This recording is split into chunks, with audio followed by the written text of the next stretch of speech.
During the Warring States period, it was unexpected that he would take a sip of wine amidst the turmoil of the war on the summit. The Marine headquarters, along with Admiral Akainu and Carp, was obliterated. It is solely because you awakened the universal brewing system while traversing the world of pirates.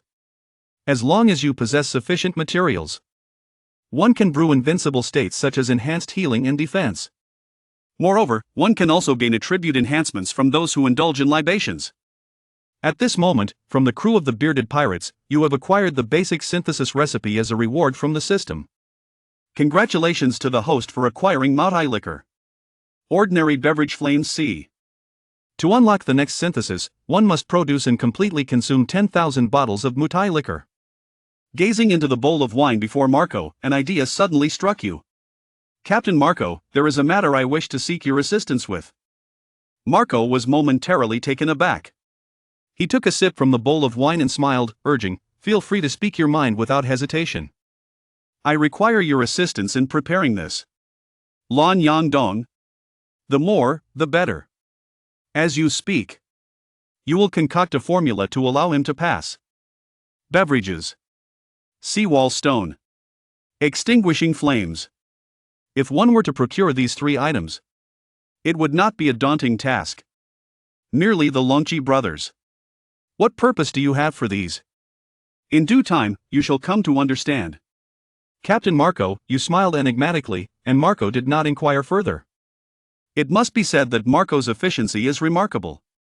He swiftly assisted in procuring these raw materials, having scoured the entire vessel. At present, these are all that can be found. You hold these materials and commence the synthesis. Marco, filled with curiosity, is eager to discover what this young lad intends to create, intrigued by the air of mystery surrounding the endeavor.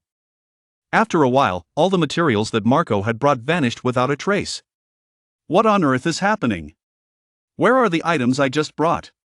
Marco's eyes widened in disbelief. He scrutinizes you, harboring suspicions that he may be a wielder of some malevolent devil fruit power. The synthesis formula for Maotai liquor has arrived, and the process is currently underway. Please do not depart. A fleeting moment, 3 bottles of Maotai emerge before you. What is this? Berter carefully scrutinizes the object in your hand.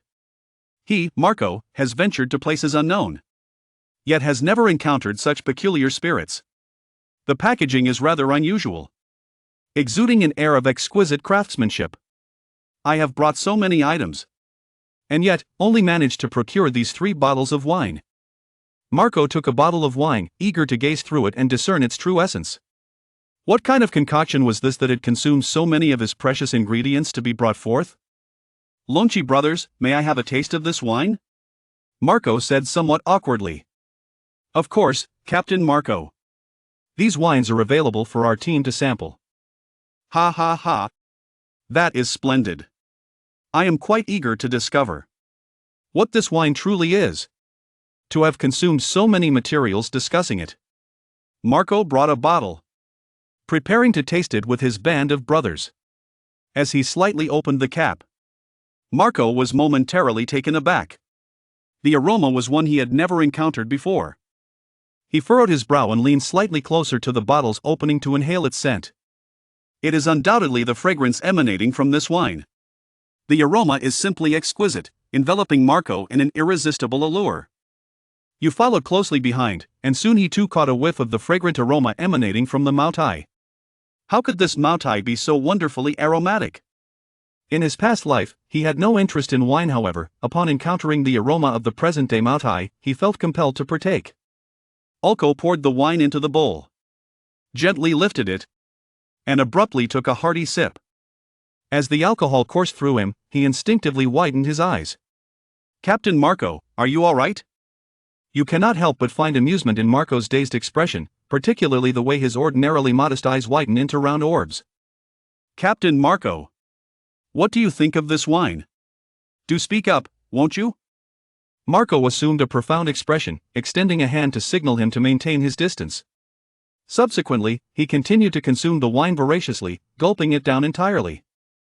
Longchi brothers, I believe I can no longer share with you. Why do you not understand? It is simply extraordinary. It is simply exquisite, beyond compare. allow me to relish this bottle of wine alone for a while. Captain Marco, you must at least allow me a taste. You are truly at a loss for words. The potency of this wine is indeed remarkable. It is astonishing that even Marco, the seasoned veteran under his command, can withstand the temptation. Once again, Marco poured the Maotai liquor from the bottle into the bowl. It is a pity that by the time the second round commenced, that bottle of Maotai had already been entirely consumed by Marco alone. He couldn't help but exclaim, "This wine is exquisite." Yet its quantity is regrettably scant. With barely 2 bowls, it has all but vanished. Lonchi brothers, please bring that bottle to me as well. Upon encountering Marco, he expressed a desire to purchase 2 additional bottles of wine, which you found rather unappealing. Although those materials were indeed sourced with the assistance of Marco, the synthesis technique is undeniably a product of my own efforts. A bottle of Marco is quite sufficient. Captain Marco, this is likely not a favorable situation. Good things should indeed be shared among everyone. This embodies the spirit of camaraderie that thrives aboard the old man's vessel. Upon hearing you mention the venerable old man, Marco was suddenly roused from his reverie. Perhaps it was the exquisite wine that rendered him oblivious to his surroundings. Indeed, aboard his father's vessel, all were akin to family. It was utterly unreasonable for Marco to claim it all for himself, especially after such an extended duration. He still followed along with the old man, nearly forgetting the most vital spirit aboard the vessel. It is truly lamentable, indeed, how one's mind can falter. Marco hammered his fist, wearing an expression of deep regret. I apologize. Brother Lonchi, it was you who reminded me. Such treasures ought to be shared among all. As a member of the crew aboard my father's ship, I cannot hoard these delights for myself alone. This bears no difference from that damned teach, Marco exclaimed indignantly after speaking. I must inform you that he can no longer indulge in the other 2 bottles of wine alone. He is obliged to allow our subordinates to partake in the tasting. A smile graced your face. This is indeed my splendid captain. You saw Marco drain the contents of his bowl, preparing to accompany the self-proclaimed leader, to bring the other bottles to share with his brethren. Suddenly, the system's voice resounded once more, congratulating the host on acquiring an exclusive attribute point enhancement. What on earth is this? As a result of Marco consuming the Maotai liquor you crafted, you have acquired the attribute of self-healing ability. Subsequently, you beheld your own attributes. Among the options for self-healing capabilities, 2 additional attribute points have been added. In other words, as long as others partake of his wine, his own abilities will be significantly enhanced. What if an ordinary pirate were to consume my liquor? When an ordinary person consumes your wine, you shall receive random attribute points. When all your attribute points reach a total of 100, it will unlock even more powerful attributes. This is quite remarkable. The current task of the system is to sell square bottles. By diligently accomplishing this task, it is certain that all attribute points will be fully allocated. At that time, his own power is certain to undergo a significant enhancement. No longer need you worry about becoming cannon fodder in the future. Returning to the present, you hold 2 bottles of wine, which you bring to your brothers who are currently dining. They are all part of the same team. As the wine in your possession is limited, you can only allow your comrades to savor it for the time being. Captain Marco. What is this? The crowd, upon seeing the smile on Marco's face, couldn't help but feel perplexed. What wonderful events have transpired today? Captain Marco was smiling so brightly. This wine, let us all partake together, is crafted by our esteemed Lonchi brothers. Quite commendable. Marco distributed a bottle of wine to everyone. What is it, after all, but a mere bottle of wine? A bottle of wine has brought such joy to Captain Marco. When did you become so fond of wine? This is certainly not in keeping with your usual demeanor. What kind of wine could bring such joy to Captain Marco that he cannot contain his delight? Everyone gazed intently at the bottle of Maotai, filled with perplexity and confusion. Everyone will know once they try. You spoke as you twisted off the cap. In the fleeting moment the bottle was opened. The fragrance of wine emerged. Everyone gazed wide-eyed as it emanated from this bottle of wine. The fragrance is truly breathtaking. It seems that just by the aroma alone, these fellows could indulge in 10 cups. Come. You shall pour the Maotai, one by one, into everyone's bowl. Each person receives but half a bowl. And yet, this entire bottle is emptied. Without uttering a word, the crowd raised their glasses and drank. Marco, observing from the side, nearly drooled. He yearns to savor it once more. That wine is nothing short of an elixir from the heavens. Yet, this wine is truly scarce. It vanishes before one has the chance to savor it. As the crowd finished their half bowl of wine, each became utterly intoxicated. I have nothing more to say. You truly are an exceptional captain. I have never tasted such exquisite wine. It is utterly delightful.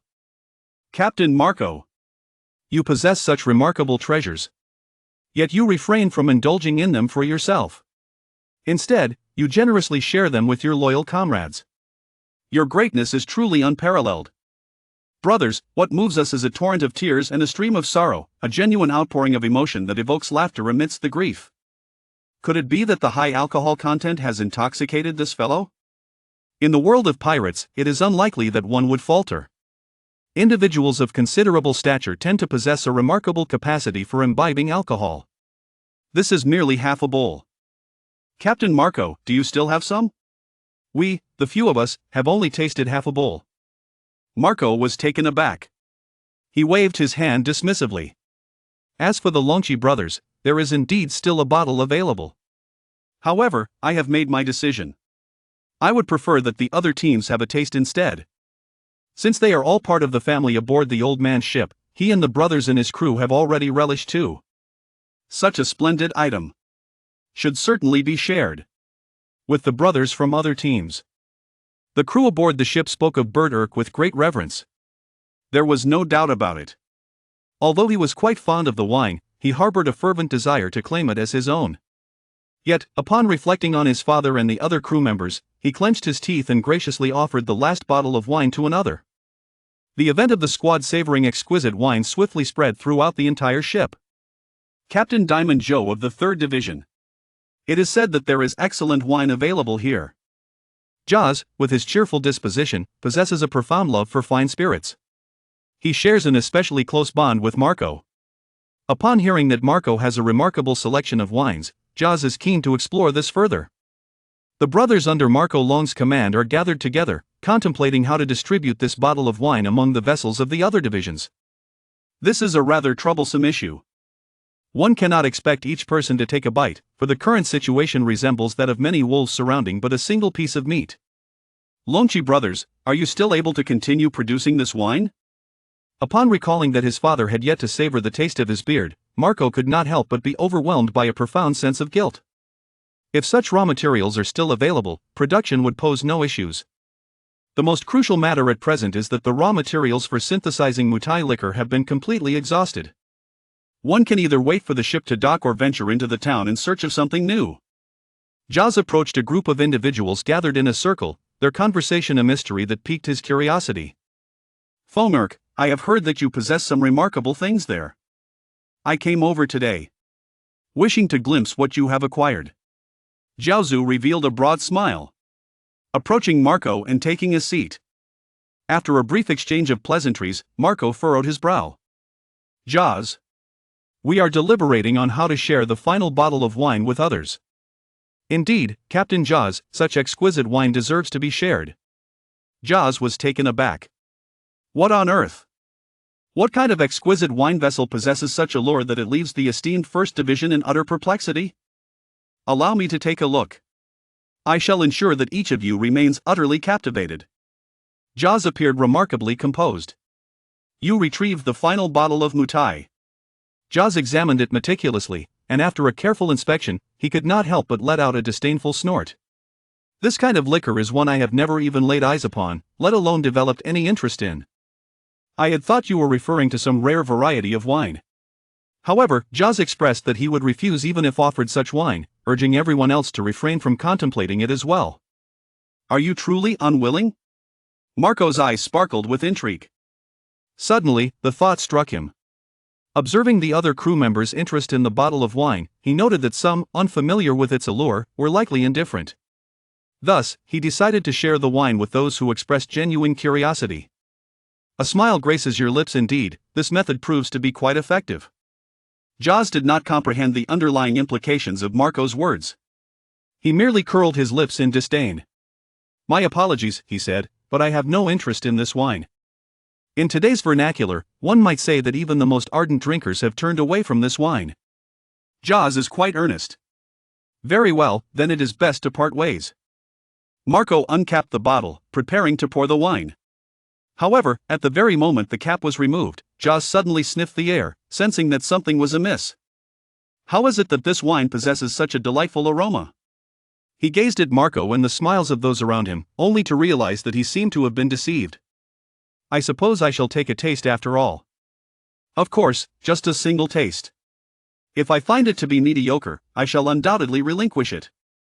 "Isn't that indicative of disinterest?" "Well, I merely wish to take a taste. It does have a rather pleasant aroma. I am curious to discern whether it possesses that particular flavor." "Well then, you may only take a sip." Marco poured some into his bowl. Joes quickly finished the wine. "Joes, you may take your leave now. This wine shall be distributed among the other teams." Marco prepared to pour the wine into other bowls, ready to share it with the other squads. Joe stood there, momentarily stunned. Suddenly, he moved with agility, his robust physique deftly grasping the Maotai liquor with ease. "No one is permitted to seize it. This wine belongs to me. Why are you still resorting to theft?" Jiaozi, feeling a bit tipsy, picked up a bottle of Maotai and began to indulge himself in the drink. Swift as the wind, the crowd finds themselves utterly powerless against him, as he grants points to his fellow brethren. Jaws quickly finished his drink, and his expression soon relaxed. "It is truly delightful. This wine is exceptionally exquisite. One sip leaves one yearning for more of its enchanting essence." At this moment, upon hearing Marco's words, Jaws suddenly experienced a profound realization: "I have consumed all the wine." Jaws pointed to himself, still pondering the actions he had just taken. "You stood by, delivering the final blow. Captain Jors, you initially declared your abstention from drinking, yet you ended up savoring a mere sip. And now, you have completely consumed the entire drink. How do you expect the brothers from other squads to feel?" Jaws stood there, utterly transfixed. He had just completely lost control of himself. This wine is undeniably alluring. He couldn't resist its temptation. "I truly am a fool. How could I possibly consume it all?" Jaws was infuriated, gritting his teeth, stamping his feet, and engulfed in regret. Marco smiled helplessly. "Well, since it is this way, I shall leave the task of sourcing the ingredients for the next batch of wine to you. These 3 items, if Captain Jaws can assist in locating them, I shall procure as much of this wine as I desire." Jaws glanced over, and a smile finally graced his face. "All of these items are indeed present in my cabin."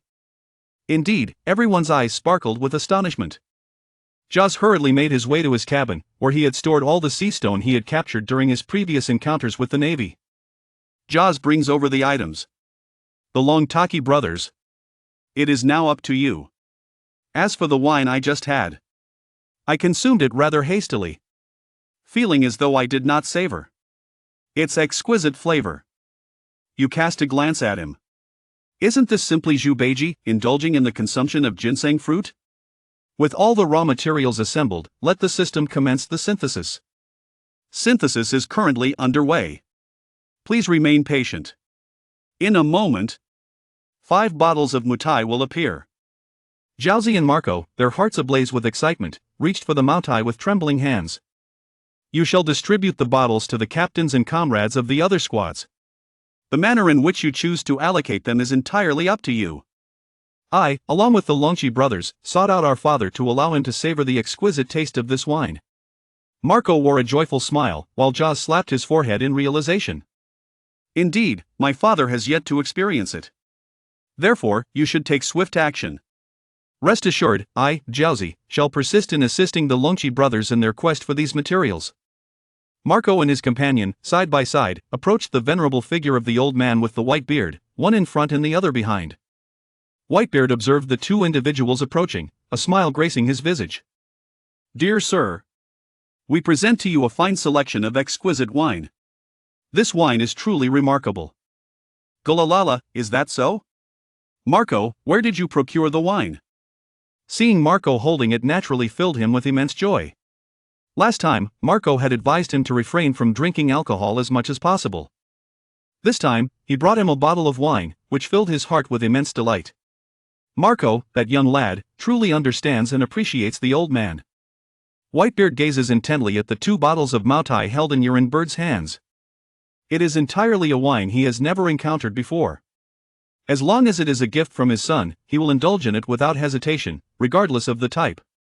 These are the Longchi brothers from my team, who have crafted this. As the ship's physician, I should not permit you to indulge in alcohol. However, you must truly savor this wine. Berdirk wore an expression of anticipation upon her face, adorned with a radiant smile. Oh, when did your team acquire such a talented individual? Gula Lala can even brew wine. I would indeed love to experience the taste of this wine and discover its true quality. You stand before him, neither servile nor arrogant, smiling as you say, please, drink freely. This wine will not only cause you no harm, but it may also bestow longevity upon you. With a grand flourish of his white-beard hand, he summoned the renowned Maotai liquor, and then erupted into hearty laughter. What a clever little rascal he is! Given the circumstances, it is only fitting that he should partake and ascertain whether this spirit truly possesses the qualities it is reputed to have. The magic of this wine lies in its creation by a systematic process. Indeed, as it is said, products of such a system are invariably exquisite. With a gentle touch of his white beard, the cap of the Maotai bottle fell away, releasing an intoxicating aroma that filled the air, bringing him a surge of delight.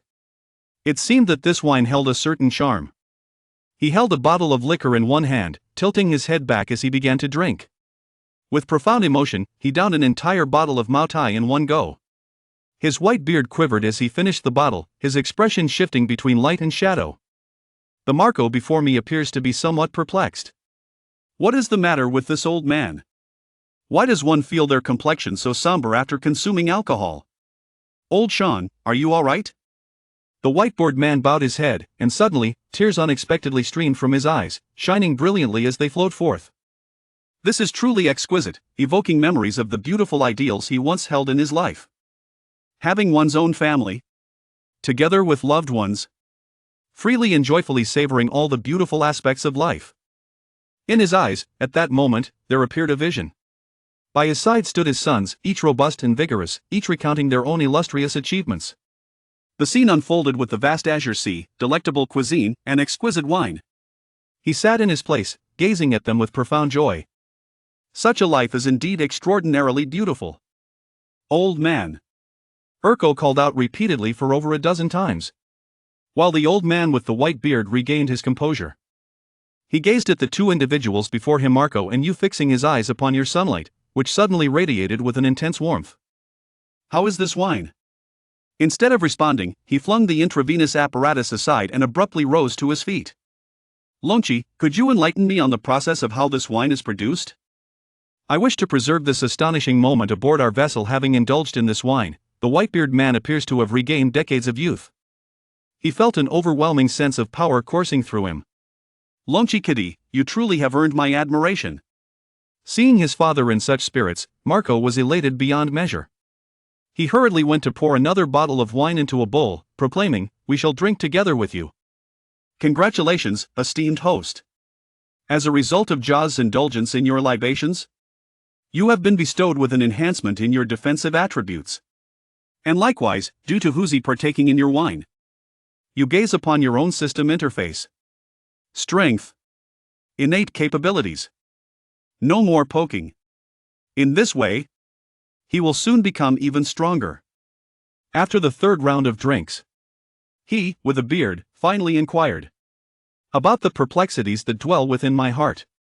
How is this wine ultimately produced? You presented 3 ingredients to him. Whitebeard cast a glance at these materials, his brow furrowing in concern. These raw materials, particularly rare, include the sea and the splendid cliffs of limestone. Each time they engage in combat with the navy, they invariably extract treasures belonging to the emperor from their adversaries. However, in the past, they never retained these valuables. Instead, they discarded them carelessly. To craft such a spirit, 3 essential ingredients are required. After some contemplation, I suggest we begin with a variety known as Maotai. How many bottles remain? Just now, the captains and their subordinates from other squads have been assigned.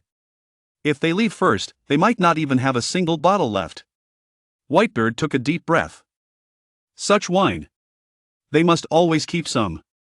During the long voyage at sea. With such exquisite wine as company. It is indeed a comfort. In light of this, I have come to a resolution. We shall await the arrival of the ship, seizing the opportunity to capture a naval base. Whitebeard's expression grew grave. Marco, you stand there in stunned silence. In order to produce wine, one must astonishingly assault the naval base on the island. Such exquisite wine must be manufactured in large quantities. At present, it is not solely I who have not imbibed sufficiently. My sons under my care have yet to partake as well. It is but a modest naval stronghold. I can seize it in an instant. With but a mere flick of my beard. Marco nodded. To produce such a vast quantity of wine, indeed, a naval base is essential. The base is abundant with marine limestone, which will enable the mass production of this exquisite wine in due time. Lonchi, what do you mean? Marco inquired about your thoughts.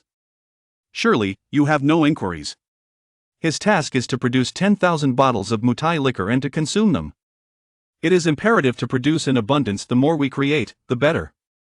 Moreover, with 10,000 bottles, it is insufficient for merely the crew aboard the Whitebeard ship to consume. They must also be distributed to other locales. Only by accomplishing the tasks assigned by the system can one progress. Otherwise, one may remain stagnated at the most rudimentary synthesis formula, unable to glimpse even the next recipe. This is quite disheartening. Then I shall summon the personnel, await the ship's landing, and seize the opportunity directly. Marco replied earnestly. Marineford. Naval Headquarters. The general of the warring states wore a pained expression as he listened to the report from the naval officer by his side. The report states that the general of the warring states, known as Huzi, has led the pirate crew to land on Satuya Island, seizing the naval base established on the island. According to the Marines stationed at the base, they have taken away a substantial amount of naval resources. The old man with the white beard, despite his advanced age, still insists on creating new tricks daily, pounding the table with the fervor of the warring states' spirit. Is it not possible to be honest? What is the operation behind taking away so much sea tower stone? Could it be that there is a need to develop some sort of secret weapon? Such a notion indeed sounds utterly ludicrous. There is also a matter concerning the red-haired pirates. Oh, what has transpired? It seems that the red-haired pirates are currently preparing for a new endeavor. According to the information gathered by the relevant authorities, there is a need to engage with the notorious buccaneer crew. The 5 elders are in a dire situation. A few days ago, the fleet that ventured into the New World was vanquished. The formidable red-haired Shanks and the legendary Edward Newgate, also known as Whitebeard, have finally come face to face. On the Pequod, the lookout crew spotted the vessel of the red-haired pirate crew. You find yourself seated before Marco, a myriad of thoughts swirling in your mind. The fiery-haired Shanks is poised to engage with his own beard. That being said, the grand battle is not far off.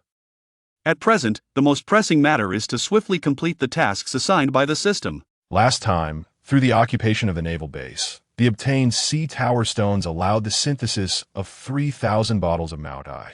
Now, the task remains to continue sourcing raw materials for synthesis and then devise a method to consume these Maotai liquors. After a brief moment, Shanks's ship approached. Longzaki witnessed this scene firsthand as the red-haired Shanks boarded, instantly incapacitating the pirate lackeys with his intangible conqueror's haki. Despite Marco's warning, it was too late to intervene. However, Longzaki, enhanced by the attributes of the system, was no ordinary pirate. This conqueror's haki was indeed formidable, yet not to the extent of incapacitating him. My apologies for the abrupt introduction, Shanks said with a courteous smile directed at Whitebeard. I have brought some medicinal water and wish to discuss matters with you. As he filled a cup with the liquor, Whitebeard accepted it. Is this from the West Sea? Surely, it cannot be of the finest quality. I have traversed the world's seas, and nothing surpasses the alcohol brewed from water that seeps into the skin. This is the liquor of my homeland. Do give a taste. Whitebeard took several swigs, only to grimace slightly. Not bad, but after having tasted the Maotai crafted by Longzaki previously, he found Shanks's offering rather mediocre, thin as water. After a few sips, it lost its appeal. Kid, why not try my liquor? Whitebeard said confidently, eager to demonstrate to Shanks what true fine wine really is. Shanks had initially intended to discuss Ace with Whitebeard, but was taken aback by the sudden presentation of the liquor. Whitebeard, Let's get back to business, Shanks remarked, noting how the once sniveling child had now matured. Shanks, you must savor this liquor properly, Whitebeard insisted. Shanks was momentarily perplexed. What kind of wine could compel Whitebeard to advocate so fervently? With a grin, Shanks replied, "Since you insist so graciously, I shall indulge." Whitebeard casually tossed a bottle to him. Upon receiving it, Shanks unscrewed the cap. He had tasted more wines than he had traveled to places, but the aroma that wafted from the bottle upon opening astonished him. Why is this liquor so fragrant? He had never encountered a wine whose mere scent could captivate him so completely. This was a first for him. Yet, based on his prior experiences, he realized that only by truly drinking it could he render a fair judgment.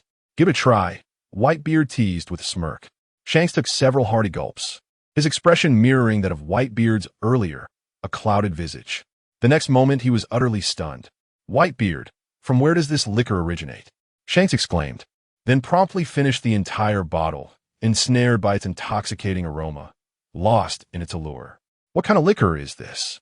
Why is it so delicious?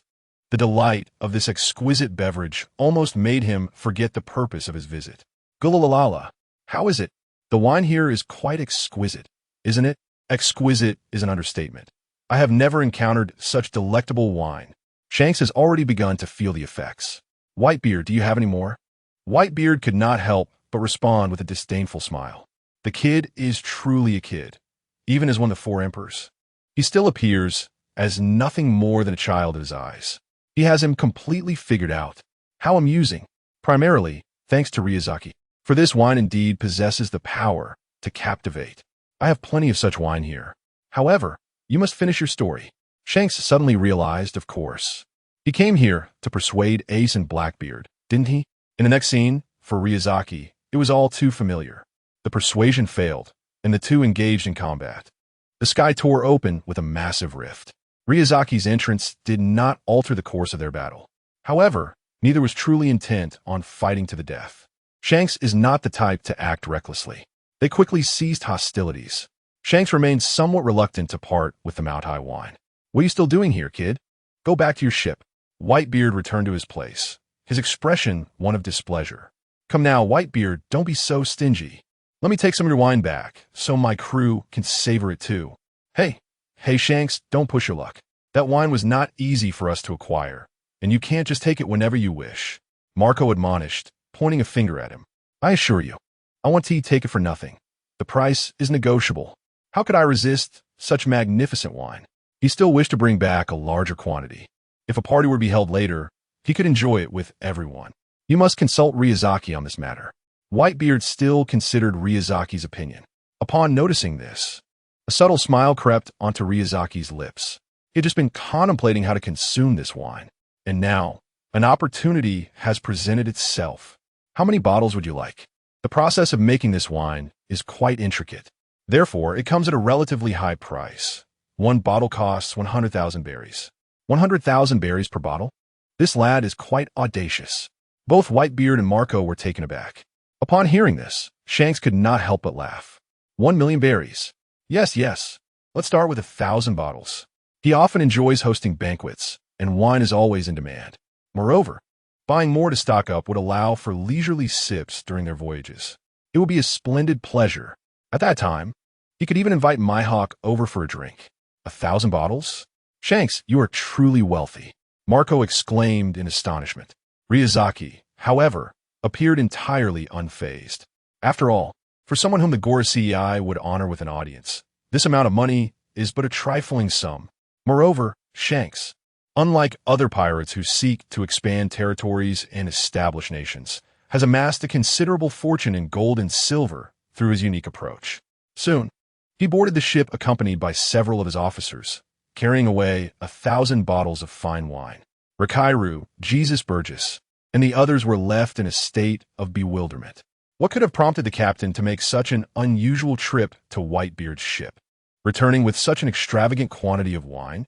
Chapter 6. Shanks and the purchase of fine liquor. Shanks spared no expense for this exquisite wine, directly investing 100 million berries to acquire 1,000 bottles of Maotai. Whitebeard and the crew of the divisions were utterly astonished. Indeed, The allure of this liquor is truly remarkable. Longzaki, this 100 million berries is yours. Whitebeard declared, intending to bestow upon Longzaki the entirety of Shank's expenditure. Upon hearing this, Longzaki hastily shook his head in refusal. That cannot be. When we gathered the materials, it was a collective effort. How could I possibly claim all the funds for myself? On board Whitebeard's ship, there is no concept of individual ownership. Thus, distributing the entire sum to Longzaki did not bother anyone in the slightest. Brother Longzaki, you should keep it. Without you, how could we savor such delightful wine? Marco remarked, giving Longzaki a reassuring pat on the shoulder. Jaws also chimed in, indeed, Brother Longzaki, only you possess the skill aboard our ship.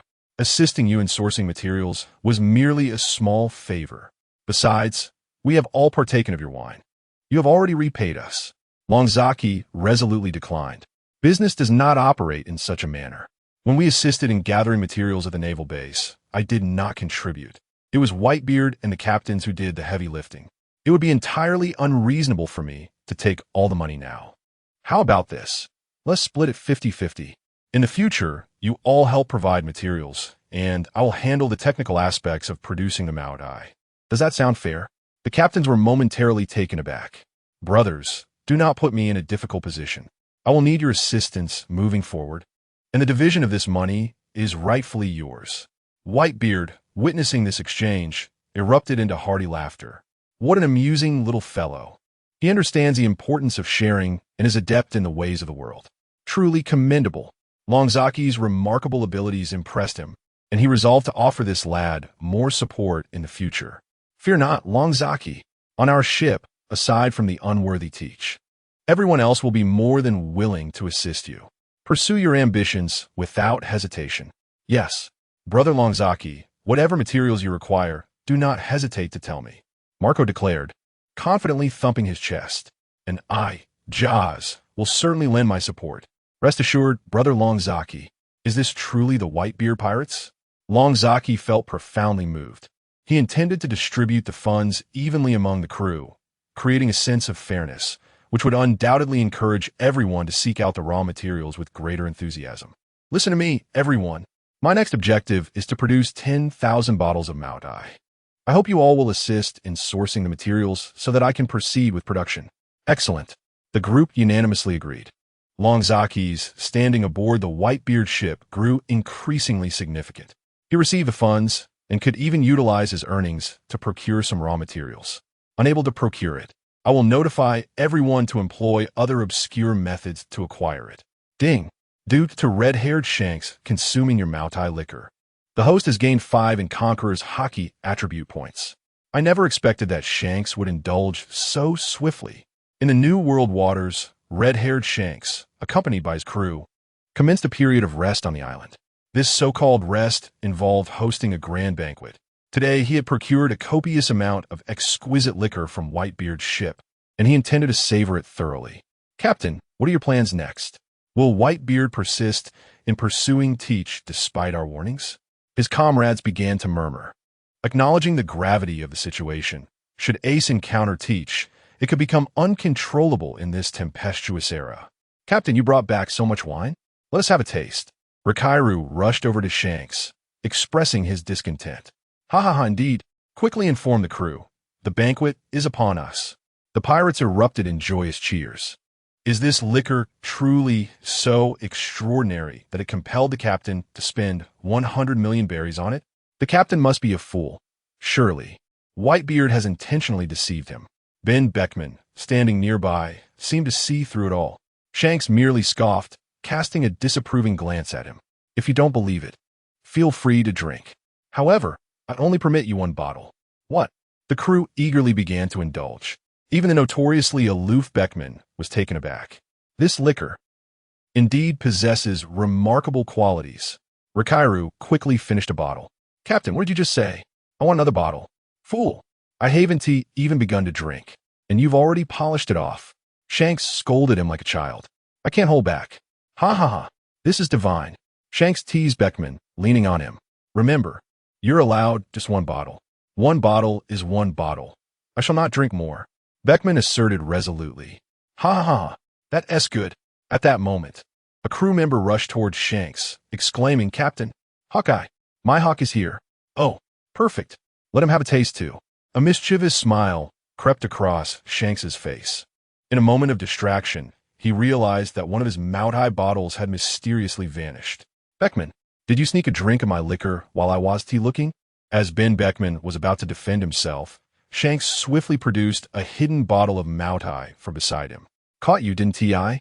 At this point, everyone was slightly intoxicated, exchanging playful banter. Paired with the exquisite wine, the atmosphere was truly delightful. Shanks! Hey Shanks, can you be serious for a moment? What transpired during your visit to the Whitebeard Pirates? At this moment, Hawkeye approached, noticing Shanks and his companions indulging in merriment without a semblance of decorum. He immediately adopted a serious demeanor. Oh, my hawk, come, savor this exquisite wine. What exquisite wine? Let us first clarify matters. Have you engaged with Whitebeard? Shanks' complexion flushed slightly as he poured the Maotai into a bowl and offered it to him. With Whitebeard. Just as Hawkeye was about to press further, he was suddenly captivated by the intoxicating aroma wafting from the bowl. What is this wine? Why does it smell so delightful? Hawkeye was momentarily taken aback. He inhaled deeply, momentarily forgetting his inquiries. Do give a taste. I procured it from Whitebeard. Hawkeye lifted the bowl and drank eagerly. Chapter 7. Sales at Sobriety. Rayleigh purchases wine. Hawkeye found himself perplexed, pondering what sort of wine could elicit such fervent admiration from the members of the red-haired pirate crew. He was no stranger to the pleasures of alcohol, often indulging in a modest drink during solitary moments. Yet, could this wine truly be as extraordinary as their exaggerated reaction suggested? The aroma alone was undeniably enticing. Want to try a sip? Shanks urged, presenting a bottle of Maotai. Without further hesitation, Hawkeye accepted the bottle and took a deep swig. Down the hatch. Shanks cheered from the side. After finishing the entire bottle in one go, Hawkeye was enveloped by a wave of refreshing delight. What kind of wine is this? Why is it so delectable? He exclaimed, astonished.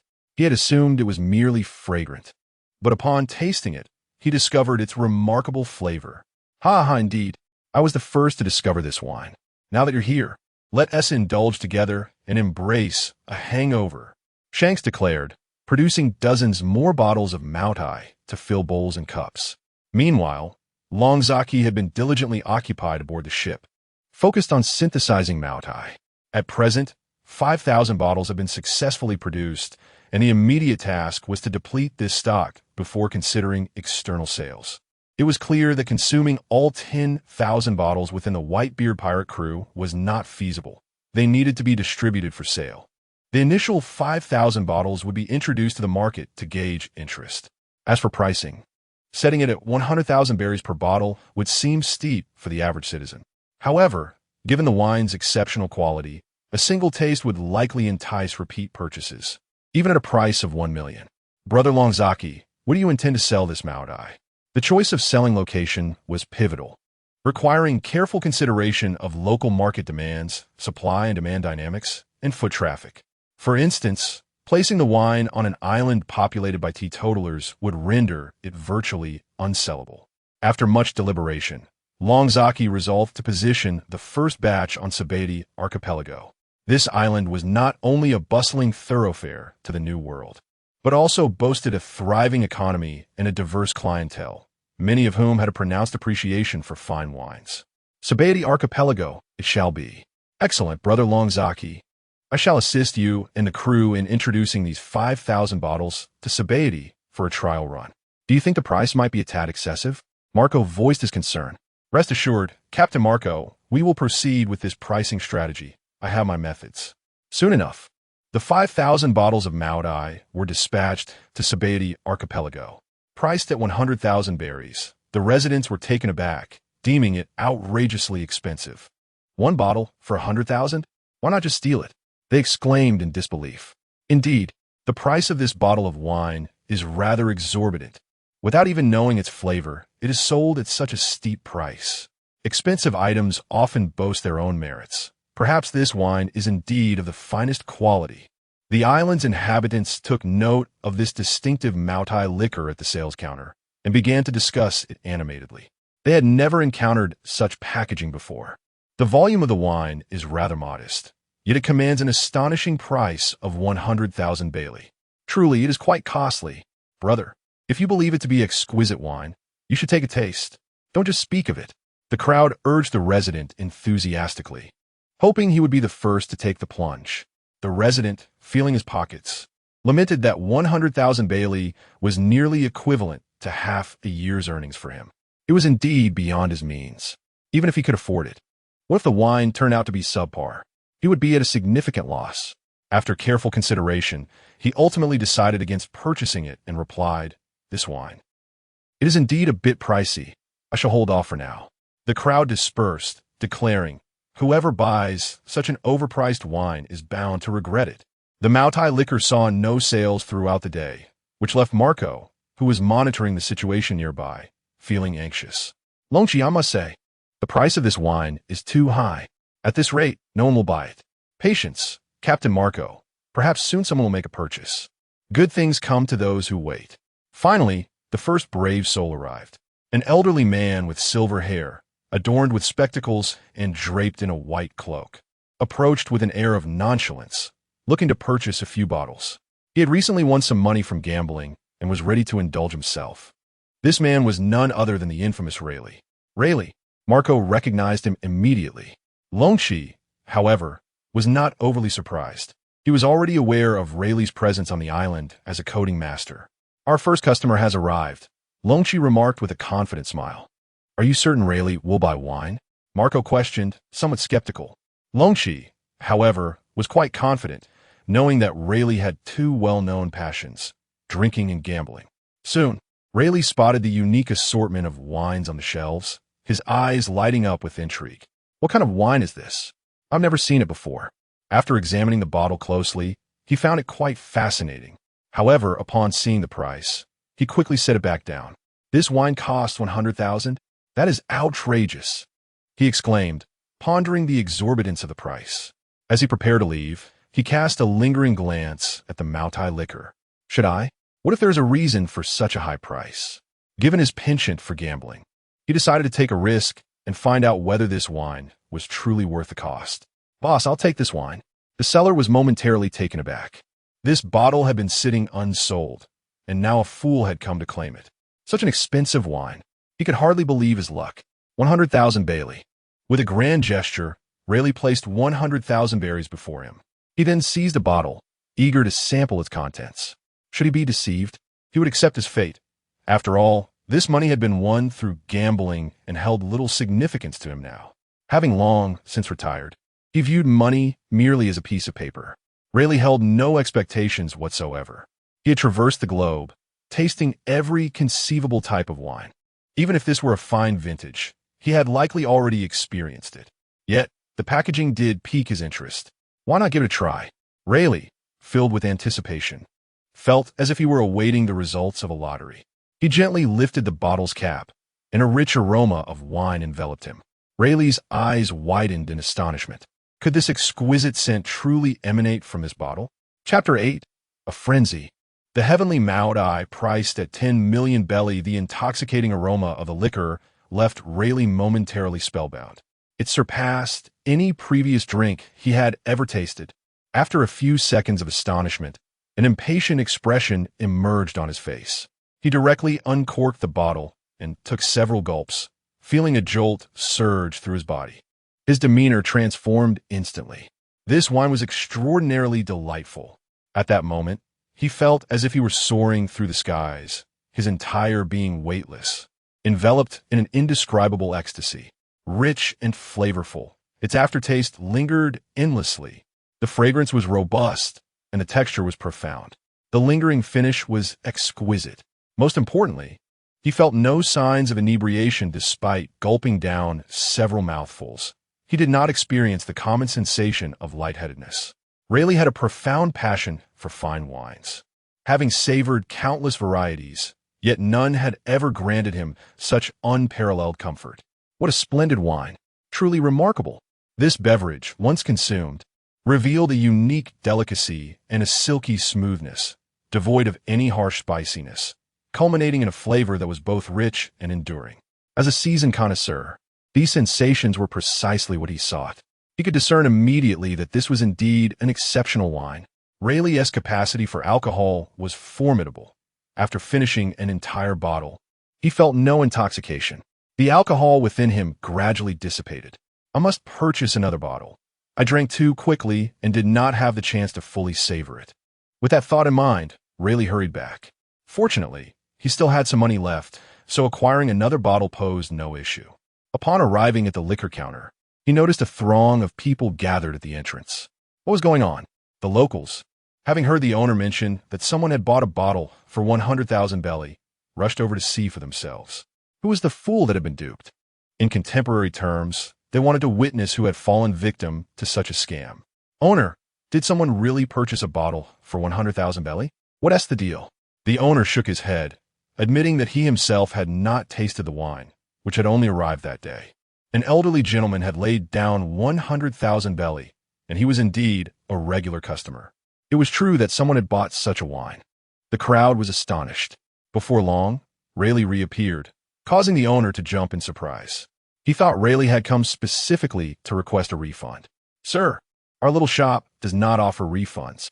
Seeing his expression, Rayleigh couldn't help but smile. He continued to reach into his pocket, pulling out 100,000 belly and placing it on the table without hesitation. Give me another bottle. What? The crowd stood in bewilderment. Wasn't he supposed to be asking for a refund? Why was he ordering another bottle?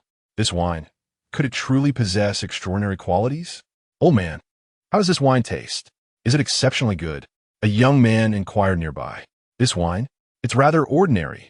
It depends on individual taste. I merely believe it suits my palate, Rayleigh thought to himself, unwilling to divulge to these individuals just how exquisite this wine truly was. Otherwise, what would happen if it were all snatched away? However, Rayleigh's words, this incident sparked immense curiosity among the onlookers. Observing the jubilant expression on Rayleigh's face after purchasing the wine, they became increasingly convinced that this was no ordinary beverage. Boss, I will also contribute 100,000. Let me give it a try. Unable to contain themselves, someone exclaimed, it's merely 100,000. At worst, it will be a loss. After acquiring the wine, he publicly uncapped the bottle.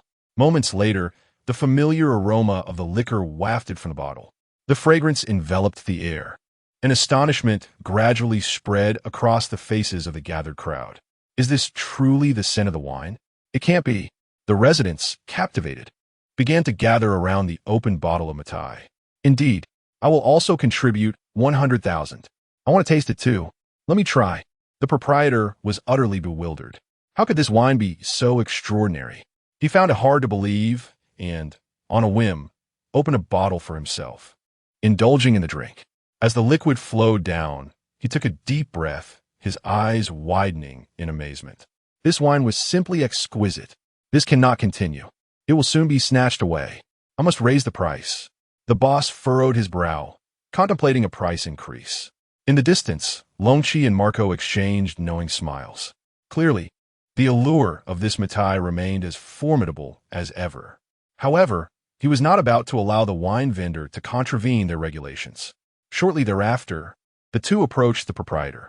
Spotting them, the owner recognized the two brothers who had supplied him that day. Boss, you may set the price for the wine at your discretion, but we require 70% of the earnings. 70%? That's rather excessive. The proprietor protested. Our distributors only receive 30% profit. This seems a bit outrageous. Marco chuckled lightly. Longchi joined in the laughter. If that's the case, we shall seek another agent. The market for this is vast enough for us to find someone else. They began to turn away. Alarmed, the proprietor quickly interjected. No, this cannot happen. This wine is too good. Let me sell it. I'll help you earn. Just give us 30%. The proprietor was somewhat pragmatic. Had he known the true identities of his interlocutors, he would likely have been too intimidated to ask for any share at all. Here's what I propose. Boss, simply state that the supply of Maotai is running low, that only a few bottles remain, and naturally, the price will rise. Longchi suggested, and the proprietor nodded, his eyes gleaming with realization. This was indeed a brilliant strategy. If he could create a perception of scarcity around this premium wine, he would even need to raise the price himself. The customers would willingly offer higher amounts. Longqi, what on earth did you do before? How did you come up with such a cunning idea? Marco inquired. Longqi merely smiled enigmatically. This was merely a standard tactic from a previous life. He had witnessed countless instances of scarcity marketing before. The more scarce an item is perceived to be, the more people desire to purchase it. Marco gazed at Longqi with immense admiration. It was a pity that such a talent was not in a position of leadership. Employing Longqi's strategy, the customers, believing the Maotai was about to sell out, eagerly began offering exorbitant prices to secure their purchases. Within just a few days, a bottle of Maotai has astonishingly surged to a staggering 10 million belly. Rayleigh, upon witnessing this spectacle, found himself at a loss for words. In less than 5 days, this exquisite liquor escalated from its original value of 100,000 belly to an astronomical 10 million belly. If only he had foreseen this, he would have stockpiled more from the very beginning. Returning to Shaki's bar, Rayleigh appeared utterly dejected. What troubles you? It seems you've suffered another loss today, Shaki inquired. After a brief pause, Rayleigh replied, Losing money is of little consequence, yet it is the loss of that fine bottle of wine that weighs heavily upon me. What wine could possibly elude you?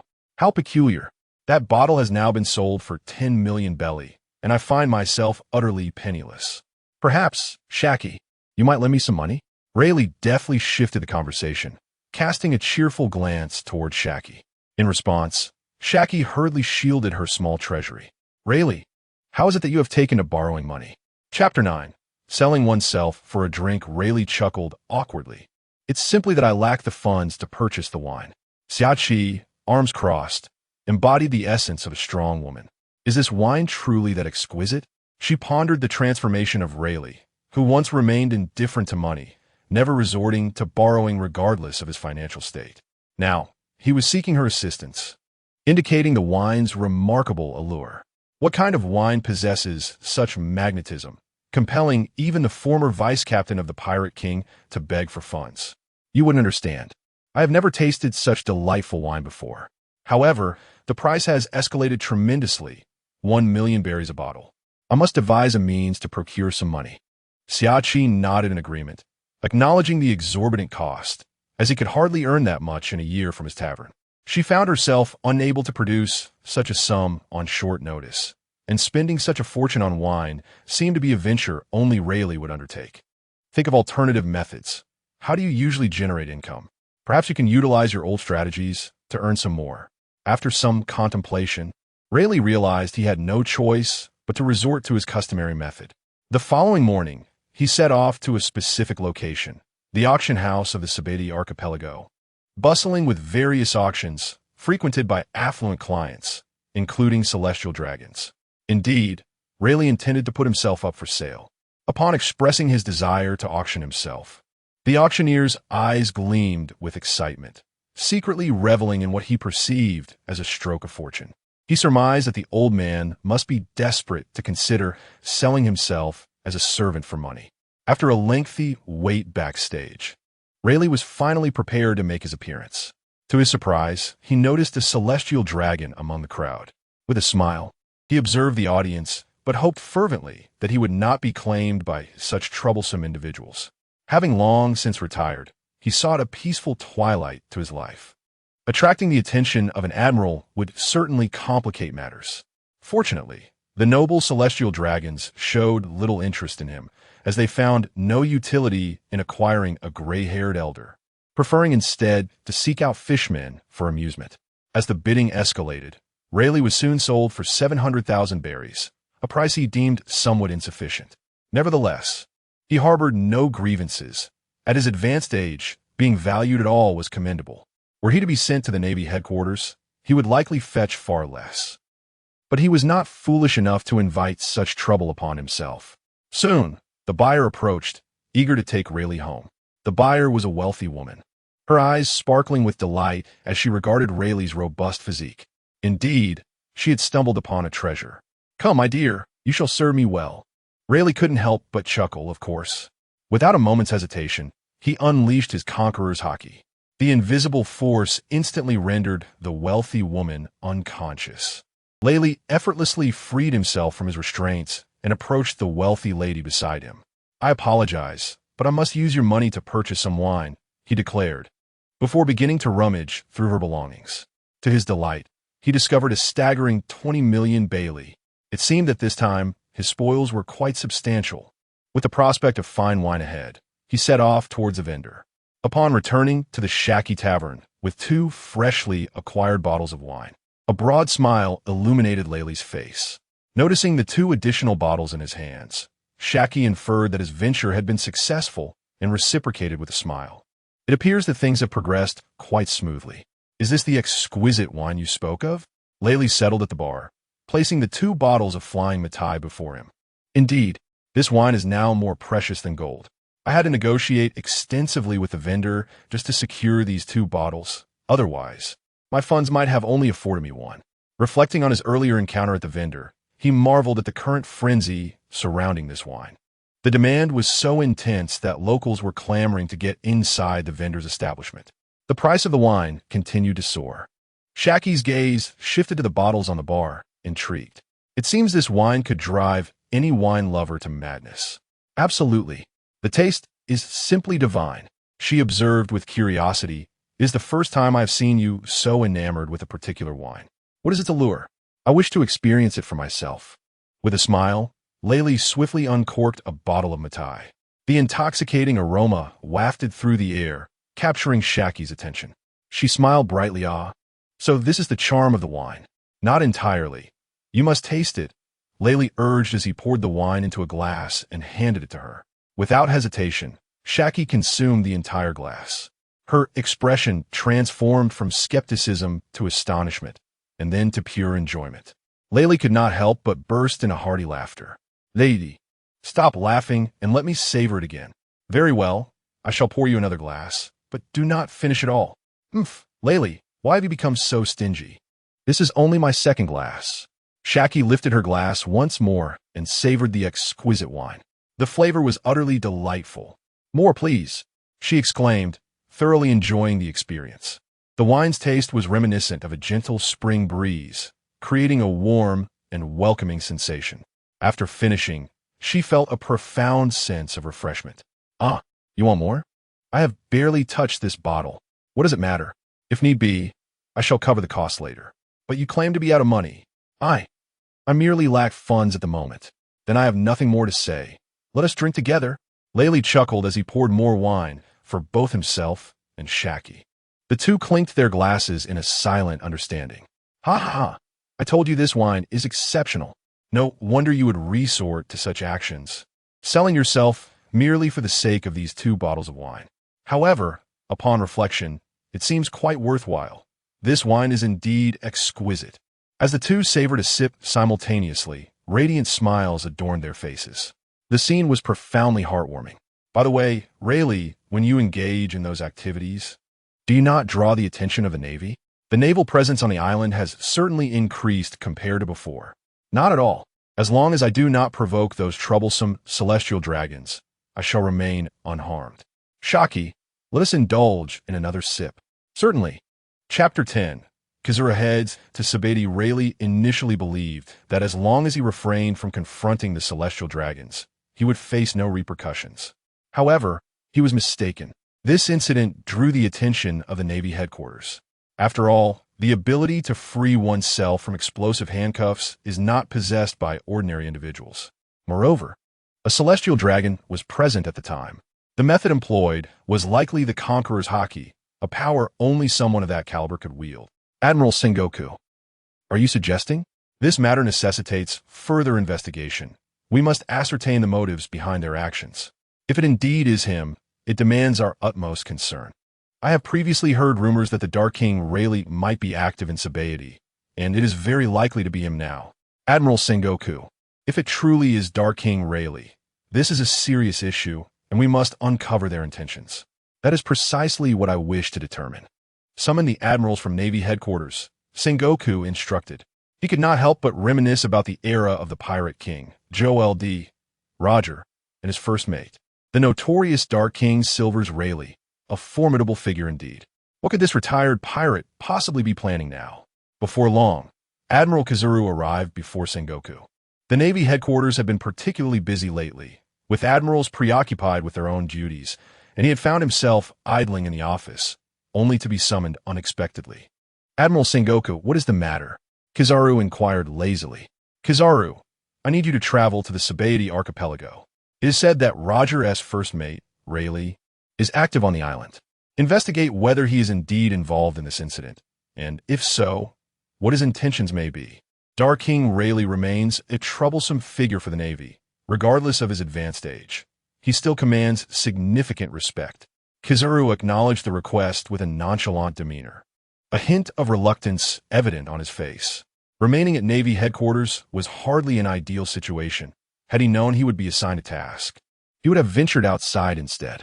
On the Sabaody archipelago, Rayleigh, with the support of Shaki, was making his way to the liquor shop with several million berries in hand. A smile of joy adorned his face. Shaki had indeed proven to be a hidden gem, possessing such wealth. He anticipated a delightful drinking session ahead. Today, he would ask the owner for a discount. After all, he was the first to purchase liquor. Had it not been for him, would the prices have soared to such heights? Rayleigh quickly arrived at the liquor shop, and the owner greeted him with a welcoming smile, recognizing the old man. If it weren't for him, they would never have discovered how exquisite the liquor truly was. The owner was inclined to offer him a discount. As a regular customer, today I'll give you a 20% discount. Ha ha ha, splendid. At the port, Admiral Kizuru stood at the bow of his ship, draped in his justice coat, gazing intently at the island's periphery. Numerous pirates still lingered in the vicinity. Upon spotting Kizuru, the pirates' expressions shifted dramatically, akin to mice encountering a cat. What is this? Admiral Kizuru of Navy Headquarters. What brings him here? Who knows? Let us endeavor to remain inconspicuous and discard our weapons. The pirates hastily slipped away, evading his gaze, and subsequently jettisoned their firearms and blades, adopting an air of nonchalance. Kizuru, using his keen observation skills, could easily discern that these individuals were indeed pirates. However, the naval officers behind him remained oblivious to the fact that these rogues had swiftly discarded their weapons, which he found somewhat amusing. He could hardly be bothered with such insignificant nuisances. It was best to complete his mission promptly. The sooner he finished, the sooner he could leave. Why bother engaging with these rascals? Before his subordinates could react, he transformed into a flash of light and swiftly departed, vanishing from the naval vessel. Soon, he sensed a formidable presence from a distance. Ah, it is indeed the Dark King, Rayleigh. This old fellow is truly on this island. With a smirk beneath his sunglasses, Kizaru amused himself. At his age, what grand achievements could he still aspire to? Kizaru made a swift motion and soon trailed Rayleigh closely. Rayleigh, however, was well aware of the presence following him. He had sensed the powerful aura and remarkable speed of his pursuer. A smile crept across his lips as he led Kizuru to a secluded corner, where he set down a couple of bottles of wine. Is it the Navy? Rayleigh turned, observing Kizuru without a hint of fear, instead displaying a smile that conveyed the bravado of a seasoned warrior. After so many years of retirement, do you still wish to stir up trouble? The fleet admiral has begun to take notice of you. Kizaru responded calmly. That fellow Sengoku? Ha ha. In my old age, I have little to occupy my time other than purchasing a few bottles of wine. Care for a taste? It's quite good. Yet Kizuru had no time to indulge in drinking. He needed to complete his task swiftly. Pray tell, what is the purpose of this operation? What could possibly compel you, an old recluse, to take action? Rayleigh gestured towards the bottles of Maotai resting on the ground, smiling as he replied, It's merely these few bottles of wine. Kizaru scoffed with a smirk. How could it be? The illustrious first mate of the pirate king, Rayleigh, would not stir up such commotion for a mere handful of bottles. It defies all logic. Admiral Borsellino, we have arrived late. At that moment, the naval soldiers behind him recognized Kizuru and rushed forward. Upon spotting the old man in the distance, they wore expressions of confusion. In light of this, there was little left to say. Kizuru conjured a sharp laser sword between his hands. After years of restraint, he decided to indulge in a bit of play. Rayleigh, undeterred, also took up the challenge. The two engaged in a series of Tai Chi movements, with Kizuru employing a technique reminiscent of a health regimen. It was evident that Kizaru had no intention of genuinely clashing with the Dark King Rayleigh. He merely sought to feign engagement, ensuring he could report back satisfactorily. Speak honestly, Rayleigh, is it truly for these bottles of wine? Kizaru inquired as he led Rayleigh to an open space. Rayleigh chuckled awkwardly. Indeed, if you do not believe me, you may truly give it a try. A bottle costs 10 million berries. Kizaru gazed at the bottle of liquor through his glasses, his expression one of bewilderment. You mean this drink is priced at 10 million? That is exorbitantly expensive. How long would I need to work to afford even a couple of bottles? I can let you sample it. After you have tasted it, you may just come to believe the words of this old man. I assure you, I am not deceiving you. With a skeptical yet intrigued demeanor, Kizaru uncorked the Maotai. Rayleigh, it seemed, was not one to resort to deceit. There was nothing for him to gain by misleading. Oh, is it truly that remarkable? Chapter 11. The Yellow Ape buys wine on credit. The enigmatic Rayleigh, the Dark King, held a profound affection for this wine, which could only indicate its extraordinary qualities. A mysterious smile graced Rayleigh's face as he deftly twisted the bottle cap open. In that fleeting moment, the Yellow Ape stood transfixed, hastily removing his sunglasses to fix his gaze intently on the mouth of the Maotai bottle. Could this intoxicating aroma truly be emanating from within? The Yellow Ape found it hard to believe. Yet, the fragrance wafted through the air, and it was evident that only the bottle in Rayleigh's hand had been uncorked. How about a taste? Rayleigh generously poured a capful, roughly the size of his thumb, for the Yellow Ape. Overwhelmed by curiosity, the Yellow Ape scarcely noticed how much Rayleigh had poured. He was eager to explore whether the wine's taste matched its alluring scent. Cautiously accepting the diminutive cap, he took a delicate sip. In an instant, he was ensnared by the experience, feeling as though he were enveloped in a beautiful painting. My, this wine, could it truly be this delightful? The Yellow Ape savored the lingering aroma, feeling the burdens of his daily grind dissipate, replaced by visions of lounging on the beach, gazing at sun-kissed beauties in bikinis. A glass of wine in hand, while soothing melodies played in the background. There were no supervisors urging him on, no daunting tasks weighing him down. He felt utterly rejuvenated and at peace. However, the fleeting pleasure of that single sip soon faded, and reality came rushing back as he cast a fervent gaze at the wine in Rayleigh's possession. Noticing the intensity of the Yellow Ape's stare, Rayleigh instinctively shielded his drink, declaring, "You must purchase your own. Just one more sip, please."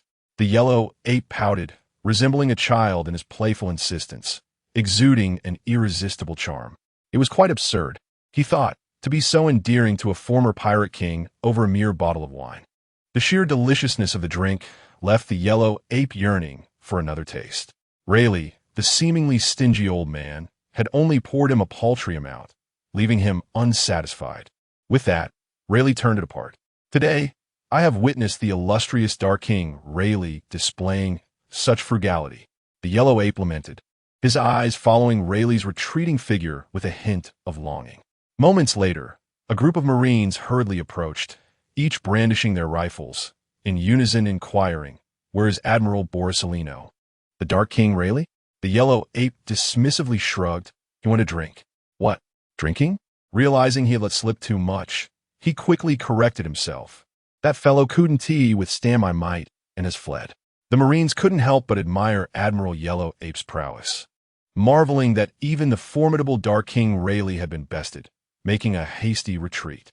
Damn it, he got away, the Yellow Ape added, feigning disappointment while his mind was still preoccupied with thoughts of the Maotai wine. According to Rayleigh, this exquisite beverage was worth a staggering 10 million berries, and he realized he and T brought nearly enough money to procure it. If all else fails, one might inquire with the superior about the possibility of credit.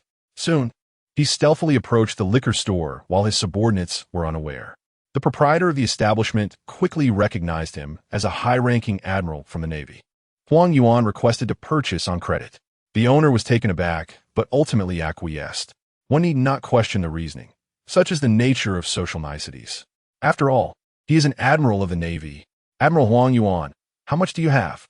The admiral rummaged through his pockets and eventually produced merely 5,000 berries. The owner was left in shock, Is the salary of a Navy admiral truly so meager? This transaction amounted to a loss, insufficient even to cover costs. Nevertheless, the owner feigned cordiality and agreed to extend credit for a bottle, while inwardly cursing his misfortune. Huang Yuan received the Maotai liquor with uncontainable joy. Splendid, my friend. I shall return for another visit.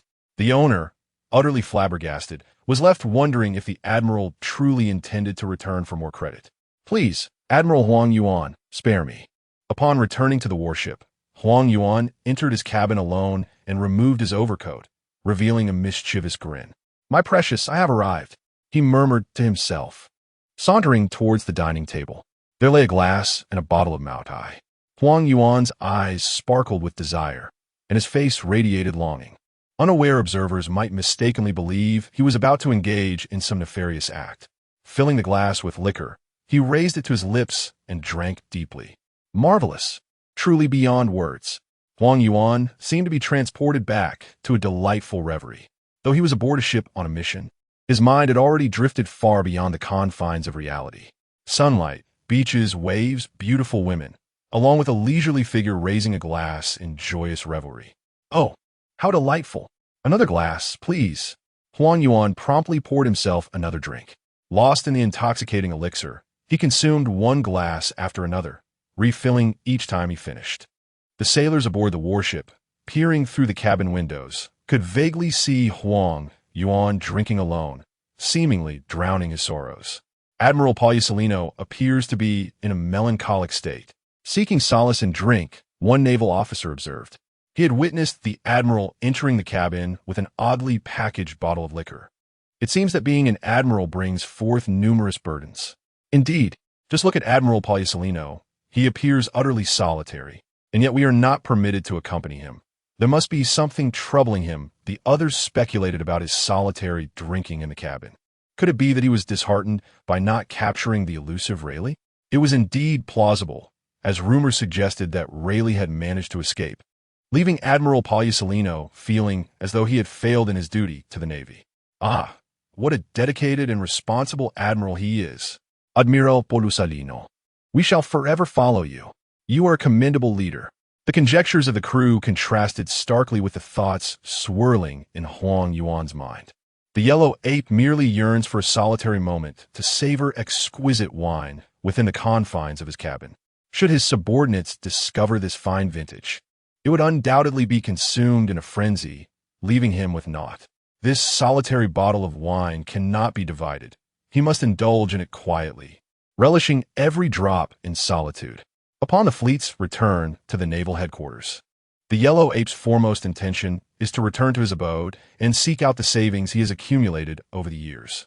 He intends to procure a few bottles from the proprietor at a reasonable price, ensuring that the merchant does not suffer perpetual losses. Such conduct is unbecoming of a naval officer.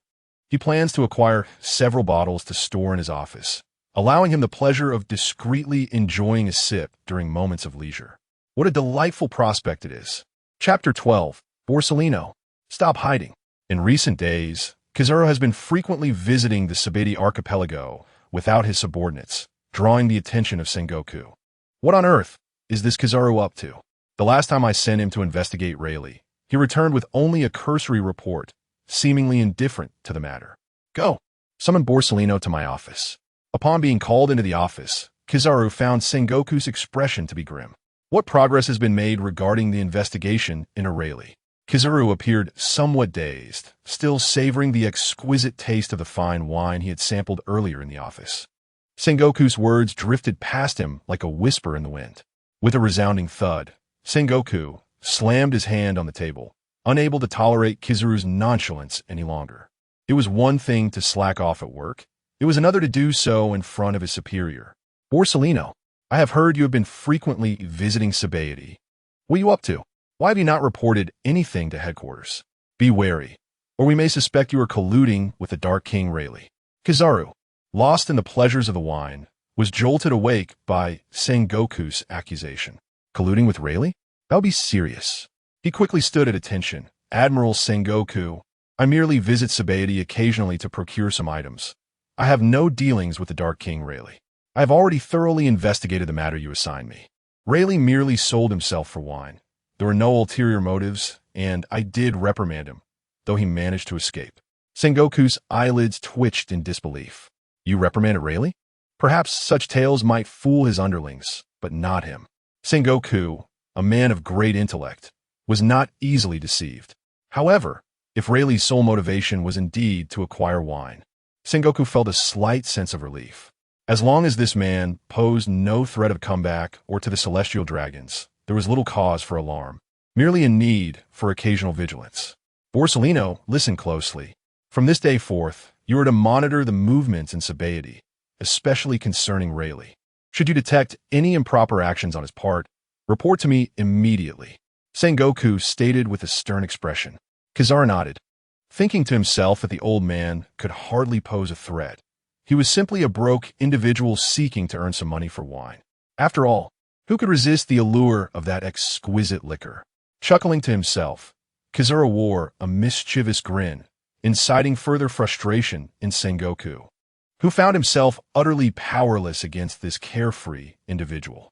Admiral Sengoku, I shall take my leave now, Kizaru declared, as Sengoku covered his face, watching him depart with a look of weary resignation.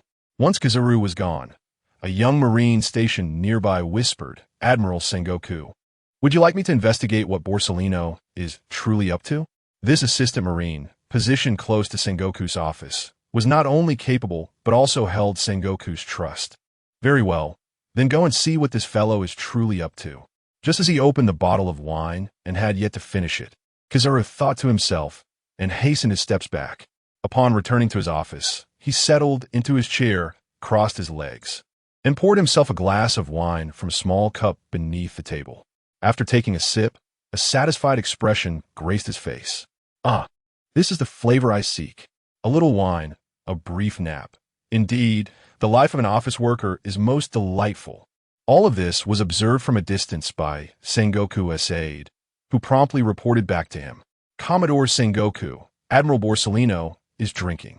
Sengoku's eyes widened in disbelief. How outrageous! This man is drinking during work hours. Sengoku felt that this matter could not be overlooked. A public reprimand was necessary to ensure he learned his lesson. You find an opportunity in the next few days to bring him, along with the wine, to me, and summon the other admirals as well. Yes, sir. Soon after, Kizaru was caught red-handed drinking in his office by the incoming aide, who confiscated both him and the wine. Kizaru pouted, thinking to himself, oh dear, I suppose my salary for this month is gone. Admiral Borsellino, please come with us. There's a meeting with Sengoku. At the Navy headquarters, Sengoku sat imposing at his desk, the atmosphere grave. The two admirals, Akiji and Akainu, along with Vice Admiral Garp, were all seated on the sofa. Upon entering, Kizaru sensed that things were not looking good. This was to be a public execution of sorts. Sengoku gestured for Kizaru to take a seat. I have summoned you all today to discuss two matters. The first involves Port Gasti, Ace pursuing Blackbeard. Should they encounter each other, a fierce battle is inevitable, and we must closely monitor the situation, Sengoku declared solemnly. Battles among pirates should ideally leave them both worse for wear. That would be the best outcome. This Blackbeard seems quite ambitious, having killed a captain from Whitebeard's crew and obstructed his crew once more, Kizaru remarked, resting his chin on his hands. Precisely. Which is why we must pay close attention to both parties' movements, Sengoku continued, adjusting his glasses. Suddenly, he shifted the topic furthermore. It has come to my attention that some high-ranking Navy officials have been neglecting their duties, frequently traveling to Sabaody. Can you guess what they're doing? They're going to buy wine. As far as I know, that wine does not come cheap. A Navy officer, instead of focusing on work, is running off to buy wine, even drinking during office hours multiple times. What is the meaning of this? Sengoku thundered, casting a sharp glance at the indifferent Kizaru seated before him. The gazes of those present turned towards Sengoku, already knowing the answer. It is not that we prohibit you from drinking. However, this is work time. If one cannot resist, an occasional drink may be excusable. But as I have learned, you are drinking daily. He frequently dashes off to Sabaody to procure some liquor. Am I mistaken, Admiral Borsellino? It appears that this time, Sengoku is indeed intent on administering public punishment. Admiral Sengoku, I take full responsibility for this matter. Kizaru immediately offered his apology. He is quite seasoned in handling such situations. It is essential to maintain respect for superiors, and publicly apologizing is certainly the most prudent course of action. A profound silence enveloped the room, only to be broken by the sudden, hearty laughter of Garp. Sengoku, must you be so serious? It is merely a bit of drinking. As long as it does not interfere with regular duties, all is well. Only the naval hero Garp would dare to speak to Sengoku in such a manner. The others remained silent. To my knowledge, Borsalino is not one to indulge excessively in alcohol, which suggests that this particular drink must be quite extraordinary. Ha ha ha. Garp glanced at Kizaru, signaling him to stop holding back and to hasten in allowing everyone to taste this remarkable liquor. Chapter 13. The shock of the naval headquarters. It is truly remarkable that a mere occasional drinker could become so utterly intoxicated. This beverage undoubtedly possesses a unique quality.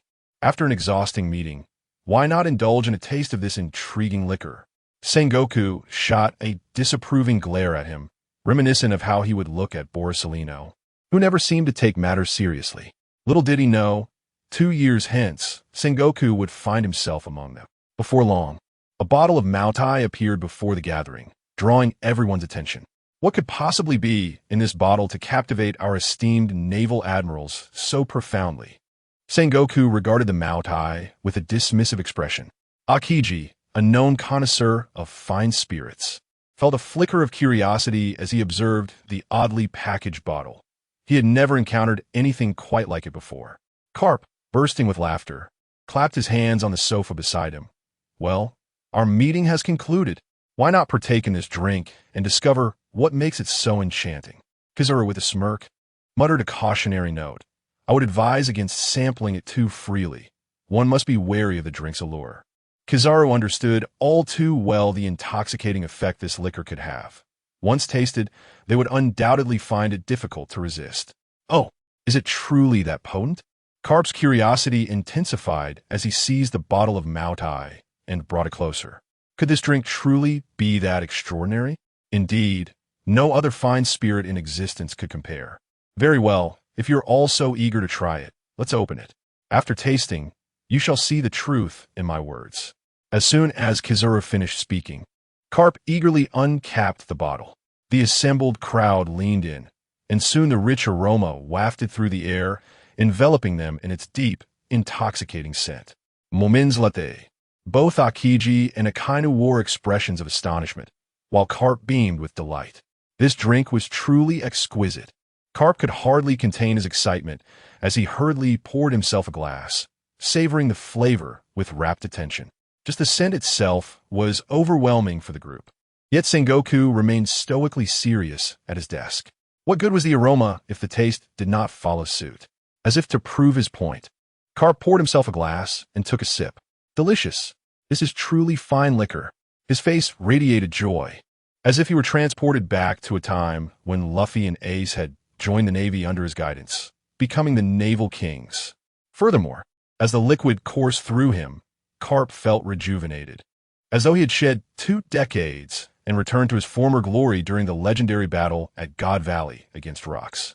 This is indeed remarkable. I find myself at a loss for words to describe it. Garp exclaimed. Beside him, Akiji and Akainu exchanged puzzled glances.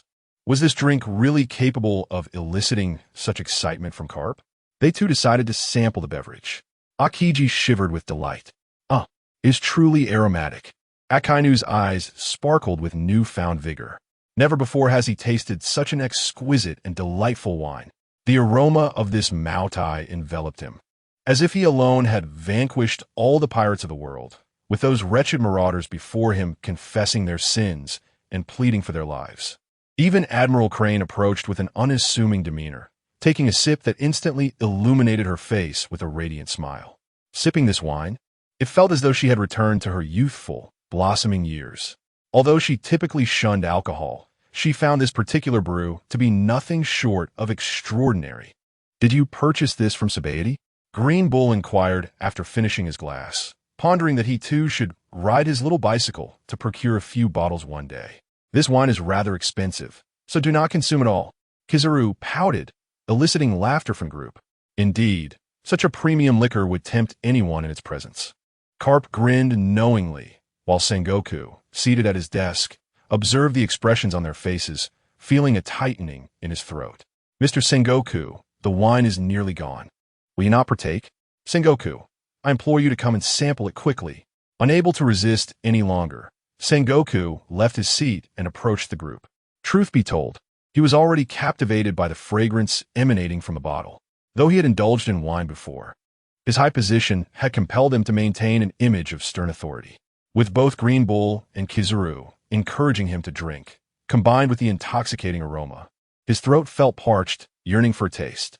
Well then, I shall reluctantly try this miraculous wine, Sengoku declared, raising his glass to his lips. In the next moment, he felt as if he had melted away. His eyes widened, and an expression of sheer delight spread across his face. This wine, it is simply splendid.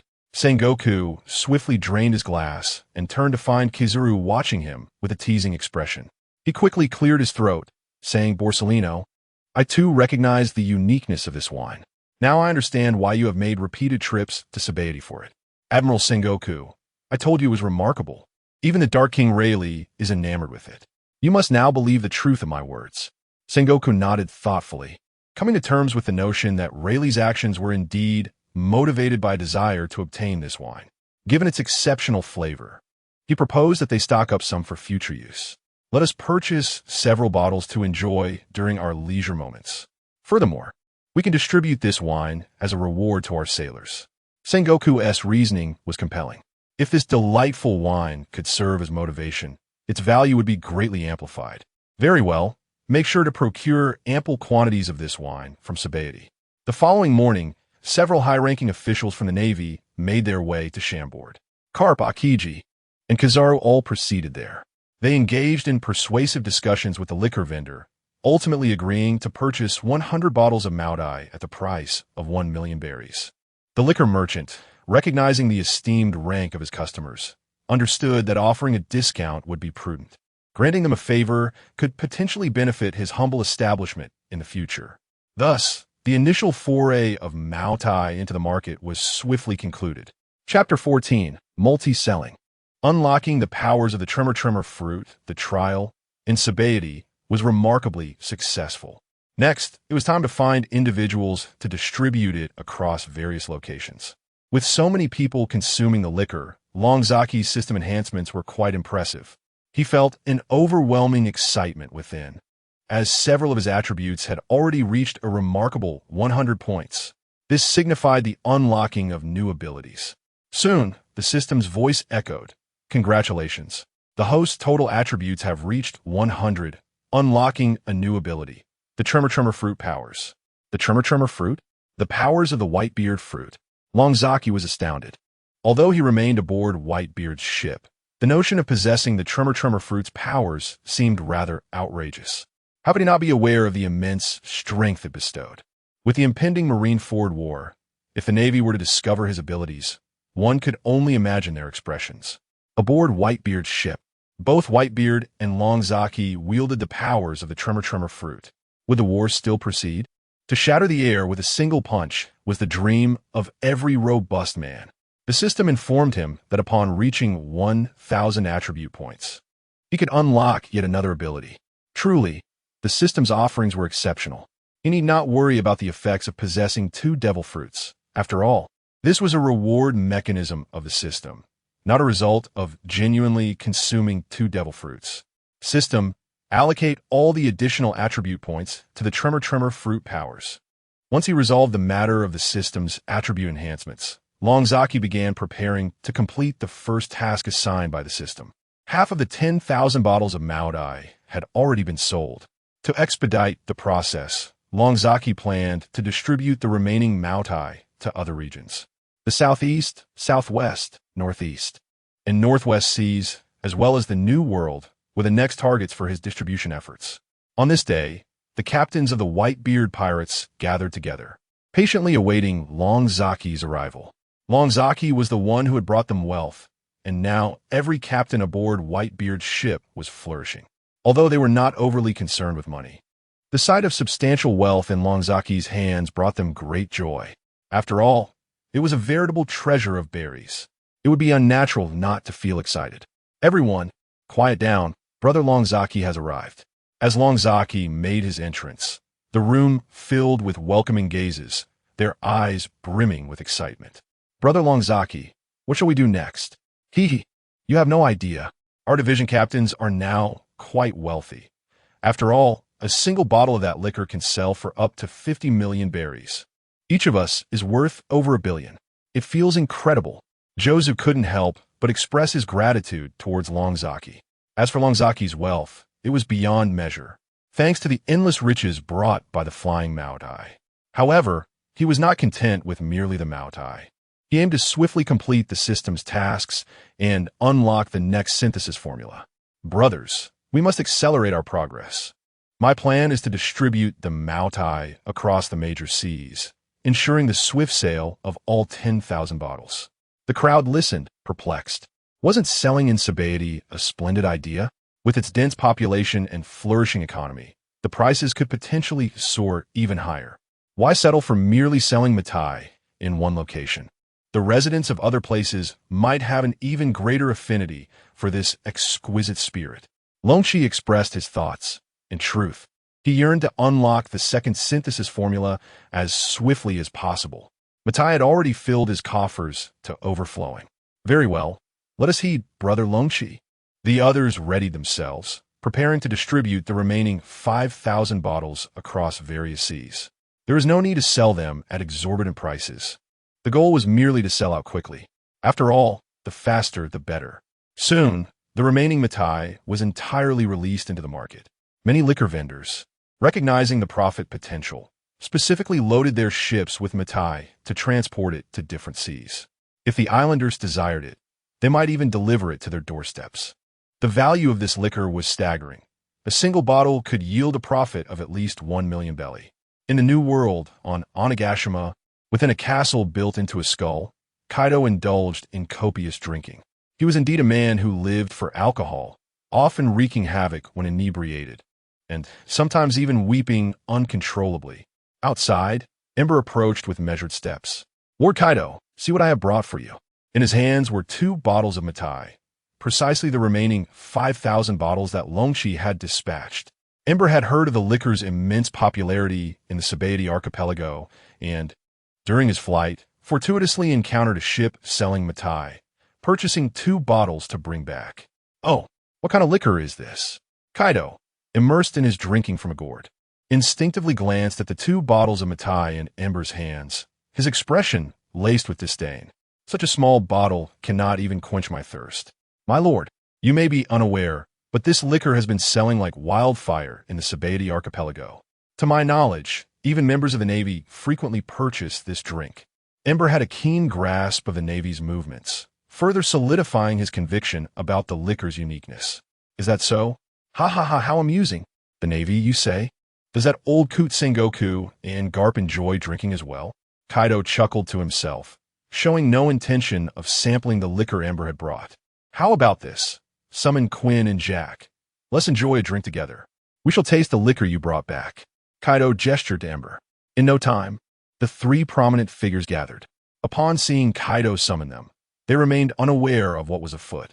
Lord Kaido, is there something you require of us? Nothing of great importance today. I merely wish for your company and a few drinks. As it happens, Ember has brought 2 bottles of what he claims to be fine liquor. Kaido signaled for Ember to uncork the Maotai. Ember swiftly opened a bottle. Jack and Quinn, seated nearby, suddenly caught a whiff of the fragrance emanating from the bottle. Why does this liquor smell so divine? I told you, this liquor is indeed extraordinary. Jean, too, was captivated by the intoxicating aroma of the wine, unable to extricate himself from its allure. The 3 prominent figures simultaneously turned their gaze towards Kaido, their anticipation palpable as they yearned to savor the exquisite flavor of the drink. Kaido, still indulging in his own beverage, had initially shown little interest in the small vial of liquor. He had summoned his subordinates with the intent of sharing the 2 bottles of Maotai, seeking their company. However, upon inhaling the fragrant scent of the Maotai, he glanced at the gourd in his hand, and in an instant, it lost its appeal. Chapter 15. Partners. En route to Dressrosa, Lord Kaido. Are you certain you do not wish to indulge in a sip? Jack raised his goblet and downed it in one swift motion. The moment the liquid coursed through him, he shuddered involuntarily, his eyes sparkling with newfound brilliance. Jack, how does the wine fare? Quinn observed Jack's reaction, his mind awash with questions, perplexed by Jack's expression. Yamato lifted his cup and took a taste. As the exquisite flavor enveloped his palate, visions of avenging his kind and annihilating their foes flooded his mind. This wine was truly exceptional. Quinn, utterly bewildered, hastily raised his goblet to sample it as well. He could not restrain an exclamation, for the wine's delightful essence made him feel as though he were basking in a gentle spring breeze. It ignited a fervor within every cell of his being, this unparalleled pleasure akin to the honor of achieving a monumental scientific breakthrough. How splendid! Lord Kaido, you must partake in this delightful nectar. Kaido raised an eyebrow, a scornful smile gracing his lips as he observed the reactions of his three prominent subordinates. How amusing it was that they had orchestrated such a performance merely to entice him into tasting this so-called fine wine. He had to admit, their portrayals were quite convincing. From their expressions to their entire body language, they truly resembled individuals savoring a supremely exquisite vintage. You three, it would indeed be a shame if you did not take to the stage for a performance. Ha ha ha. Kaido laughed heartily. Lord Kaido, this wine is indeed remarkable. I have never tasted anything so divine. Jack interjected, having succumbed to the allure of the exquisite Maotai, his anxiety rising at Kaido's lingering skepticism. How could this possibly be an act? This wine is truly exceptional. Enough, enough. I can smell it myself. The aroma is enticing. I, Kaido, have consumed copious amounts of alcohol. Perhaps this wine is indeed commendable, but my interest wanes. As a seasoned drinker, he regarded all beverages with indifference, so long as they were drinkable. Lord Kaido, I implore you to take a sip. After all, you have nothing to lose. Yamato stood and filled Kaido's goblet to the brim. Kaido paused, taken aback by his subordinate's insistence. After a moment's thought, he decided to indulge. Very well, Yamato. In light of your earnest persuasion, I shall temporarily acquiesce and see if this wine is as extraordinary as you assert. He raised the goblet and swiftly emptied it. A refreshing sensation washed over him. The wine's rich and flavorful essence left him utterly astounded. This wine? Are you certain this is wine? Kaido commanded his subordinates to refill his cup, and once more he drank it down. Joy radiated from his countenance, a feeling akin to ruling the world. With the entirety of existence beneath his feet, this wine is nothing short of miraculous. Not only is it delectably fragrant, but upon finishing it, I feel invigorated, devoid of the usual hazy stupor that accompanies excessive drinking. Please, open another bottle for me. I wish to indulge once more. Jean hurriedly approached to uncork another bottle, which Kaido eagerly accepted. With a flourish, he blew into the bottle and gulped it down in one go, the warm liquid cascading into his belly, enveloping him in a wave of warmth. Ah, what sheer delight! What rapture! After experiencing this exquisite elixir, the previous drinks he had consumed paled in comparison. Jean, where did you procure this remarkable beverage? Swiftly acquire more of it. From now on, I, Kaido, shall only indulge in this drink. Kaido, possessing a wealth amassed primarily through the exploitation of Wano, the profits from his factories, and the protection fees extorted from various small nations, instructed Jean to procure as much of this liquor as possible, sparing no expense. Jean transformed into a toothless dragon, darting off to acquire the coveted drink. Kaido, glancing at the inferior spirits he had previously consumed, seized a nearby spiked club and shattered them all. Those beverages were mere trifles compared to the divine nectar he now savored. Before long, Jean returned burdened with numerous bottles of Maotai. The merchants, aware of his affiliation with the four emperors, Kaido dared not demand exorbitant prices, selling them at the standard rate of 100,000 berries. Kaido's spirits soared upon seeing the Maotai. Ah, Jack, when you next visit Doflamingo, do bring some of this fine liquor for him. After all, we are long-term business partners, and Kaido is not one to be stingy. Understood, Lord Kaido.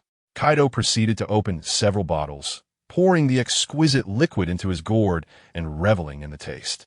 Days later, Jack set off for Dressrosa to engage in the trade of artificial devil fruits. As a trusted collaborator of Doflamingo, he brought along a few bottles of Maotai. At the Dressrosa port, Doflamingo's top lieutenant, Treble, awaited Jack's arrival with great anticipation. Upon his arrival, Treble stepped forward to extend a warm welcome. "We have the artificial devil fruits that Lord Kaido desires. Please ensure they are delivered as promised." Once ashore, Jack's first task was to prompt Doflamingo's men to deliver the artificial devil fruits, which were crucial for bolstering the strength of their beast pirates. Treble, wearing a broad smile, assured him, "Indeed, our master has prepared the artificial devil fruits as instructed by Lord Kaido, eagerly awaiting your arrival." "Excellent. That is for the best." Jack's temper was notorious. If Doflamingo's crew dared to refuse or delay the delivery, he would certainly cause a scene in Dressrosa. Nevertheless, witnessing Treble's lackeys efficiently transporting the fruits onto his ship brought a smile to his face. Doflamingo proved to be quite reliable. "Inform your master that Lord Kaido treats his partners exceptionally well. We did not come empty-handed. Lord Kaido has brought you a selection of fine wines. Even we, the officers, have refrained from indulging excessively in such exquisite fare. You should extend your heartfelt gratitude to us." Toripole noticed the bottles of wine held by Jack's subordinates, yet he paid little heed to them, simply expressing his thanks. "As for fine wines, we possess a considerable stock in Dressrosa. Furthermore, Doflamingo seldom indulges in alcohol. When he does, it is exclusively exquisite red wine. We are truly devoted to Lord Kaido, and rest assured, I shall convey our loyalty to our young master." Once all the artificial devil fruits were loaded onto the ship, Jack, filled with satisfaction, boarded the vessel and departed with his crew. Toripole also brought the 3 bottles of wine that Jack had brought to the royal palace of Drysas. "Doflamingo, that drought Jack has once again delivered several bottles of wine. Would you care to sample them?" Chapter 16. Doflamingo begins to sell Maotai in the palace of Dressrosa. Doflamingo reclined on the sofa. A collection of stemmed glasses adorned the table, each filled with red wine. After years of dedicated effort towards the development of Dressrosa, the kingdom now thrived in prosperity, a fact that brought him immense satisfaction. In the underworld, the reputation of Joker was unparalleled and widely recognized. The orderly trade of artificial devil fruits and various munitions had yielded him substantial profits. Beside him, Treble placed a bottle of wine, a gift from Jack, on Doflamingo's table. "Doflamingo, this wine is peculiar. I have never encountered such packaging before," Treble remarked, wiping his nose with a flourish. Doflamingo, with his legs crossed, was perusing the latest newspaper when he caught sight of the wine Treble brought. An unbidden smirk crept across his face. What delightful beverage could that fellow have brought?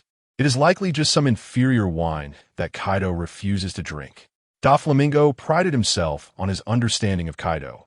If there were truly exquisite wine, why would he send his subordinates to deliver it here? As for what it is, I cannot say, but I've placed it on the table. If you wish to sample it, feel free to open it. However, from Jack's tone, it seems he believes this wine to be a grand gift. "Oh, is that so? Does Kaido truly send me fine wine?" Doflamingo chuckled.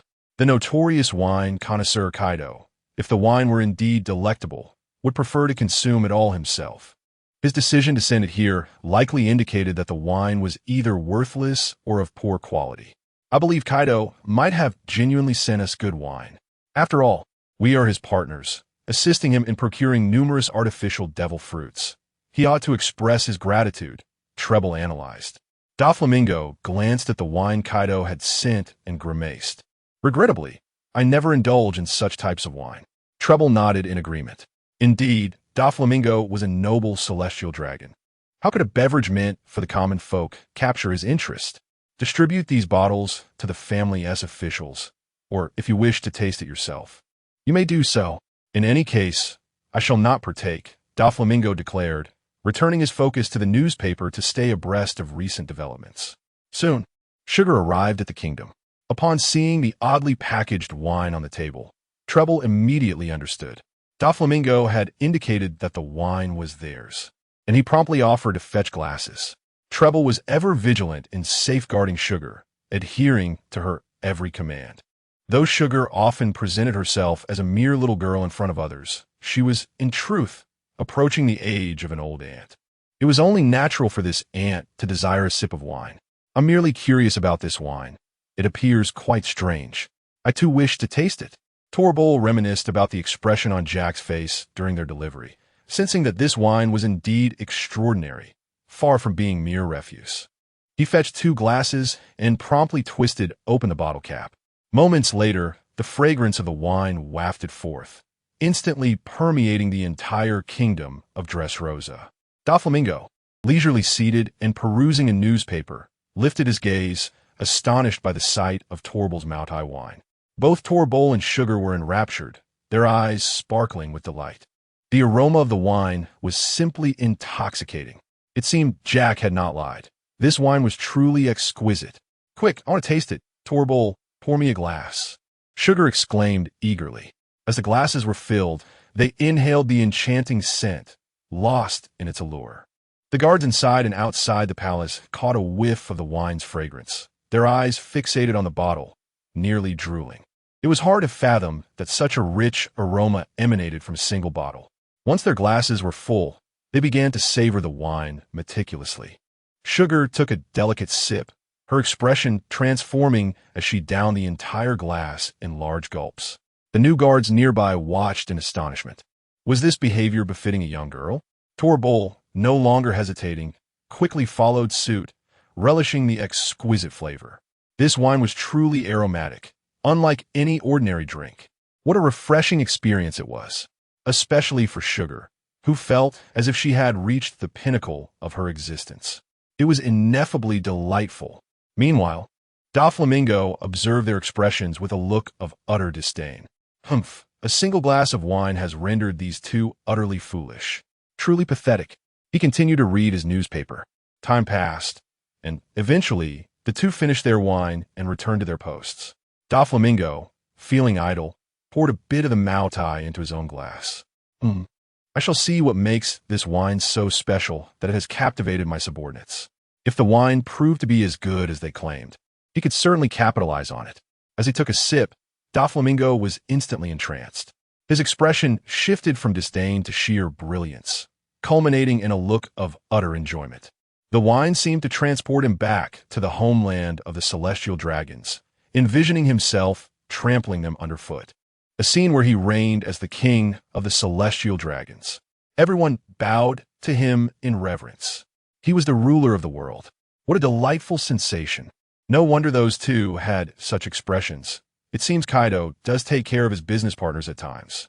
Doflamingo tilted his head back, savoring the Maotai, finding it even more delectable than the world-class wines worth millions of berries he typically indulged in. Suddenly, an idea struck him.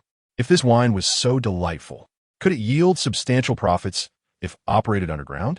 Now, all he needed was to find the producers of this wine, and he could sell it across the globe. Do not forget, he is the greatest intermediary in the underground world, a formidable figure who operates in both the shadows and light. He possesses an abundance of resources. With this in mind, he promptly convened a meeting with his subordinates. Once everyone had gathered, Doflamingo began, recently, there's a new scheme involving this bottle, known as Maotai. I need your assistance to ascertain the origin of this liquor, as we require a substantial quantity. For with this liquor in our possession, we would essentially hold an inexhaustible wealth. Chapter 17. Unfolding Cooperation. The fear of Doflamingo. It must be acknowledged that Doflamingo's mind operates with remarkable agility. After savoring the sweetness of this wine, he immediately conceived a new plan. He envisioned procuring this exquisite beverage in substantial quantities. Its delectable quality would undoubtedly render it profitable.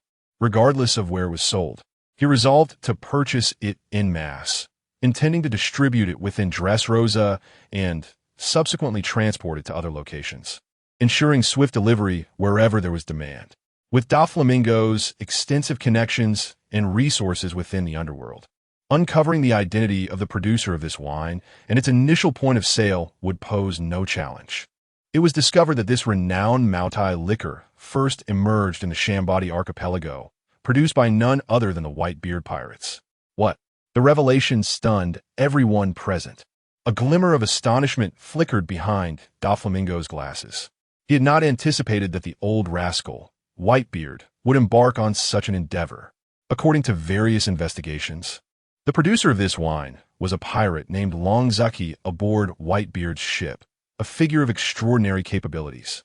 Doflamingo had grasped the situation with clarity. His next course of action was to collaborate with this pirate, seeking mutual profit. Soon, aboard the Whitebeard's ship, Longzaki received an invitation from Doflamingo.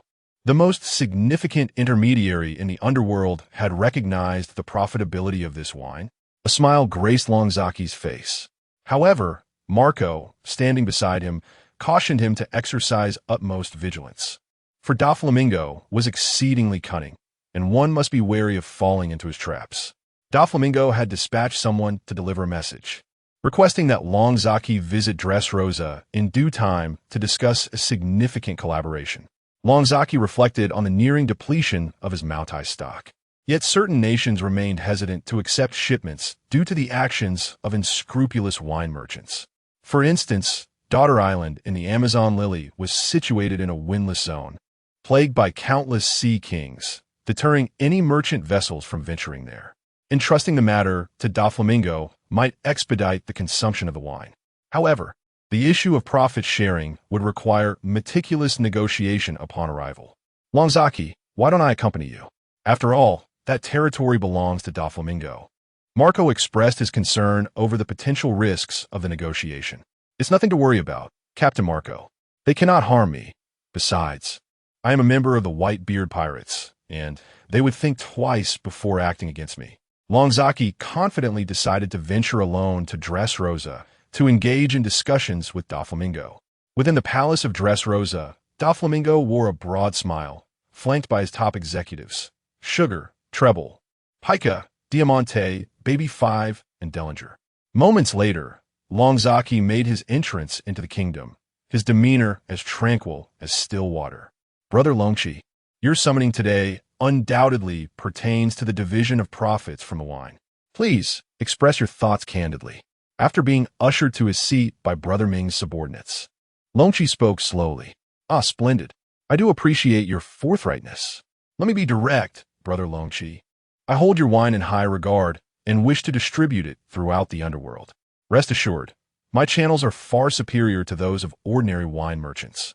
That is certainly agreeable, as we seek a mutually beneficial partnership. However, the process of crafting this wine is rather intricate. Thus, I can only allocate you 30% of the profits from each bottle. Doflamingo was immediately taken aback. Only 30% from a bottle? Is this? Ah, yes.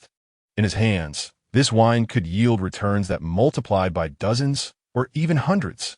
In the possession of ordinary merchants, it would be worthless, possibly even pilfered by other pirates. Brother Longchi, I urge you to reconsider. 30% seems rather meager. Doflamingo attempted to negotiate further. 30% is already generous. Were it not for your impressive distribution channels, I would not even entertain a partnership with you. You must recognize this. Longchi sat back, exuding an air of pride. Doflamingo's face began to betray a hint of ire, yet he refrained from overt aggression, knowing Longchi hailed from the Whitebeard Pirates. After a moment, he restored his sinister smile. Very well, Brother Longchi, I shall procure your wine. 30% it is, for your product is indeed exceptional. In truth, Doflamingo was far from satisfied with such a profit margin.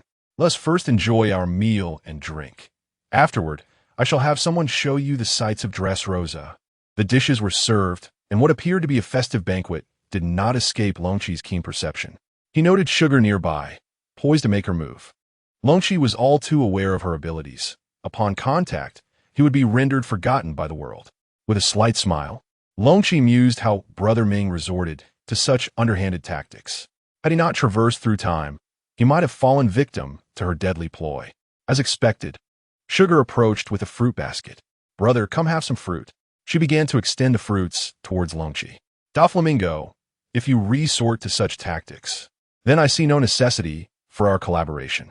With that, Longchi's demeanor shifted. His aura intensified as he unleashed a powerful punch. In an instant, The air before him shattered. The entire Dressrosa palace trembled violently, and sugar was propelled away by the force of the blast. With the activation of the tremor fruit, the kingdom began to fissure dramatically, resulting in an unimaginable earthquake. Doflamingo's subordinates were all sent reeling, some even spitting blood from the sheer force of the blow. Realizing the gravity of the situation, Doflamingo shouted, "Cease this at once, brother Longchi. 30%. 30% it shall be, for the sake of such trivial gains. It is unnecessary to forge enmity with the Whitebeard Pirates. Moreover, the opponent's strength is truly astonishing. This young lad before me possesses the very powers of Whitebeard." Looking around, the vicinity of Dressrosa is ravaged, with tremors having devastated the landscape. Every building lies in ruins. The kingdom of Dressrosa has collapsed, reduced to mere rubble. Let us diligently carry out our tasks and endeavor to sell these wines. Remember, do not attempt any deceitful tricks again. Otherwise, I shall obliterate everything you have built. Tainted as it is. Longzaki spoke in a calm tone, then turned to depart, leaving Doflamingo and his cadre in a state of profound shock and apprehension. They understood that had Doflamingo not acquiesced wisely moments ago, their years of hard work could have evaporated in an instant. We must ensure the goods are transported here first. Let us sell them within Dressrosa, earn some profit before anything else. Doflamingo reflected on the earlier scene, still haunted by it. This young man is utterly terrifying. Chapter 18. The Empress Hancock also tastes Maotai. It is said that Longzaki possesses the formidable powers of the tremor fruit awarded by the system. Doflamingo would dare not act recklessly in his presence, for a single blow could shatter his skull. Were it not for Doflamingo's lingering utility, he would not hesitate to replace the king of Dressrosa. The kingdom of Dressrosa lay in shambles. A tempest of unspoken fury brewed within Doflamingo, yet he dared not make a move. Not only was the opponent Whitebeard, but the terrifying abilities of Longzaki rendered their cadre potentially outmatched. Moments ago, had it not been for Treble's timely intervention in catching sugar, the hard-earned Dressrosa would have descended into chaos. Having procured 1,000 bottles, Doflamingo's aides, Pica and Diamante, hastily organized the reconstruction of the royal palace, while the remaining officials began to sell the Maotai within the kingdom. Soon, the Maotai garnered extraordinary acclaim. Doflamingo, a master strategist, distributed only a few hundred bottles to the citizens, allowing the reputation of this exquisite liquor to spread throughout Dressrosa, where all came to recognize its value. Ultimately, he decided to showcase a bottle of Maotai in the bullfighting arena as the ultimate prize for victors, luring more citizens to participate.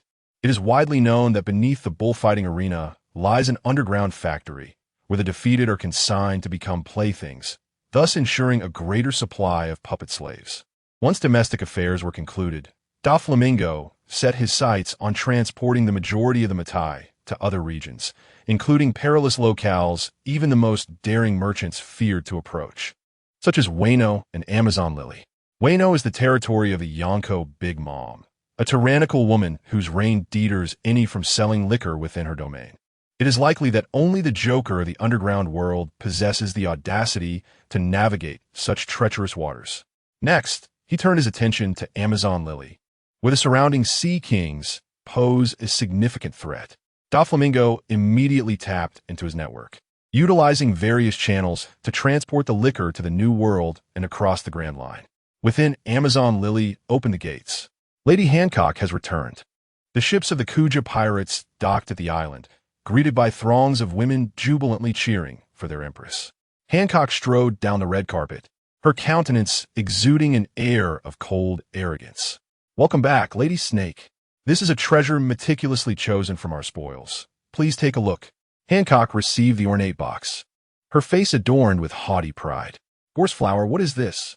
She discovered several oddly packaged bottles of liquor placed at the entrance alongside the treasures. "Esteemed Lady Snake, this is a rare and exquisite wine we specially procured for you. It has become immensely popular in Sabaody. We have long wished to present you with a few bottles, but we lack the means. Now, we have arranged for its transport over the seas. Please do sample this fine wine." A maid within Hancock's palace beamed with excitement. They had anticipated that Lady Snake would be overjoyed upon hearing about the wine. To their dismay, Hancock wore a sullen expression and turned to leave, showing no interest in their words. Golden Glow, you're truly foolish. Lady Snake rarely indulges in wine. Why did you go to such lengths to procure this for her? Hancock's second sister reproached her. But I've heard this wine is extraordinary. I merely wished for Lady Snake to savor its exquisite flavor. None of us have tasted it. Very well, let it be. We shall leave the wine here, Hancock declared as she made her way to her chamber. Her serpent steed coiled around her, providing a place for her to rest. You're merely pushing away those who mean well. At that moment, old Granny Nyo entered, speaking earnestly to Hancock. I shall do as I please. My actions are of no concern to you. Your time is over. Guards, throw her out, Hancock commanded, dragging old Granny Nyo and casting her out. What an annoying woman, Hancock thought, feeling agitated as she ordered her attendants to prepare a bath. As the bathing order was given, alarm bells began ringing throughout the island, and the female guards took their posts to prevent anyone from approaching. The security is in your hands. For the next 2 hours, no one is to enter the city, Hancock instructed. She glanced at the bottle of Maotai on the ground and brought it into the bathing chamber. A few sips while bathing wouldn't tea hurt. Hancock occasionally enjoyed a drink. That slight intoxication helped her forget the wounds of the past. Entering the bathhouse, she held the wine in her hand and uncapped the bottle. Suddenly, her eyes widened. This wine, how fragrant! As she submerged herself in the warm water, her delicate hand held the goblet. Her previously frosty demeanor now displayed a sense of eagerness, and her gaze reflected a newfound yearning. She then drank deeply. Oh, what's happening? Sister? What is going on inside? At the door, her two sisters inquired anxiously. This wine, it is nothing short of miraculous. Wine? What is my sister talking about? Could it be that she's referring to the wine delivered by that maid? Sister, what is happening? Hancock was too engrossed to respond, pouring herself another glass. She drank gracefully and languidly, then licked her lips, a flush appearing on her face. Such exquisite wine. I have never tasted anything so delightful. This wine feels as if sweet love has arrived by my side, bringing me joy and bliss. Happiness. How truly blissful. Soaking in this comforting warm water while sipping such delectable wine, life could not be better. After her bath, she immediately summoned the maid from earlier. Golden Glow, your wine. The Golden Sparrow was momentarily stunned, believing that Lady Snake was seeking trouble with her. Where did you acquire your wine? I desire it, an abundance of it. Could you procure some for me? The handmaiden of the Golden Sparrow was immediately left in a state of disbelief. Chapter 19. Big Mom's Insatiable Craving. Can a bottle of wine solve it? The Empress Hancock ordered 500 bottles of Maotai liquor, which were promptly arranged for delivery by Doflamingo to the heart of the calm belt surrounding Daughter Island. The 500 bottles were destined for Whole Cake Island. At Whole Cake Island, Charlotte Lin, known as the Emperor Big Mom, was hosting a tea party with her numerous daughters. Countless pastries, items, and flora, infused with a spark of life, were joyfully dancing around her. Seated at the center, Big Mom bore a somewhat serious expression alongside her children. What movements are the Navy making? She inquired of her offspring. Katakuri replied earnestly. The Navy headquarters is closely monitoring the interactions between Fire Fist Ace and Blackbeard. They believe that a significant event may arise from their meeting. Previously, the Emperor Red-Haired Shanks had visited Whitebeard's ship to discuss this very matter. Oh, how intriguing. That lad on Whitebeard's ship? Blackbeard Teach seems to harbor considerable ambition, Big Mom mused. Indeed, Mother. Blackbeard has been with the Whitebeard Pirates for quite some time, and now he has slain the captain aboard. This indicates he has long harbored such premeditated intentions. Very well, let us set this matter aside. As long as they do not encroach upon my interests, I can't afford to overlook it for now. Big Mom chuckled heartily, relishing the thought of a conflict between Whitebeard and Blackbeard, hoping for mutual destruction. This would grant her the opportunity to seize control of Whitebeard's territory. Enough of that. Let the tea party commence. I am eager to indulge in some delectable desserts. By the way, what culinary delights await us today? Big Mom's gaze turned towards her esteemed culinary team. The most skilled among them was the chef known as Longbread, the head chef of the Big Mom Pirates, whose ability transformed any object into food. though the taste often left much to be desired. As head chef, he sought out renowned cooks from across the globe, particularly pastry chefs, ensuring that each tea party featured exquisite treats for Big Mom to savor. Today, long-bred subordinates returned from procuring several bottles of Maotai and prepared a splendid feast. He had heard that Maotai had gained immense popularity in the New World, with some islands experiencing a shortage due to high demand. This signified the substantial value contained within the liquor. At the tea party, Longbread was ready to present the Maotai for Big Mom to enjoy. Following a flurry of joyful preparations, the desserts arrived alongside a dozen bottles of Maotai placed upon the table. However, Big Mom's palate had grown increasingly discerning, and ordinary desserts could no longer satisfy her cravings. Upon sampling the day's offerings, her brows furrowed in disappointment. Who made today's dessert? Big Mom suddenly interjected during the meal. The room fell into a sudden silence, all eyes fixated on her with an air of palpable tension. It was me. A nervous chef stammered as he stepped forward. This was it. Big Mom's children turned their gazes toward the chef, and the long-bred chef felt a tightening in his chest. How could Big Mom have become so finicky about desserts? Was this confection not to her liking? Life or death? The chef nearly wet himself upon hearing those words. In that instant, his very soul seemed to be siphoned away.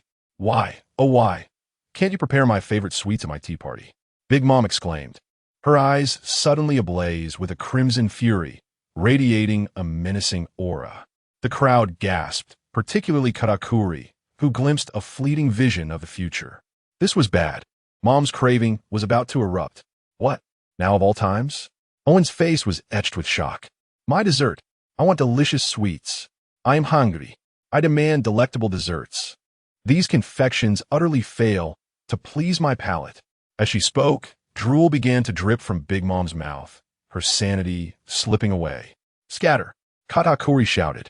With a thunderous crash, Big Mom surged to her feet, overturning all the desserts laid before her, sending the table crashing to the ground. Her colossal form stomped with such force that the very ground trembled beneath her. I want to eat. I want desserts. Without regard for anything else, Big Mom devoured the soul-infused items before her. She was succumbing to her craving. Once her hunger struck, the entire island faced the threat of obliteration. L'omelette chef, what have you done? Why can't today's desserts satisfy Mother's appetite? Her eldest son, Perispero, bellowed at Longbread. The chef, now visibly panicked, could only express his ignorance. Despite his team's utmost efforts, today's confections had failed to meet Big Mom's standards. I don't know. I thought the desserts were delectable. But Lynch, oh dear, this is a grave situation, Perispero lamented. Everyone, hurry and evacuate. Katakuri urged as he approached Longbread. Chef, you must arrange for someone to prepare another dessert immediately. But there is no time to start from scratch. What if Lin is still dissatisfied? Longbread protested. There is no choice then, Katakuri declared resolutely. We must remake the dessert. It's the only way. Otherwise, we cannot quell Big Mom's craving. Suddenly, Longbread noticed the Maotai liquor placed beside the table. Of course, Lin hasn't tasted this Maotai yet. Perhaps pairing it with today's dish could yield a more favorable outcome. It may just be possible to deter Lingling with a bottle of wine. How could that be? Chef, you should hasten to prepare it. Perispero harbored little faith that a mere bottle of wine could quell Mother's insatiable cravings. She is not one to be intoxicated by alcohol. Her true affection lies with sweets. How could this wine possibly alleviate her condition? Perhaps it is worth a try. Katakuri spoke in a solemn tone, then volunteered to take action. He secured a bottle of Maotai with glutinous rice and boldly approached Big Mom to intercept her rampant destruction. Be cautious. With remarkable speed, Katakuri arrived before Big Mom. What? Do you intend to obstruct me? Big Mom inquired with a fearsome expression. Mother, please give this a taste.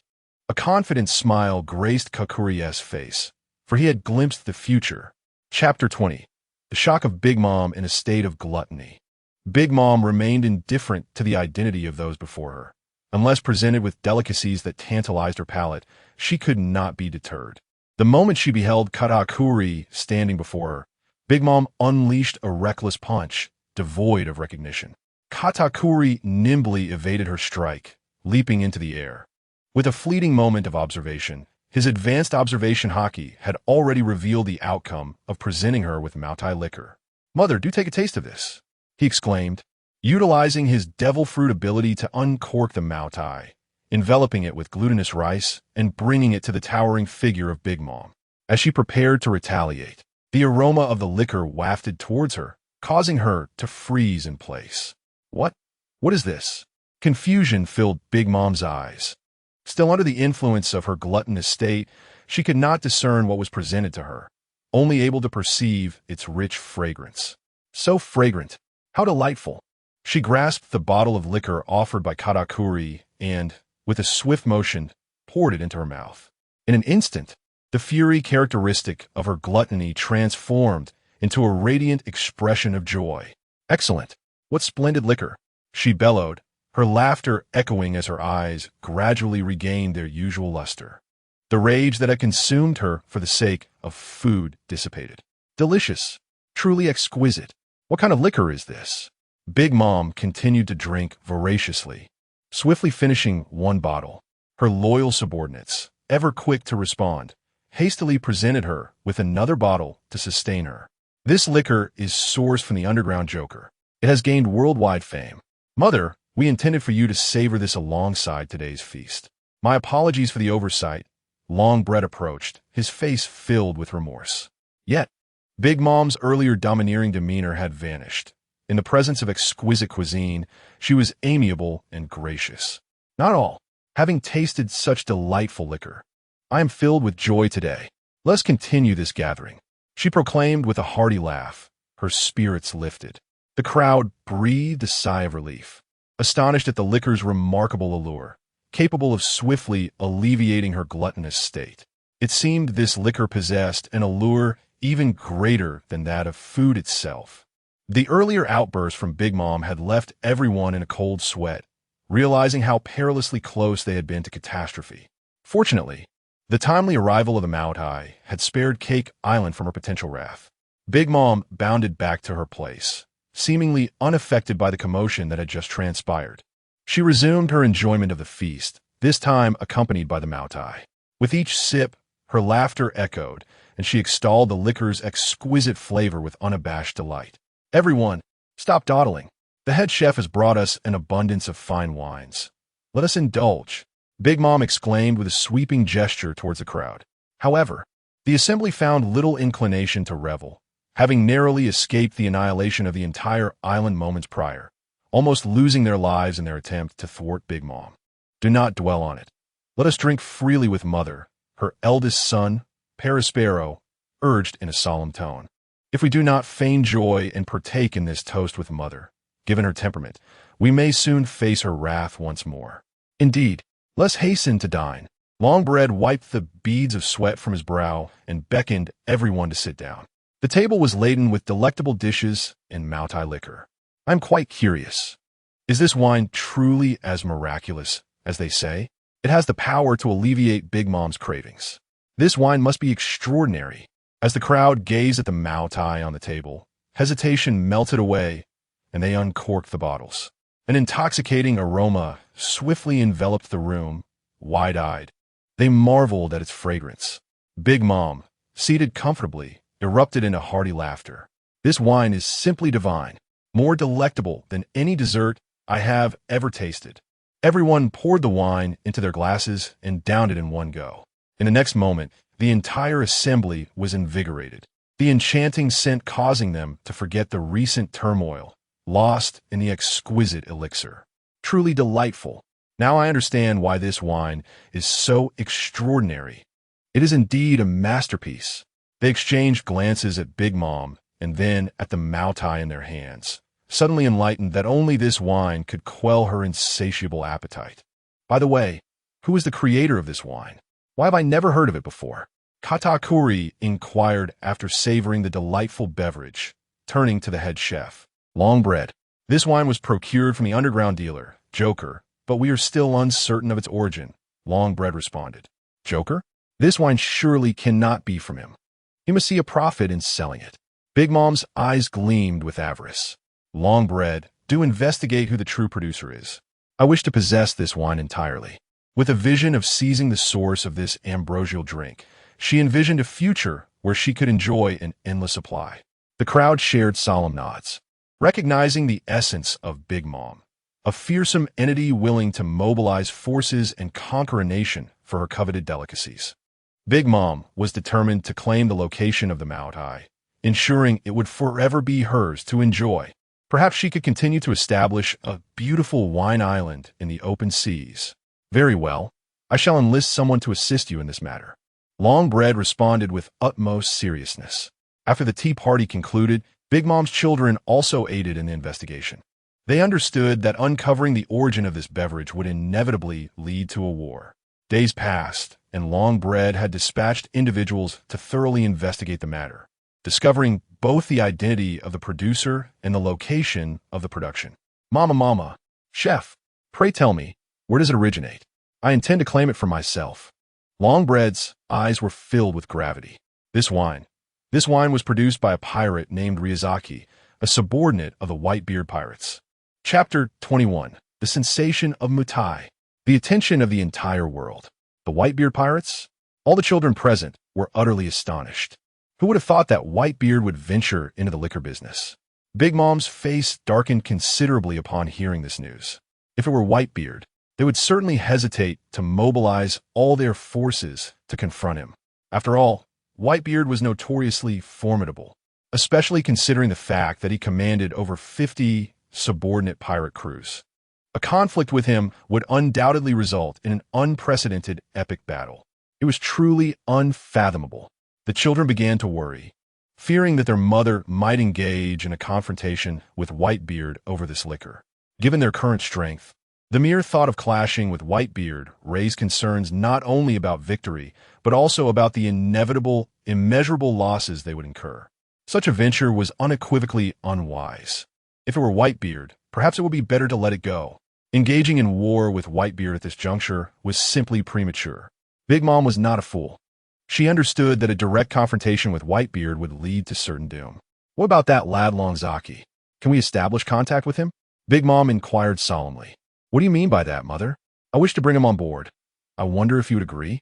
But Mother, he is part of Whitebeard's crew. If we manage to recruit him, Whitebeard will surely object. We could discreetly win him over, ensuring that Old Man remains oblivious. Big Mom responded with a wicked grin. One cannot deny that the actions of the Big Mom pirates were quite swift.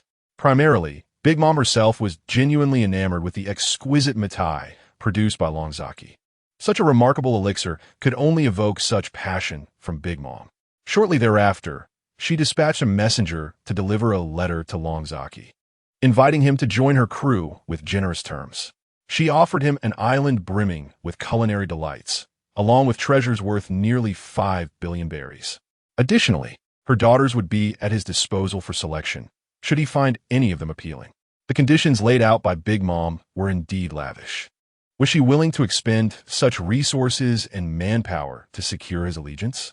Upon reading the letter from Big Mom, Longzaki couldn't help but chuckle in amusement.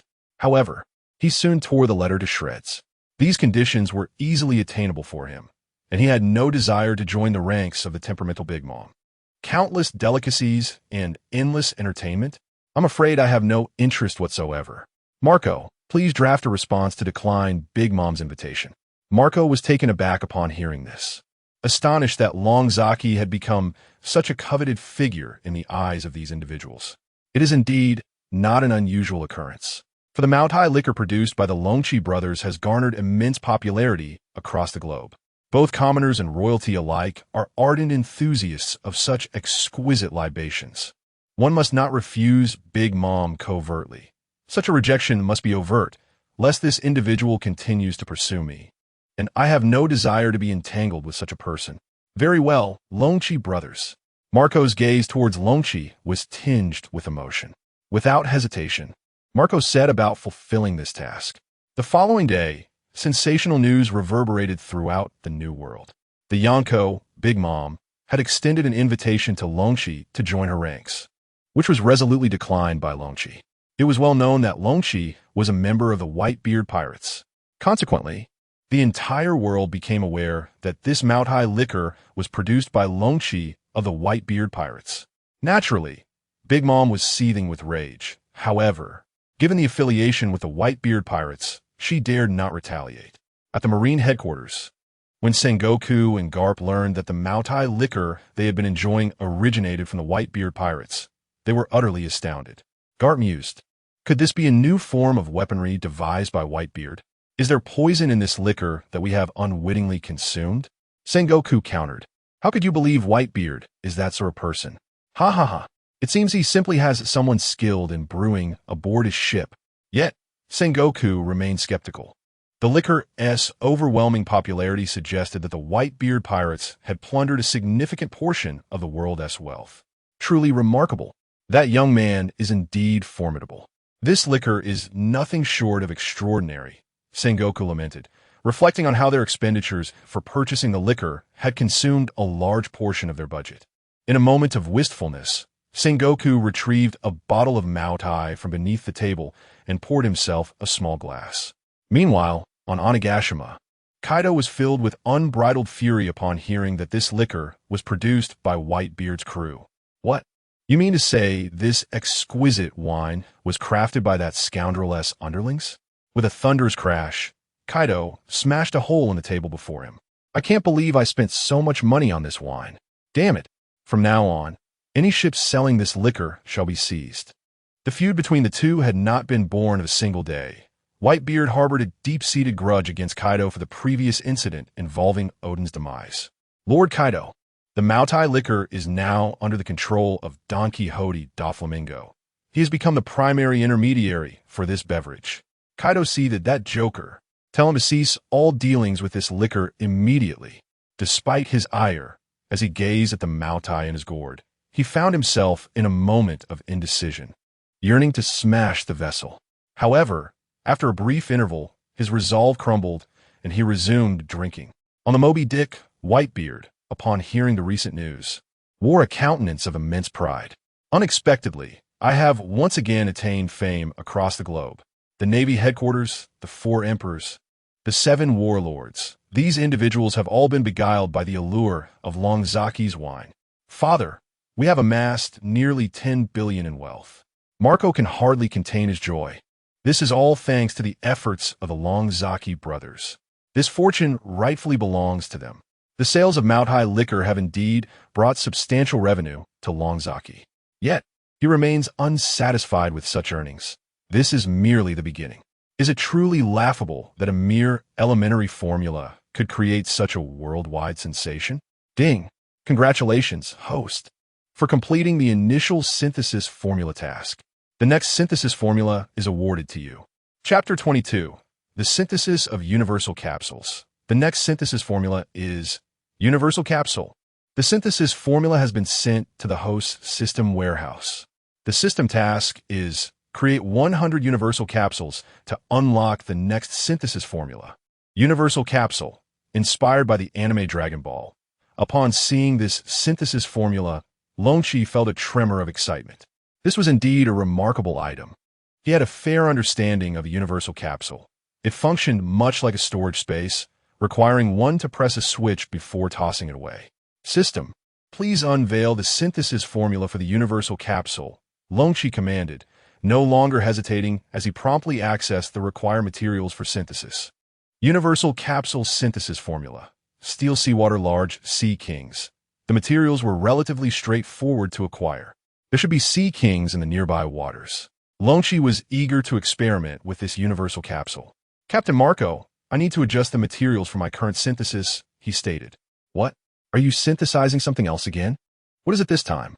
Marco, having accompanied Longqi for some time, had come to understand his operations. He surmised that Longqi might possess the ability to synthesize various items, creating an array of peculiar contraptions. You'll find out soon enough. This time, I require steel, seawater, and large sea kings. Marco Nadith, indicating that these items would not be difficult to procure. Give me a few minutes, and I will gather these materials. With that, he transformed into the phoenix and soared into the sky to search for what Longqi needed. Whitebeard had also heard of Longqi's new creation and was curious about what innovative marvel he would produce this time. Brother Longqi, will we sell this like before? This time, we want to sell as many, but we must raise the price. Soon, Marco returned with all the necessary materials. As per usual, they would first create a few samples for everyone to see. The crew was brimming with curiosity, eager to witness what astonishing item would emerge this time. Brother Longqi, give it your all. We believe in you. Longqi smiled gently. System, synthesize a universal capsule. All required materials for the universal capsule have been gathered. Synthesis for the host is underway. Please remain patient. The three materials, steel, seawater, and large sea kings, vanished without a trace. Ultimately, only a peculiar object the size of a palm remained. Everyone was perplexed. Had the synthesis failed? Failed. Brother Longqi? The crew hesitated to voice their concerns. They didn't want to hurt Longqi's feelings, considering all he had done for the crew. Their compassion held them back. Wow, this is quite impressive. Brother Longqi, what is this? Jaws appeared visibly excited, while the surrounding brothers looked at him as if he were foolish. Jaws, if you don't speak, no one will mistake you for a mute. You fool, Marco scolded him with irritation. Longzaki, it's all right. A failed synthesis is not the end of the world. At worst, I can search for raw materials elsewhere. Marco patted Longzaki on the shoulder. Longzaki, bewildered, looked at Marco with confusion. Captain Marco, what are you talking about? What failed?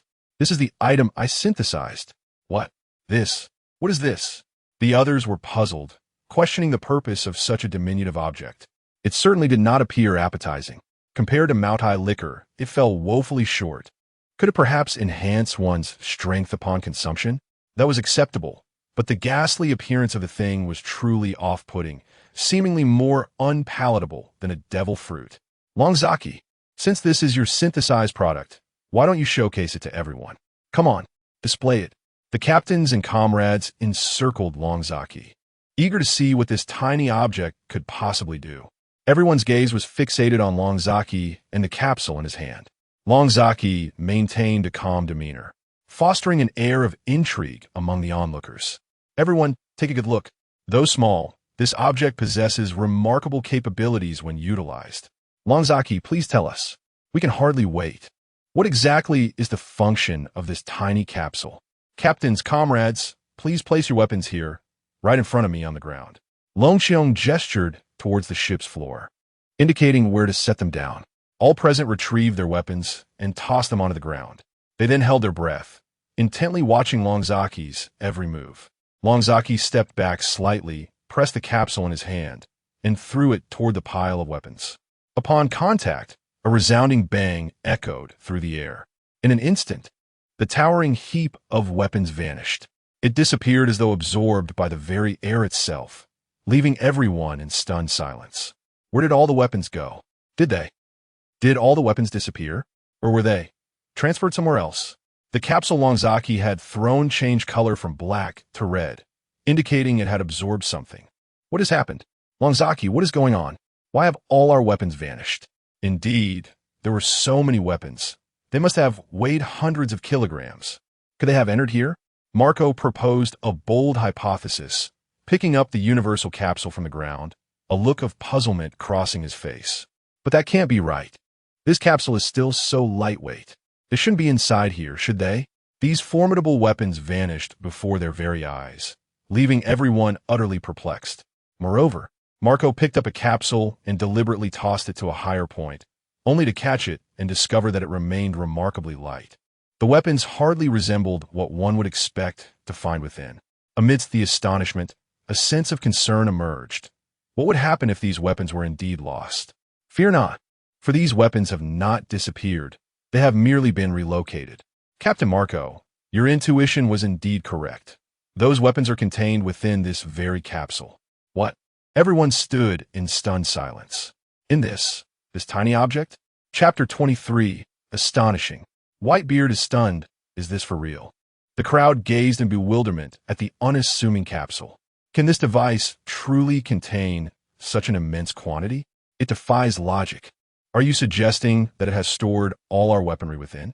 How is that even possible? Vista's face was awash with astonishment. Well, let me tell you, This is precisely the marvel of this universal capsule. To put it plainly, it can not only accommodate all these weapons, but even a pirate ship. A pirate ship, you say? The onlooker's expressions shifted to even greater shock. Are you implying that our Grand Moby Dick could fit inside as well? That seems rather exaggerated. Naturally. But how will those weapons be retrieved? Longzaki smiled faintly, accepting the capsule from Marco's hands. Once these items are stored, all one must do is press the button and toss it away, and the items will instantaneously reappear. As he elucidated, he demonstrated the operation for everyone to witness. He pressed the button and hurled it towards the open space. With a resounding bang, a mountain of weapons abruptly manifested on the cabin floor, arranged precisely as they had been prior. The sight of the weapons returning intact left the crowd agape. Each person marveled in unison. Truly extraordinary, remarkable. Henceforth, if these weapons are not to be kept in storage, they can conveniently reside within this little device. In such a way, should war arise in the future, it would be exceedingly convenient. Marco's face lit up with delight, further admiring Longzaki's exceptional crafting abilities. The perceptions of everyone present were entirely transformed. What was once deemed impossible unfolded as a miraculous occurrence under Longzaki's ingenuity. It was simply unfathomable. Longzaki, may I have the honor of trying it myself? Joe's dumbfounded, quietly approached, eager to experience the power of this device firsthand. He began pressing the button and subsequently tossed the capsule toward the pile of weapons. Boom! The weapons indeed vanished. A smile had yet to grace his face as he held the capsule, contemplating it intently. Could it truly contain those weapons? It was hard to fathom. With that, he pressed the switch and sent the capsule flying once more. Mirroring Longzaki's earlier demonstration, the pile of weapons reappeared. Only then did he erupt into joyous laughter. Ha ha ha, this is truly wondrous. What a delightful contraption. Longzaki joined in his laughter, recognizing Joe's playful spirit. His motivation to test the device was simply for amusement. In stark contrast to Marco, who immediately envisioned its potential use on future battlefields. Such an invention, if properly utilized, could undoubtedly prove immensely beneficial. Bista chimed in with a grin. Indeed, Jaws, let us cease this frivolity and present our creation to the old man, Marco suggested, furrowing his brow as he observed Jaws reveling in the moment. Oh, come now, Marco, just a bit longer. Who else wishes to partake in this? Anything can be contained within, after all, exclaimed the fool. Marco awaited Jaws to continue experimenting with a wondrous capsule, repeatedly inserting and ejecting its contents. The cycle continued, each individual indulging multiple times, yet their thirst for amusement remained unquenched. After an exhaustive round of 7 insertions and ejections, they finally relented. Father is waiting. Fool, do stop playing. Only then did they cease their antics and proceed with the capsule to Whitebeard. The old man sat at his seat, savoring a glass of Maotai. Upon seeing Dragon and the captain's approach, a smile illuminated his face. I hear there is a new invention. I am eager to witness it. He boomed jovially. Gulalala. Whitebeard was elated. Regardless of what Dragon had crafted, he felt immense pride. Father, my brother Dragon has created something extraordinary. Jaw spoke first, his expression brimming with anticipation of the moment they would unveil it. Dragon revealed the multifunctional capsule. This is the marvel, he declared. Remarkable indeed. If utilized wisely, it could prove invaluable to us. Marco quickly added, Oh, such marvel? It appears rather ordinary to me. A mere capsule, no less. Can it truly contain a pirate ship? Whitebeard jested. You are correct, old man, Dragon replied calmly. What? Whitebeard was taken aback. Did you truly mean that? It can indeed contain an entire pirate ship. Dragon stated matter-of-factly. Indeed, the space within is vast beyond imagination. We have all tested it, and it is truly astonishing. Josh chimed in. Whitebeard raised an eyebrow. His curiosity piqued. If that is the case, Marco, why not demonstrate its wonders for me? I wish to see this marvel for myself. Marco smiled, assuring him it would be no trouble. He glanced around, spotting a dozen bottles of Maotai at Whitebeard's feet. After pressing a button, he tossed them directly onto the capsule. With a resounding thud, the neatly arranged bottles vanished from sight. Whitebeard's expression shifted to one of alarm. "Hey, Marco, you better not have made off with my liquor." He noticed that the very bottles he intended to enjoy had mysteriously disappeared, causing him to panic. "I haven't had my fill yet." "Fear not, father, they haven't vanished. They've merely been relocated," Marco reassured him. "Relocated?" Whitebeard looked utterly bewildered. "Indeed, to this very spot." Marco pointed to the capsule. "You mean to say that all those bottles are contained within this tiny capsule?" Whitebeard was incredulous, never having witnessed such a miraculous feat. "Father, behold." Marco pressed the button and then tossed the capsule away. In the next moment, a dozen bottles of Maotai appeared on the ground, pristine and perfectly aligned, identical to their previous state. The old man with the white beard widened his eyes in astonishment. "This is truly miraculous." "Indeed, father. If this were to be utilized in combat, it would undoubtedly serve as an unexpected weapon against the enemy. It is certainly true. If a pirate ship could accommodate it, not only would it catch foes off guard, but it could also deliver the most devastating blows. The adversaries would be utterly unprepared, unable to retaliate in time. Such is the function of the universal capsule. This extraordinary universal capsule is undoubtedly a remarkable treasure." Chapter 24. The Formula for System Compensation. Whitebeard was elated with this miraculous capsule, holding it in his hands as if it were a treasure. However, after a moment's thought, he voiced a concern. "Longshi, you cannot sell this to outsiders." Marco, standing nearby, immediately grasped the gravity of the situation. Such a valuable item, if sold to others, particularly to Whitebeard's formidable foes like Kaido or Big Mom, or even the Navy headquarters, could lead to disastrous consequences. This secret weapon must never be shared with anyone else. Indeed, Brother Longshi, this is something we should only use internally. Selling it to others transcends mere monetary concerns. If they utilize it against us, it would be exceedingly detrimental. This was a sentiment Longshi had already contemplated. Rest assured, this versatile capsule will not be sold indiscriminately. Moreover, they won't even have the chance to use it before it disappears. He reassured them. "What? What do you mean? If I were to sell this capsule, I would attach a small self-destruct device to it, set to activate in 6 hours. After that period, the capsule would explode." The crowd gasped in astonishment. Selling such an item would be akin to a scam. Not only would the buyer be unable to use it, but would also be destined to self-destruct. A blatant deception. Ha ha ha. Longshi, you truly are clever. This way, they can experience the wonders of this capsule, but any attempts to utilize it in battle would be utterly futile. They should not even think about it.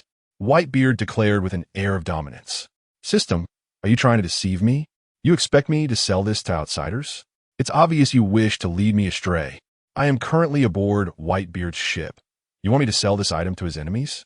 That would be intentionally putting me in jeopardy." Chuckling to himself, he thought, "Fortunately, I am resourceful and devised a clever plan.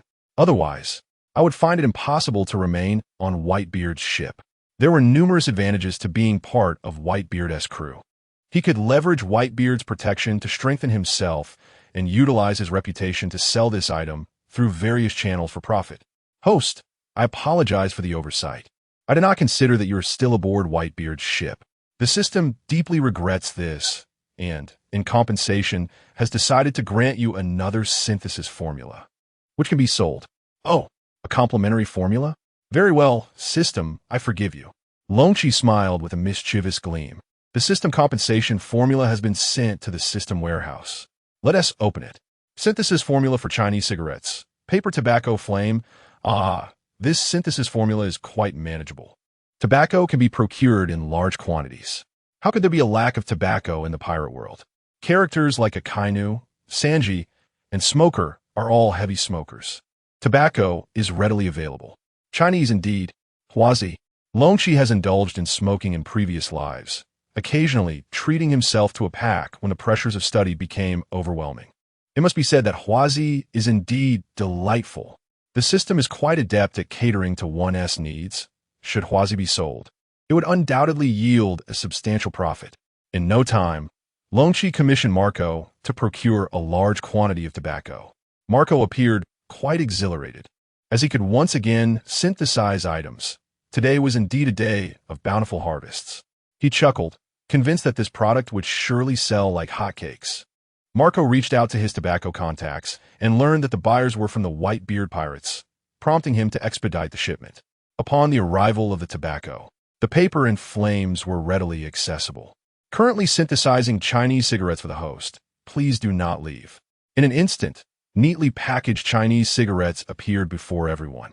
With ample raw materials at Longqi's disposal, the synthesis required little, resulting in a dozen or so cigarettes. Cigarettes? A gleam of joy flashed in Marco's eyes. During idle moments aboard the ship, he would occasionally smoke to alleviate boredom. What new creation has Brother Longqi devised this time? Jaws rushed over upon hearing the news, and upon seeing the array of cigarettes on the ground, his face broke into a broad smile. Excellent. Let me try this. Wait for Brother Longqi to speak before you take one. Longqi opened a pack of cigarettes and generously handed one to Jaws. Here, SA pack for you. Go ahead and enjoy. Truly, Brother Longqi is impressive. Jaws pulled out a cigarette, placing it between his lips, preparing to light it. Watching this scene, Longqi couldn't help but chuckle. The sight of the burly man smoking was utterly endearing. Jaws selected 2 cigarettes from the pack, offering one to Marco and keeping one for Longqi. The 3 of them ignited their cigarettes simultaneously. After taking a puff, their eyes sparkled with delight. The smoke invigorated them, as if their previous fatigue had vanished in an instant. As they exhaled clouds of smoke, it felt as though they were soaring through the sky, surrounded by soft, fluffy clouds, luxuriating in the experience. What a splendid smoke.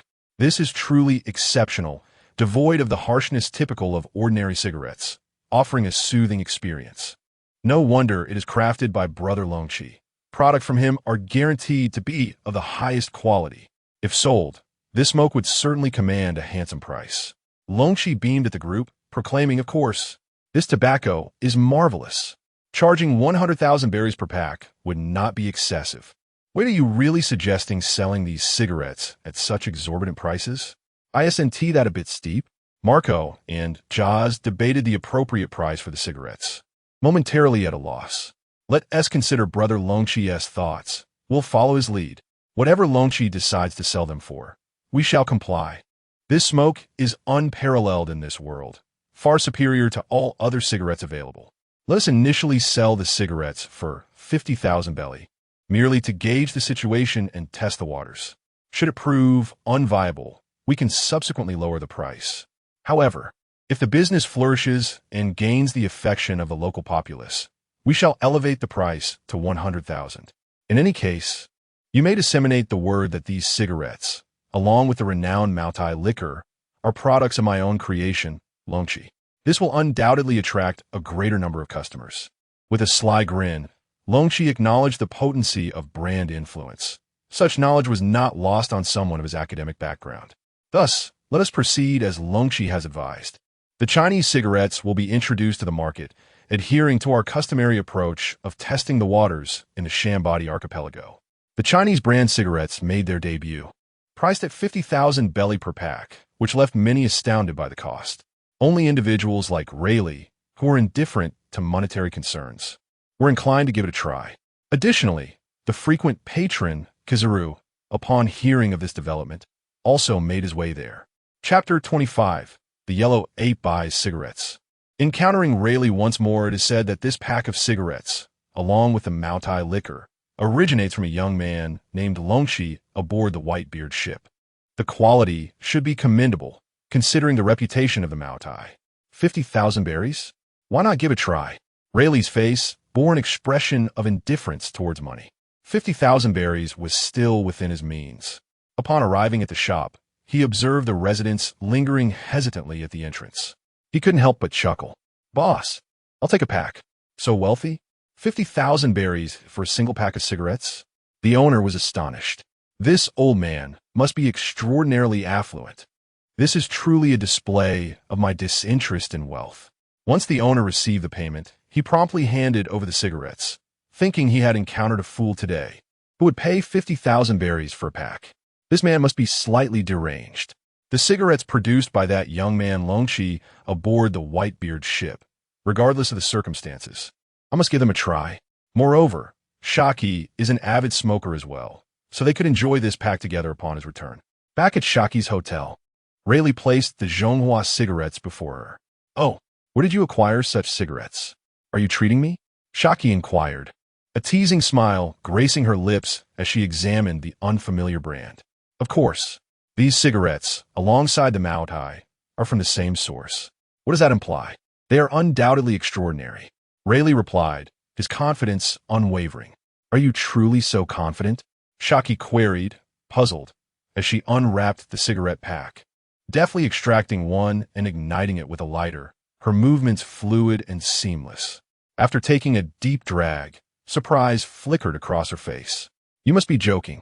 These cigarettes are exquisite," she exclaimed, glancing at the packaging, Zhonghua, and after exhaling a plume of smoke, her expression transformed into one of unabashed admiration.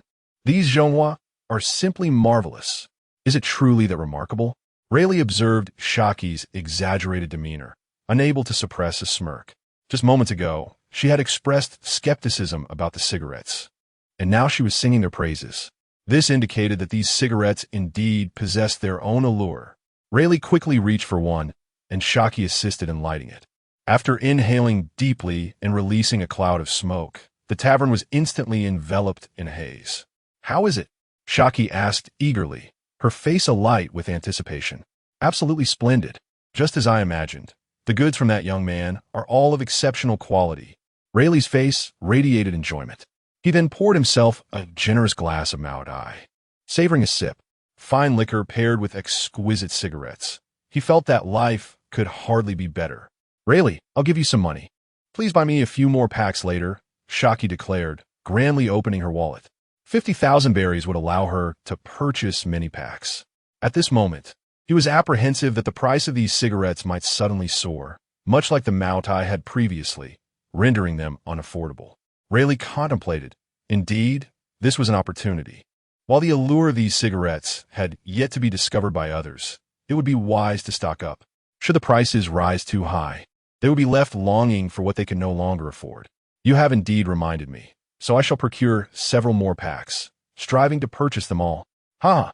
Rayleigh sauntered towards the shop, leisurely sipping his drink. Meanwhile, on the side of Kizuru, he had heard whispers of a new product from Chambord. Eagerly, he wished to ascertain the nature of this latest offering. Money was no object for him. Moreover, having learned of the new product from the Navy headquarters, he contemplated bringing some back for them to sample, potentially impressing his superiors and enhancing his chances of idling more effectively in the future. Kizaru, deep in thought, arrived at the shop. Just as he approached, he spotted Rayleigh exiting, a cigarette in hand. "The Dark King, Rayleigh. It's you again?" Rayleigh, wearing a smile, was aware that Kizaru would not confront him and politely greeted him. Kizaru noticed that Rayleigh had purchased an entire carton of cigarettes, causing him to purse his lips. "Oh, so the illustrious Dark King indulges in smoking as well." This was not entirely surprising. Most pirates were seasoned smokers, especially those who traversed the seas, seeking a few puffs for relaxation during their idle hours. Could this be the latest product, called longshi? Rayleigh nodded affirmatively. Suddenly, a spark of inspiration struck Rayleigh. Kizaru appeared inclined to sample the new product as well. Since he had bought a whole carton, perhaps he could sell him a pack. The entire carton cost merely 500,000 berries and contained 20 packs. Earlier, with Shucky's financial support, he had purchased several cartons of cigarettes. "How about trying a pack? I'll sell it to you for 40,000 berries. A bargain considering the original price is 50,000 berries," Rayleigh offered with a cheerful smile. Kizaru scratched his head, realizing Rayleigh intended to profit from him. After contemplating for a moment, Kizaru decided to purchase a pack to test. If it proved satisfactory, he would buy an entire carton. If not, he would still be saving 1,000 berries compared to the market price. Truly a worthwhile transaction. "Very well, I shall give it a try." Rayleigh opened a carton and handed him a pack. After all, with so many cigarettes, he could spare one. Once he sold the loose cigarettes, the profits would be enough to buy another carton, perhaps even more. Kizaru, with a sly grin, accepted the cigarette, extracted one, and elegantly took a puff. His eyes instantly transformed into crescent moons. This cigarette filled him with an unparalleled sense of comfort and exhilaration, rivaling even the finest Maotai he had previously enjoyed. With another deep inhale, he felt all his worries and troubles dissipate into thin air. He felt light as a feather, as though he might ascend to the heavens. Really, this cigarette is truly a treasure. I have never smoked anything so marvelous. This brand is called Zhonghua, but you may also refer to it as Huazi, Rayleigh remarked, observing the exhilarated and somewhat disheveled expression on Kizaru's face. Had it been himself in that moment, he would likely have felt equally euphoric. Until he had consumed the entire cigarette down to the very end, Kizaru reluctantly discarded it into the trash bin. Without uttering a word, he declared his intent to purchase an entire pack, pleading for a discount. Rayleigh immediately guarded his pack of cigarettes, stating that he did not sell them by the pack and instructed Kizaru to buy his own from the store. With that, Rayleigh turned to leave. Left with no choice, Kizaru took his money and entered the store to buy a full pack. Upon returning to headquarters, he produced a pack of cigarettes and, during the meeting, distributed several to his colleagues and superiors. When did this young man become so adept in the ways of human interaction? He even offered cigarettes now? Sengoku looked on in confusion, yet he still accepted one, preparing to light it. Chapter 26. The Downfall of Naval Command. A supreme indulgence, the senior naval officers convened in their respective seats. Kizaru, after distributing fine cigarettes to several individuals, left everyone somewhat bewildered. What was this Kizaru up to? This tobacco, recently acquired from Shambordi, was of the highest quality, and I spent a considerable sum to procure it. To give it a try, such a cigarette was indeed unfamiliar. Shambordi? Could it be produced by that fellow, Don Quixote? Akiji inquired, examining the cigarette in his hand. Precisely. I am quite eager to sample it, Akiji replied, not being a habitual smoker, but curious to experience the creation of Don Quixote. Sakazuki frowned upon seeing the cigarette. He typically favored cigars, finding ordinary cigarettes lacking in flavor and impact. Yet, since Kizaru had handed it to him, he took the opportunity to light it. Whether it was enjoyable or not was secondary. After all, it was crafted by Don Quixote, so he might as well give it a try. Sengoku, Akiji, and Sakazuki each lit one. Upon inhaling, their eyes widened in astonishment. The usually stoic Sakazuki, after a puff, exhibited a rare expression of delight, as if he had stumbled upon a hidden treasure, his face breaking into a smile for the first time. This cigarette was extraordinary. Initially, he had deemed it too ordinary, devoid of flavor, but upon tasting, he discovered it was indeed invigorating. The aroma was robust. With each inhale, a refreshing fragrance danced about his nostrils, and the smoke was remarkably smooth, not at all harsh. With another draw, he felt a satisfying richness. The texture and tension of the smoke were perfectly balanced, and its flavor was profoundly rich and fluid. After consuming more than half the cigarette, he sensed a distinct elevation in potency, his vitality surging. The fragrance was pure. The sense of satisfaction intensified. This smoke surpassed even the cigars he typically enjoyed. Sakazuki was suddenly transported to a realm where he could easily defeat the four emperors and trample the pirate king, with pirates desperately begging for mercy. Truly exquisite. What do you think? Quite pleasant, isn't it? Kizaru observed the expressions of enjoyment on their faces with a teasing grin.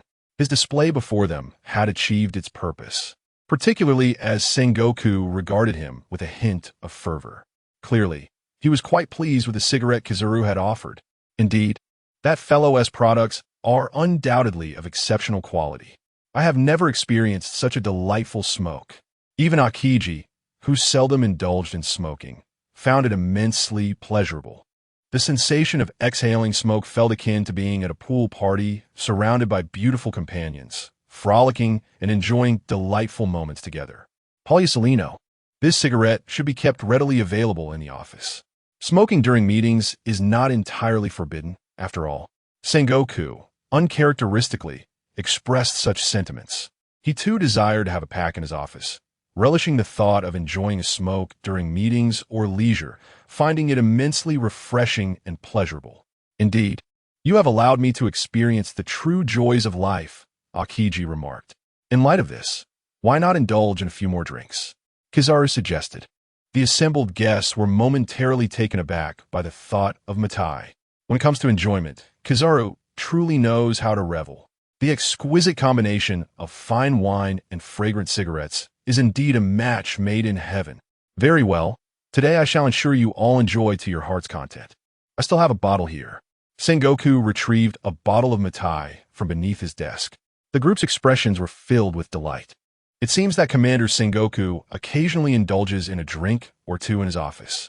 He produced several glasses. Today, I grant you all permission to unwind and drink together. Observing Sengoku unveil his treasured Maotai, Kizuru wasted no time in pulling out a pack of cigarettes from his pocket, distributing them among the attendees. Sengoku's intention in presenting the Maotai was also to experiment with the sensation of pairing it with cigarettes. Sipping the wine while smoking, the sensation was simply sublime. The guests quickly lit their cigarettes and raised their glasses in anticipation. Each person wore an expression of eager expectation. A sip of wine followed by a deep drag from the cigarette. Ah, what a sensation! The smoke lingered in their mouths, colliding with the fragrant notes of the wine. Truly delightful. The four of them struck poses of indulgence, resembling ancient sages ascending to the heavens. They appeared more like cultivators of the ethereal. Bliss! How exhilarating! Kizuru reclined in his chair, head tilted back, mouth agape, continuously sipping from his glass. He felt as though he were not in an office, but rather floating among the clouds, thoroughly enjoying the experience. As if in a state of abandon, Kizaru propped his feet on the desk. Sengoku, lost in his own enjoyment, failed to notice Kizaru's antics. He too was captivated by the exquisite pairing of wine and smoke, unbothered by anything else, crossing his legs and exhaling clouds of smoke. Akainu, ever the character, kept a cigarette clamped in his mouth, refusing to remove it as he poured the wine directly into his mouth. Now, this is the essence of true indulgence. Akiji stood, eyes closed, appearing almost in a trance, savoring both the smoke and the wine. The office was shrouded in a haze, resembling a realm of fantasy. At that moment, Carp and Tsuru entered, intending to report to Sengoku. Upon opening the door, they were immediately assailed by the thick cloud of secondhand smoke, causing them to cough. The sight before them nearly dropped their jaws to the floor. Sengoku, what on earth is happening here? What have you all gotten yourselves into? Tsuru was utterly bewildered. Carp wore a face full of questions, bewildered by the overwhelming scent of smoke. Moreover, why did these four appear so entranced, leading one to suspect they were engaged in some sordid business? Just as Sengoku was about to snap back to reality, Carp's gaze fell upon the bottle of Maotai on the table, and he broke into a knowing smile. Sengoku, after all these years as brothers, I understand you perfectly. Kapu burst into laughter, subsequently finding a place to sit. He immediately seized a bottle of Maotai and began to indulge in its contents. Ha ha ha! Witnessing your enjoyment fills me with envy, he exclaimed joyfully. Though he refrained from smoking, as it was not his habit, he was met with a look of exasperation from Crane, who observed the scene with concern. If the soldiers outside were to witness such behavior from the high-ranking officials of the Navy, it would surely have dire consequences. The atmosphere was undeniably indulgent, yet Crane chose not to intervene. Instead, she stood at the doorway, vigilant to prevent other soldiers from entering to report, acutely aware of the spectacle unfolding before her. Chapter 27. Engaging in business with red-haired Shanks. Big Mom's conspiracy Longzaki's product has once again taken the world by storm. Everyone has come to recognize this particular brand of Chinese cigarettes, which has proven to be as lucrative as Maotai liquor. Moreover, the superior viscosity of these cigarettes heralds a continuous stream of income.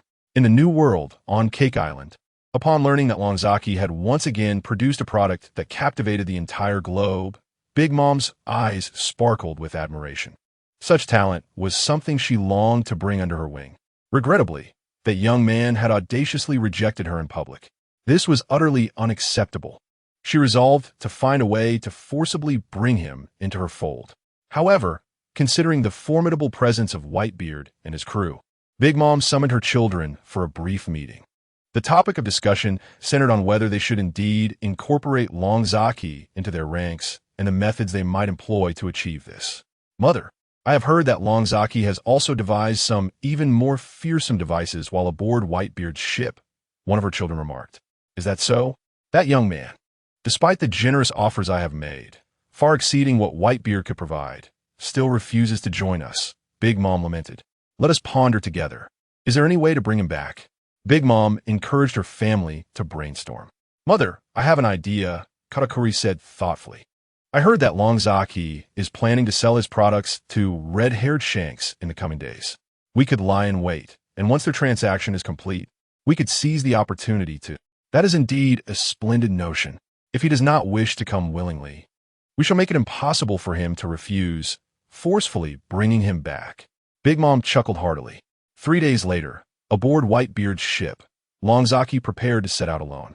His target was none other than red-haired Shanks, as he intended to personally attend this transaction.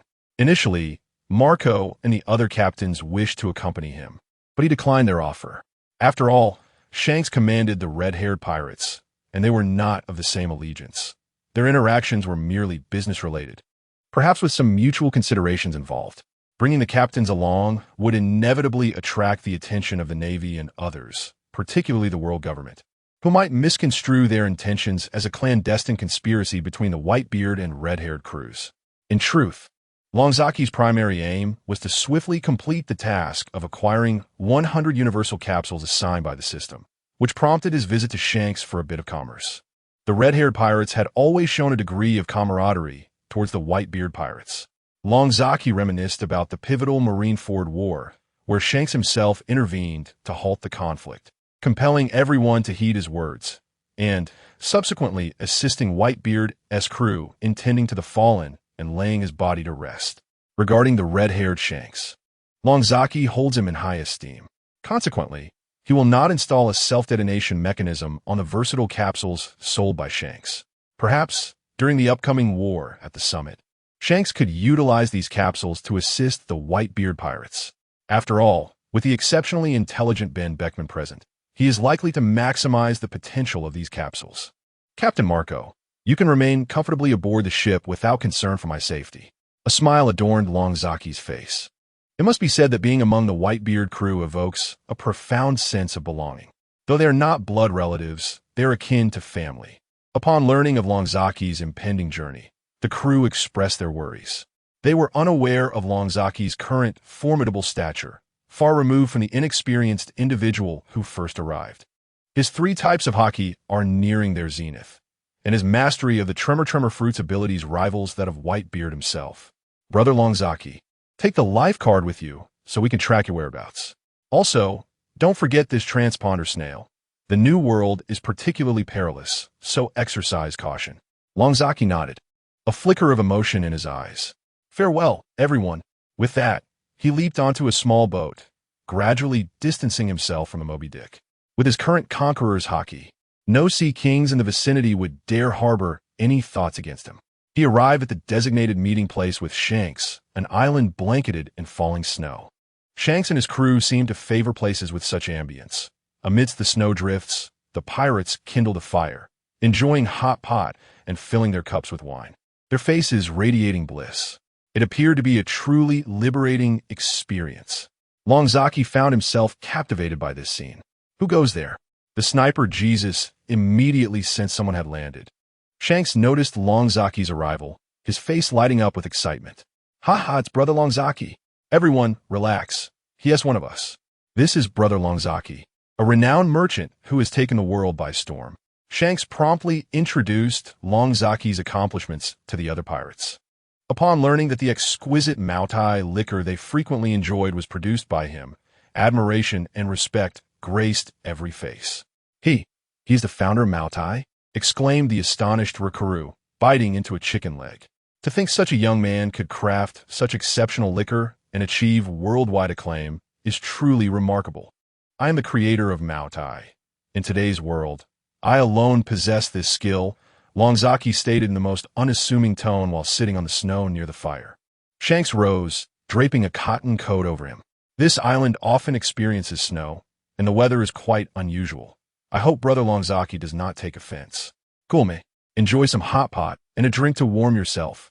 The crew soon became exceedingly hospitable, offering Longzaki several pieces of meat in a bowl and ladling hot soup for him.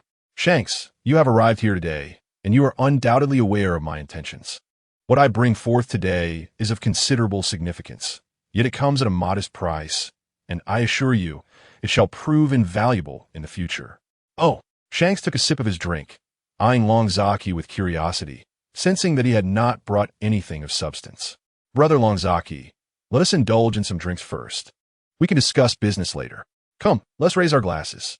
Shanks lifted his cup, initiating a toast, and encouraged everyone to partake in the revelry. Long Zaki observed the jovial and carefree pirates, feeling somewhat helpless in the face of their exuberance. Such is the essence of the red-haired pirates. Chapter 28.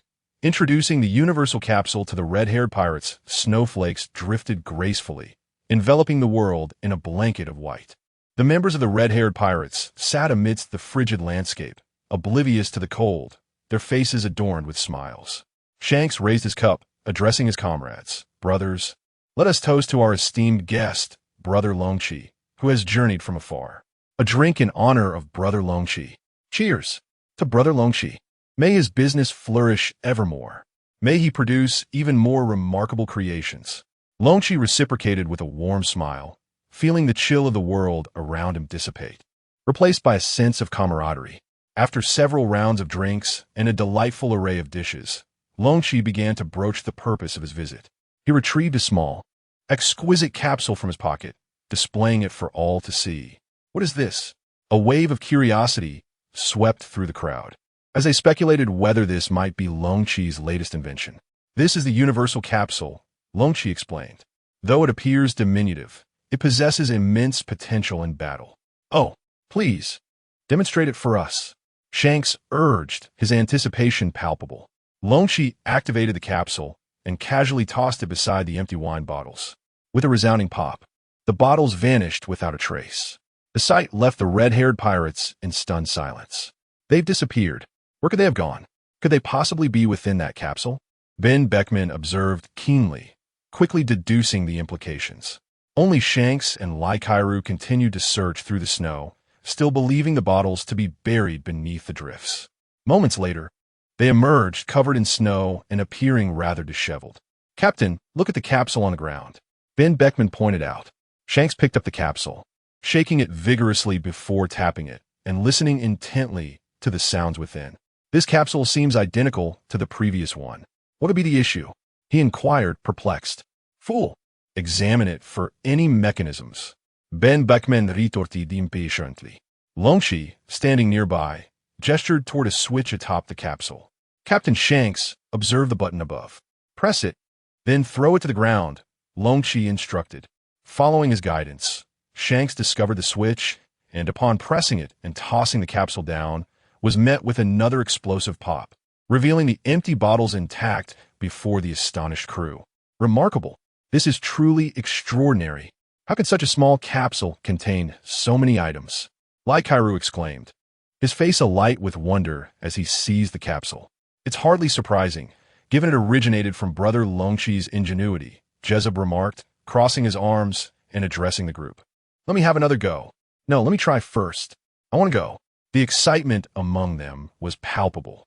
Shanks yearned to relive the joy he had just experienced, and Lucky Roo, intrigued, wished to partake as well. The two engaged in a playful tug-of-war over the capsule. Ben Beckman observed them with a bemused expression. The sight of these two formidable men, playfully vying for a single capsule amidst the icy landscape, was undeniably heartwarming. It was particularly amusing, given that they belonged to one of the most powerful pirate crews in the world. Stop fighting over it, Dragon Zaki interjected. I've come not with just one, Captain Shanks. I'm well aware of your needs, which is why I brought an abundance of capsules. For a merry crew like theirs, who reveled in adventures and embraced freedom, such capsules were invaluable. They could conveniently store heavy burdens and simply release them upon arrival at their destination, making any endeavor swift and effortless. Is that so? Well then, let me have a go at it, Shanks declared, opting not to contend with Lucky Roo for the capsule. Instead, he rushed over to Dragon Zaki, eager to experiment with the one he held. It seemed the duo had completely misunderstood Dragon Zaki's intentions. He had hoped to sell all the multifunctional capsules quickly to fulfill his task, yet the two were oblivious to this notion. They discarded their weapons onto the ground, opting to stow them within the capsules. Shanks placed his sword, Griffin, in the snow, activated the switch, and in an instant, it vanished. "Wow, my Griffin has disappeared," he exclaimed. "Boss, there's no need to be so dramatic. It merely went into the capsule." Lucky Roo reassured him. "Moments later, Griffin reappearat." And Shanks was thoroughly entertained by the functionality of the capsule. "What do you think, first mate? This multifunctional capsule is rather impressive, isn't it?" Seeing Shanks and his crew reveling in their newfound toy, Dragonzaki chose not to interrupt and approached Ben Beckman instead. Beckman, astute as ever, picked up on Dragonzaki's words. "How much for one of these multifunctional capsules?" "To give you a good deal, it's 50 million berries for each," Dragonzaki replied, extending his hand to indicate the price. Ben Beckman was taken aback. 50 million berries for just one? Isn't that a bit steep? How could it possibly be overpriced, first mate? You are well aware of the value these capsules hold. They are invaluable in both daily life and combat, Dragonzaki asserted. "I understand that, but for such a small capsule, the price still feels excessive. By the way, how many did you bring today?" "I brought 20, Dragonzaki replied. "Are you suggesting we purchase them all? 1 billion berries?" Beckman mused, recognizing the utility of the capsules, yet still feeling the price was somewhat high. "The first officer, if you are willing to purchase the entire lot, I shall graciously present you with 5 exquisite cigarettes. These cigarettes have recently been launched in Shambodi and have received an enthusiastic response. Nearly 1 million have already been sold." Longshi produced a prepared universal capsule, opened it, and 5 Chinese cigarettes appeared before Beckman. Cigarettes? His interest was instantly piqued. First Officer Beckman was indeed an inveterate smoker, rarely parting with his cigarettes. Upon seeing Longshi produce such a quantity, he felt a stir of temptation. However, he had never experienced the allure of Longshi's brand. "Chinese cigarettes? Indeed, First Officer, feel free to sample them. If you choose to purchase the entire universal capsule, these cigarettes will be offered to you as complimentary gifts." Chapter Husonkidens, Ben Beckman Treis Osvok. A successful sale, the first mate, Ben Beckman, maintained an expression as calm as still water as he observed the cigarette produced by Longshi. A desire to sample it flickered within him, yet his demeanor remained one of aloof indifference. "Very well, I shall give this Chinese cigarette a try. You may also refer to it as Huazi." "Huazi?" Ben Beckman remarked, opening the packaging and pulling out a single cigarette, scrutinizing it with keen interest. Merely inhaling its aroma revealed a delightful scent. Bringing the cigarette closer, he noted the rich, fragrant tobacco it contained. "Let us give it a go." He then produced a lighter, expertly igniting the cigarette before drawing in a slow, deliberate puff. Suddenly, his eyes sparkled with astonishment. The flavor was truly remarkable. The smoke was so rich, and inhaling it brought an invigorating freshness. It was utterly comforting. Just one puff had the power to alleviate all worries. What a splendid smoke! Even Beckman, usually reserved and stoic, found himself unable to restrain his praise. In contemporary parlance, one might exclaim, "This is truly extraordinary." Before long, having consumed half the cigarette, he found himself wholly captivated by its allure. As he exhaled the smoke, his expression radiated pure enjoyment. Longshi, witnessing the transformation from indifference to sheer pleasure, could hardly suppress a grin. "So what do you think of the smoke?" "This is undeniably a fine cigarette. I'm increasingly impressed by you, Brother Longshi. How is it that you were able to create such a masterpiece?" The normally reticent Beckman offered a compliment, a clear testament to how thoroughly he had been won over by the cigarette. "Take this pack," Longshi offered. "Of course. For you seasoned sailors, if you purchase all my versatile capsules, these 5 packs of cigarettes will be yours." 5 packs. That should last quite a while, Ben Beckman remarked, unable to resist the inquiry. "And what if I desire more of this Huazi later?" "Well, it seems you are already turning into a repeat customer," Longshi responded. "In the future, should you wish to find me, I can offer you a discount of 20%. How does that sound?" "Marvelous," Beckman exclaimed, a smile breaking across his face as he finished the cigarette in his mouth and quickly lit another. Longshi observed that, at this rate, Beckman would soon have polished off all 5 packs, earning him the title of a loyal patron. Meanwhile, at the Shank side, the two had engaged in their activities for an indeterminate length of time, thoroughly utilizing all the items their companions could carry, still feeling utterly amazed. So, Captain Shanks, what do you think about my versatile capsules? I have brought 20 with me today. Returning to the main subject, Longshi encouraged them to use the product, finally initiating the sale. Captain Shanks found himself in a quandary. The item was undoubtedly valuable and desirable. However, Longshi insisted that they purchase all 20 energy capsules, totaling 1 billion berries. A rather steep price indeed. This amount rivaled the bounty of a notorious pirate. The bounty for the 4 Emperor's Vice is nearly upon us. 20. Does that not seem excessive? If we were to acquire them, 5 or 6 would suffice, I believe. Shanks pondered. Captain Shanks, I have journeyed a great distance from Whitebeard to bring you these goods. Moreover, I typically do not sell such items to outsiders, as they could be detrimental to our Whitebeard Pirates. However, I am aware of your honorable nature, and I genuinely wish to consider you a friend, which is why I am willing to sell these versatile capsules to you. I hope they will serve you well in the future. Whether for our Whitebeard Pirates or your red-hair pirates, should we ever find ourselves in need, we can assist one another.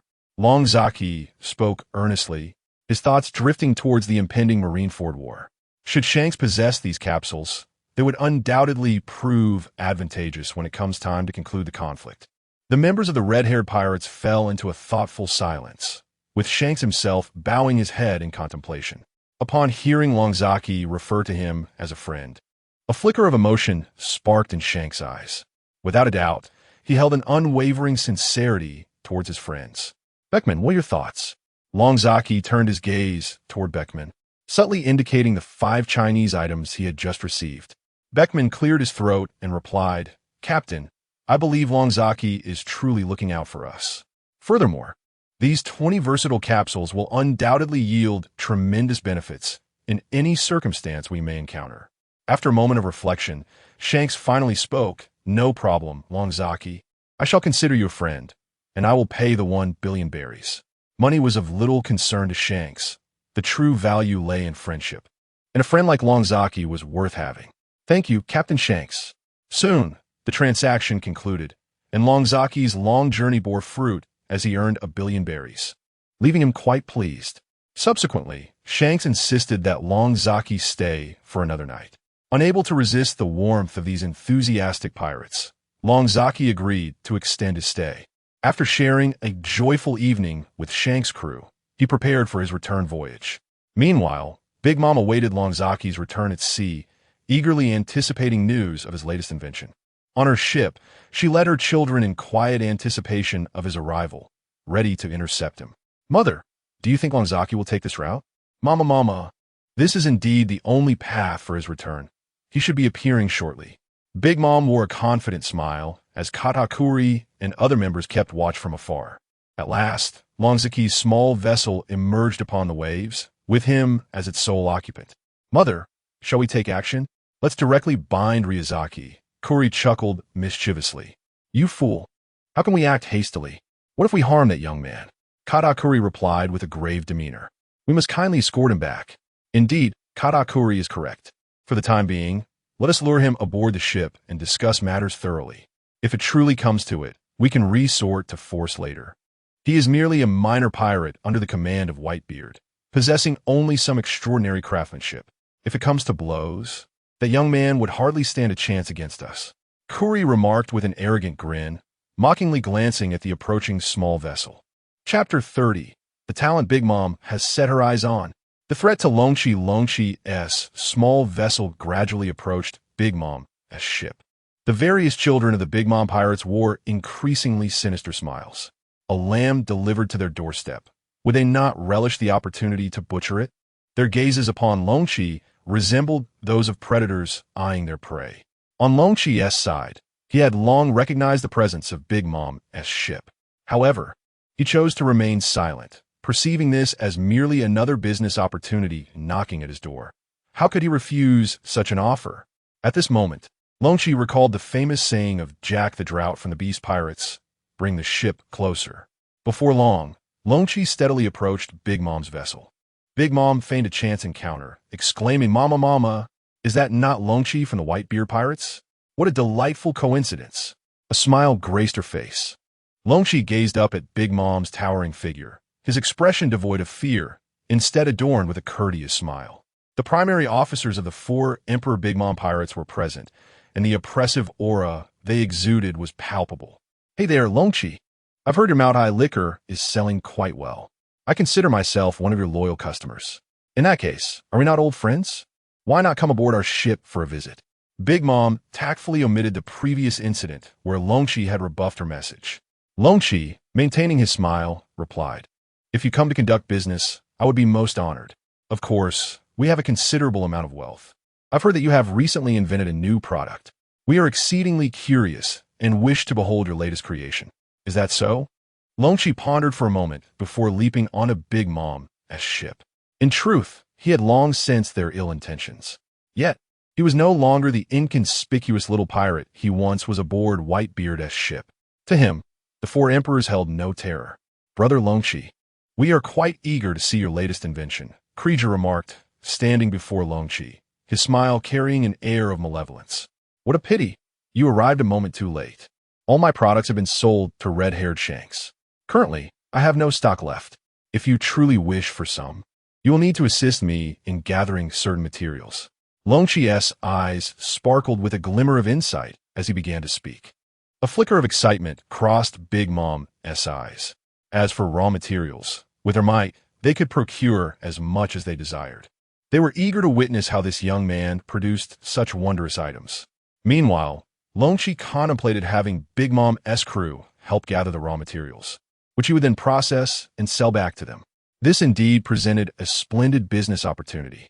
Ultimately, he disclosed the necessary raw materials for the production of the universal capsule to Big Mom. Big Mom swiftly gathered the necessary items, and in front of the crowd, Longshi proceeded to synthesize them. Soon, the multifunctional capsule appeared before everyone. How should this be utilized? Krieger observed the small capsule in his hand, a flicker of curiosity gleaming in his eyes. If this capsule could be opened in such a manner, it could contain large objects. Longshi demonstrated its function before them, effortlessly storing a wooden barrel into the multifunctional capsule. He then instructed Krieger to place his weapon on the ground. When they realized that this unassuming little capsule could accommodate immense weaponry, their eyes sparkled with amazement. Could this contraption truly be so extraordinary? Upon witnessing the capabilities of this device, Big Mom grew increasingly fond of it, her gaze towards Longshi intensifying with fervor. She pondered how essential it would be to recruit this young man into her ranks. Not only would it bolster the strength of her pirate crew, but it would also provide an endless supply of wondrous gadgets. Big Mom mused internally. Meanwhile, Longshi was primarily concerned with how to sell these multifunctional capsules to Big Mom, though he certainly had no intention of fully relinquishing them. If sold to Shanks, there would be no ulterior motives, as he was a friend of Whitebeard. However, Big Mom, with her peculiar and volatile nature, had long been an adversary of the Whitebeard Pirates, especially given that she had coveted Fishman Island for many years, waiting for the opportune moment to strike when Whitebeard grew frail and vulnerable, seizing the territory in one fell swoop. Longshi resolved to sell these individuals' defective products, and not only flawed, but also potentially dangerous, as he had installed self-destruct mechanisms within them. After all, they were enemies. Big Mom, if you desire these multifunctional capsules, the price is a firm 50 million berries each. You have witnessed the remarkable capabilities of this capsule, and I shall refrain from elaborating further. The crew beneath Big Mom marveled at the multifunctional capsules, exclaiming their brilliance. If such items were to be under their ownership, it would indeed be immensely convenient. They had long desired a gadget capable of transporting colossal objects. Initially skeptical of why their mother favored the other party, they now recognized that a talent like Longshi must be drawn to their side by any means necessary. Big Mom stated, "This price is non-negotiable, considering your assistance in sourcing materials. Otherwise, this miraculous device would be worth 100 million berries." Longshi maintained an air of composure, exuding the poise of a seasoned negotiator. "Little one, I certainly value your creations, but I hold you in even higher regard. I hope you will join my ranks. I can offer you boundless wealth and delectable feasts, along with a whole island where you can live freely and without a care. What do you think?" Big Mom, eschewing any pretense, directly addressed the matter at hand with an unambiguous resolve. Such individuals are exceedingly rare, and she was unwilling to let any potential treasure slip into the hands of others, especially given her inherently selfish nature. Longzaki furrowed his brow, visibly displeased. I recall having previously conveyed my unequivocal refusal.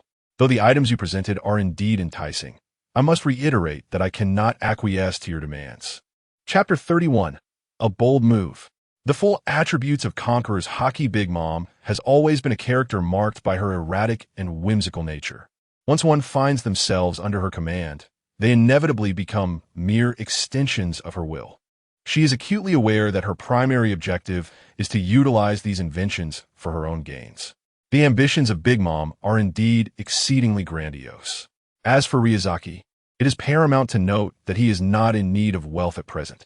The fine Maotai liquor and Chinese cigarettes have already granted him financial independence. His sole desire is to promptly unlock the next synthesis formula, which is why he intends to sell these universal capsules, even if they are self-detonating ones. Upon witnessing Ryuzaki's resolute rejection, Big Mom's demeanor shifted to one of displeasure. It seems this fellow shows her no respect whatsoever. The repercussions of disregarding the four emperors are all too predictable. Thus, there was no further dialogue to be had. She would simply compel him to join her ranks. At worst, they could engage in a mutually destructive confrontation with Whitebeard. After all, possessing Ryuzaki and the technology he creates might lead them to craft even more formidable tools in the future.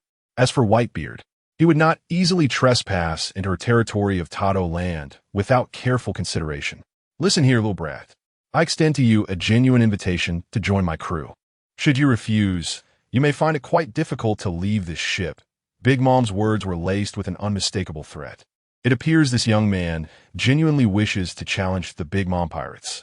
However, upon reflection, he is merely a small pirate within the Whitebeard crew.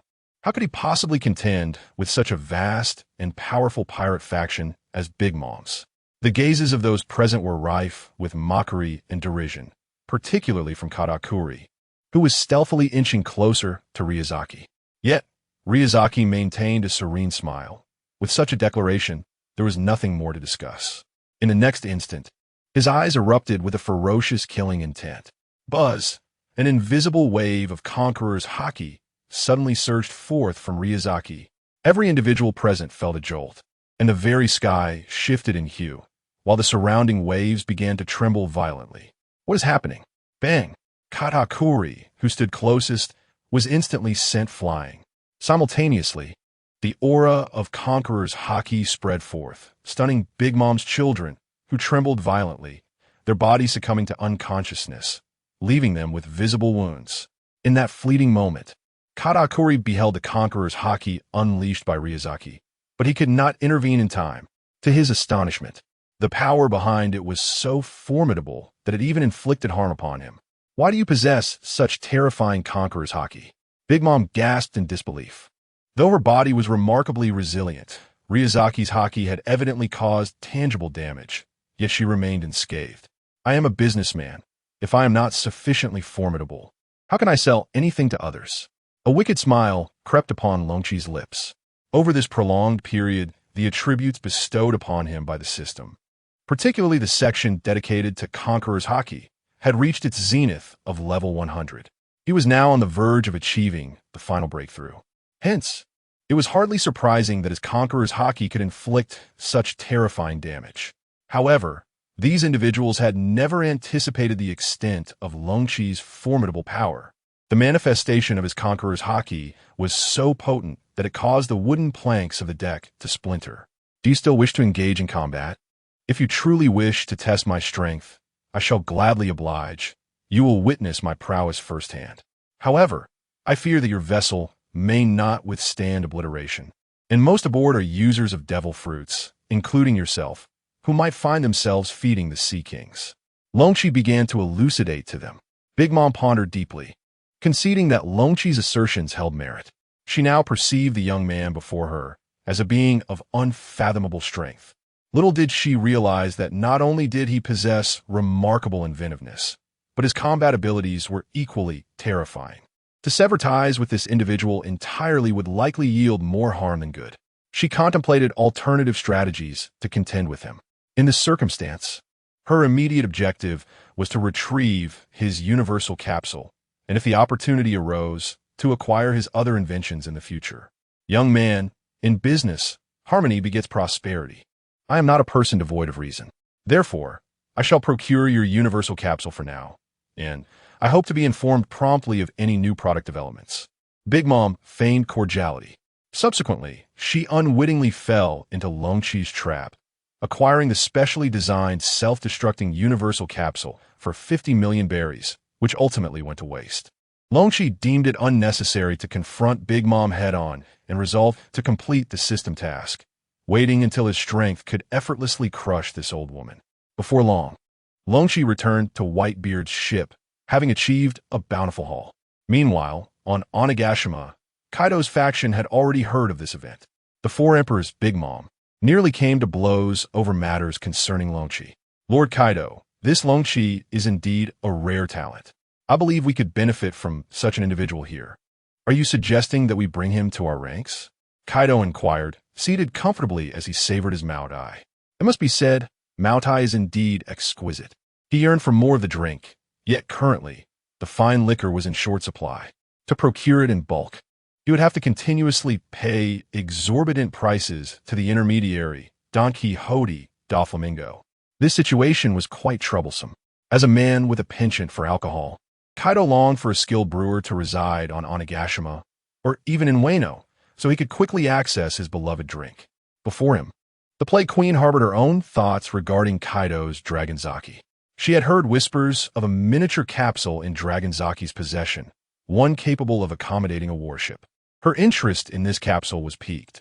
She aspired to enlist the multifaceted talents of Dragonzaki to collaborate on a grand endeavor, dedicating their efforts to scientific research. I believe that I might find a plethora of common interests with Dragonzaki, as we both share a passion for invention and creativity.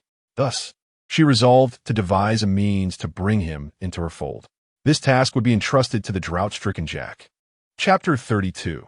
The Universal Capsule Sales at Naval Headquarters. Having successfully completed the sale of the Universal Capsules, Longzaki returned triumphantly to Whitebeard's ship, where Marco and the others welcomed him warmly.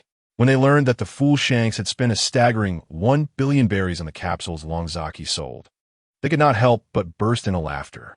What a fool Shanks is to spend such a fortune. Ha ha, this is absolutely delightful. Truly, you are remarkable, Brother Longzaki. The captains of various divisions applauded in admiration. By the way, Brother Longzaki, what are your plans moving forward? The group expressed their curiosity regarding his next steps. Longzaki contemplated the fact that the universal capsules had yet to fulfill the objectives set by the system. Thus, he needed to sell them in other seas. In addition to Shanks, he must also sell some capsules equipped with self-destruct mechanisms, affectionately termed the deceptive 3-No product. To complete the system's mission, he was resigned to adopting the role of an unscrupulous merchant. In any case, he could not sell those formidable items to others, regardless of the price. Longzaki resolved to continue marketing the universal capsules. He candidly stated, "The Navy certainly presents a vast market." After careful consideration, he addressed the group earnestly. Indeed, if the naval headquarters were to become aware of such a miraculous item, they would undoubtedly procure it in large quantities for use. Nodding in agreement, he acknowledged their point. He too understood that such a product was indeed needed by the Navy. At present, he needed to sell at least 30 more universal capsules to fulfill the system's requirements. These 30 capsules would have to be handed over to the personnel at the naval headquarters for their use. However, they would not last long. Within a maximum of 24 hours, the capsules would self-destruct. Consequently, Longzaki dispatched individuals to sell the universal capsules at the naval headquarters in Marineford. Upon arrival, the officials were met with expressions of confusion regarding this new product. What trick has that kid Longzaki pulled this time? Kizaru stood aside, observing the exquisitely crafted capsule, initially mistaking it for some delectable treat. Carp boldly speculated that it was the latest pharmaceutical invention. Curiosity was evident on everyone's faces. Admiral Carp, Fleet Admiral Sengoku. This product is called the Universal Capsule, explained a young naval officer standing before them. He had received benefits from the Whitebeard Pirates in exchange for assisting in promoting these capsules to the naval headquarters. Sengoku was filled with a mix of curiosity and skepticism. Universal capsule? How does it claim to be universal? The naval soldier attempted to recall the instructions they had received. According to what they were told, the capsule could contain any large object, even a warship, with ease. However, it required testing. Otherwise, Fleet Admiral Sengoku would certainly be reluctant to believe it. If it were indeed a product of that young man's invention, it might possess its own unique marvels. Beside them, Admiral Tsuru remarked, "Indeed, that little rascal never fails to surprise us." Akainu, pondering while holding a Huazi cigarette, responded, "Come now, demonstrate how this universal capsule is to be used." The former Fleet Admiral Sengoku addressed the naval personnel. The soldier immediately straightened up, recalling the method taught to him aboard Whitebeard's ship. After taking a deep breath, he pressed the button on the universal capsule and tossed it onto the desk. With a resounding bang, Sengoku's expansive office desk vanished, as if it had evaporated into thin air. The onlookers blinked in astonishment, bewildered by the sudden disappearance of the desk. How could this be? This feels more extraordinary than the powers of a devil fruit. Just who is that Dragonzaki? As the crowd remained perplexed, the naval soldier spoke again, "Fleet Admiral. This device works by pressing the button and throwing it, allowing everything placed before it to be contained within the capsule. This capsule can even hold an entire warship. In future naval battles, it will prove immensely valuable." The assembly could hardly believe that such a diminutive capsule could accommodate so much. Carp hurried over, continuing to press the button, recalling the soldier's words, and tossed the capsule onto the ground. In an instant, Sengoku's desk reappeared before everyone. "This is truly remarkable," Carp exclaimed, bursting into laughter. "What an amusing invention this young fellow has created." Admiral Tsuru murmured in agreement. Observing the scene, beads of sweat formed on Sengoku's forehead. As a strategist of high standing, he immediately recognized the terrifying potential of the universal capsule. If a dozen of these capsules could each contain a naval warship, they would deliver a devastating surprise to the enemy. The implications were chilling. They had initially thought Dragonzaki was solely focused on food production, unaware that the Whitebeard Pirates harbored such formidable technological talent. This little rascal has indeed made a technological breakthrough, primarily applicable to future battlefields, making its value immeasurable. It was unexpected to find someone akin to Vegapunk among the Whitebeard Pirates. Akiji lazily interjected, "It's a pity that fellow is a pirate. If he could be of service to our navy, it would yield immense benefits." Kizaru murmured, "Humph. A pirate is merely a pirate. Though the inventions are astonishing, they remain my adversaries to be brought to justice." Akainu crossed his arms, his expression stern as he spoke. Kizaru couldn't help but roll his eyes at him. After all, wasn't Akainu himself smoking the cigarettes produced by that young man? "Well, I have now grasped the method of using these devices. Now, we wish to ascertain the cost of this item. If we were to procure it, what would be the approximate expenditure?" Admiral Sengoku inquired. His expression darkened as he addressed the naval soldier. After a moment of hesitation, the soldier replied, "Admiral Sengoku, the representatives from the Whitebeard Pirates have indicated that if sold to the Navy, these items would cost around 50 million berries. Are you certain that that scoundrel, Longzaki, is not deceiving us?" Vice Admiral Tsuru pondered for a moment before speaking. As a strategist of the Navy, she was acutely aware of the risks involved. After all, they were dealing with pirates. How could a Whitebeard Pirates possibly consider selling such crucial items to us? Sengoku expressed his own doubts as well. Chapter 33. The synthesis of the soul-cutting blade. The naval soldier responsible for assisting with sales was blissfully unaware that the multi-functional capsules had been tampered with. Otherwise, even with tenfold courage, he would never dare to promote such a self-destructive product openly within the ranks of the Navy's high command. Whether or not the likes of Admiral Sengoku and Vice Admiral Tsuru choose to purchase these items is beyond my purview. If they're disinterested, I can simply return them, he thought. The soldier was drenched in cold sweat, terrified of the responsibility he bore. The thought of any hidden flaws within this product filled him with dread, as he was ill-equipped to shoulder such risks. "Fear not," Sengoku suddenly interjected, halting the soldier just as he was about to retreat with the merchandise. The Navy headquarters is not in dire need of this modest sum. We must procure all of these items. Even if we do not utilize them ourselves, we can have Vegapunk meticulously disassemble and analyze them. Sengoku, the cunning strategist of the Navy, understood full well that Whitebeard would not have offered these items in a spirit of camaraderie, no matter the exorbitant price. However, if the Navy were to bury these capsules and later transfer them to Vegapunk for dissection, they might unearth greater rewards and unforeseen value. Suddenly, the naval soldier felt a surge of excitement, for he had been informed by a member of the Whitebeard Pirates that if he sold even one capsule to the Navy's upper echelon, he would receive a commission of 5 million berries. Selling 30 would mean an extraordinary fortune. Sengoku, are you truly resolved to proceed with this? Vice Admiral Tsuru inquired from the side. If such products were to fall into the hands of pirates, it would undoubtedly spell trouble. Therefore, we must dissect and analyze them to uncover their secrets, enabling us to devise countermeasures. This was Sengoku's reasoning. To know both oneself and one's adversary is the key to strategy. Soon enough, Sengoku purchased all 30 multifunctional capsules from Longzaki in the name of the headquarters. On Whitebeard's ship, Longzaki received a system notification. Congratulations, host! The task of acquiring 100 multifunctional capsules has been completed. The next formula has been successfully unlocked. Soul Cutting Blade. Synthesis formula for the Soul Cutting Blade. Special Steel Flames Renowned Sword.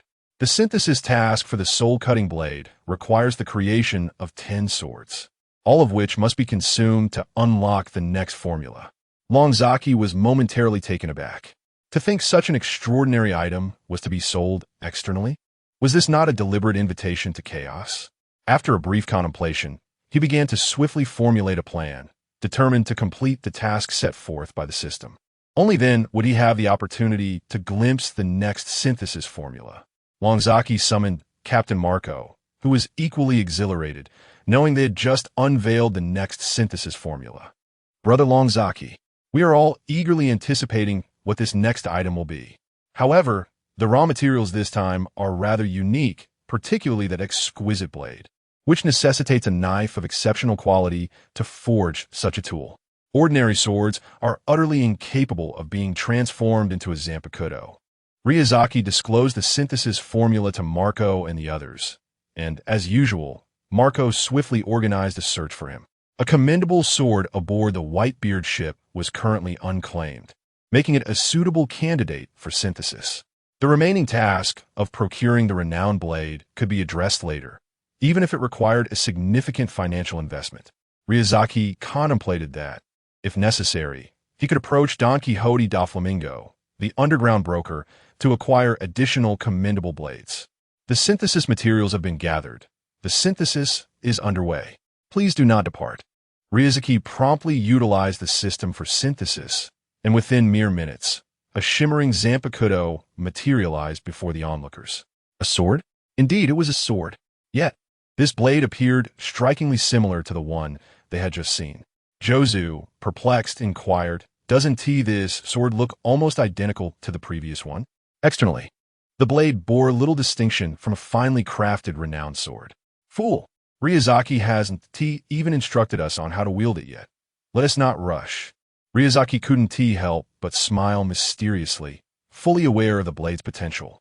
As he grasped it, he reflected on the nature of swords in the pirate world, where distinctions are made only for certain legendary blades, such as the supreme sword of the great swordsman, and others of exquisite craftsmanship.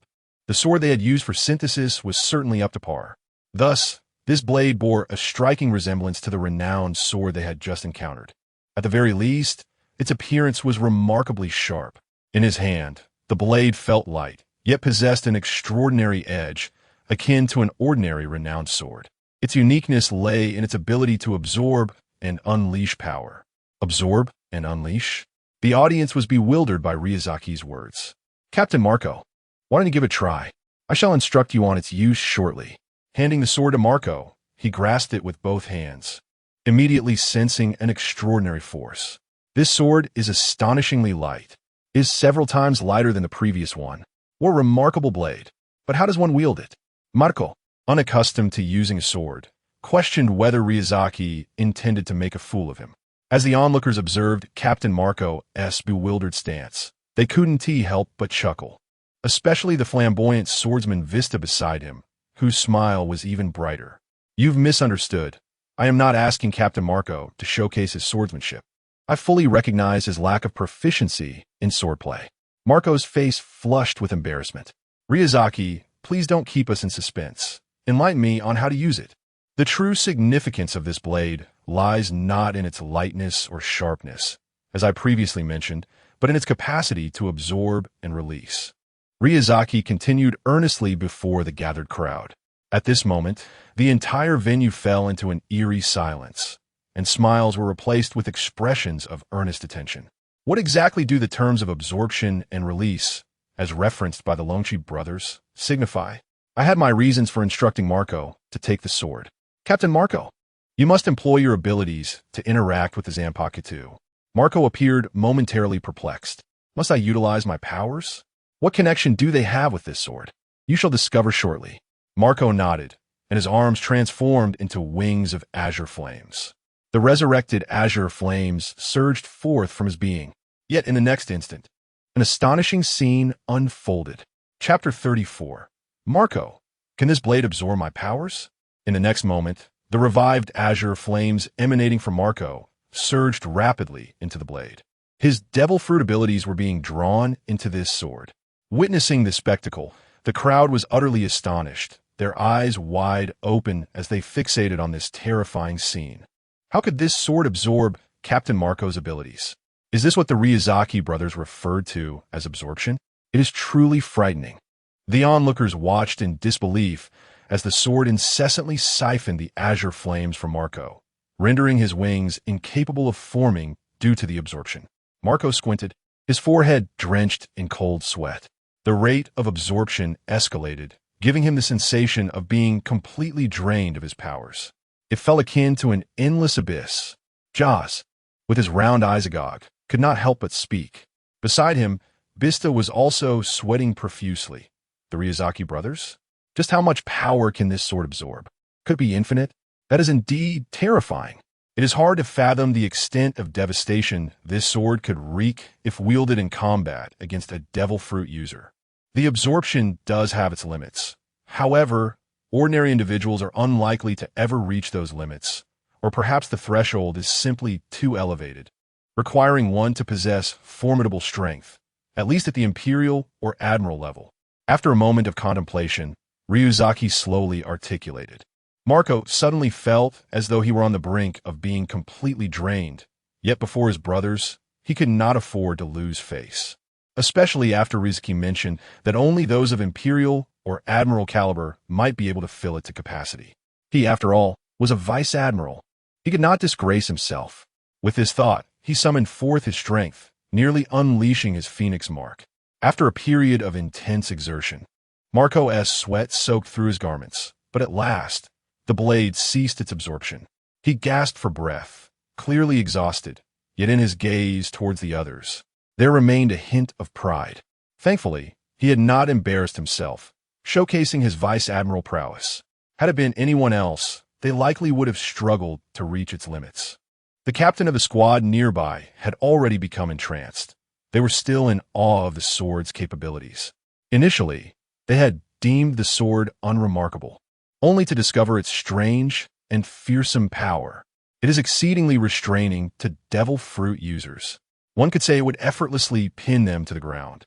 The crew members who had spent considerable time with Whitebeard had seen Odin wielding Enma, a famed sword capable of absorbing haki. However, witnessing a sword that could absorb devil fruit abilities was a first. What a terrifying blade indeed. Captain Marco, how do you feel? Now that the absorption is complete, the next step is to unleash its power. Ryuzaki patted Marco on the shoulder, allowing him a moment to catch his breath before continuing to wield the sword. It is essential to exert some strength, as the magnitude of one's power directly influences the sword's might. Next comes the testing of power. It remains uncertain how the capabilities of the absorbed devil fruits will manifest in a released strength. All eyes are fixed on the blade, filled with curiosity. Shortly thereafter, Marco steadies himself, gripping the sword with both hands in a rather awkward posture, and boldly swings the blade. He lacks the finesse and elegance of wielding a sword, instead summoning all his strength to unleash the Zanpakuto. With a mighty swing, a tumultuous wave of slashing energy erupts across the sea. Before them, a flying slash entwined in Marco's azure flames materializes. The ocean's surface is violently cleaved apart by the terrifying assault. The slash glides across the water for several seconds. Growing ever more powerful, Longzaki watches in astonishment. This strike surpasses even Mihawk's renowned blow against Whitebeard during the Paramount War, radiating brilliance and dominance. How astonishing! Fear flickers in everyone's gaze. Even Marco, the one who swung the blade, finds himself utterly shocked. He gazes at his hands and the sword, a smile creeping across his lips. It seems I am indeed worthy of being a master swordsman. Ha ha ha! Hearing Marco's hearty laughter, Longzaki can't help but smile in return. Captain Marco, this is the terrifying power of the Zanpakuto. It's truly formidable. This strike feels even more terrifying than Mihawk's. Josu's eyes gleam with excitement. He too yearns to test the power of his devil fruit abilities after absorbing this energy. Remarkable. Judging by this slash alone, Marco's prowess rivals that of a grand swordsman. Vista, as a swordsman of Whitebeard, observes with great admiration. Gazing upon the sheer force of the strike, he realizes that even he would struggle to withstand such an intensity of attack. To endure it head-on could result in dire consequences. Unbelievable. This is simply outrageous.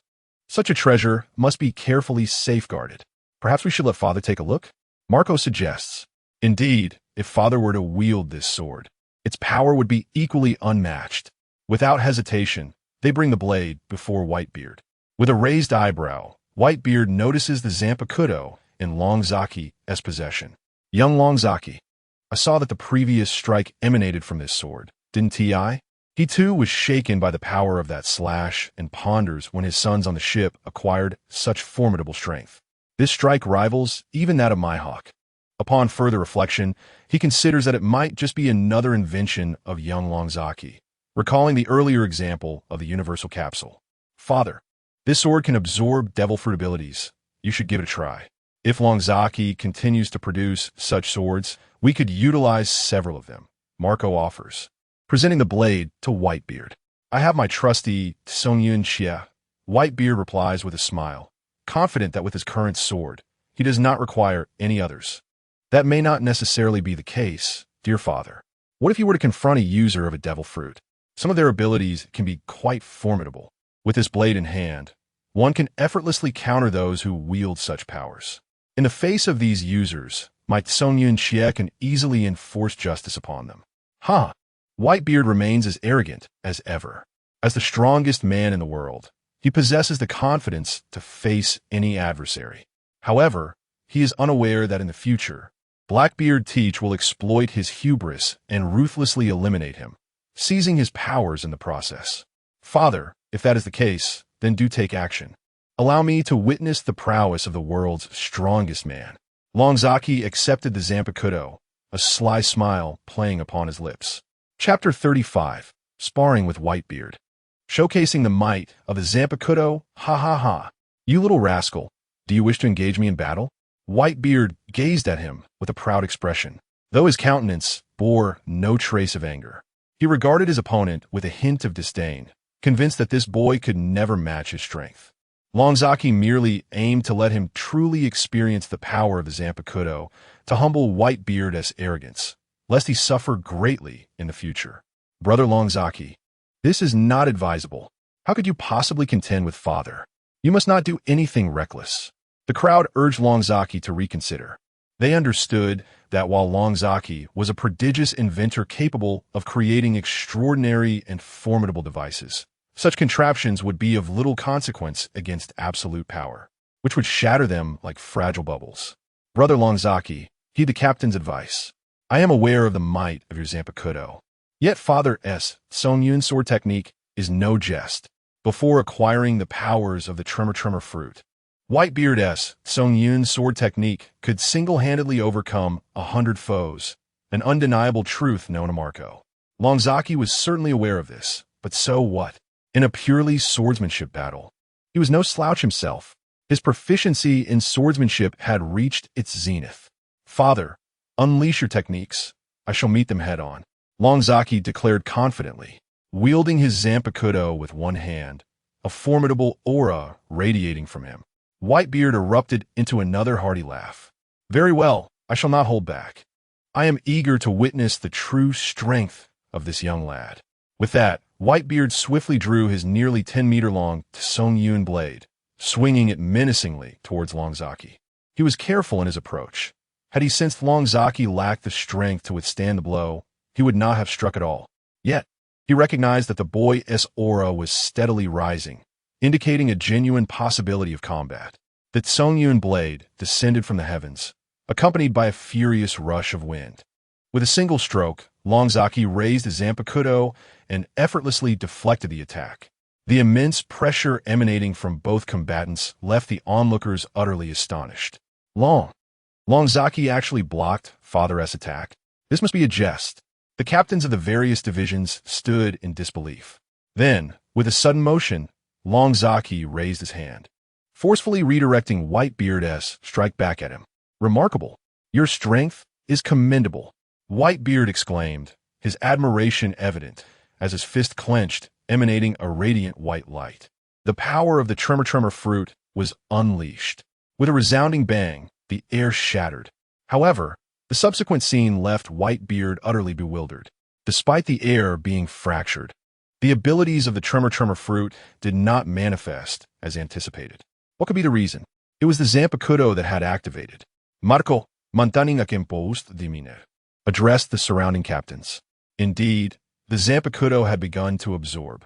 Vista echoed this sentiment, as they all attentively observed the unfolding battle.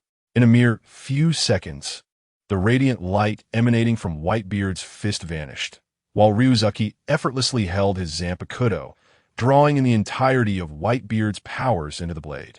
The smile on Whitebeard's face faded, replaced by a grave seriousness. It appeared he had significantly underestimated this young man's strength. He had placed the abilities of the tremor fruit upon his Tsongyun cut. Yet at the moment the mighty blade descended, despite its overwhelming pressure, the powers of the tremor fruit still failed to appear. Whitebeard was left utterly dumbfounded. He found himself unable to wield the powers of the devil fruit. Father, I shall make my move, Ryuzuki said with a smile. Having sensed the formidable energy absorbed within the Zanpakuto, the terrifying power of the tremor fruit, he then swung his blade toward Whitebeard. Aware that Whitebeard had not fought with his full strength during their previous exchange, he utilized only half of the absorbed tremor abilities for this strike. Should he fully absorb the power of the tremor fruit into the Zanpakuto, that blow would likely be cataclysmic. At that point, it would be uncertain whether Whitebeard could withstand it. Whitebeard swiftly assumed a defensive stance, sensing an overwhelmingly terrifying force akin to a looming volcanic eruption ready to erupt. With a swift slash, a deafening roar erupted. The Zanpakuto released a buzzing sound as it cleaved through the air. The colossal wave generated by the strike compelled Whitebeard to summon all his strength for defense.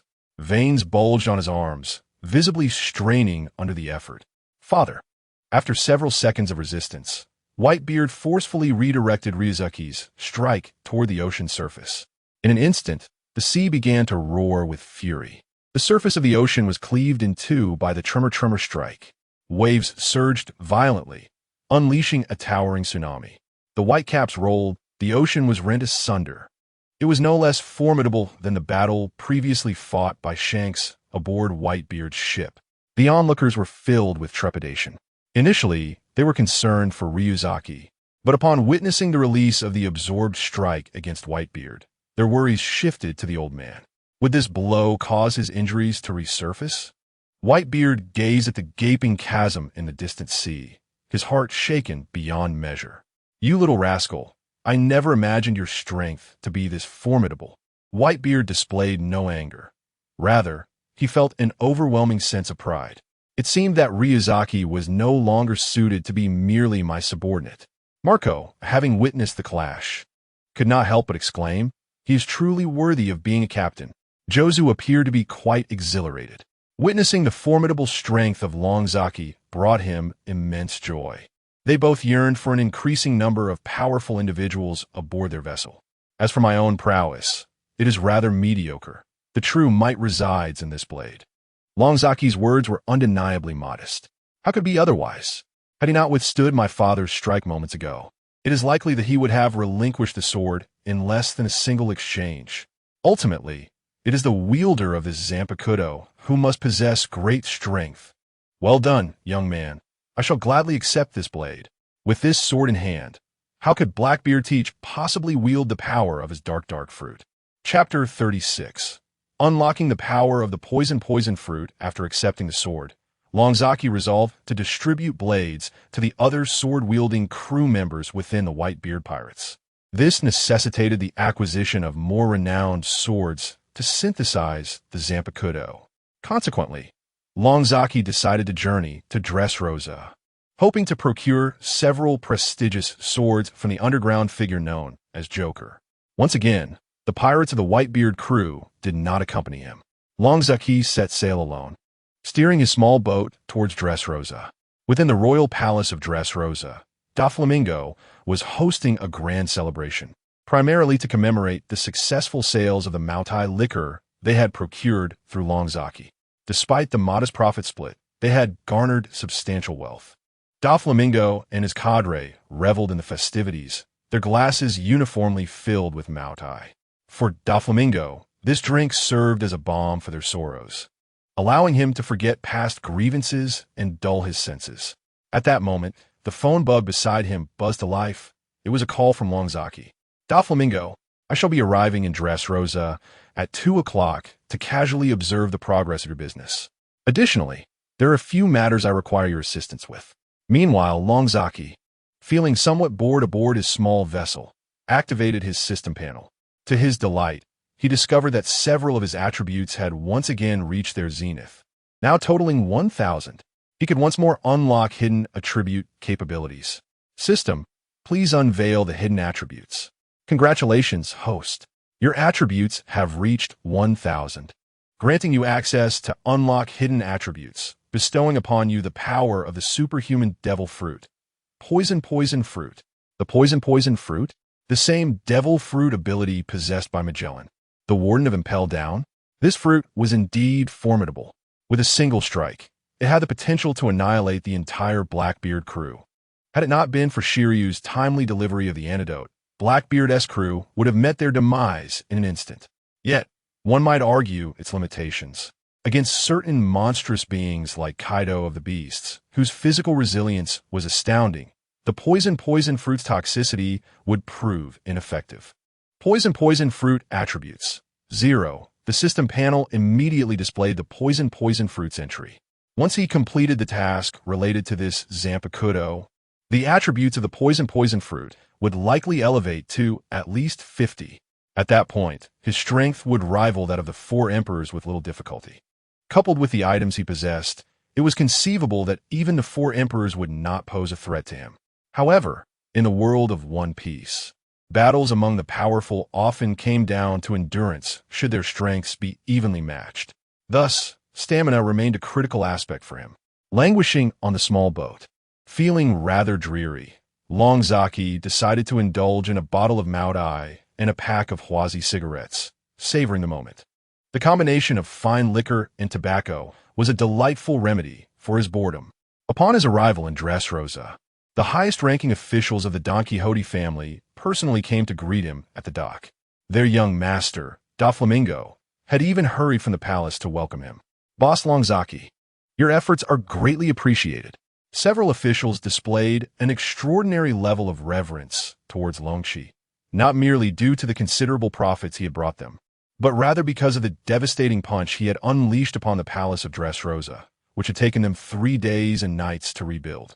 His power was unfathomable, and he was an entity they dared not provoke. "Boss Longshi, having traveled from afar, your efforts are greatly appreciated," echoed the subordinates alongside the officials. Don Quixote Doflamingo personally approached. a broad smile adorning his face as he escorted Longqi back to the kingdom, instructing his men to prepare for a celebration in honor of Longqi's arrival. Ah, splendid indeed. This palace has been constructed even more magnificently than before, Longqi remarked, surveying the opulent surroundings, a smirk playing on his lips. Doflamingo's expression darkened for a moment before he regained his smile. Primarily, it is thanks to my aide, Pika. His abilities have expedited the reconstruction here. I sincerely apologize for the previous incident. The two engaged in a charade of pleasantries for a while, but Longqi soon cut through the niceties. The purpose of my visit today is to request your assistance in procuring a few exquisite blades. Blades? Doflamingo replied, a look of confusion etched on his face. Just bring me one for now, and you will soon understand its purpose. Doflamingo nodded, acknowledging that he indeed possessed a considerable collection of fine swords, given the vastness of the kingdom and the frequent battles held in the bullfighting arena. Tori, please assist me in fetching a few swords. Boss Longqi, these blades do not come cheaply. Doflamingo's eyes gleamed with cunning. He saw an opportunity to extract some funds from Longqi. Having earned only a 30% profit from their previous dealings, he felt exceedingly shortchanged. The disparity between resources expended and returns reaped left him profoundly unsettled. How much? To speak plainly, Longqi replied. Depending on how many you wish, we have numerous rare blades in our collection, each priced at over 100 million berries. 100 million berries for a single sword was indeed a steep price. Moreover, while these swords were valuable, they did not reach the exalted status of the supreme blade. Longqi furrowed his brow. I find that price somewhat excessive. It lacks authenticity, Doflamingo. Not authentic enough? Boss Longqi, I have clearly marked the prices. Doflamingo stated with utmost seriousness. Then let us wait until you bring forth the so-called fine swords before we continue this discussion. Tori Pole dispatched several swords, their blades dark and elongated, exuding an aura of sharpness. What do you think, Boss Longqi? Did I err my assessment? I shall attempt to synthesize one first. If it proves satisfactory, we can renegotiate the price. Longqi produced the synthesis materials. Synthesis materials have been gathered. The process for the host is commencing. Please remain patient. Before long, a Zampicudo materialized before the assembly, capturing their collective gaze. Doflamingo was somewhat taken aback. The blade he had just forged, which cost him over 100 million berries, appeared strikingly similar to the one he had previously possessed. Longzaki held the sword in his hand, his expression remaining as tranquil as ever. Doflamingo, why don't you and your companions attempt to confront me together? What? Doflamingo's face twitched, utterly perplexed by Longzaki's words. All of you, come at me and attack. They had witnessed Longzaki's formidable prowess last time, and he was reluctant to expend further effort repairing the palace. Longzaki, what jest is this? We are partners. Why would I engage in combat? I wish for you to witness the true power of this blade. Chapter 37. Doflamingo acquires the Zampicudo boss Longqi. We acknowledge your formidable abilities. However, why waste words? Strike, and all of you subordinates, join in. Longqi's cold command reverberated through the air, igniting a fervor among the assembled. Who did this audacious young man think he was, daring to speak so insolently before the Don Quixote family? Was it merely a broken sword he wielded? Did he truly believe himself to be a grand swordsman? The crowd could no longer contain their agitation. Diamante, Pika, and others prepared to unleash their powers, eager to confront him. Doflamingo's expression darkened ominously. What was this young man plotting? With an unknown blade in hand. What was his intention? Was he here solely to diminish their prestige? Attack, Doflamingo commanded in a grave tone. Since the opponent sought to provoke him, they would not hold back. The cadre moved in unison, and Diamante and Pika could scarcely suppress their frustration. Why had they ever bowed so low? In an instant, as they activated their abilities, Longqi raised his sword to defend himself. The next moment, they were frozen in shock. As their assaults reached him, the Zampicudo absorbed their attacks completely, rendering them non-existent. Torpole, still wiping his nose, ignited his mucus, anticipating a terrifying explosion. Yet, as his attack approached Longqi, the Zampicudo absorbed it all, transforming the offensive into nothingness. What transpired? The audience was utterly astounded, bewildered by the inexplicable phenomenon. Why their attacks borne no fruit? Boss Longqi, does this sword? Can it absorb others' abilities? Doflamingo discerned the nature of the Zampicudo. The trio's assaults had been devoured the moment they touched the blade, disappearing without a trace. Have you now witnessed the sword's might? Longqi did not hasten to explain. Instead, he held the blade aloft and, with a gentle sweep towards the wall before him, he struck down. Suddenly, the powers absorbed from the earlier trio were released, and the resultant slash effortlessly shattered Doflamingo's newly constructed, sturdy wall into countless fragments. The onlookers were thoroughly petrified by the spectacle before them. They began to grasp the operational mechanism of the sword. First, it absorbed abilities, then unleashed them in a devastating strike that magnified their potency exponentially. This was truly terrifying. Pika gazed at the wall that had been utterly demolished. It was a wall he had labored to construct, one he believed to be impenetrable. Yet, with a nonchalant slice, Longqi rendered it as fragile as mere parchment, obliterating it in an instant. What a remarkable sword! Truly a blade of extraordinary prowess. The Zampicudo was indeed a weapon of boundless power. The surrounding officials dared not approach any further, utterly terrified by the knife before them. The ability to absorb others' devil fruit powers rendered it the nemesis of all devil fruit users. Don Quixote Doflamingo was drenched in cold sweat, relieved that he had refrained from acting hastily. Otherwise, he would have faced utter humiliation in front of his subordinates. Such formidable power in this blade. If he could procure one for himself, it would significantly bolster his family's overall strength. Contemplating this, a fawning smile suddenly adorned his face. Boss Longzaki, regarding the prices of those knives mentioned earlier, we can deliberate further. If you could provide us with one of those soul-cutting knives, I would not hesitate to offer even the most extravagant of treasures in return. Longzaki couldn't help but smirk. He raised his glass, taking a sip of wine, and began. Doflamingo, you desire this soul-cutting knife, do you not? Doflamingo was candid in his response. Indeed, Boss Longzaki, our negotiations can be flexible. Whatever the price, I am willing to pay. In this current pirate world, numerous formidable individuals wielded devil fruit powers, and possessing such a knife would be immensely advantageous. Thus, Doflamingo was eager to secure one for their palace, a safeguard against any powerful adversaries they might encounter in the future. As for those knives from earlier, consider them a gift, Boss Longzaki. They must be worth at least $1 billion, in light of my generous offer of fine blades. I sincerely hope you will sell me a soul-cutting knife. With such earnestness, it was clear that Doflamingo was genuinely intent on acquiring this weapon after witnessing its prowess. Given our mutual cooperation, I can part with this soul-cutting knife. However, my asking price exceeds $10 billion. Should I decide to sell it, it would fetch at least $20 billion. Thus, you would need to compensate me for the $10 billion difference. $20 billion? Is this knife not a tad overpriced?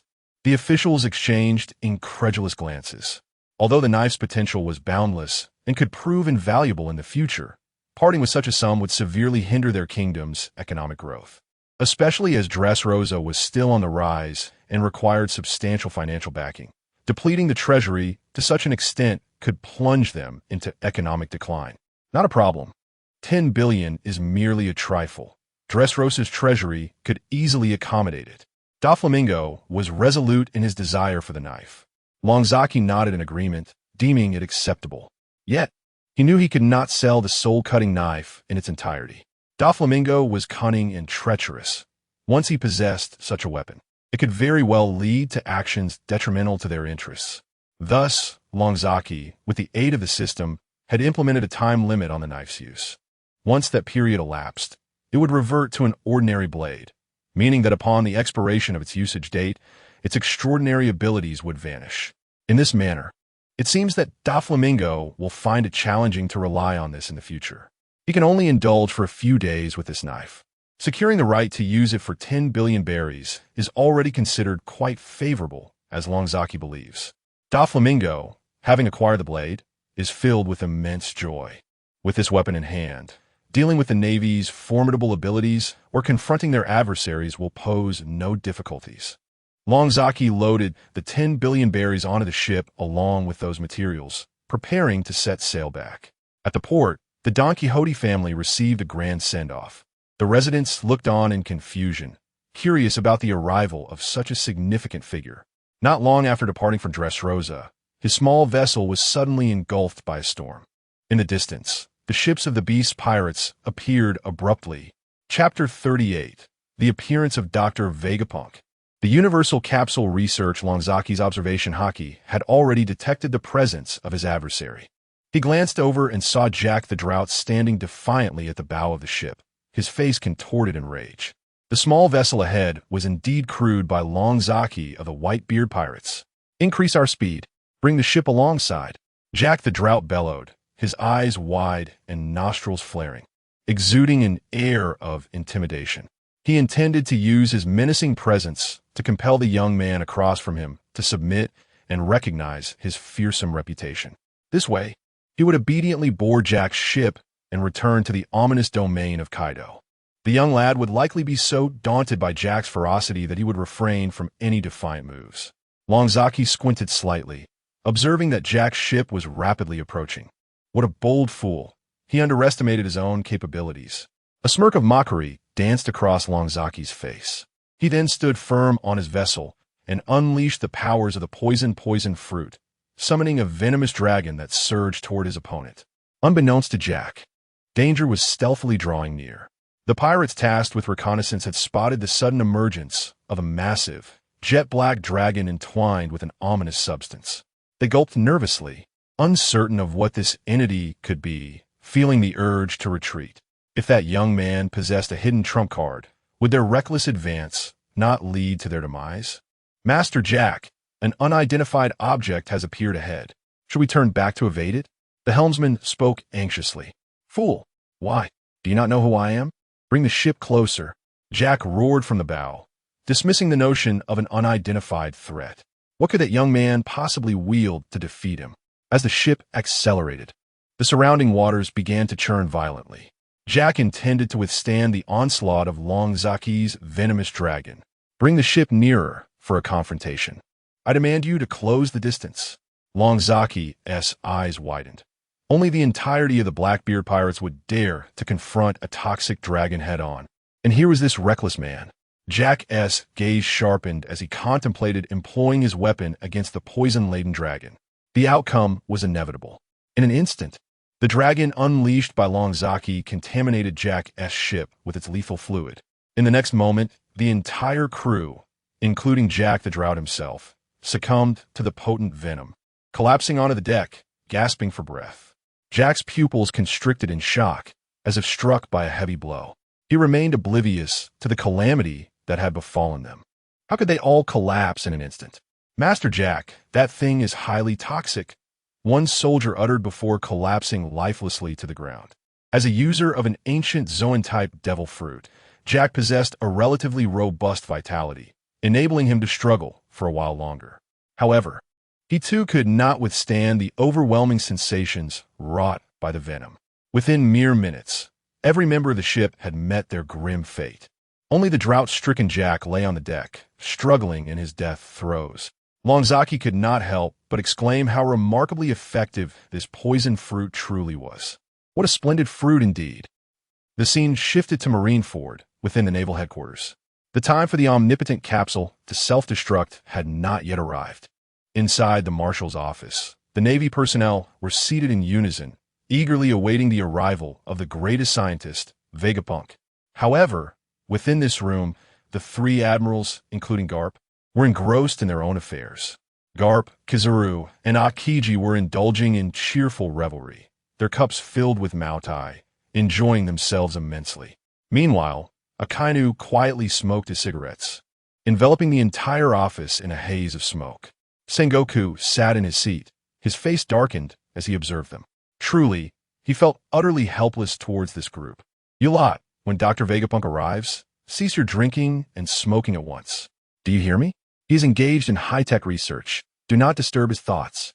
Sengoku barked at them with irritation, while his hands continued to fidget with the omnipotent capsule. Such matters could only be resolved by Vegapunk himself. The principles behind these items would only be conclusively determined once the doctor arrived to dismantle and examine them thoroughly. Sengoku, Do not fiddle with that contraption any longer. You cannot grasp its mysteries, which are profound indeed. Now is the time to relax, and when Vegapunk arrives, assist him properly. Garp remarked, pouring a cup of Maotai and presenting it before Sengoku.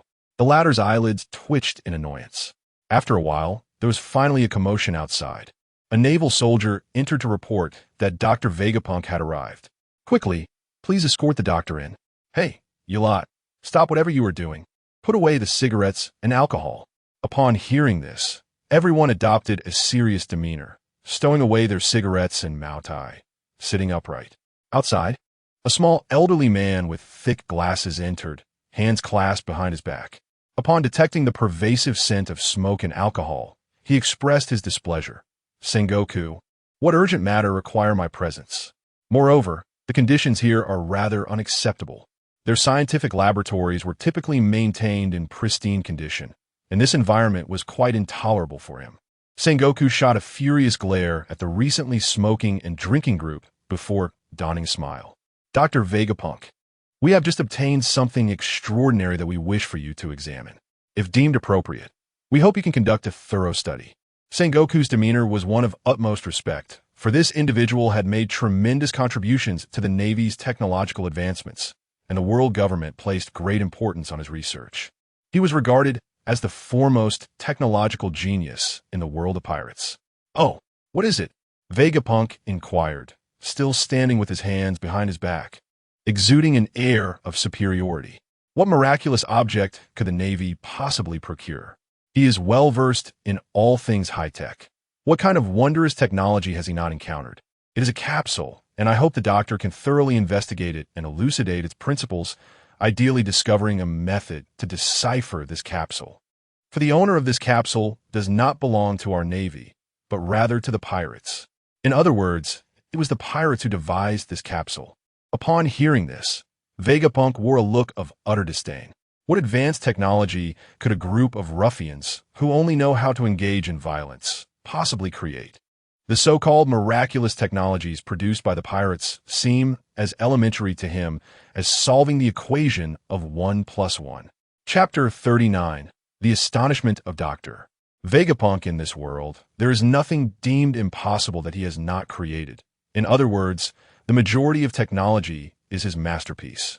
Artificial devil fruits, cyborgs, and complex genetic research. Each endeavor was orchestrated under his direct command. It is fair to say he is a deity in the realm of technology. One can understand his lofty pride, gazing down upon the masses, especially when Dr. Vegapunk heard that the invention in question was crafted by a pirate. He could not suppress his disdain. To him, pirates were merely ruffians, reveling in violence and adventure, brutish individuals who resorted to physical force to resolve their disputes. Even if a few possessed some knowledge of technology, how far could their understanding truly extend? Compared to him, a god devoted to technology for so many years, what remarkable achievements could they possibly boast? An invention by a pirate? I shall not waste my time on such trivialities. Sengoku, you know well that my research is incessant. I have no interest in your trinkets. With his hands clasped behind his back and a sullen expression, Dr. Vegapunk felt as if Sengoku had led him into a trap, causing him to embark on this long journey in vain. Doctor, this simply will not do. You've traveled a great distance. You must at least take a look. Moreover, we purchased these capsules with the intention of having you study them. We have spent over 100 million berries on this. A smirk of disdain crept across Vegapunk's lips. Sengoku, it's surprising that you are known for your wisdom. What quality could possibly come from invention by pirates? Spending such a fortune on this. With that money, you could have invested in my research facilities instead. You have been duped. Dr. Vegapunk, your assertion is fundamentally flawed. We have all witnessed the capabilities of that universal capsule. It is truly remarkable, capable of containing an entire battleship. Carp interjected, his tone laced with discontent. This elderly inventor of high technology was perhaps a tad too arrogant. What could possibly contain a battleship? Are you jesting? I have told you that your crew has been deceived, yet you remain skeptical. How could a mere capsule hold a battleship? It defies reality. Beside him, Kizura pouted, a lewd grin adorning his face. This old man Vegapunk was likely to be dealt a crushing blow. Doctor, You are aware that I also oversee our scientific and technological forces. I have personally witnessed the power of that universal capsule. It is more advanced and terrifying than any weapon in our arsenal. Upon hearing Kizaru's words, Vegapunk finally turned his body. Observing the expressions of the men before him, he still felt a sense of impatience, sensing that these individuals had indeed been led astray, yet they remained oblivious to their folly. Very well, let's see what this object is truly capable of that has garnered such recognition from them. Sengoku swiftly placed the universal capsule before Dr. Vegapunk. Doctor, you must thoroughly investigate this matter. It would be ideal to devise a method to counteract such an invention. If it falls into the hands of those pirates, the repercussions for us would be monumental. Sengoku furrowed his brow. Is it truly that extraordinary? Pray tell, how is it utilized? In his hand, Sengoku held a universal capsule and continued, Doctor, this device is known as a universal capsule, akin to the spatial storage tools you previously researched. However, your past endeavors in spatial storage were unsuccessful, and this device has conveniently transcended those limitations. Moreover, it surpasses conventional spatial storage in sophistication. Its capacity is astonishing. We have already conducted trials beside the docked warships. When the button of the capsule is pressed and it is thrown onto a ship, the vessel is drawn into this capsule. Listening to Sengoku, Vegapunk's skepticism regarding the authenticity of this device grew. Demonstrate it for me. I must witness how this gadget performs spatial storage. Sengoku nodded and, facing his desk, pressed the button of the universal capsule before throwing it towards the table. With a resounding bang, the next moment, Sengoku's desk vanished. The onlookers regarded this spectacle with indifference, having become accustomed to the wonders of the capsule. In stark contrast, Vegapunk was momentarily taken aback. He removed his glasses and hurried over to examine the universal capsule, glancing around to confirm the desk was indeed missing. Is it truly magical? Can spatial storage be realized? This cannot be. Are you implying that the desk has been contained within this tiny capsule? His breath quickened, eyes wide with disbelief as he stared at the capsule in his hand. Doctor, press the switch once more and throw it again. He instinctively pressed the button and tossed it forward. Another loud noise ensued, and the old man was evidently startled as the desk abruptly reappeared before him. How is this possible? A spatial storage function that I could not unravel. How could a pirate possess the capability to develop such a thing? This defies logic. Akainu, standing nearby, spoke solemnly. Doctor, you must ensure your research surpasses those despicable pirates. Upon hearing this, Vegapunk's expression darkened further. As a scientist devoted to research for many years, he found himself outperformed by a mere pirate who spent his days in violence on the seas. He was hailed as the deity of technology, advancing the world's science by 5 centuries.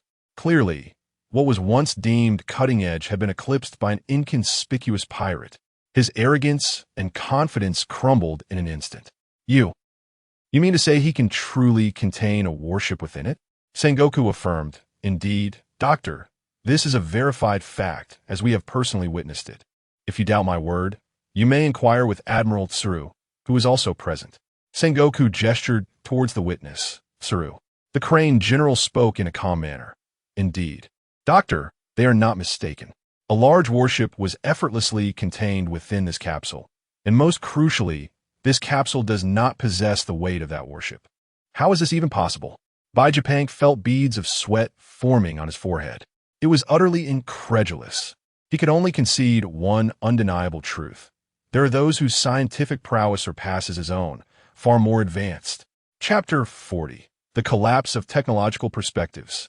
Unlocking the next formula, he hastily began to scrutinize the unique attributes of this miraculous capsule. However, after several minutes of examining it from various angles, he remained utterly perplexed.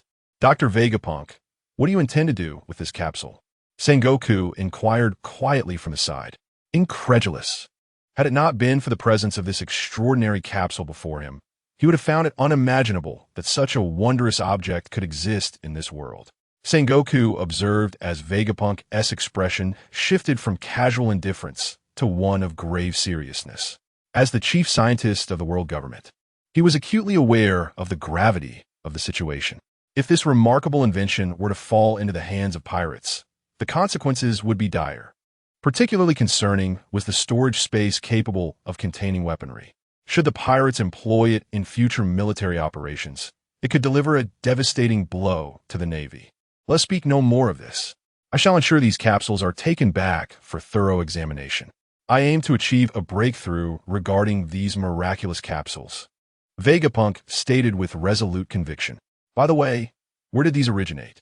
I mean, from which pirate do they hail? This was a question that piqued Vegapunk's curiosity the most. This invention, reminiscent of a spatial storage concept, was something he had struggled to master for over a decade. If this pirate turned out to be a prodigy in the scientific realm, there would undoubtedly be more groundbreaking inventions to come. If inventions beyond his comprehension were to emerge, his title as the god of technology might be in jeopardy.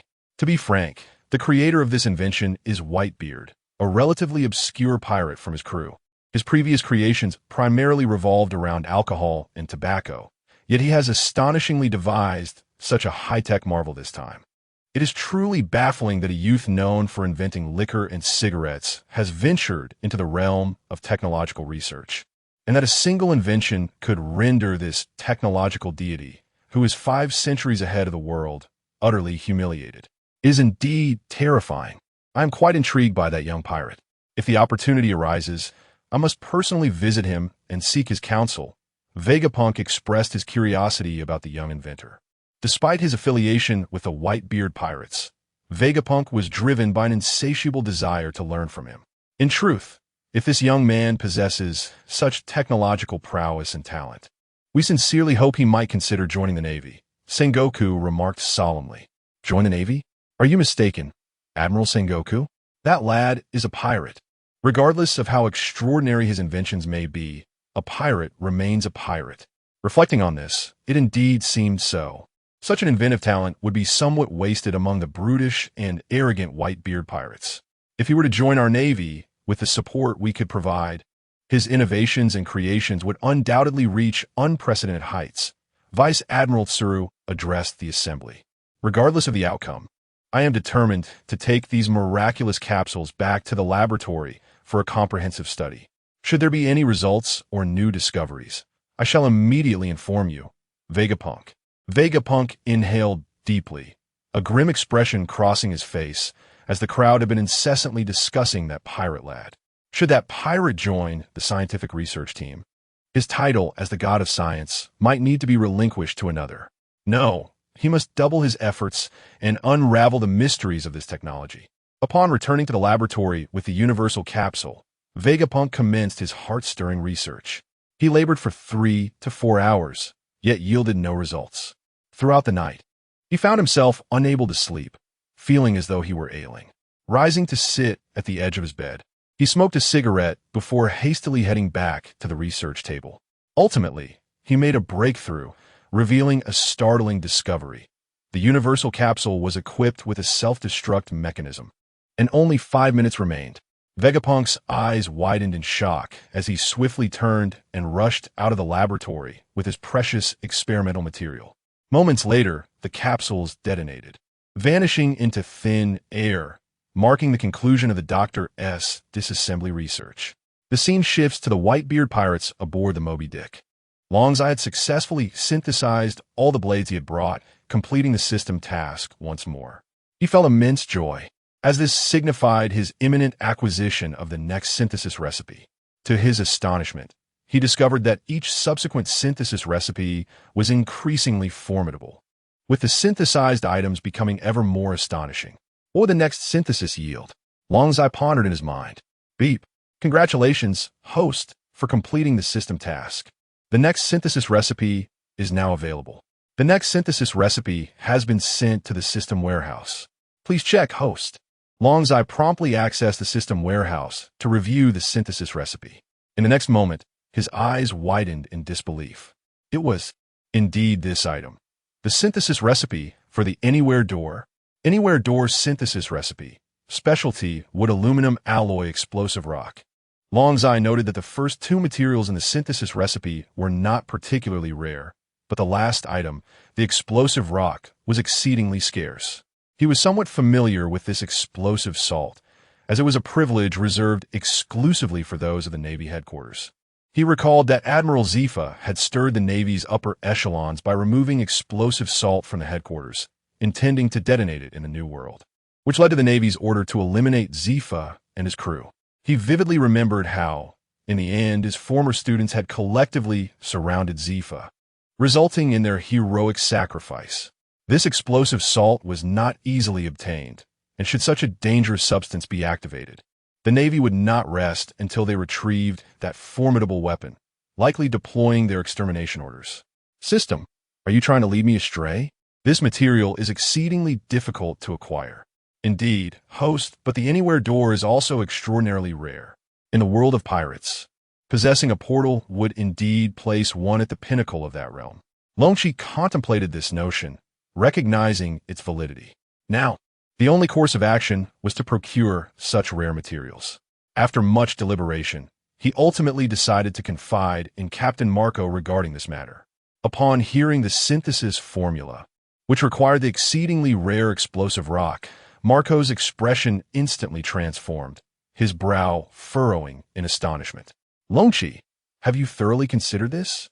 If you truly wish to obtain these items, it will inevitably lead to a fierce confrontation with the Navy. Chapter 41. A sole venture to the naval headquarters. I am aware that the explosive rock is a weapon strictly prohibited by the world government and the naval headquarters, fiercely guarded against unauthorized use. Indeed, such an item brings with it a cataclysmic impact. Marco's expression was grave. He understood that the next formula from Longzaki would be even more remarkable, yet the procurement of its raw materials posed a significant dilemma. If all else failed, alternative measures would need to be considered. If one truly desires to acquire explosive rock, a confrontation with the admirals of the naval headquarters would be inevitable. As the two deliberated, Jaz also caught wind of the discussion. Explosive rock, Longzaki, the object of your desire, is indeed formidable. Such weapons can effortlessly obliterate an entire island. However, if you are determined to obtain the explosive rock, we can accompany you. We shall face those naval forces head-on. Yush, eager and undaunted by the prospect of facing any admiral, cracked his knuckles. If this matter reaches our father, he would undoubtedly back you, Longzaki. So, go forth with confidence. Longzaki contemplated the situation. Should Whitebeard learn of this impending conflict, a significant battle would surely ensue. With the countdown to the summit war nearing its end, he could not risk involving the Whitebeard Pirates in this perilous venture. He recalled how the naval headquarters deployed a vast number of forces for a mere explosive rock, with admirals and vice-admirals alike engaged. While the Whitebeard Pirates would prevail, they would undoubtedly suffer losses. He pondered the necessity of cunning over brute force. Furthermore, during the struggle for the explosive rock against the admirals, the risk of an accidental detonation loomed large, threatening the destruction of the entire island. After all, such a weapon is catastrophic upon mere exposure to air. Captain Marco, Captain Jaz, please remain calm while I ponder this further. I believe this matter cannot be approached with aggression. After all, seizing such an item from beneath the Navy's very noses could incite tremendous trouble, Longzaki stated solemnly. What nonsense! When has the Whitebeard Pirates ever backed down from an admiral? Even if they muster 100,000 men, we will surely snatch the explosive rock. Jaz replied fiercely, we brothers can handle ourselves, but what of our father? He is aging and should not be subjected to such turmoil. The mention of their father cast a somber mood over the group. Indeed, he was still receiving treatment daily, despite his enduring strength. None could bear to see him face such risks. If it comes to that, let us, the captains, undertake this. Jaz insisted, his frustration evident. Fool, if we leave, do you think our father will simply accept it? Have you even considered that? Marco retorted sharply. Enough of this bickering. In my personal opinion, we must rely on strategy rather than force, Longzaki concluded. Before the onset of the paramount war, it is imperative that no grand conflicts erupt. Otherwise, the Whitebeard Pirates may find themselves unable to withstand such relentless turmoil. He resolved that this matter would be addressed solely by him. He would personally journey to the Navy headquarters, where it was rumored they were still engaged in the study of his inventions.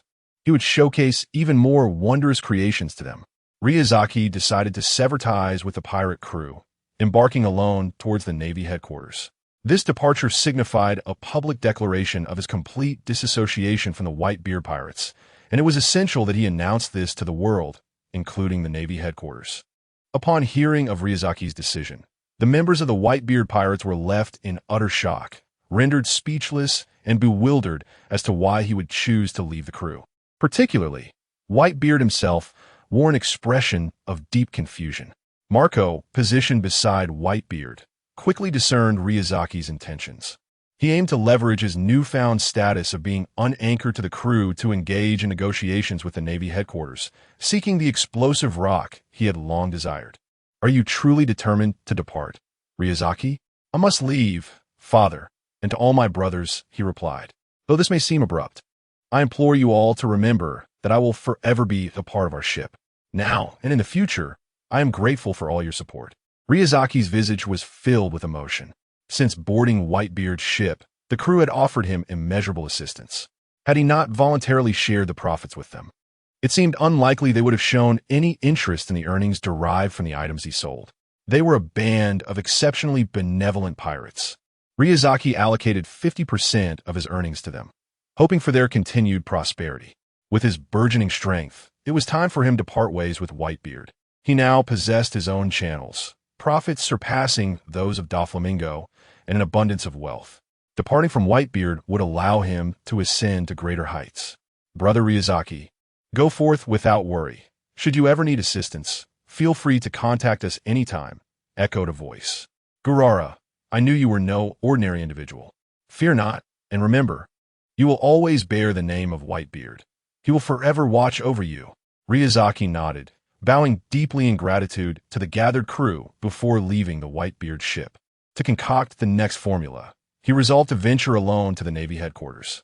With his current prowess, even if he were to cause an uproar in Marineford, he was confident he could escape unscathed. Naturally, the personnel at the Navy headquarters would treat him with respect, especially now that they were aware of his departure from the Whitebeard Pirates. The news of Ryuzaki's exit from the Whitebeard Pirates swiftly reverberated through various factions, each eager to dispatch individuals to gather intelligence. Everyone was curious as to where this precious gem, Ryuzaki, would ultimately land. It was a matter of intrigue for all. However, their greater hope was that Ryuzaki would choose to align himself with them, contributing to their endeavors.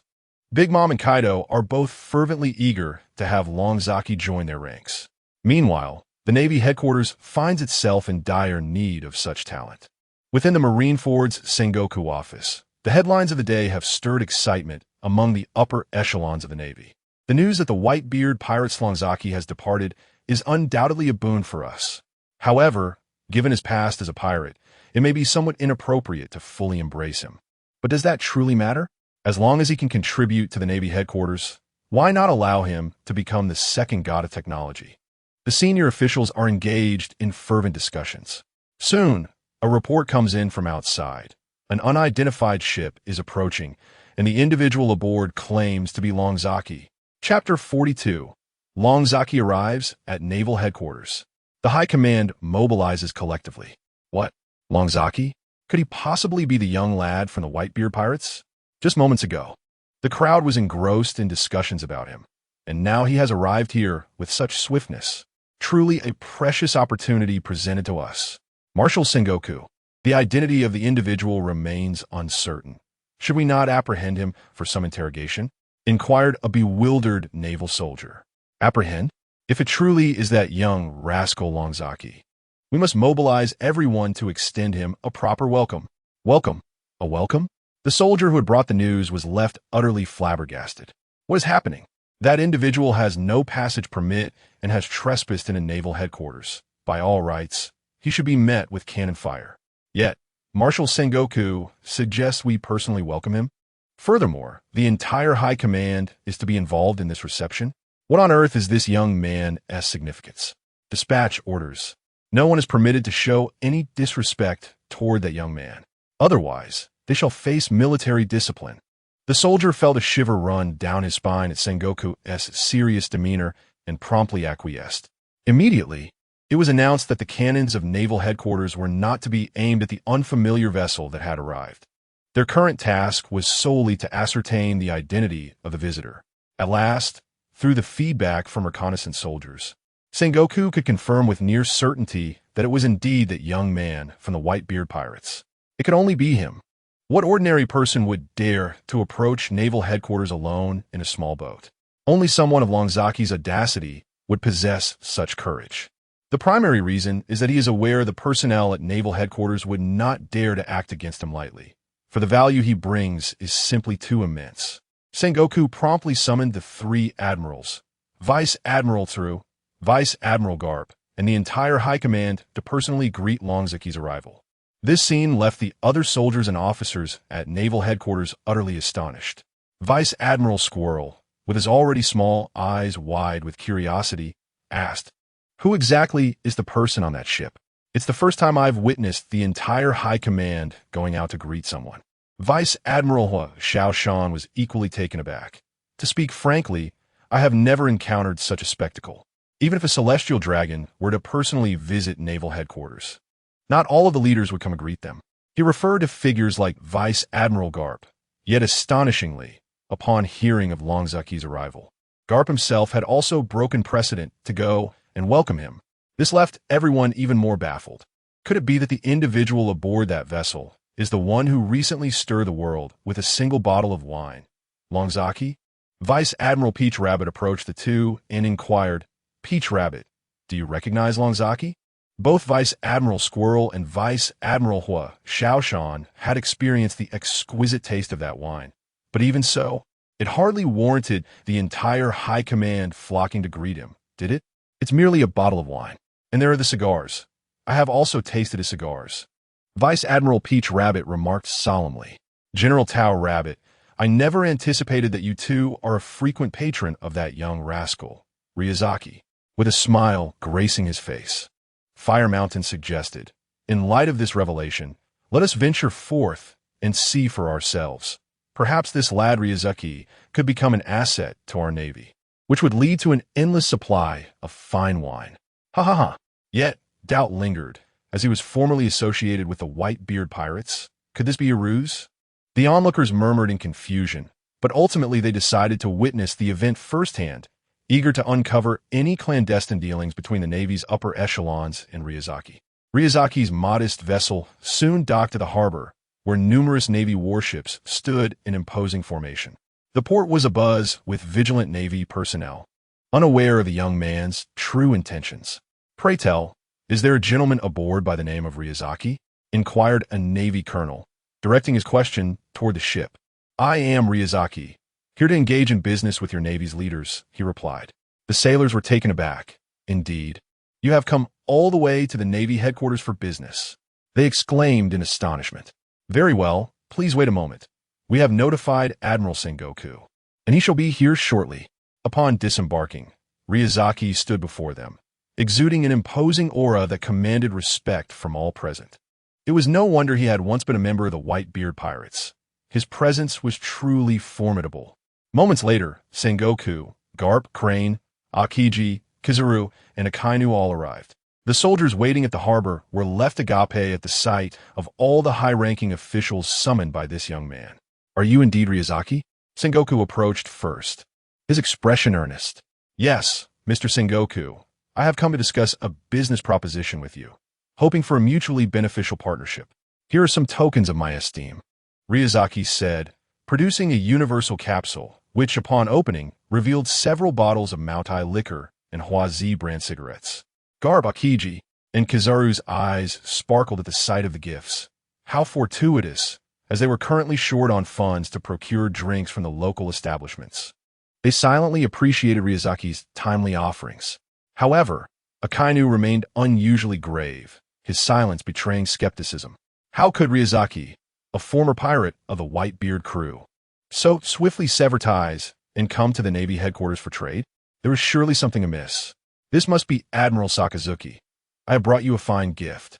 This pack of Huazi is for you," Ryazaki remarked, having unlocked new formulas through the system, which had upgraded his previous concoctions. Thus, the Maotai and Zhonghua he presented were of enhanced quality. Without uttering a word, Akainu instinctively accepted the cigarettes. With a stern expression, he lit one and took a deep drag. As the smoke filled his lungs, his countenance shifted dramatically. He widened his eyes, gazing incredulously at Longzaki. How could the smoke be even better than before? Naturally, the cigarettes and liquor I brought today are all upgraded. Whether it be cigarettes or spirits, the quality only improves. Indeed, Boss Longzaki exemplifies the adage that one gets what one pays for. Huang Yuan tilted his lips, his face betraying an eager impatience. He was eager to sample the flavor of this upgraded Maotai. Chapter 44.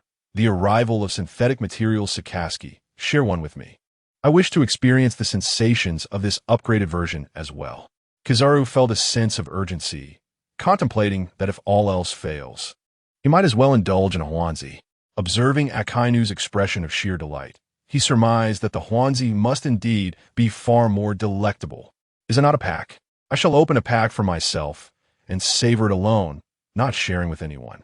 Akainu exhaled clouds of smoke, a visage of pure enjoyment adorning his face. What a miser, Kizaru mumbled to himself, reluctantly reaching for the pack of cigarettes. This scene did not escape the gaze of the surrounding Navy soldiers. What is transpiring here? The high-ranking officials of the Navy seemed to hold this young man in profound respect. No, it is not merely respect. It borders on obsequiousness. This is utterly astonishing. Sengoku cast a disapproving glance at the two, then turned his attention to Longzaki. Longzaki, having traveled from afar, what business do you intend to conduct with our headquarters? Let us move to your office. Discussing matters here is rather inconvenient. The group made their way back to the office, leaving the onlooking vice admirals and other naval officers in a state of stunned disbelief. The high-ranking Navy officials encircled Longzaki, each adorned with polite smiles, akin to stars surrounding the moon. Upon returning to the office, Kizaru settled into his chair, unable to resist the allure of smoking and drinking.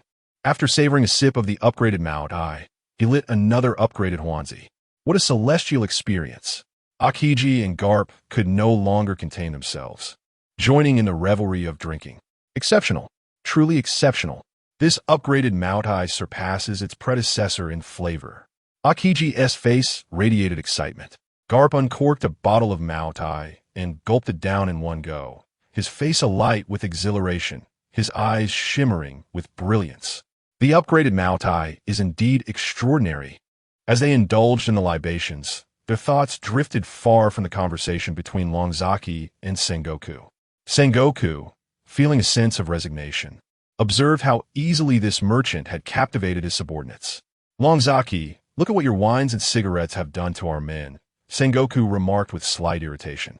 Longzaki surveyed the swirling smoke and the expressions of bliss all around, nearly bursting into laughter. The high-ranking officials of the Navy seem remarkably susceptible to temptation. Primarily, it is the allure of the upgraded Maotai and Huanzi that proves irresistible. Mr. Sengoku, I had no intention of encouraging everyone to drink now. Please do not misunderstand. I am but a businessman, lacking the capability to induce such behavior. Your influence is indeed formidable, Longzaki, to elicit such a collective welcome from our Navy's high command. There are few, if any, aside from the highest authorities of the world government who could achieve this. With his exceptional Maotai and Huanzi, Longzaki swiftly captivated the hearts of these high-ranking officials. Now, tell me, what business do you wish to conduct with us today?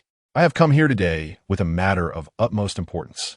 To be candid, my current invention requires some exceptionally rare materials, which can only be found within your naval ranks. Longzaki's expression gradually turned serious.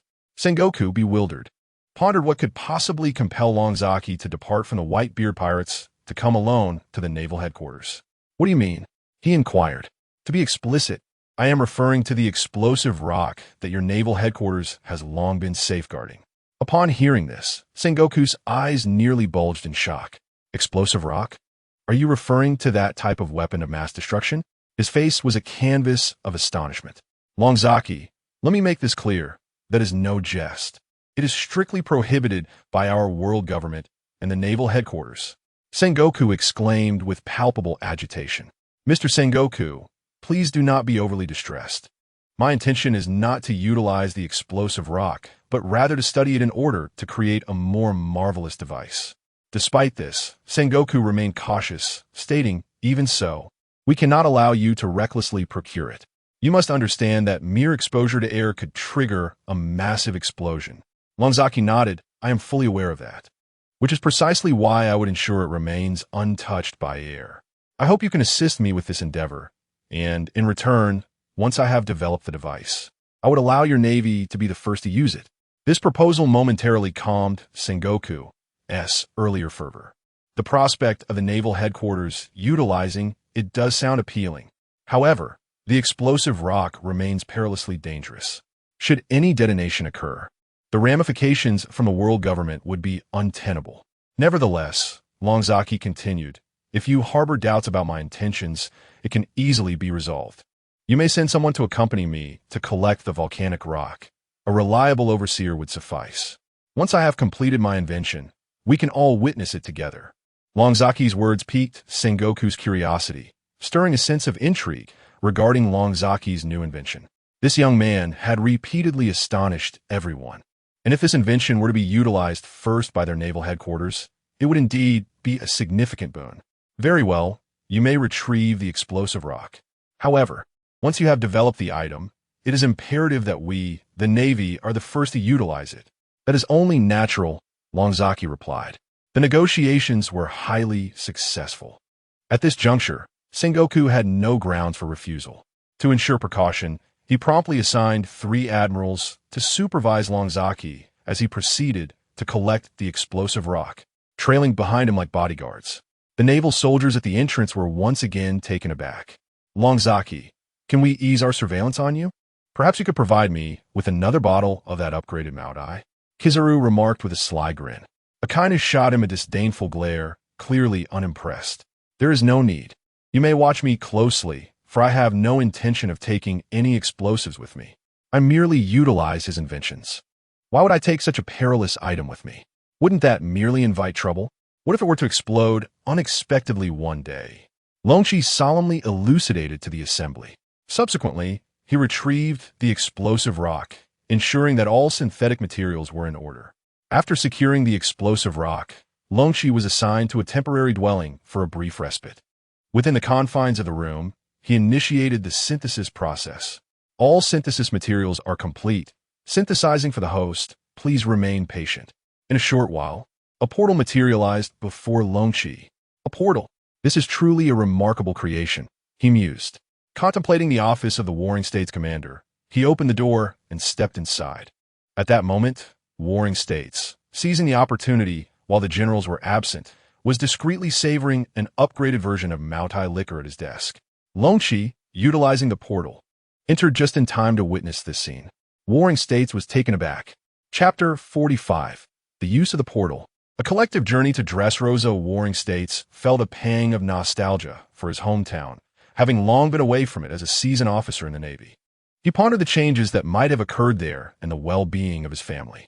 Reflecting on this, he realized he too had not returned in ages and yearned to visit Windmill Town to reconnect with his fellow villagers. The fondness on Karp's face revealed his longing for his hometown, especially for Dayton and others. He wondered how they were faring lately. These 2 veterans were consumed by a yearning for the places they had not seen in a long time. What about the others? They could share their thoughts as well, for soon they would witness a miracle. A miracle? Could it be that we can return to our cherished old haunts? I would love to visit Wanakuni and Onigashima, eager to deliver a thorough thrashing to those detestable pirates. Akainu, with a cigarette dangling from his mouth, exuded an air of authority, his gaze filled with disdain for pirates. He desired to confront the notorious pirates on their home turf, particularly that scoundrel Kaido, who had repeatedly caused trouble for them, underestimating the might of the Navy. I, too, am eager to create chaos on their territory. Given the chance, I would arrest every last one of them. Akainu clenched his fists, the iron will of a soldier evident before all. He exhaled a puff of smoke, his eyes reflecting severity and a murderous intent. Kazan lounged casually on the sofa, sipping from a bottle of Maotai with an air of indifference. I'm open to going anywhere. It depends on your thoughts. However, I believe a visit to Dressrosa could be worthwhile. Upon hearing Dressrosa, Warring State's expression turned serious as he addressed the group. At present, both Akainu and Kuzan wish to explore the pirates' territory. Frankly, we have yet to set foot in Wanakuni and Onigashima. Dressrosa, however, is a viable option. Warring State spoke with a profound understanding of Dressrosa. His adopted son, Rosinante, had fallen victim to Doflamingo's machinations. He had tirelessly sought evidence of Doflamingo's crimes, only for that despicable individual to later become a warlord of the sea. The memory of Rosinante weighed heavily on his heart, bringing him great sorrow. "Boss Longzaki, do you have a way for us to go there?" inquired Kizaru with curiosity. "As for Onigashima and Wanakuni, we have never been there, so those places may be out of reach. However, if someone had been to Dressrosa, we could certainly journey there together."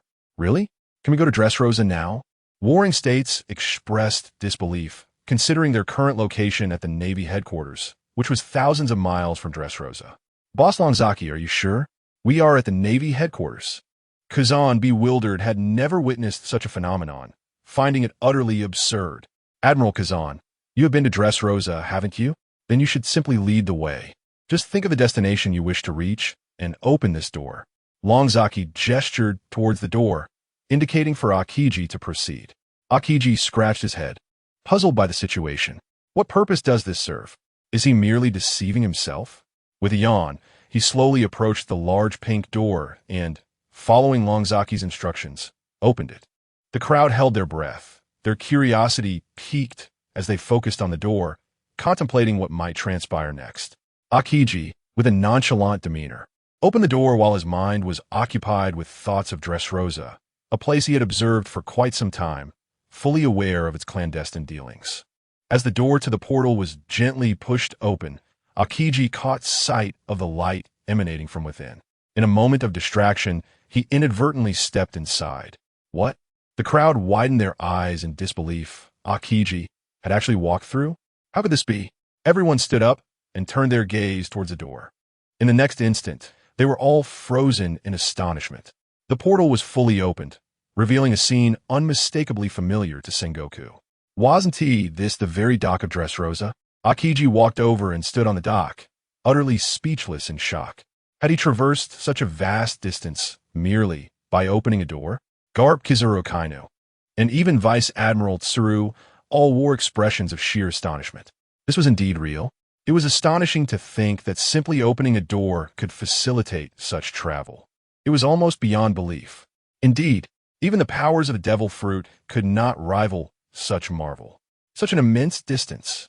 Longzaki observed the exaggerated expressions of shock on everyone's faces, his amusement barely contained. Sengoku straightened up, rubbed his eyes to confirm the reality before him, and slowly stepped forward to join Akiji. Simultaneously, Garp, Akainu, and Kizaru followed suit, with Vice Admiral Tsuru being the last to enter. The upper echelons of the Navy had all stepped through the portal, arriving at Dressrosa.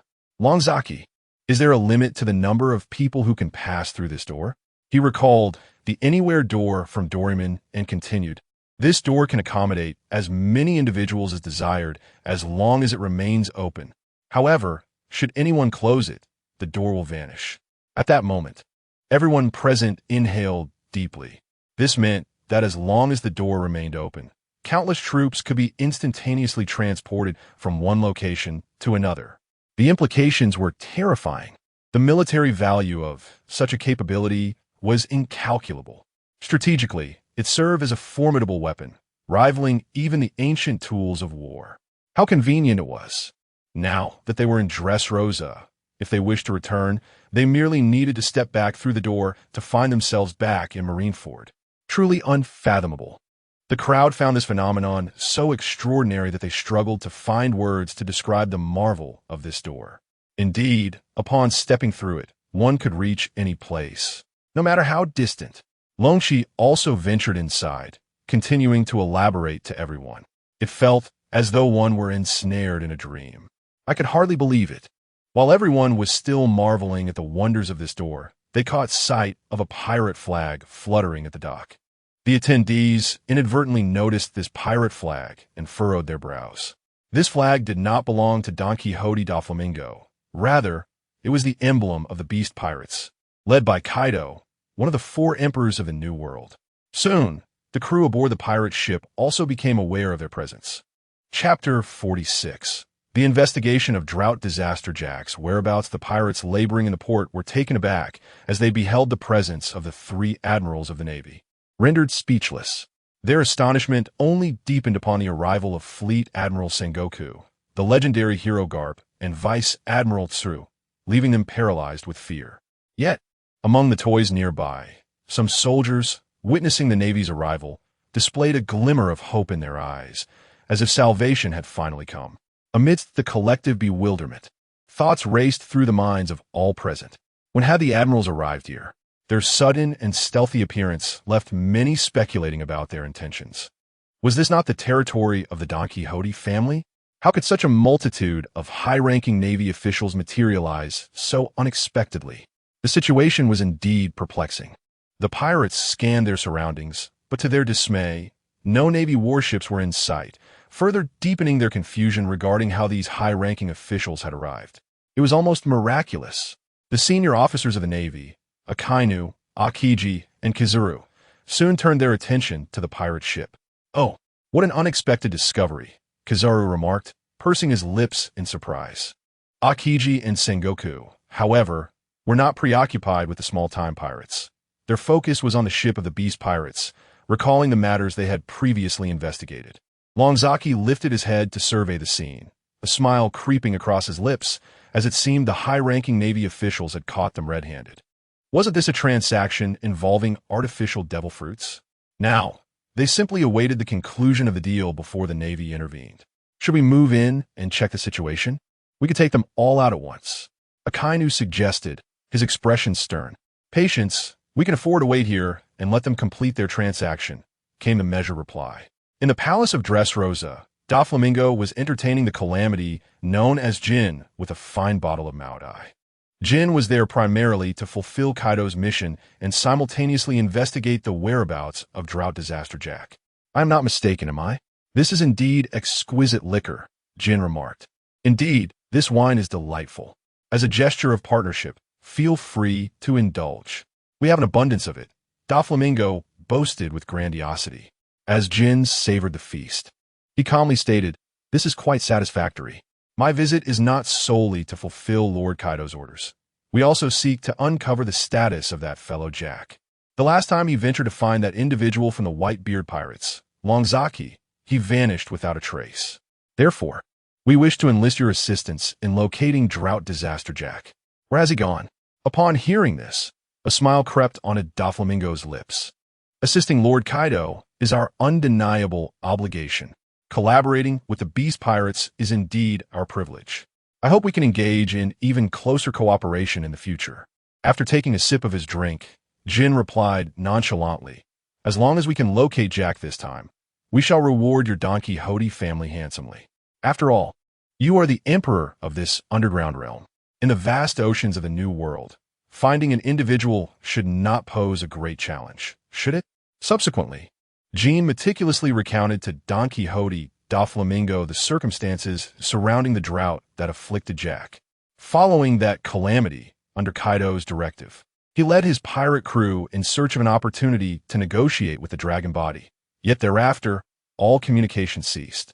For an extended period, they were missing, and despite searching along Jack's navigational route, not a single shipwreck was found.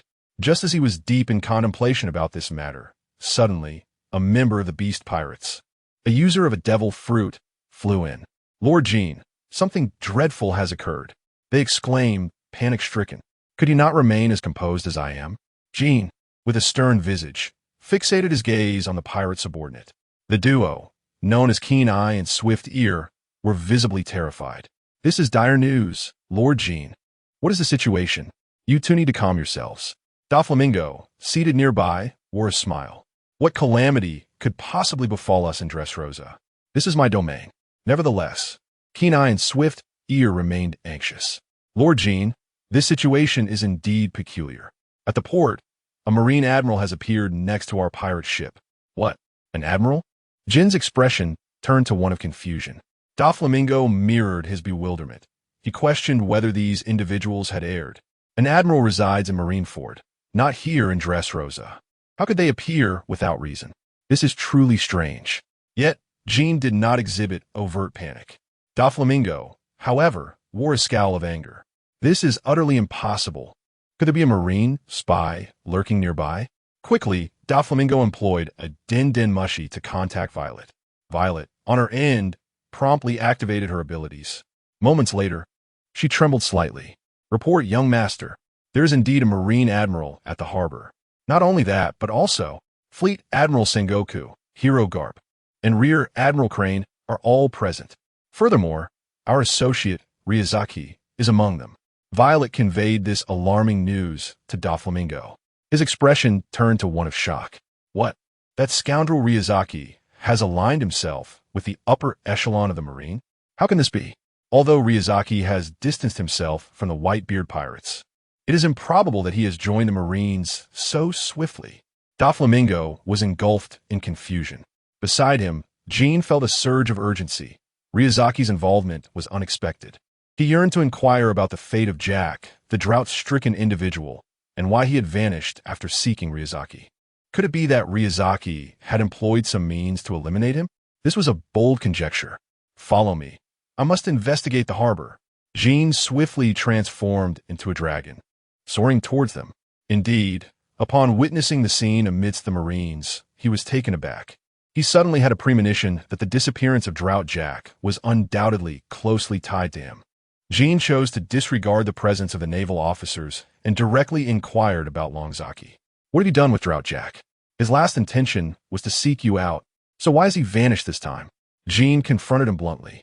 Upon realizing that Jean had come here to negotiate with Don Quixote Doflamingo, Longzaki's face betrayed a chilling smile. That reckless fool, Drought Jack. To be frank, I have already eliminated him. He is likely sunk into the depths of the sea, and his body is nowhere to be found. Upon hearing this, Jean stood frozen in disbelief. How is that possible? Drought Jack was actually taken down by this brat? Surely, his strength should not have allowed for such an outcome. Chapter 47. The Discovery of Artificial Devil Fruits. Doflamingo's concerns, kid, your bravado is quite remarkable. Do you truly believe you can easily take down Jack the Drought? Surely you must be dreaming. The icy demeanor of Jin was palpable. Yet as a calculating member of the Beast Pirates, he restrained his fury and continued to inquire. Do you comprehend the fate that awaits those who provoke the Beast Pirates? Jin's chilling threat lingered in the air. And do you grasp the consequences of inciting the Navy headquarters? At this moment, Sengoku's expression turned grave. His gaze toward Jin imbued with a hint of lethal intent. To speak so boldly in the presence of the Navy was indeed a display of egregious arrogance. Akainu's arm began to manifest elemental properties, exuding torrents of molten magma. A pirate such as you is hardly worth lamenting should you meet your end. Before Longzai could utter a word, the high-ranking Navy officers surrounding him readied themselves for action. This left Jin momentarily stunned.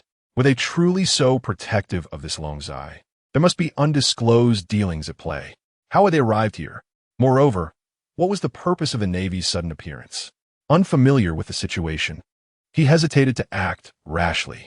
Meanwhile, within the palace, Don Quixote Doflamingo exhibited no hesitation as he swiftly utilized his abilities to extend a thread from the heights, gazing intently towards the dock. This is indeed troublesome. Setting aside the question of why the Navy admirals are here, Sengoku and Garp are formidable figures not to be trifled with. He instructed his subordinate to fetch a telescope and peered through it, soon making a remarkable discovery. He noticed a pink door behind the high-ranking Navy officers, adjusting the magnification to gain a clearer view of the scene beyond. That door appeared suspicious. He discerned that behind it lay a room. Could this possibly be the office of Fleet Admiral Sengoku? Through the telescope, Doflamingo recognized Sengoku's distinctive goat head.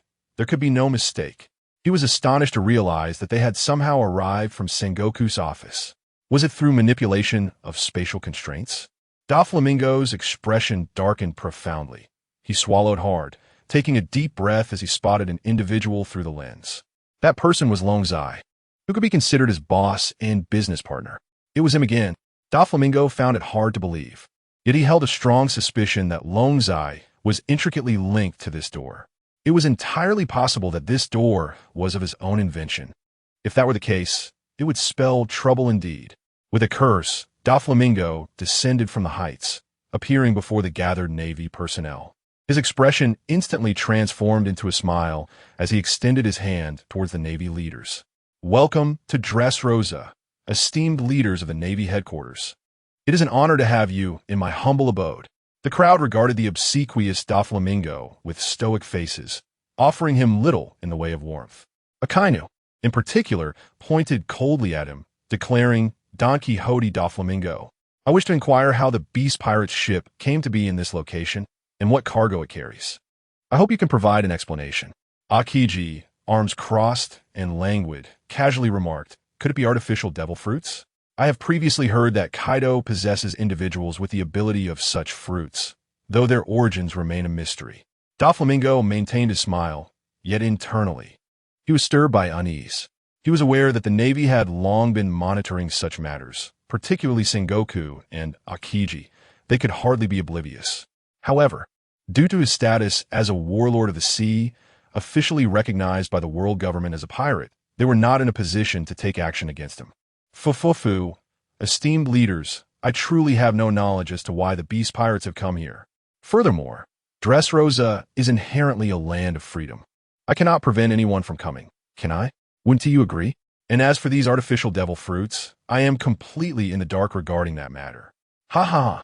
Carp, overhearing, erupted into hearty laughter, clearing his nostrils, and remarked nonchalantly, Doflamingo is quite the master of feigning ignorance. Ha ha ha! Whether or not they are artificial devil fruits can be ascertained simply by taking a look. Akainu showed no leniency. His arm had already transformed into magma, surging forth to strike with a mighty punch aimed at piercing the Beast Pirate's ship. Doflamingo, sensing the situation spiraling out of control, quickly signaled Jin. Bunyad Jean Esterne visage le à simmering furie. The audacity of these Navy personnel to destroy his ship on the spot was utterly intolerable. What now, Doflamingo? Do you wish to confront the Navy? Though you are a warlord, opposing the Navy directly will not end well for you, Akiji warned. Half of his form already encased in ice. Should Doflamingo dare to make a move, his body would be instantaneously frozen solid. Doflamingo, being astute, recognized the intent to engage and felt utterly powerless to retaliate, even within his own territory. After all, the opposing force was overwhelmingly formidable. Such a formidable assembly could withstand even the likes of a Yonko Kaido. He could only watch helplessly as Akainu unleashed his magma fist, obliterating the Beast Pirate's vessel. Silence enveloped the scene, with no one daring to intervene. Meanwhile, Jin, observing the situation, was compelled to suppress his anger. A small grievance could disrupt a grand scheme. He could only cast a wary glare at Ryanosuke, realizing that the presence of high-ranking Navy officials here was likely orchestrated by this young man. As the Beast Pirate's ship was swiftly incinerated, artificial devil fruits emerged from the treasure chests, floating to the surface of the water.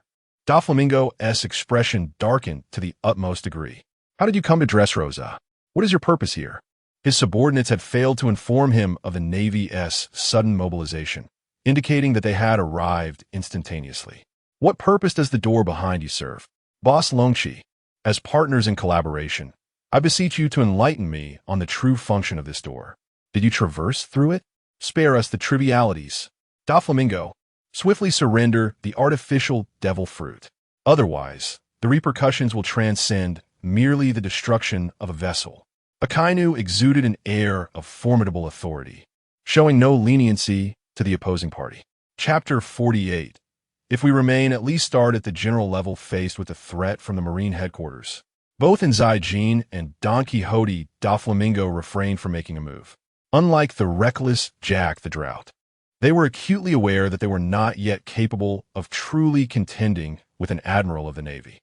In such circumstances, they could only remain silent and allow their adversaries to rampage on their territory, utterly devoid of any capacity for resistance.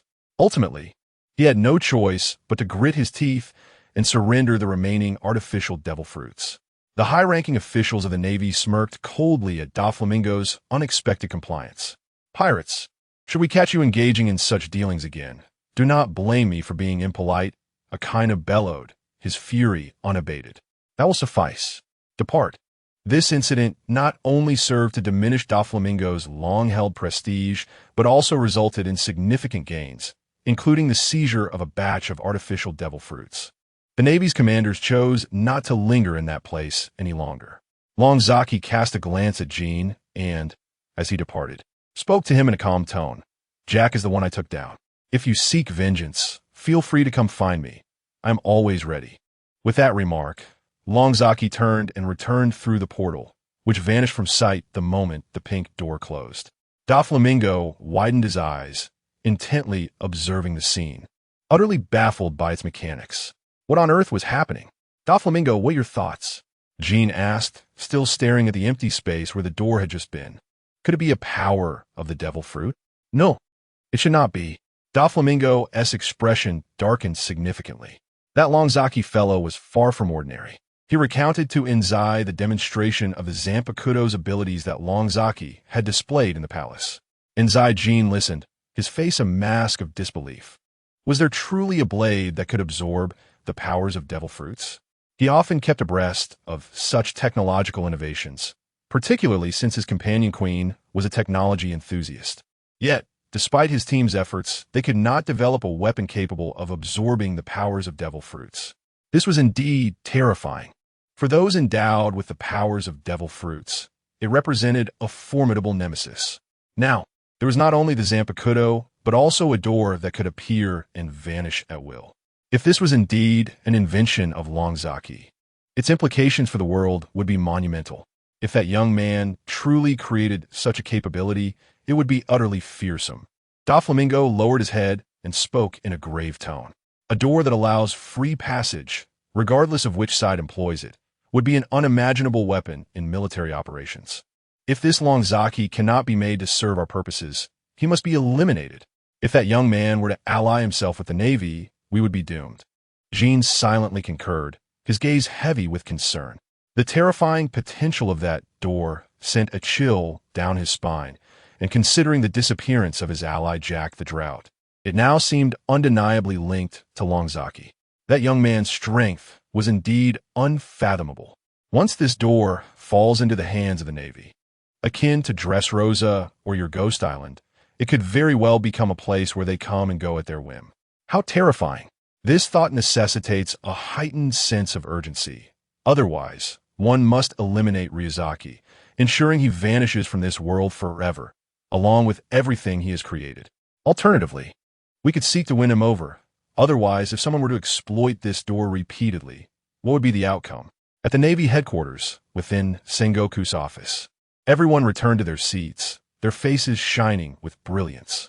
The expressions directed at Ryuzaki were imbued with profound respect and admiration. The emergence of this door rendered them utterly in awe. Carp, seated comfortably, poured himself another glass of wine and burst into hearty laughter. This door is truly remarkable. How could such a stunning invention exist in this world? Ryuzaki, you are indeed a god of technology. Indeed, with this door, one can transcend the limitations of space. Genuinely realizing the desire to go wherever one wishes, it's simply incredible. This is undoubtedly the greatest invention to traverse space. The crowd could not help but give Ryuzaki a thumbs up, their faces alight with joy.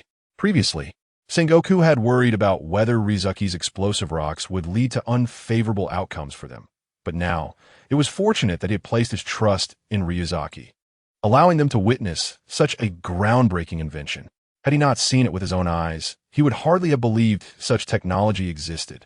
Contemplating this, Sengoku could not help but fix his gaze upon Ryuzaki. Such rare and invaluable talent must be retained. If Ryuzaki could be kept, this door would belong to the Navy. Boss Ryuzaki, we also grant you the explosive rocks. You have shown us such a magnificent invention. What are your plans for the future? To be candid, Boss Ryuzaki, we are utterly enamored with this door. I believe, considering we have gifted you the explosive rocks, the Navy headquarters wishes to purchase this door. Furthermore, Should you need anything in the future, do not hesitate to ask. Of course, if you could remain with us in the Navy, we will petition higher authorities to ensure you receive the most generous treatment. Such an unprecedented privilege awaits. Sengoku suddenly rose, expressing his heartfelt sentiments to Ryuzaki. He genuinely wished for such talent to stay. Hearing Sengoku's words, the others present were taken aback. They hadn't anticipated that Admiral Sengoku would so openly seek to recruit someone. Indeed, such a person must be secured swiftly. Ryuzaki, I hope you will consider that joining us in the Navy is the most promising path, added Admiral Tsuru. Seated in his place, Ryuzaki wore a hint of playful mockery on his face. Esteemed leaders, if I were to stay here, what position could you offer me? After listening to Sengoku, he pondered deeply and suddenly exclaimed, at the very least, a position of admiral. Admiral? A naval admiral? The three admirals present were left utterly bewildered. To be promoted to admiral so swiftly. Sengoku, however, found no issue with this. After all, the young man had demonstrated astonishing ingenuity with his inventions, which promised to yield significant contributions to the Navy. Furthermore, his combat prowess was undoubtedly profound. It was rumored that he had vanquished the drought-inducing Jack in Dressrosa. With such remarkable capabilities, attaining the rank of admiral seemed wholly justified. Ryuzaki chuckled softly. I am honored by your kind words, Mr. Sengoku, but I am merely a merchant, not an inventor, and I have no desire to remain in such a constrained environment. My apologies. Chapter 49. Encountering Blackbeard. Business arrives. This simply won't do. Longchi. Pray tell, what conditions must the Navy offer for you to remain here? What must we do to persuade you to stay? Sengoku regarded Longchi with a gaze full of longing, resembling a devoted admirer. The moment he heard Longchi's refusal, his heart sank. No matter the circumstances, he could not allow Longchi to depart. It was imperative that he did not leave so easily. Conditions, you say? Mr. Sengoku, you are well aware that I lack for nothing in terms of wealth. No offer could possibly satisfy me. We shall appoint you to a position equivalent to that of an admiral in the Navy, provide you with the world's foremost scientific team, and grant you unfettered access to our resources at all hours. Luxurious accommodations, exemplary service, personal transportation, and freedom from our headquarters commands. How does that sound? The privileges Sengoku enumerated were so extraordinary that even Karp, who had been with him for a considerable time, had never witnessed such treatment. Sengoku was indeed pulling out all the stops to retain Longchi. Regrettably, the young man seemed utterly indifferent to such offerings. The finest cuisine from Navy headquarters, at your discretion. Enough, Mr. Sengoku. I truly appreciate the explosive rock you have bestowed upon me. As a token of my gratitude, the Navy may utilize this portal 5 times. Once those 5 uses are exhausted, the portal will self-destruct. Upon hearing this, the expressions of all present became grave. It was clear that Longchi was resolute in his decision not to join them. Such conditions were not enough to sway him. How I wish I could receive such an offer, thought Kizaru, his gaze toward Longchi filled with envy. Everyone, my time here draws to a close. Please make good use of this door, and thank you for your hospitality. Until we meet again, Longchi, will you truly not reconsider? Longchi turned away, opened the portal, waved farewell to the group, then stepped through, closing the door behind him. Is he really leaving just like that? Akiji stared at the vanishing portal, a look of bewilderment on his face. What a pity to have rejected such an offer. It is for the best that he has departed. After all, he was once a subordinate of Whitebeard. However, it is unlikely that the Navy headquarters will encounter another talent as extraordinary as he. Sengoku sighed, a sense of loss washing over him. Could it be that such conditions and privileges failed to stir even a flicker of interest in him? Longchi casually envisioned a destination and materialized on a seemingly deserted island. He utilized the explosive rock to synthesize 5 portals. Should he expend them all, he would have fulfilled the system's task. Having already gifted 1 portal, he resolved to present another to Whitebeard in due time, while the remaining portals awaited lucrative sale. Now, within his omnipotent capsule, he possesses an array of treasures, including Maotai liquor, Hua Z cigarettes, the soul-cutting blade, and the anywhere door. With an astonishing sum of 300 billion in cash at his disposal, he has certainly achieved a level of wealth that few can rival. He proceeds to open the capsule once more, activating a brand new anywhere door. In his haste, he had not thoroughly contemplated his destination. Where should he venture now? Perhaps to Daughter Island? It is indeed a blissful isle, and it is said that the Empress Hancock is one of his clients. However, he has never set foot on Daughter Island, and thus cannot utilize the anywhere door to reach that location. While he is lost in thought, a series of startled cries resonate from a distance. The observation haki of Longqi is extraordinarily potent, allowing him to swiftly discern the presence of formidable individuals nearby. The faces of those in the distance are etched with fear, indicating a clash between powerful beings. Indeed, there are mighty warriors engaged in fierce combat. It is none other than Ace from the Whitebeard Pirates and Blackbeard teach. Blackbeard places one hand upon the ground, and darkness gradually envelopes the earth, consuming everything within the town. In mere moments, the town is rendered utterly desolate, prompting the residents to flee in terror. That man is a veritable monster. As the buildings of the town crumble under Blackbeard's release, they are reduced to ruins. Ace witnesses the entirety of Blackbeard's power in action, feeling a twinge of astonishment. Yet his countenance remains as tranquil as a placid lake. Firefly, Fire Dama. Ace unleashes his skill, enveloping Blackbeard in green flames. Blackbeard writhes in agony, rolling on the ground.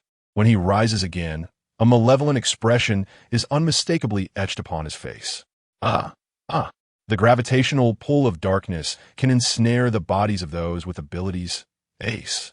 Blackbeard extends his hand, and Ace's expression shifts dramatically as he finds himself uncontrollably seized.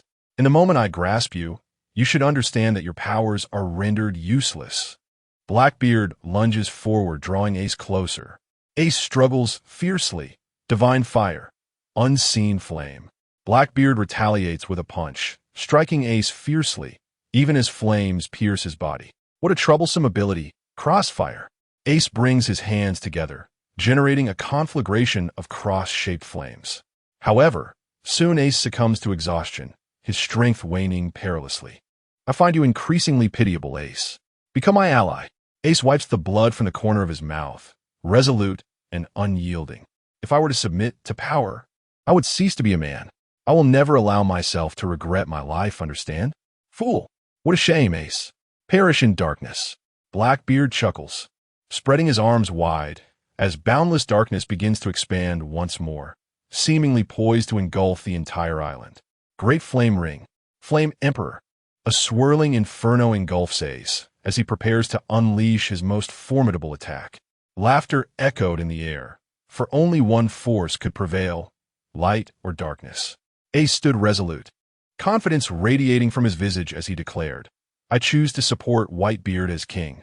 Longzaki lifted his gaze, beholding the distant horizon where two formidable powers clashed, one shrouded in darkness, the other ablaze with flames. Thus, he realized this was indeed Bonero Island. It was the very site where Ace had battled Blackbeard, ultimately falling into his grasp. After a moment of contemplation, Longzaki resolved that since he was here, it would be prudent to engage Blackbeard in a lucrative negotiation. Securing another profitable deal with him was certainly within the realm of possibility. After all, Blackbeard was destined to become one of the four emperors, a truly formidable player in the grand scheme. Chapter 50, Coercive Trade. Eliminate all if you refuse to buy, Longqi pondered, and without further hesitation, he strode towards Blackbeard. After all, how could one refuse to engage in business? Soon, he beheld Blackbeard's crew binding Ace's limbs tightly.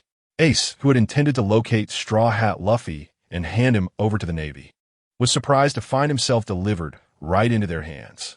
It seemed he had no choice but to be ungracious. The Navy headquarters would surely be delighted to receive you. Ace, the son of the Pirate King. Blackbeard's grin grew increasingly sinister as Ace looked up at him, his eyes widening in disbelief. Nonsense. I have but one father, and that is Whitebeard. Ha ha ha. Ace, you may have deceived everyone else, but not me. I distinctly remember the words you exchanged with Whitebeard. Suddenly, Van Oka, the sniper beside Blackbeard, sensed an approaching presence. He hastily aimed his scope in that direction. Captain, someone is coming our way, but we do not yet know their identity. Van Oka reported coldly. Oh, could it be the Navy? This is splendid. I've been wanting to strike a deal with them. Blackbeard exclaimed, his eyes widening as he sensed a powerful aura approaching. If it were indeed the Navy, it would likely be a rear admiral at the very least. However, Van Oka soon realized that the individual was not clad in Navy uniform. Their target was unmistakably them, suggesting they had a purpose for approaching. Who is that? Could it be a civilian? He mused, a mocking smile playing on his lips. What kind of civilian would be foolish enough to come our way? Aren't they just rushing towards their doom? No, it can't be. That kid possesses a formidable presence. Moments later, Longshi sauntered leisurely before Blackbeard. The members of the Blackbeard Pirates regarded him with caution. Kid, what are you doing? Are you unaware that we are pirates? Barges sneered, while the others kept their distance. Yet he chose to approach them. I've come to propose a trade with you. Blackbeard teach, Longshi replied, tilting his head, maintaining an air of nonchalance. The calm demeanor he exhibited took the Blackbeard Pirates by surprise. Did this fellow truly have no fear of them? Blackbeard scrutinized him closely. The tranquility on his face, coupled with his profound aura, indicated he was no ordinary individual. Yet, what was his intention? Did he also covet the Fire Fist Ace? I possess some items, Blackbeard, which I believe you might find of interest, Longshi declared, opening his versatile capsule to reveal a selection of Maotai liquor, Huazi cigarettes, and a Zampicudo, all laid bare before the onlookers. These items are of exceptional quality at a reasonable price. Would you care to acquire a few? You come here to peddle goods? Blackbeard was taken aback. No, wait. In the next moment, he recognized the value of those wares. This liquor, is it not the renowned Maotai that has recently taken the spotlight? He had heard of this beverage from various places, and it has been flying off the shelves in numerous large cities. Subsequently, a piece of news sent shockwaves around the globe. The creator of this Maotai is none other than a pirate from the Whitebeard Pirates. Could it be this fellow? Blackbeard's gaze sharpened, and he discreetly reached for the firearm at his waist. Are you a member of the Whitebeard Pirates? Beside him, Lafitte, the information king aboard Blackbeard's ship, was well aware of this individual's identity, having heard that this kid had severed ties with Whitebeard. Nonetheless, it was undeniable that he once served on that ship. Having spent time there, what do you think? Are you interested in my wares? Hearing that the young man had previously been aboard Whitebeard's ship, the fierce buyers interjected. Since you were once part of Whitebeard's crew, we shall not purchase your goods. Begone, you wretched brat. Upon hearing this, Longzaki revealed a devilish grin. Is that so? Your captain, Blackbeard, also once sailed under Whitebeard, did he not? You refuse to conduct business with me? Then be on your way. Lafitte sensed the hostility emanating from Longzaki and hastily attempted to dissuade him. Since Ace had gone off in pursuit of Blackbeard when Longzaki boarded, he was unfamiliar with him. However, upon learning that Longzaki had once been a member of Whitebeard's crew, a shadow of concern crossed Ace's face. You, young man, should leave this place quickly. Their strength is formidable. You're no match for them. Ace warned Longzaki, having just experienced the terrifying might of Blackbeard, whose power was particularly effective against devil fruit users. They were an entire crew of pirates. How could a newcomer from the Whitebeard Pirates stand against them? Given that Longzaki had once been a member, Ace deemed it necessary to advise him to depart post-haste. Blackbeard, what are your thoughts? Are you certain you do not wish to engage in this transaction? Look, I have arranged all these items, and it merely requires your payment from me to deliver them. Sweat beaded on Blackbeard's forehead. He found it challenging to gauge the strength of this young man before him. Begone. We have no interest in your goods. Blackbeard waved his hand dismissively, signaling his refusal. If you do not wish to sell, then I shall not leave. Longzaki replied in a calm tone. Upon hearing this, the expressions of everyone present turned grave. Was this not an act of coercion? Was he not clearly seeking trouble?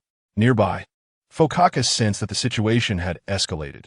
Without a moment's hesitation, he drew his gun and aimed it at Longzaki's head. Bang! Longzaki merely tilted his head slightly, effortlessly evading the shot. It seems you have little regard for my presence. Longzaki's voice turned chilling, his eyes glinting with murderous intent. Ha ha ha, you little brat. Are you seeking death? Bayas leaped forth, swiftly swinging his fists in an attempt to strike him. Longshi observed him, a chilling smile gracing his lips. Venomous dragon. He activated the powers of the venom fruit, and suddenly, a colossal black dragon, drenched in venom, emerged from the ground. Bai's fist collided with the venomous dragon, and he was instantly engulfed in the toxic liquid, collapsing to the ground without a sound. A single blow had sealed his fate. This was merely the fundamental execution of the venom fruit. Would you care for more? Blackbeard, witnessing his comrade fall to the ground, barely clinging to life, was instantly consumed by fury. I say, little brat, do not underestimate our might. Blackbeard prepared to unleash darkness. At that moment, Longqi unleashed a punch towards the air, shattering it with a resounding force. Chapter 51. A devastating strike against Blackbeard's crew. The dreadful encounter, the members of the Blackbeard Pirates stared wide-eyed, paralyzed with terror at the unfolding scene. Ace, battered and bruised, wore an expression of disbelief. This cannot be real. Could it be the power of two devil fruits? That move just now, was it not the poison-based ability of Magellan, the Warden of Impelled Down? And that last attack, was it not the tremor-inducing power of Whitebeard's Gura Nomi?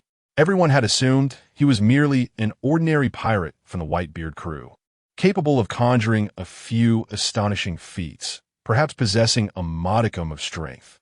Yet, no one anticipated that he would reveal the terrifying capability of wielding two devil fruits in such a manner. Suddenly, the ground beneath the Blackbeard Pirates began to fracture violently, the entire island warping grotesquely, displaying vast fissures. The crew was struck by powerful seismic waves, each member coughing up blood. Blackbeard attempted to unleash his dark waters, but he could scarcely maintain his footing. What a curse! What on earth is happening? How can you possess Whitebeard's powers? Blackbeard shouted in sheer panic. Is there even a point in negotiating now? This business is proving exceedingly challenging. They had barely arrived before being sent reeling by this onslaught. The crew was caught off guard. Each individual suffered from the shock, collapsing in utter disarray. The might of the Gura Nomi truly was unparalleled. He had barely exerted 30% of his strength, yet the entire island was nearly shattered as a result. Ace watched in astonishment. He was intimately familiar with his father's abilities, and here was this newcomer wielding them. The crew lay sprawled on the ground like defeated dogs, particularly Blackbeard, who had narrowly escaped being swallowed by that unfathomable chasm. Fortunately, Lafitte had pulled him back just in time. Now, racked with pain and grimacing, Blackbeard glared at the standing figure of Ryazaki. What a terrifying ability. Boy, encountering you today, I concede defeat. Blackbeard spoke through gritted teeth, unable to suppress his cries of agony, as the pain he endured was magnified by his own dark fruit powers. Captain, what on earth is this person? How can he simultaneously possess two such formidable devil fruit abilities? The ship's doctor, Doc Q, lay on the ground, appearing barely conscious. It remains unclear why this individual is so formidable. We must tread carefully and heed his words. Blackbeard, fully aware of the necessity of humility, recognized that he was no match for his opponent and dared not make any further moves, donning a forced smile. Above all, he harbored even greater ambitions yet to be realized and could not afford to fall here. Ryazaki observed the sudden apprehension in their demeanor, an icy smile creeping across his face. Once he completed his current system task, he would likely unlock a new power. At that point, these individuals would pose no threat to him whatsoever. Blackbeard, heed my words. I may choose to spare you. Otherwise, you may find yourself in dire straits. Brother, whatever you wish to purchase, I am capable of acquiring it, for I, Blackbeard, possess wealth. However, you must assure me that you will refrain from resorting to violence. Blackbeard clumsily rose to his feet, brushing off the dust and wiping the blood from the corner of his mouth, and with a somewhat obsequious smile, he continued, We were remiss in recognizing your stature earlier. I hope you will overlook our ignorance. It is merely some wine and tobacco, after all. Coincidentally, we are in dire need of these as well. We can certainly procure them. Had you mentioned this sooner, we could have avoided any discord. The items here are clearly priced. This bottle of flying Maotai is 50 million per bottle, while a pack of Huazi cigarettes costs 10 million. This blade, known as the soul-cutting sword, is priced at 2 billion, and this universal adhesive capsule is valued at 1 billion. Lastly, the access to the gate of all possibilities is 60 billion for 10 uses. Would you not agree that these prices are quite reasonable? Longqi spoke to them in a calm tone. Upon hearing these staggering figures, Blackbeard's heart plummeted. He was certain he had not misheard. Each item was priced in the millions, with the more expensive ones reaching into the billions. Was this not plainly a scam? Anyone foolish enough to purchase these would be doomed. Brother Longqi, you see, we do not possess such a large sum of money at present. We did not come prepared with such wealth. Blackbeard lamented internally, grappling with the absurdity of these exorbitant prices. Even selling all of them to the Navy would not yield such a fortune. State your budget, and we shall see what we can do. Blackbeard's eyes gleamed as a sheepish smile broke across his face. We can muster a maximum of 50 million berries. Very well. I shall sell you a bottle of wine for now, Longqi replied, handing over the Maotai. The expressions of the crew twisted in disbelief. Was this truly correct? Selling a single bottle for 50 million? And such a meager amount at that. This was indeed a gross injustice. In front of Blackbeard and his crew, Longqi uncorked the Maotai. Here it is for you. Feel free to taste. Blackbeard remained silent, harboring a burgeoning fury within, yet found no opportune moment to overcome the man before him. Suddenly, he sensed something amiss. As the bottle's cap was removed, the fragrance of the liquor wafted forth, captivating everyone present. The irritation they had felt moments ago dissipated in an instant. Was this aroma emanating from the very bottle? They had previously believed they were being taken advantage of, but the scent of the liquor now ensnared them in a state of obsession. This is simply exquisite. Those who had been injured moments ago felt renewed vigor upon inhaling the aroma, yearning to rise and savor taste. Blackbeard wasted no time, lifting the bottle and taking a hearty swig. With that one gulp, the aches and pains of his injuries seemed to vanish in an instant.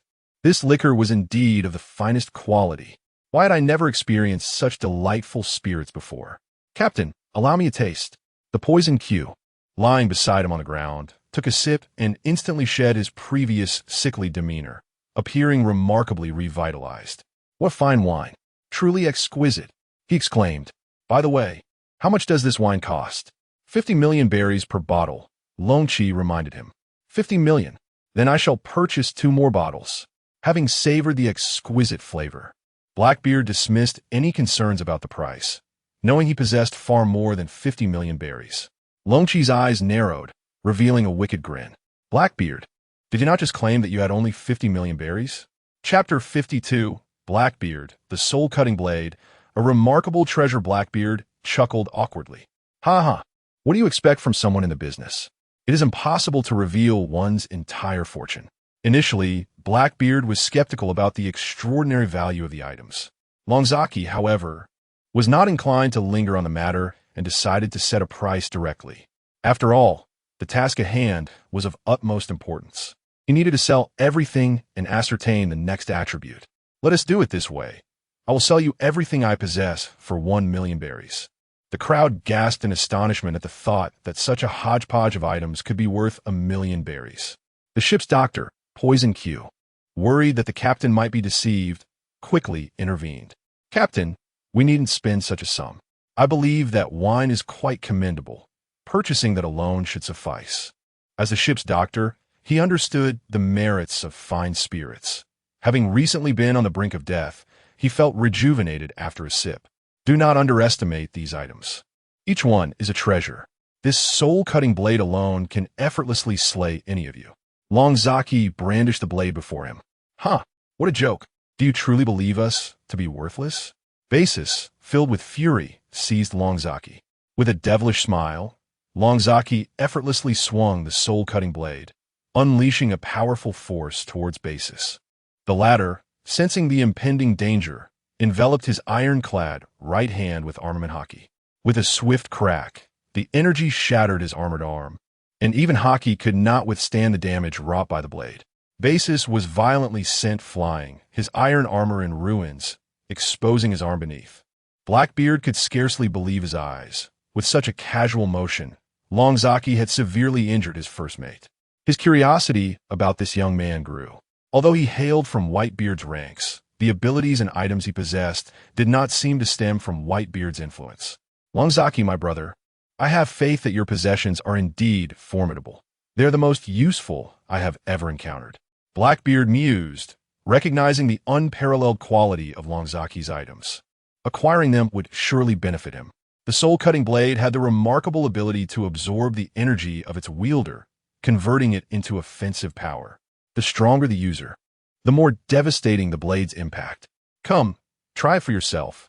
I wouldn't want you to think I'm trying to deceive you. Longzaki tossed the blade before Blackbeard. As Blackbeard grasped the soul-cutting blade, he felt as though his very essence was being drawn into it. Captain, what is happening? Poison Q anxiously observed his leader. What is this strange phenomenon? Blackbeard furrowed his brow, realizing that the dark elements within him were being continuously absorbed by the blade. It was the first time he had ever sensed his own power being siphoned. Typically, he was the one who absorbed from others. Sweat trickled down Blackbeard's face as the form of his Zanpakuto underwent a transformation, enveloped entirely by darkness. Let us see your true strength, Longzaki remarked with curiosity. The dark fruit and his Zanpakuto were of the same attribute. Opposites repel while like attracts. Under such conditions, the potential of the Zanpakuto might be realized to its fullest extent. Blackbeard gripped his Zanpakuto tightly, never before having felt such overwhelming power. Gazing at the distant mountain, he swung his blade with fervor, unleashing a torrent of immense dark energy. The black mist surged forth like a ferocious beast, hurtling towards the mountainside. To everyone's astonishment, upon contact, the mist did not produce a thunderous reaction. Instead, the entire mountain was silently consumed by the darkness, vanishing without a trace before their eyes. Blackbeard was momentarily dumbfounded by the spectacle before him. This blade can wield my power. Indeed, that was the marvel of the Zanpakuto. Longzaki felt a twinge of concern. Selling this blade to Blackbeard would inevitably lead to conflict in the new world. I want it all. I desire everything you possess. Blackbeard was resolute, no longer hesitating. Wait, Captain, we likely lack the 1,000,000 berries, Lafitte interjected. How could that be? If you cannot produce the sum, then you may offer Ace as collateral. Longzaki smirked. This was his true intent. Selling the weapon was his primary strategy, while rescuing Ace was a secondary one. That won't do. This man has pursued me for so long. Finally, I have him in my grasp. If I release him, others might think I cannot defeat him. Rest assured, Ace will no longer challenge you. Longzaki glanced at Ace, lying on ground. Rescuing him could prevent the impending conflict and maintain some semblance of goodwill with Whitebeard. Hand him over to me. Even if you refuse, what can you do? I trust you are wise enough not to suffer for your obstinacy. Blackbeard, aware of Longzaki's piercing gaze and recognizing his own inferiority, understood that Ace, now a defeated foe, would not pose any further threat. Very well, you may take Ace, but all else shall remain with me. In the blink of an eye, Longzaki employed his door of all dimensions, transporting Ace to the island of Amazon Lily. Coughing, Ace lay gravely injured on the ground. Suddenly, sounds emanated from the nearby bushes as several young women armed with spears emerged before them. Who are you? How did you come here? Inquired a member of the Kuja Pirates, Longdan. Take me to Hancock. How daring to call our queen by her name? Longdan, unfamiliar with Longzaki, lunged forward with her spear. Longzaki raised his right hand, enveloped in armed haki, effortlessly deflecting the spear. At that moment, he noticed a wine flask at Longdan's waist. Was it not his own white liquor? I have come here to sell goods, and your queen personally invited me. If you continue in this manner, there will be no possibility of negotiating this business. What business are you referring to? I am indeed the one who sells white liquor. What? You are Longchi. Longdan immediately set down the weapon in his hand. Chapter 53. The three admirals seek Blackbeard boss Longchi. My apologies. Longdan spoke with a tone of flattery, astonished that the illustrious Longchi would appear in the kingdom of women. I shall escort you to meet the queen. Longchi supported the gravely injured Ace, following her footsteps as they departed. On Bamaru Island, Blackbeard gazed at the remarkable weapons below, feeling somewhat dazed, uncertain of Longchi's true intentions. He hastily ordered his subordinates to conceal all these weapons, ensuring they remained hidden from outsiders. Incredible! The smoke devil, Poison Q, had stealthily procured a pack of Chunhua cigarettes and began to smoke. Collapsing to the ground in bliss, he exhaled dense white clouds. "You who permitted you to behave so recklessly?"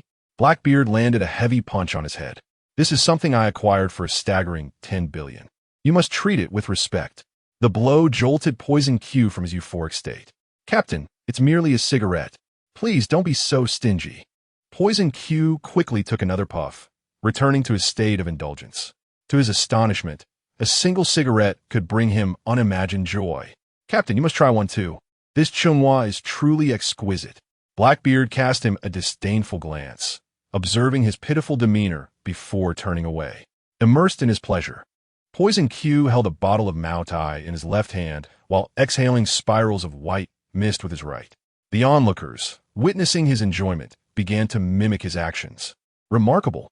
Longqi's alcohol and tobacco certainly live up to their reputation. No wonder high-ranking naval officers flocked to him. Even Blackbeard's devilish lieutenant, Lafitte, reveled in the experience. Blackbeard, clutching the soul-cutting sword, approached the mysterious door of all. This was the second item he eagerly anticipated, commonly known as the Door of All, which could transport him to any location at will, as long as he had visited a place before. He could envision it in his mind and open the door to arrive there. Take heed, this Door of All may only be used 6 times, so cherish it wisely. He recalled Longqi's warning. 6 times is rather few. What if I exceed that limit? Blackbeard fixated on the Door of All, yearning to test its mystical properties. Suddenly, he thought of a destination, the Navy headquarters. If he could indeed arrive there in an instant, his ambitions could be realized with greater swiftness. Initially, Blackbeard planned to capture Ace and deliver him to the naval admiral, knowing that Whitebeard would undoubtedly mobilize all his crew to rescue Ace. A great battle would ensue at the Navy headquarters, providing Blackbeard the opportunity to ambush Whitebeard and claim his head, thus usurping his position. However, the unassuming Longqi had unexpectedly disrupted his plans. Gazing at the Door of All, his ambitious spirit ignited once more, joining forces with the admiral to capture Ace. Does that not mean my plan can proceed as intended? As Blackbeard pondered this, a subtle smirk crept upon his lips, his malevolent gaze fixated ahead. "Captain, is this weapon truly that formidable?" The sharpshooter Van Oka approached. "He cannot be deceiving me." "Captain, shall we test it and see if it is indeed as extraordinary as claimed?" "I share the same notion," Blackbeard replied. "Where do you intend to go, Captain?" Van Oka inquired with curiosity. What Blackbeard uttered next astonished everyone present. "I wish to visit the Navy headquarters." "What? The Navy headquarters?" The crowd was taken aback, and Lafitte set down his drink in disbelief. Everyone understood that venturing to the Navy headquarters was tantamount to courting death. If even a minor figure like Dragon could not be defeated, how could they contend with an assembly of elite powers? "Captain, this is utterly unthinkable." Blackbeard regarded their fearful expressions with a touch of disdain. "Look at you all trembling. We possess an abundance of treasures. What is there to fear? Moreover, I'm not going there to battle, but to negotiate." Blackbeard tightened his grip on his weapon. "But Captain, what will we discuss once we arrive?" The crew eyed him curiously. "We shall demand the Navy to hand over Ace." "But Ace has already been taken away by Dragon." The crew struggled to comprehend Blackbeard's intentions. "Dragon conducts business everywhere. Aside from selling to us, I'm certain the Navy would not overlook him either. The Navy must have ties to Dragon. A person of his caliber would undoubtedly be sought after by high-ranking officials. If they discover he is aiding pirates, do you think the Navy will let him off the hook? Ha! No matter how formidable he is, the Navy will unite with all to capture him." Blackbeard let out a triumphant laugh, a cunning smile adorning his face. The crew appeared to grasp Blackbeard's strategy. He intended to leverage the Navy's influence to compel Dragon to surrender Ace. "Captain, you're truly wise." Lafitte knelt, presenting a bottle of Maotai with reverence. Gulping it down, Blackbeard exclaimed, "This Maotai is exquisite." Suddenly, the bottle was hurled to the ground with a resounding crash. "All right, brothers, let us engage in a serious discussion with the Navy Admiral." Blackbeard envisioned his past encounters at the Navy headquarters and slowly opened the portal before him. The crew fixated on the entrance, their eyes filled with a mix of tension and anticipation. Ah, this Maotai paired with Chunghua is simply divine. Upon opening the door, they beheld the scene of the three admirals enjoying themselves. What on earth? The yellow monkey was the first to notice the space that had been opened. A rugged voice addressed the blinding light before them. Cough, cough. What in the world is this? Blackbeard's eyes widened in astonishment, resembling the size of bells, as he unexpectedly encountered the three admirals. A surge of tension and trepidation coursed through his body. He was on the brink of shutting the door, wishing to abandon the negotiation altogether. Glacial impact. Akiji unleashed his ability, summoning a surge of ice that swiftly surged toward the entrance. A solid block of ice formed, effectively jamming the door, rendering any attempt to close it quite challenging. Blackbeard. Akiji immediately recognized the figure before him. Ha ha! I apologize for interrupting your refined gathering. I shall take my leave now. The three admirals of the Navy leisurely puffed on their cigars, gazing at the door with a sense of DJVU teleportation door. How do you possess a teleportation door as well? This is something I purchased, Blackbeard stammered, his fear intensifying as he realized he had directly stumbled into the line of fire. He was acutely aware that he stood no chance against even a single one of them, let alone all three. Chapter 54. The Dragon's Pit. Initially, I believed this door merely led to a secluded location, but to my astonishment, it brought me directly before others, utterly unprepared. This troublesome dragon's pit has ensnared me this time. Cold sweat trickled from Blackbeard's palms. He was acutely aware of the notorious tempers of the three admirals. Disturbing them at this moment was tantamount to courting disaster. Whoosh! Kizaru transformed into a beam of light and swiftly approached Blackbeard. What brings you here? He whispered conspiratorially in Blackbeard's ear, sending a chill down his spine.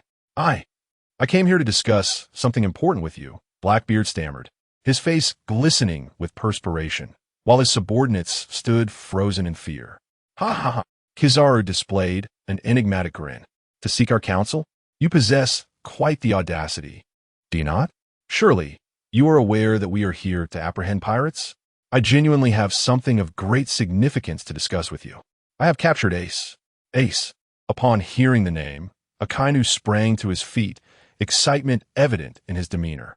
What? You have captured Ace? Where is he? Akainu inquired, stepping closer to Blackbeard. Ace, the second commander under Whitebeard, was the beloved son of Whitebeard himself, and the Navy had long coveted Ace's capture. Executing Ace would bolster the Navy's standing throughout the world and effectively eliminate Whitebeard's dominance in the pirate era. However, he was rescued by someone else. Blackbeard, intimidated by Akainu's formidable presence, felt his courage wane. Akainu's right hand morphed into magma, and with a swift motion, he struck Blackbeard's chin. Sizzle. Blackbeard's face enveloped in thick smoke as the searing magma scorched his skin. Ah! Blackbeard writhed in agony. Who rescued him? It was a kid named Longzaki. Longzaki. Upon hearing this name, Akainu immediately released Blackbeard, his demeanor now rife with hesitation. Blackbeard perceived the fear in Akainu's eyes, and even Akiji and Kizaru dared not utter a word. Captain, are you all right? Poison Q hurriedly pulled his captain back. I'm fine. This minor injury is nothing. Did you not see how the three admirals hesitated? Indeed, it seems they are familiar with this Longzaki. Who exactly is he to instill such fear in the three admirals? This situation has become rather precarious. It is imperative to persuade them to capture Ace. Blackbeard observed the three admirals standing there, seemingly lost in contemplation. At that moment, the two veteran admirals, Garp and Admiral Tsuru, entered, having heard the commotion. What is going on here? Why all the noise? Garp inquired, rubbing his fists. Upon noticing the door, he remarked, how did this door open? And from the outside, no less. As they ventured further, they encountered the Blackbeard Pirates. And Vice Admiral Garp sensed that a significant event was imminent. To his dismay, both he and Admiral Tsuru had arrived. Blackbeard surveyed the prominent figures before him. Only Fleet Admiral Sengoku was absent. Akainu returned to his seat, exhaling smoke from the cigarette in his hand. Your timing is impeccable. Fleet Admiral Sengoku has utilized the warp door to return to his homeland for some rest. We shall not disturb him for the next few days, and I will temporarily assume command of all military affairs. The other high-ranking officers settled into their seats. At this moment, we face a matter of utmost importance, capturing Ace. Akainu gazed intently at all present. Kizaru revealed a sly grin. Such matters are not so simple. We all understand who Ryuzaki is. His strength is not inferior to ours. To wrest Ace from his grasp will not be an easy feat indeed. It is further complicated by the fact that he was once a member of the Whitebeard Pirates. The assembly found themselves at a loss, as this predicament was quite formidable. With a resounding clap, Akainu slammed his hand onto the table. His fury surged uncontrollably, and his palm ignited into molten magma, leaving a mark on the surface. The Blackbeard pirates nearby watched in silence, fearful of inciting their ire. Our primary objective as the Navy is to apprehend pirates. If we cannot even accomplish this, what purpose do we serve? Though Ryuzaki possesses extraordinary abilities, I firmly believe that if we unite, we can indeed defeat him. We must not allow him to become an ally of the pirates. If we cannot seize him, we must ensure his destruction. That, Kizaru inhaled sharply. There is no need for such a tense atmosphere, Akainu. We should all approach Ryuzaki to negotiate. If he agrees to hand over Ace, we can act as if nothing has transpired. And what if he refuses? Akainu countered. I doubt he would, Kizaru replied. After all, he has severed ties with the Whitebeard Pirates. He is merely a merchant wandering the world now. He wouldn't risk opposing the entire Navy for the sake of a single pirate. The others nodded, finding merit in his reasoning. Setting aside Ryuzaki's formidable strength, if he were to confront the entirety of the Navy, it would undoubtedly lead to a cascade of complications. The Navy has the support of the Celestial Dragons and the world government, so his opposition would extend far beyond just us. Any sensible individual would yield Ace without hesitation, especially a merchant engaged in trade. Hey, Blackbeard, do you know where Ryuzaki has gone? Akainu inquired, turning to Blackbeard. Blackbeard paused, taken aback. He had no knowledge of Ryuzaki's whereabouts. I do, came a voice from behind. Everyone turned in unison to find the inebriated Doc Q sprawled on the ground. Captain, I know where Ryuzaki went. He has traveled to the Land of Women just beyond that door. I saw the palace of the Land of Women. Yes, he went to the Land of Women. Blackbeard nodded vigorously, realizing he had no choice but to trust the words of this inebriated man. The Kingdom of Women. The three commanders pondered for a moment. Who among us has ventured to the Kingdom of Women? It seems that Peach Rabbit has. Carp replied, noting that Peach Rabbit frequently traverses various nations to convey our commands. Very well, summon Peach Rabbit. We shall depart for the Kingdom of Women at once. After all, the portal can only transport individuals to places they have previously visited and can vividly envision. Boschas, hasten to smash this ice block for me. We must make our escape. Blackbeard whispered to Boschas, aware that this was the opportune moment to flee, having relayed all the information he intended. Remaining in this contentious space posed the risk of being captured himself. Chapter 55. It is not Ace we fear, but Longzaki. Boschas subtly nodded, comprehending Blackbeard's intent. Subsequently, he enveloped his right fist with armament hockey. A thunderous sound erupted, shattering the ice before him into countless fragments. Blackbeard hastily closed the door, causing the space before him to vanish. With a sigh, he felt the tension within him finally ease. This day would forever be etched in his memory, as he faced adversaries of terrifying strength.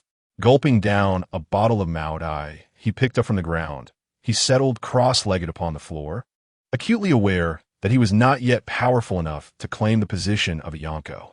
His current strength was far from adequate. The mere thought of Longzaki sent waves of fear through him. The display he had just witnessed was not characteristic of an ordinary individual.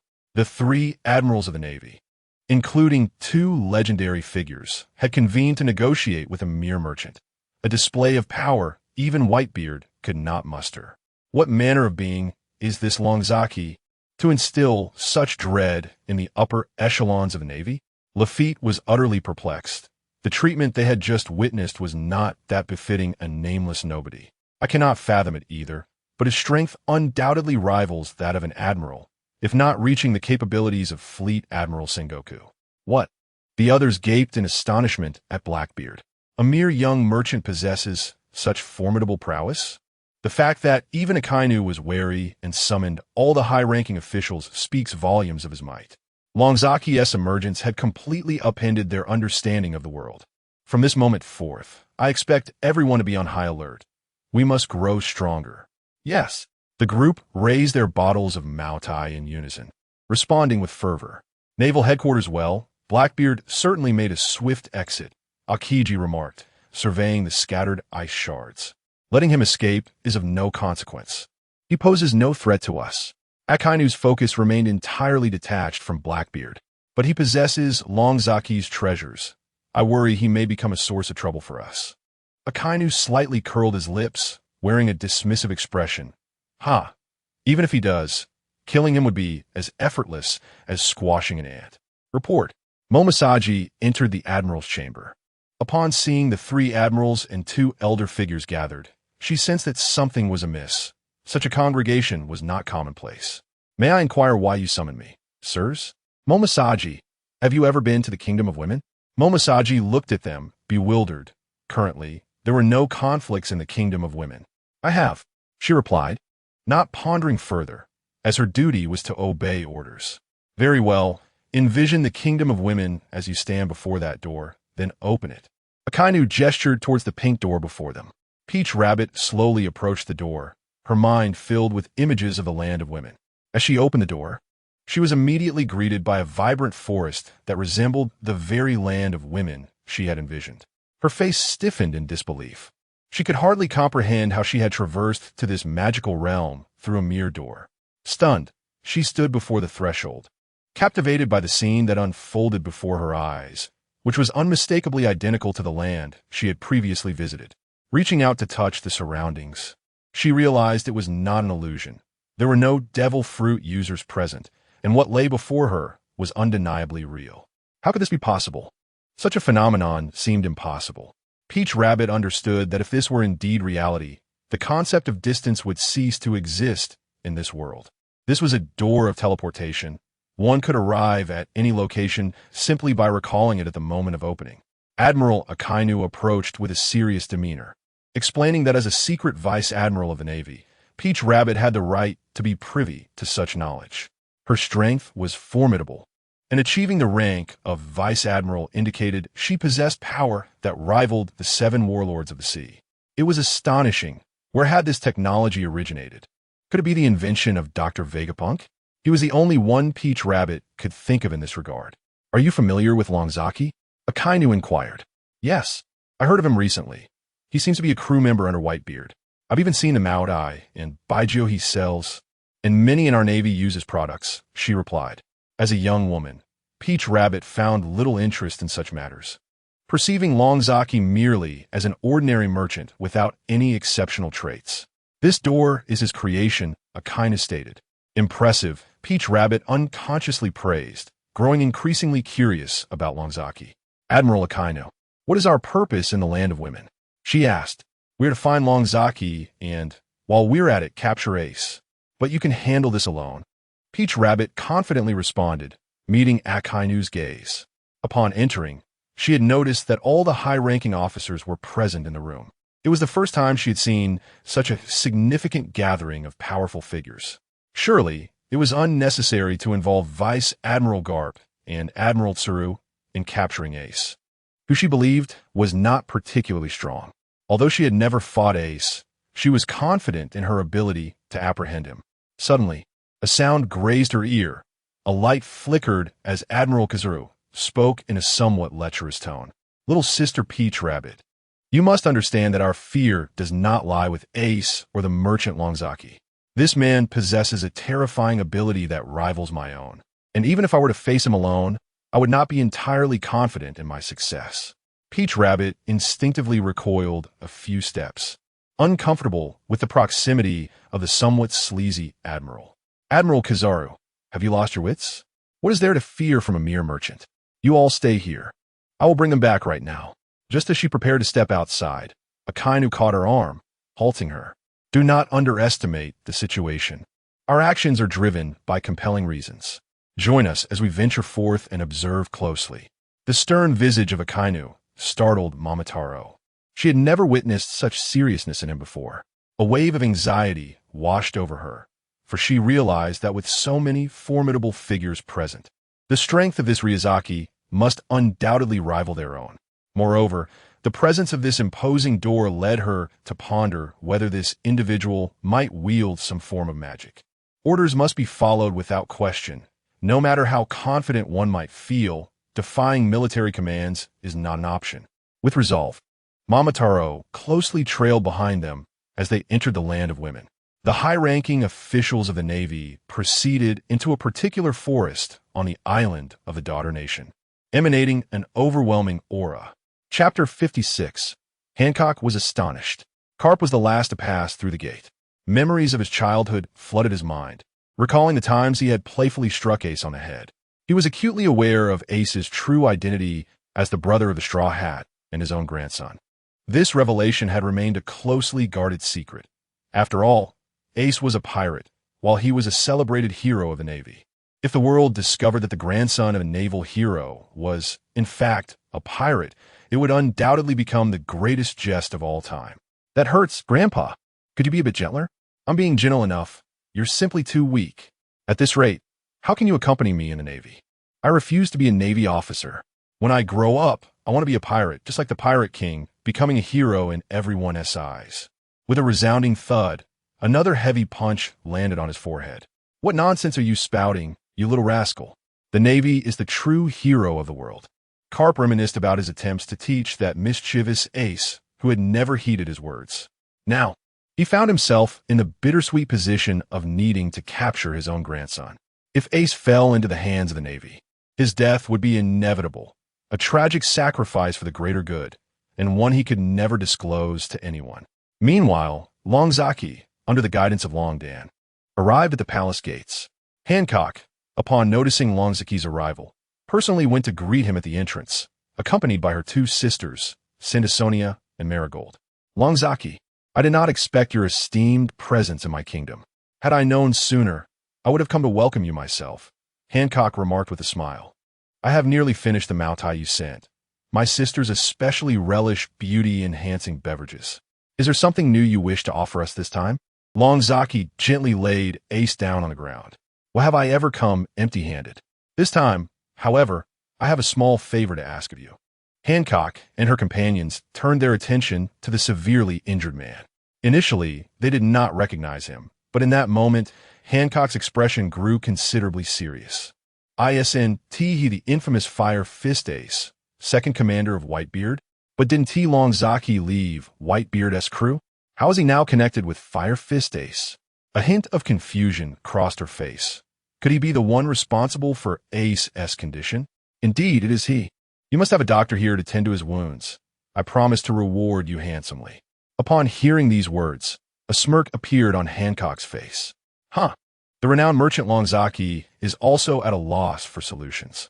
With a tone of mockery, she expressed her disbelief that Long Zaki possessed no other treasures capable of healing such injuries. Long Zaki felt a twinge of regret for not having unlocked more items. Yet he knew it was merely a matter of time. In the future, he would undoubtedly find a way to heal such minor injuries instantaneously. Leave him to me. Within a week, I shall have him as lively as ever. Then I shall entrust him to you. Sandasonia, please take him below. The members of the Kuja pirate crew include Hancock's three sisters, one of whom is a stout woman. As Sandasonia prepared to escort Ace below deck, a breathless messenger arrived with urgent news. Report, Your Majesty. She gasped. What is it? Is there something amiss ahead, Purple Orchid? Your Majesty, I am unaware of how the Navy has arrived here. What? You say the Navy is here? Hancock's face clouded with confusion. The Dragon's seat had barely warmed before the Navy's arrival. What is there to fear from just a handful of sailors? Leave them to me, Your Majesty. I shall drive them away. Another sister, Marigold, stepped forward. Lady Marigold, this situation is different. The Navy personnel that have arrived are all high-ranking officials, including the 3 admirals and the 2 elders, Vice Admirals Garp and Saru. A look of terror crossed Purple Orchid's face. He had not anticipated the sudden appearance of such high-ranking Navy officials in the land of women. What did you say? Hancock was equally astonished. This is utterly impossible. Generally, when the admirals emerge, it is for a matter of great significance. We had received no word. What could they possibly want? Her gaze shifted to Ace, who lay on the ground. Ace, what trouble have you stirred? Have you offended them? This will not become your battlefield. Ace, lying on the ground, regarded her with a defiant expression. I have no need to come here. Hancock lifted her chin, casting a disdainful look at her adversary. So stubborn, even in the face of death. With the arrival of high-ranking Navy officials, Hancock was reluctant to take risks. After all, she was a member of the 7 warlords of the sea, and she had to maintain a semblance of respect for the Navy. Thus, she would not engage in this transaction. I apologize, Dragon Seat. You see, the Navy's high-ranking officials have arrived on my island. If I were to assist you further, would I not be neglecting my own people? Hancock waved her hand dismissively, unwilling to deal with this mess. It was indeed unexpected for Dragon's Seat, yet not entirely unimaginable. It was likely that Blackbeard had betrayed them. Hood, hood, hood. The sound of approaching footsteps grew nearer. Before long, a formidable entourage arrived at the palace gates. Well, Kizaru grinned wickedly as he surveyed the women before him. What a delightful place. The environment is splendid, the mountains are beautiful, and the women even more so. He continued to sip from his glass of Maotai. This is my first visit here, but the palace's ambience does not quite match the standards of our Navy headquarters. Akainu led the way, glancing at Hancock at Dragon's Seat. The women of the Daughter Kingdom were rendered speechless by such a display. The atmosphere thick with tension, as if time itself had come to a standstill. The oppressive aura emanating from Akainu, occasionally laced with Conqueror's haki, knocked several lesser minions to the ground. The formidable pressure sent shivers down Hancock's spine, leaving her feeling an unprecedented fear. Sister, what shall we do? Old Second, Sandisonia remarked. It's nothing. We are the 7 warlords of the sea. As long as we do not harbor Ace, other matters are none of our concern. Longzaki, unfazed, calmly observed them as they approached.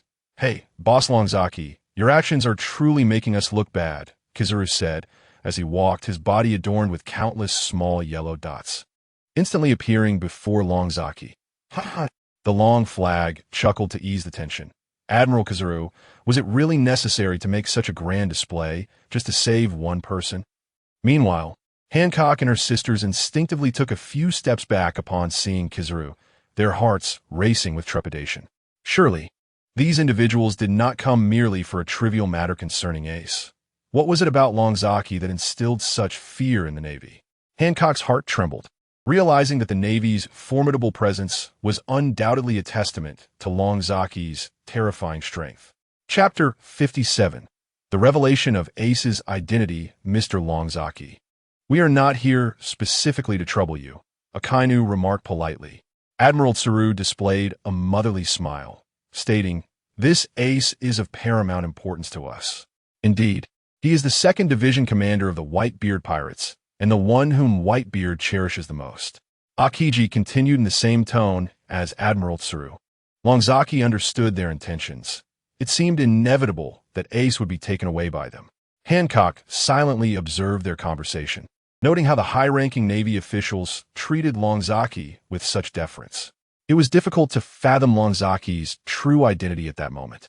Sister, why does Longzaki appear to hold such stature in front of Navy? Indeed, even the admirals speak to him with such courtesy. Both Sandisonia and Marigold expressed their astonishment. At the back, Garp wore a solemn expression, his face pale as he gazed at Ace, who lay severely injured on the ground. You may take Ace, but I require payment first. The crowd looked at Longzaki with a mix of disbelief and amusement at this unexpected condition. Longzaki was acutely aware that keeping Ace here was impossible. The presence of so many high-ranking Navy officials already conferred him considerable respect. To confront them directly would lead to challenges not only from the Navy, but also from the Celestial Dragons and the world government. However, if they wished to take something from him without compensation, that was utterly out of the question. After all, as a businessman, he believed in negotiations as long as there was a trade involved. Receiving something for nothing was non-negotiable. Akainu grinned and replied, "Mr. Longzaki, this matter is negotiable. Just tell me how much you want." 200 million, and I will hand Ace over to you, Longzaki stated. Upon hearing this condition, the atmosphere grew tense, and no one dared to readily agree. Kizura glanced at Admiral Tsuru, his eyes reflecting exaggerated disbelief. 200 million was indeed quite excessive, considering Ace's bounty was just over 100 million. Akainu found himself at a loss. The Navy's current assets could not cover such an amount, necessitating a loan from the world government or even the celestial dragons. Observing their silence, Longzaki recognized the difficulty of the situation and decided to intensify the allure by revealing a significant piece of information. "Admiral Akainu, it seems the 200 million poses a challenge for you. If you are willing to pay, I have a weighty piece of news to share," Longzaki said playfully. As a time traveler, he was well acquainted with Ace's background, and revealing this information would undoubtedly astonish everyone present. Akainu did not dismiss Longzaki's words outright. Rather, he needed to deliberate and secure the consensus of his peers before committing to such a substantial expenditure. The group huddled together, with Akainu taking the lead. "Is there any other way? It seems we can only discuss a deal. Resorting to force is absolutely out of the question." The yellow ape extracted a cigarette from his pocket and took a puff, relishing its exquisite flavor. Exhaling a thick cloud of smoke, he gazed at the sky with an expression of pure enjoyment. "I remain indifferent to your decisions. Feel free to determine your course of action as you wish.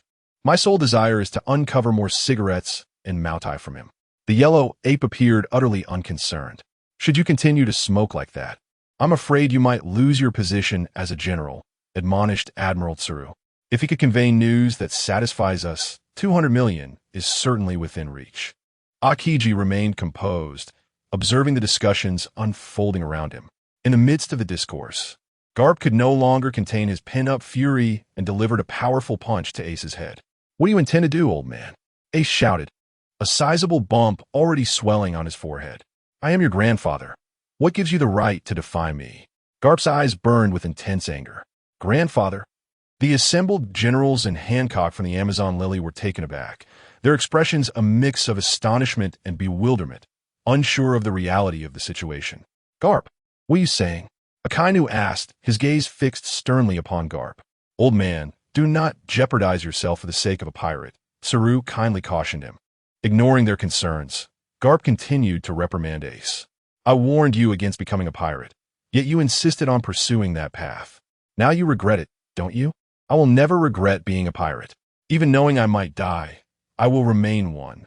Garp, witnessing Ace's defiance, felt his blood boil. Akainu rushed over, grasping Garp's hand urgently. "Old man, what exactly do you intend to achieve? Is it not permissible for me to discipline my grandson?" Garp's eyes radiated a murderous intent, not stemming from Ace himself, but from the threat posed by his allies to his grandson's life. However, this anger could only be directed towards Ace. Akainu, upon perceiving that Ace was indeed Garp's grandson, understood the gravity of the revelation. The crowd was astounded, their reactions varied and expressive. "Do not forget your position. If he is truly your grandson, you should apprehend him rather than lay a hand upon him here." Garp dared not utter more, feeling utterly humiliated. Ace, lying on the ground, gritted his teeth, wishing fervently that the naval hero before him was not actually his grandfather. Tears involuntarily streamed from his eyes. "Do you wish to witness my humiliation here? Bah, I will no longer concern myself with you. Whether you live or die from now on is of no consequence to me." Garp withdrew a bottle of Maotai from his pocket, downing it in one gulp before tossing the bottle aside and sitting cross-legged on the ground. "Robin, quickly bind Ace," Akainu commanded. "Yes." Robin swiftly approached Ace, producing sea-stone handcuffs to restrain him. Seeing the identities of Garp and Ace laid bare, Longzai realized that his forthcoming explosive news would surely send shockwaves through the Navy. The crowd lingered in astonishment, momentarily captivated by the unexpected turn of events. Were it not for Garp's status as a hero within the Navy, possessing formidable prestige, the three admirals would have undoubtedly apprehended him on the spot. Instead, he was allowed to indulge in his revelry, exclaiming, "Mr. Longzaki, this Maotai is truly exquisite. With a subtle smile gracing his lips, Longzaki approached Carp, poised to unveil some momentous news. Carp, you must be aware that Ace is, in fact, the son of the Pirate King. Upon hearing these words, Carp's jovial expression transformed, his eyes widening in disbelief. Chapter 58. 200 million in hand, Kapu gradually set down the bottle of wine in his hand. His expression one of disbelief as he gazed at the man before him. How could he possibly know the identity of Ace, the son of the Pirate King? Roger, this was a secret never disclosed to anyone. The crowd felt as though they had been struck by a thunderbolt, stunned to learn that Ace was indeed the son of Roger, making him Kapu's grandson. It was astonishing that Kapu shared such an inextricable bond with these two formidable descendants. Expressions of astonishment filled the faces of all present. Even the typically composed Akainu showed signs of agitation. A moment of contemplation enveloped the assembly. Was this revelation genuine or merely a fabrication? If true, it would undoubtedly upend their understanding of the world. Vice Admiral Crane shook her head in disbelief. It was terrifying to realize the extent of Kapu's secrets. Kizura displayed a look of dread, while Akiji, puffing on a cigarette, found it difficult to comprehend the flood of information. Momonosuke appeared utterly bewildered, unable to grasp the implications of these powerful connections. Kapu sat silently on the ground, believing he had successfully concealed this matter, convinced that no one could possibly know, let alone this young man before him. For a fleeting moment, he pondered whether Ryuzaki possessed some ability to perceive the past or even glimpse the future. A person capable of creating unimaginable things surely harbored more secrets than ordinary individuals. With his head bowed, Kapu offered no response, a silence that inadvertently provided the others with an answer. Ace, upon hearing this news, was filled with indignation. He could not accept that his father was the Pirate King. "You're talking nonsense. My father is Whitebeard, not Roger. Stop spreading rumors." Ace shouted at Ryuzaki, enraged. "Let me go. I want to fight you. I have only one father, and that is Whitebeard." Ace writhed on the ground, attempting to free himself from the sea stone restraints, seeking an explanation from Ryuzaki. Akainu approached Kapu, intent on confronting him about the veracity of this shocking revelation. "Kapu, is what Mr. Ryuzaki said true? Did you already know that Ace is the son of the Pirate King, Roger?" With his head lowered, Kapu found himself unable to face the inquiry. Akainu began to comprehend the truth. Years ago, when we dispatched hundreds of thousands of Navy personnel to surround Roger's home, we could not find his offspring. I had thought Roger had no heirs. It seems you, this Navy hero, have hidden them away. Though Kapu was merely a rear admiral over a decade ago and held considerable influence within the military, the concealment of a child would have been a relatively simple task for him. "Stop speculating. My father is only Whitebeard," Ace continued to insist. Yet no one in the room paid him any heed. Understanding dawned upon Akainu as he regarded Kapu, whose silence spoke volumes. "Momonosuke, take Fire Fist Ace back. Release me. I shall challenge Longchi to a duel. I will not allow you to succeed in spreading these rumors." Ace continued to provoke Longchi as he departed. Longchi, however, chose to disregard him, feeling a twinge of sympathy for Ace's plight. After all, he had once been a crew member of Whitebeard, and his current standing was largely due to Whitebeard's support. Now, however, he found himself sending Whitebeard's beloved son to prison, which weighed heavily on his conscience. "I have done my utmost. After all, it is the Admiral of the Navy who has intervened," Longchi sighed, dismissing further thoughts. Turning, he revealed a cunning smile. "Admiral Akainu, I have delivered the crucial information you requested, and Ace has been apprehended. Now, shall we discuss the matter of my 200 million berries? Mr. Longchi, we shall certainly honor our promise. I will return and instruct my subordinates to prepare the 200 million berries for you promptly," Akainu replied with a courteous tone. Individuals like Longchi, who could produce extraordinary items and acquire rare information, were invaluable assets for the Navy, and they must find a way to cultivate his allegiance rather than allowing him to be utilized by others. "Mr. Longchi, please accompany us back to the Navy headquarters. Gathering this 200 million berries will take time, so it would be best for you to stay with us for a few days. There are many matters we could discuss." Kizaru approached politely, adding, "Indeed, Mr. Longchi, we will ensure your stay is comfortable. Kizaru's thoughts were solely focused on obtaining more valuable items from Longchi.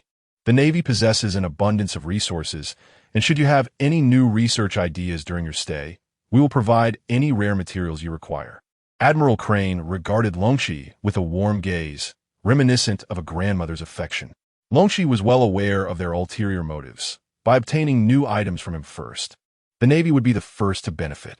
However, Longchi had no intention of yielding to their desires or considering a prolonged stay at the Navy headquarters. His mission involving the door of departure was far from complete. He still needed to sell 3 doors, with the possibility of selling one to Hancock in the Amazon Lily. The remaining 2 needed to be sold swiftly. I appreciate your warm hospitality, but I have pressing matters to attend to. Just ensure that the money is sent to me when the time comes. Akainu grasped his meaning and quickly retrieved a den mushi from his pocket. Mr. Longchi, this is a specialized communication device from the Navy. As long as you are anywhere in the world, we will be able to reach you. You know how vast this world is. If we were to search for you blindly, it could take us years. Once we have prepared the funds, we will use this phone to notify you. Simply tell us your location, and we will dispatch the nearest Navy ship to escort the money to you. A small smile crept across Akainu's lips, his satisfaction evident. He knew that with this phone, he could locate Longchi no matter where he roamed. Excellent. I am pleased to have secured 200 million berries. Longchi conceded as he accepted the den mushi. Thus, we shall not disturb Mr. Longzaki. Akainu, accompanied by his team, stepped through the portal and returned to the Navy headquarters. Ace found himself pressed against the doorway, gazing in astonishment at the pink portal before him. A mere threshold separating 2 utterly distinct worlds. What is this? How is it possible? Ace stared blankly at the entrance. Come on, you've never seen anything like this. Have you? This is our Navy's secret weapon, said Maotai, proudly pushing Ace through the portal. With this, we can reach any location in just a matter of minutes. Chapter 59. Deliberation on the execution of Ace has been imprisoned in the Navy headquarters, and the assembly gathers to discuss how to handle his fate in a clandestine meeting. The first to be interrogated is undoubtedly Garp. Akainu, seated at the head of the table, gazes at Garp and inquires, "What secrets does Ace still harbor from us?" Garp ponders for a moment. I recall that Ace's mother, in a desperate bid to evade the Navy's pursuit, bore her child after an arduous 20 months. After giving birth, she entrusted the child to me, and I raised him to East Blue. He was quite the mischievous one. At the tender age of 6, he embarked on a voyage alone and narrowly escaped being devoured by a sea beast, fortunate enough to be taken in by the Whitebeard Pirates. Beyond that, my knowledge is limited. The expressions of the assembly are tinged with indignation. They are acutely aware that had it not been for Roger's fateful proclamation at his execution, the era of piracy might never have dawned. The heinous crimes committed by Roger are irremediable, and as his son, Ace bears no justification to continue living. This underscores the Navy's profound enmity towards Roger and all pirates. How, then, shall we proceed with him? Vice Admiral Tsuru inquires, surveying the assembly. Kizaru exhales a plume of smoke. I believe we need not escalate this matter unnecessarily. It is common knowledge that Ace is cherished as Whitebeard's beloved son. Should this situation spiral out of control, the Navy could find itself embroiled in a catastrophic conflict with the maritime overlord, resulting in grievous casualties. We could execute him discreetly, eliminating him first and then announcing it to the world. No matter how much Whitebeard grieves, it will be of no consequence, Kizaru suggests. Akiji concurs. Kizaru is correct. At this juncture, we must avoid provoking any grand-scale warfare. Among the 4 emperors, Whitebeard is the most formidable, and a mutual demise could invite opportunistic pirates to assail the Navy, plunging us into unprecedented peril. Vice Admiral Tsuru also favors this conservative approach. However, Akainu harbors a different perspective. His intent in capturing Ace is to rally all pirates to relinquish their dreams of becoming the Pirate King. The Navy's authority must reign supreme in the world. With sufficient might, these pirates will dare not stir chaos. Peace will consequently follow, which is Akainu's aspiration. It seems everyone believes our Navy fears Whitebeard. Akainu sneers at the assembly. If we, the Navy, cower before pirates, what purpose do we serve? My singular recommendation is to publicly execute Ace and broadcast it worldwide, thereby amplifying the Navy's influence. The Assembly is struck with trepidation at this proposal. It signifies a confrontation with the Whitebeard Pirates, a truly daunting resolution. Kizaru chuckles. Akainu, do you not think your approach is rather reckless? This battle will undoubtedly inflict significant damage upon the Navy, and should we be defeated, our reputation will be irreparably tarnished. Indeed, I believe that a secret execution of Ace would be preferable. Should Whitebeard truly become enraged, he would think twice before acting recklessly. Akiji concurred. Akainu, with unwavering resolve, vociferously insisted, Ace must be executed publicly. I am aware that none of you wish to bear the risks, yet we are in possession of Ryazaki's treasures. The gaze of the assembly shifted towards the side, where the Yonkai Gate and the soul-cutting blade, along with the universal capsule, lay. These artifacts are akin to a sharp weapon for our Navy. Despite the multitude and strength of the pirates, we ought not to be intimidated. However, our resources are limited. Vice Admiral Tsuru reminded. If each soldier could wield a soul-cutting blade, our confidence would be bolstered immensely. Yet Ryazaki has only bequeathed us a handful, which is far from sufficient for the hundreds of thousands in our ranks. This is indeed a concern, yet I've already tasked Dr. Vegapunk with conducting research. Once we ascertain the outcomes, we shall visit him to gauge his progress, aiming to ensure that personnel of the rank of Rear Admiral and above are equipped with one each. Akainu understood that the power of the blade is contingent upon the wielder's strength. The mightier the individual, the greater the blade's impact. Following Akainu's words, a sense of determination spread among the ranks. If we can indeed unravel the secrets behind Ryazaki's creations, the Navy's might will reach unprecedented heights. For a moment, everyone fell into deep contemplation. It is settled then. We shall execute Ace publicly, allowing the world to witness the Navy's authority, Akainu declared with a resonant tone. Having made up his mind, I shall personally confer with Admiral Sengoku regarding this matter. Should he concur, we will proceed to negotiate with the world government and the celestial dragons to announce this to the world. Kizaru sipped his Maotai, taking a drag from his cigarette, revealing a carefree demeanor. Very well, I shall defer to your judgment. It has been some time since I last engaged in any physical exertion, and I fear I may grow complacent. Akiji chuckled lightly. I have no objections. Should we manage to replicate Ryazaki's treasures, I am fully confident. With a resounding thud, Garp's fist struck the ground. A public execution. I shall witness his departure personally, as it is I who sowed this sin. Garp mused that perhaps a public execution might offer a glimmer of hope. Who knows, the Whitebeard Pirates might indeed rescue him. Vice Admiral Tsuru, silently seated nearby, nodded without further thoughts. Very well. Execute Ace publicly. Tantata, you shall escort him to impel down, Akainu commanded. Understood. Once we finalize our arrangements with the world government, we will select the venue for the execution. On Amazon Lily, Hancock and her companions had yet to recover from the shock of witnessing the Navy admirals vanish before their very eyes. It felt almost mythical. What manner of sorcery is this? They disappeared through a door. They marveled. The Navy possesses such capabilities. It is terrifying. They can now reach any location at will, which is immensely advantageous on the battlefield. The Gorgon sisters engaged in fervent discussion about the mysteriously vanishing portal. Do you also desire it? When Long Zaki uttered these words, the three individuals turned to gaze at him in unison. The sisters' eyes were filled with questioning glances. Was this treasure truly bestowed upon the Navy by Long Zaki? If so, it would certainly explain the profound respect the Navy held for him. Hancock approached, twisting her body gracefully until she stood beside Long Zaki. In the most cordial tone, she inquired, Boss Long Zaki, could it be that you truly possess this door? Indeed, I do. Would you like to acquire it? I could sell it to you. Long Zaki replied. Upon hearing this, Hancock's eyes sparkled with excitement, for it was a coveted treasure she longed for. She immediately leaned closer, pleading, Boss Long Zaki, consider offering a discount for a little girl like me. Chapter 60. The ruin of Vegapunk. Of course, it is no problem at all. I have always been generous towards girls. Long Zaki grinned while gazing at Hancock, for her beauty left him utterly enchanted. So what is your price? How much would it take to acquire such a treasure? 3 billion, Longzaki stated emphatically, having already offered a considerable discount. What? Sanji Sonia exclaimed in astonishment.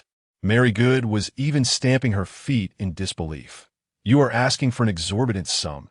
3 billion. This is the most outrageous price we have ever encountered.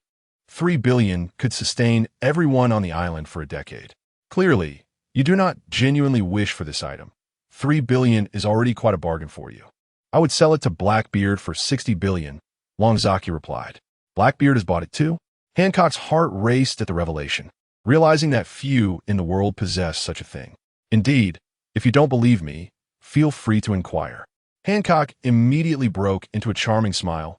Ha ha, of course. I trust you. 3 billion is indeed a bit tricky. Allow me to consult with my sisters. She promptly pulled her two close companions aside. What do you think? Is this feasible? It seems rather steep. Our treasury only has 50 billion left. If we give him 30 billion, we might not have enough for our needs. Sanji Sonia remarked. But 3 billion would grant us access to a door that could take us anywhere. It is a treasure for us.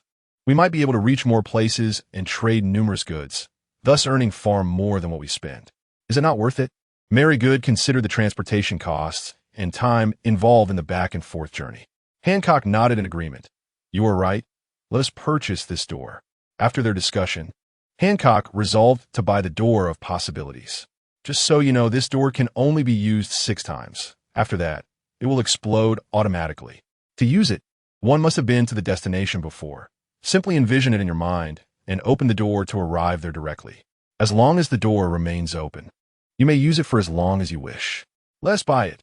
Hancock agreed without hesitation and soon commanded the delivery of 30 billion berries. Longzaki produced a universal capsule, pressed a button, and tossed it against the wall. With a puff of smoke, the 30 billion berries vanished before their eyes. Oh, how marvelous! I must have one of those. Hancock's eyes sparkled with excitement. Indeed, girls have an innate inclination to shop. 100 million berries, Longzaki swiftly quoted, for he had never refused a customer. Before long, several universal capsules were sold. Remember, dear Longzaki, there are even better things to come, Hancock said, snuggling closely to him, feeling that by holding on to him tightly, she could secure even greater opportunities. The principle that those who possess Longqi shall conquer the world is abundantly clear to her. Longqi readily acquiesced to her request, thinking it a rare opportunity to reside in our kingdom of women for a few days. However, she hesitated, contemplating the all-female environment and fearing her own inability to resist temptation, preparing to decline. Oh, do not refuse, Hancock insisted without a moment's pause, summoning her sisters to carry Longqi to the palace. In the ensuing days, Longqi was genuinely well treated, indulging in familial bliss. Meanwhile, at the Navy headquarters, a group convened to discuss the execution plan for Ace, and Akainu summoned Admiral Sengoku. No problem. We shall execute Ace publicly, Sengoku agreed without hesitation. The Navy, unified in their resolve, began preparations for battle. Akainu's primary concern was the research outcomes of Vegapunk. Upon arriving at Vegapunk's laboratory via the teleportation door, he was taken aback by the chaotic scene that greeted him. What on earth are you doing, Dr. Vegapunk? He exclaimed, witnessing the disarray that seemed far from that of a research facility. Vegapunk, appearing disheveled with singed hair and a haggard visage, emerged nonchalantly. The passage of mere days seemed to age him significantly. Having devoted all his efforts to deciphering the universal capsule, he found himself unable to unravel its mysteries, ultimately discovering only a bomb that left him in ruins. The past few days had plunged Vegapunk into deep reflection as the world's foremost scientist. It was a significant blow to realize he could not decode a mere trinket of a businessman, an unresolved issue that gnawed at him. Are you all right? How has your research progressed? Any new developments? Akainu inquired, surveying the chaotic laboratory. If even the most formidable scientist could not resolve this, it seemed unlikely that anyone else could. Vegapunk sighed. I feel unworthy of my title. I have studied the universal capsule for quite some time. While I comprehend its material composition, I cannot fathom how its components coalesce. The elemental amalgamation within is beyond my understanding, and it frustrates me immensely. Cracking this universal capsule appears utterly impossible. Hearing this, Akainu could only sigh and shake his head, realizing that this eminent scientist, centuries ahead of his time, was stymied by Lonchi's object. If he cannot solve it, hope seemed bleak. Is there truly no hope? Akainu pondered, as he produced two additional items, the teleportation door and the soul-cutting blade. Originally intending for Vegapunk to tackle these alongside the universal capsule, he now recognized the futility, given that one capsule had already proven to be a monumental challenge. I have done my utmost, Vegapunk lamented. Vegapunk shook his head, his gaze fixed upon the blade held by Akainu, as well as the enigmatic space that seemed to be the gift of that Dragon Knight. However, he was utterly exhausted, devoid of any inclination to delve further into his research. Very well, I shall not press you further. Take these days to rest well. Should any new inspirations or ideas arise, do not hesitate to inform me. I will leave this sword here for you. Feel free to examine it at your leisure. Akainu, not wishing to impose, gave him a reassuring pat on the shoulder before closing the dimensional door and departing. Vegapunk regarded the blade, pondering, what entity are you, that you remain so elusive to one such as I? He then set the sword aside and, bent with weariness, staggered into the room to collapse into a deep slumber. Meanwhile, the high-ranking naval officers sat in the conference room, eagerly awaiting the promising news that Sengoku had brought. "What is the update?" inquired Admiral Sengoku. "The research has yielded no results. Vegapunk is now rendered incapable." Chapter 61. The experience of the white group with the door of randomness. Akainu sat to the side, smoking a Chinese cigarette, feeling momentarily at a loss. The crowd sighed in unison, realizing that the treasure of Longzaki was indeed not something ordinary individuals could decipher. Admiral Sengoku absent-mindedly stroked the sheep beside him, contemplating that the execution of Ace could not be altered, as it would easily undermine the morale of the troops, regardless of the formidable strength of the enemy. Even if all the pirates united for Ace, the Navy must eradicate them. Let us set aside the matter of Vegapunk for now. I believe Mr. Longzaki would still be inclined to cooperate with us in the Navy. Admiral Sengoku pondered meticulously, acknowledging Longzaki as a clever individual. A great battle between pirates and the Navy was inevitable, an unstoppable force. As a mediator, it would be unwise for Longzaki to offend either side. If Longzaki refrained from overtly intervening in their affairs, the Navy might not necessarily succumb to the Whitebeard Pirates. I will personally discuss the forthcoming matters with the Gorosei. You shall await news within the military. The crowd nodded, not daring to defy the order. Keep a close watch on Ace's movements, particularly around Impel Down. Admiral Sengoku surveyed all present, concerned that news of Ace's potential capture might leak during this time. Members of the Whitebeard Pirates would undoubtedly take action, fearing they might attempt to rescue Ace from Impel Down. Rest assured, Admiral, I will keep a vigilant eye on Ace and ensure nothing goes awry. Akainu vowed earnestly to the Admiral. On the island of the Amazon Lily, Longzaki lay in bed, experiencing unparalleled bliss over the past few days. Hancock was indeed warm and welcoming, her face radiating with the glow of spring. Yet, he had not forgotten to fulfill his mission. He promptly leaped out of bed and opened the door of randomness, arriving aboard the Whitebeard Pirates ship. Marco and Jaws lay on the ground, enjoying Chinese cigarettes while sipping Maotai and engaging in leisurely conversation. "It's been countless days since we last saw Brother Longzaki," Marco remarked. "Ever since he left, it feels as though there is no joy here anymore. I wonder what Brother Longzaki is doing now." As they reminisced and drank, they suddenly noticed a transformation in the space before them, as a radiant golden figure emerged. This Marco squinted, recognizing the familiar silhouette materializing before his eyes. Brother Longzaki. Jaws immediately set down his Maotai and rushed towards Longzaki, enveloping him in a tight embrace. Seeing this, Marco followed suit, running forward. "Brother Longzaki, we've missed you so much. How have you been lately?" The two held Longzaki tightly, their reality blurring with a dreamlike haze. Gasped Longzaki, caught between them, struggled to breathe, his face turning a shade of red. "You two, let go. If you keep holding me like this, I might suffocate."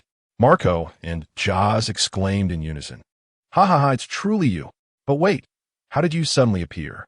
Jaws knocked on his head, doubting whether he was dreaming. Ha ha, I bring treasures for you.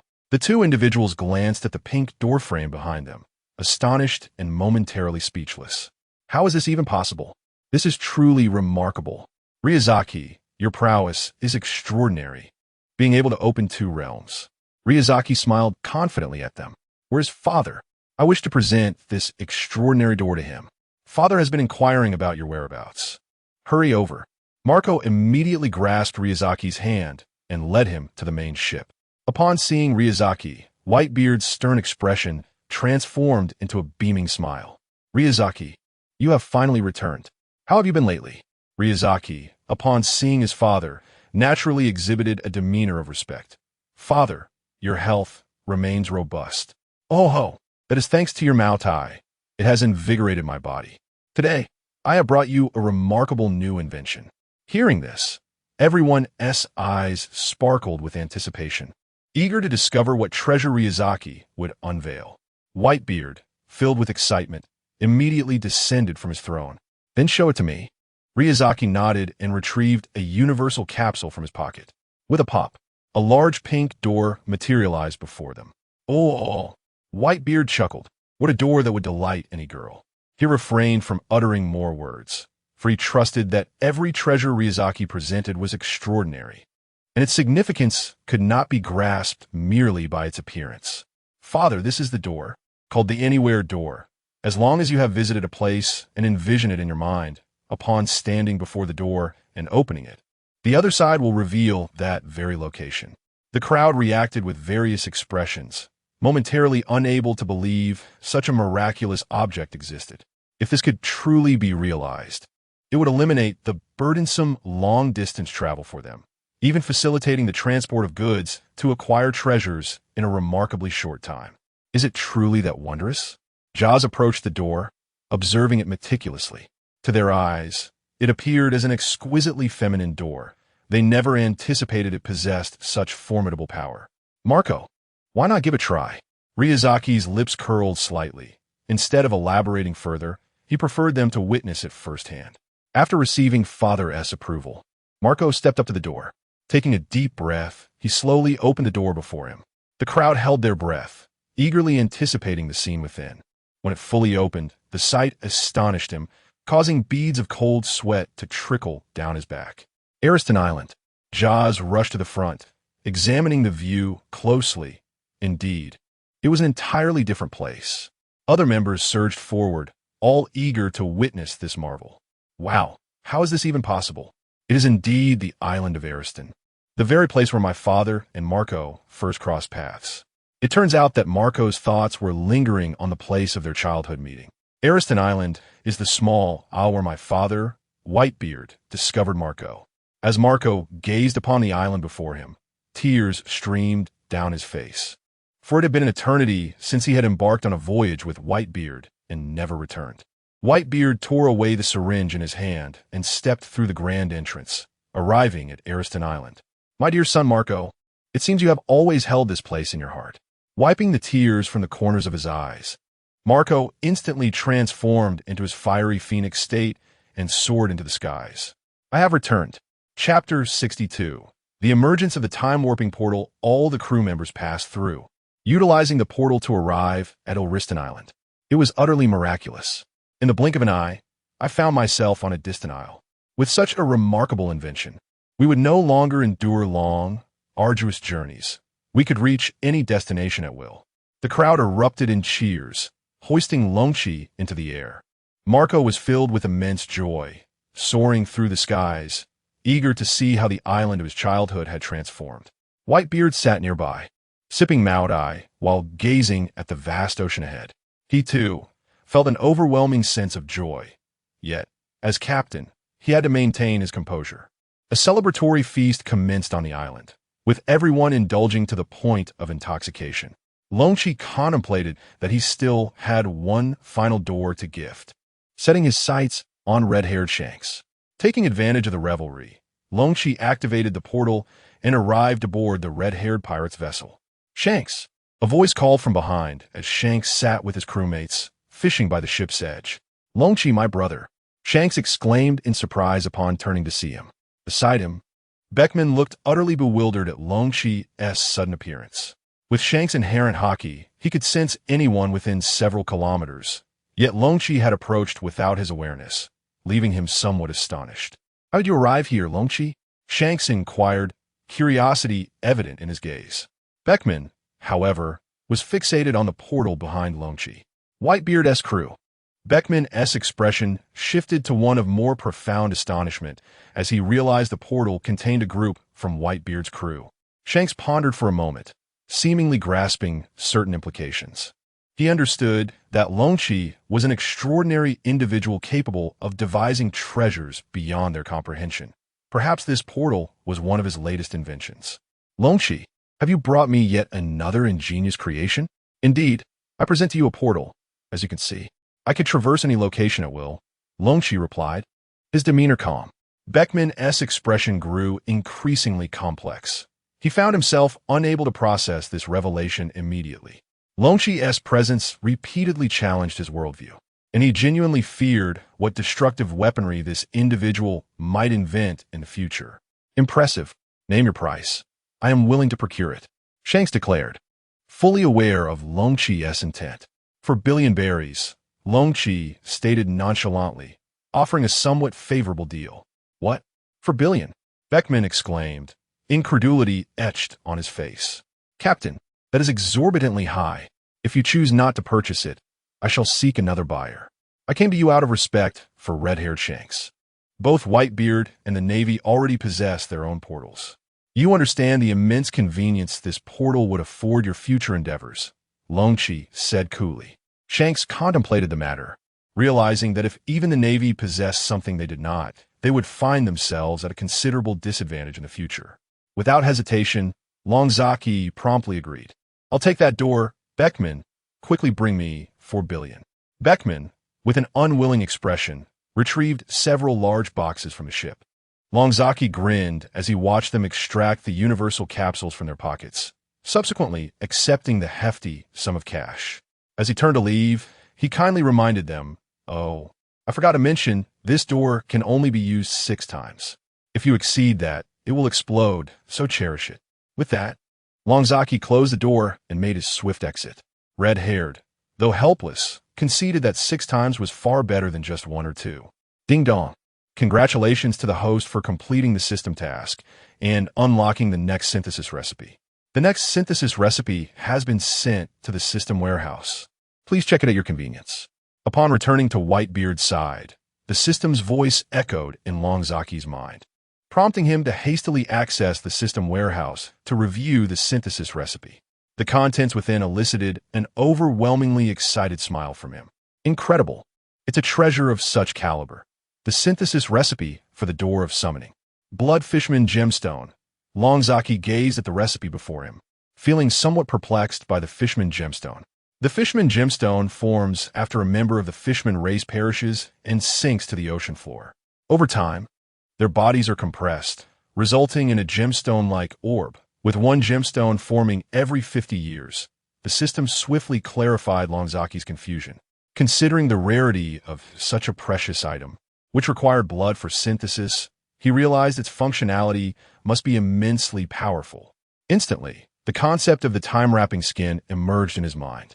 Indeed, what has been unlocked is the time-wrapping skin function, capable of rejuvenating a person by 20 years, with the advanced version even allowing for a 30-year reversal. Longzaki was astonished. His mouth agape. This was something everyone in the world yearned for. As for formidable individuals like Whitebeard, they would be even more eager for eternal youth. If they were aware of such an ability, wouldn't they elevate themselves to celestial heights? However, the task was not so straightforward. Each endeavor represented a challenge for Longzaki. It seemed acquiring the gemstone would not be an easy feat retrieving himself from the system interface. Longzaki returned to reality. He contemplated a potential ally, the Navy. If the Navy could negotiate with the world government, they might be able to locate the king of the Fishman Island and request some gemstones, thus enabling him to fulfill his task. The next day, Longzaki prepared to bid farewell. Whitebeard and his crew were still unaware of Ace's imprisonment in Impel Down, nor did they know that he had once willingly surrendered Ace to the Navy. He felt a twinge of guilt towards them, believing it best to leave without delay. He also trusted that the Navy would not be foolish enough to publicly announce that they had reclaimed Ace from Longzaki, as that would only suggest their inability to best a mere merchant. Therefore, the Navy would report the events as they ought to, including the elevation of Blackbeard to the position of a warlord of the sea. "Goodbye, my dear friend. I shall return when I discover something more delightful," said Longzaki. With that, he opened the portal and returned to the Island of Women. Hancock had been searching the island all day, her anxiety mounting like that of a groom who inexplicably vanishes in the dead of night, fearing Longzaki's silent departure. "Longzaki, where have you been?" Hancock exclaimed, her face instantly illuminating with affection upon seeing him. "I was attending to business," Longzaki replied coolly. "Could you perhaps notify me before you leave next time?" "I assure you, I do not intend to devour you," she said, nestling closely beside him. All right. I find myself a bit hungry. Could you prepare some food?" "Of course. Sisters, let us hasten to prepare a feast. Lord Longzaki has returned." "Yes." The entire island busied itself with excitement. Chapter 63. Journey to the Holy Land of Mary Geos. Admiral Sengoku sought an audience with the 5 elders to deliberate on 2 significant matters. The first was the approach to be taken regarding Ace, and the second pertained to securing financial support from the Celestial Dragons. Notably, the 200 million previously promised to Dr. Vegapunk was a sum the Navy was obligated to repay, necessitating careful allocation of resources. It is only with the backing of the world government that the Navy can truly make an impact, which elucidates why the Navy adheres to the directives of the world government. In turn, the world government is subordinate to the Celestial Dragons. With a sigh, Kizaru exhaled deeply. His concern lay with the identity of Dr. Vegapunk, as the Celestial Dragons remained largely unaware of it. Should the Celestial Dragons discover Vegapunk's identity and realize his capacity to produce such extraordinary artifacts as the pinnacle of human authority, they would undoubtedly seek to exploit him for their own ends, driven by power and selfish desires. This would tighten the Celestial Dragon's grip on the world, creating an even more precarious situation. There is always a duality in every circumstance. One fears that the Celestial Dragons might wield the treasures manufactured by Vegapunk to complicate matters further.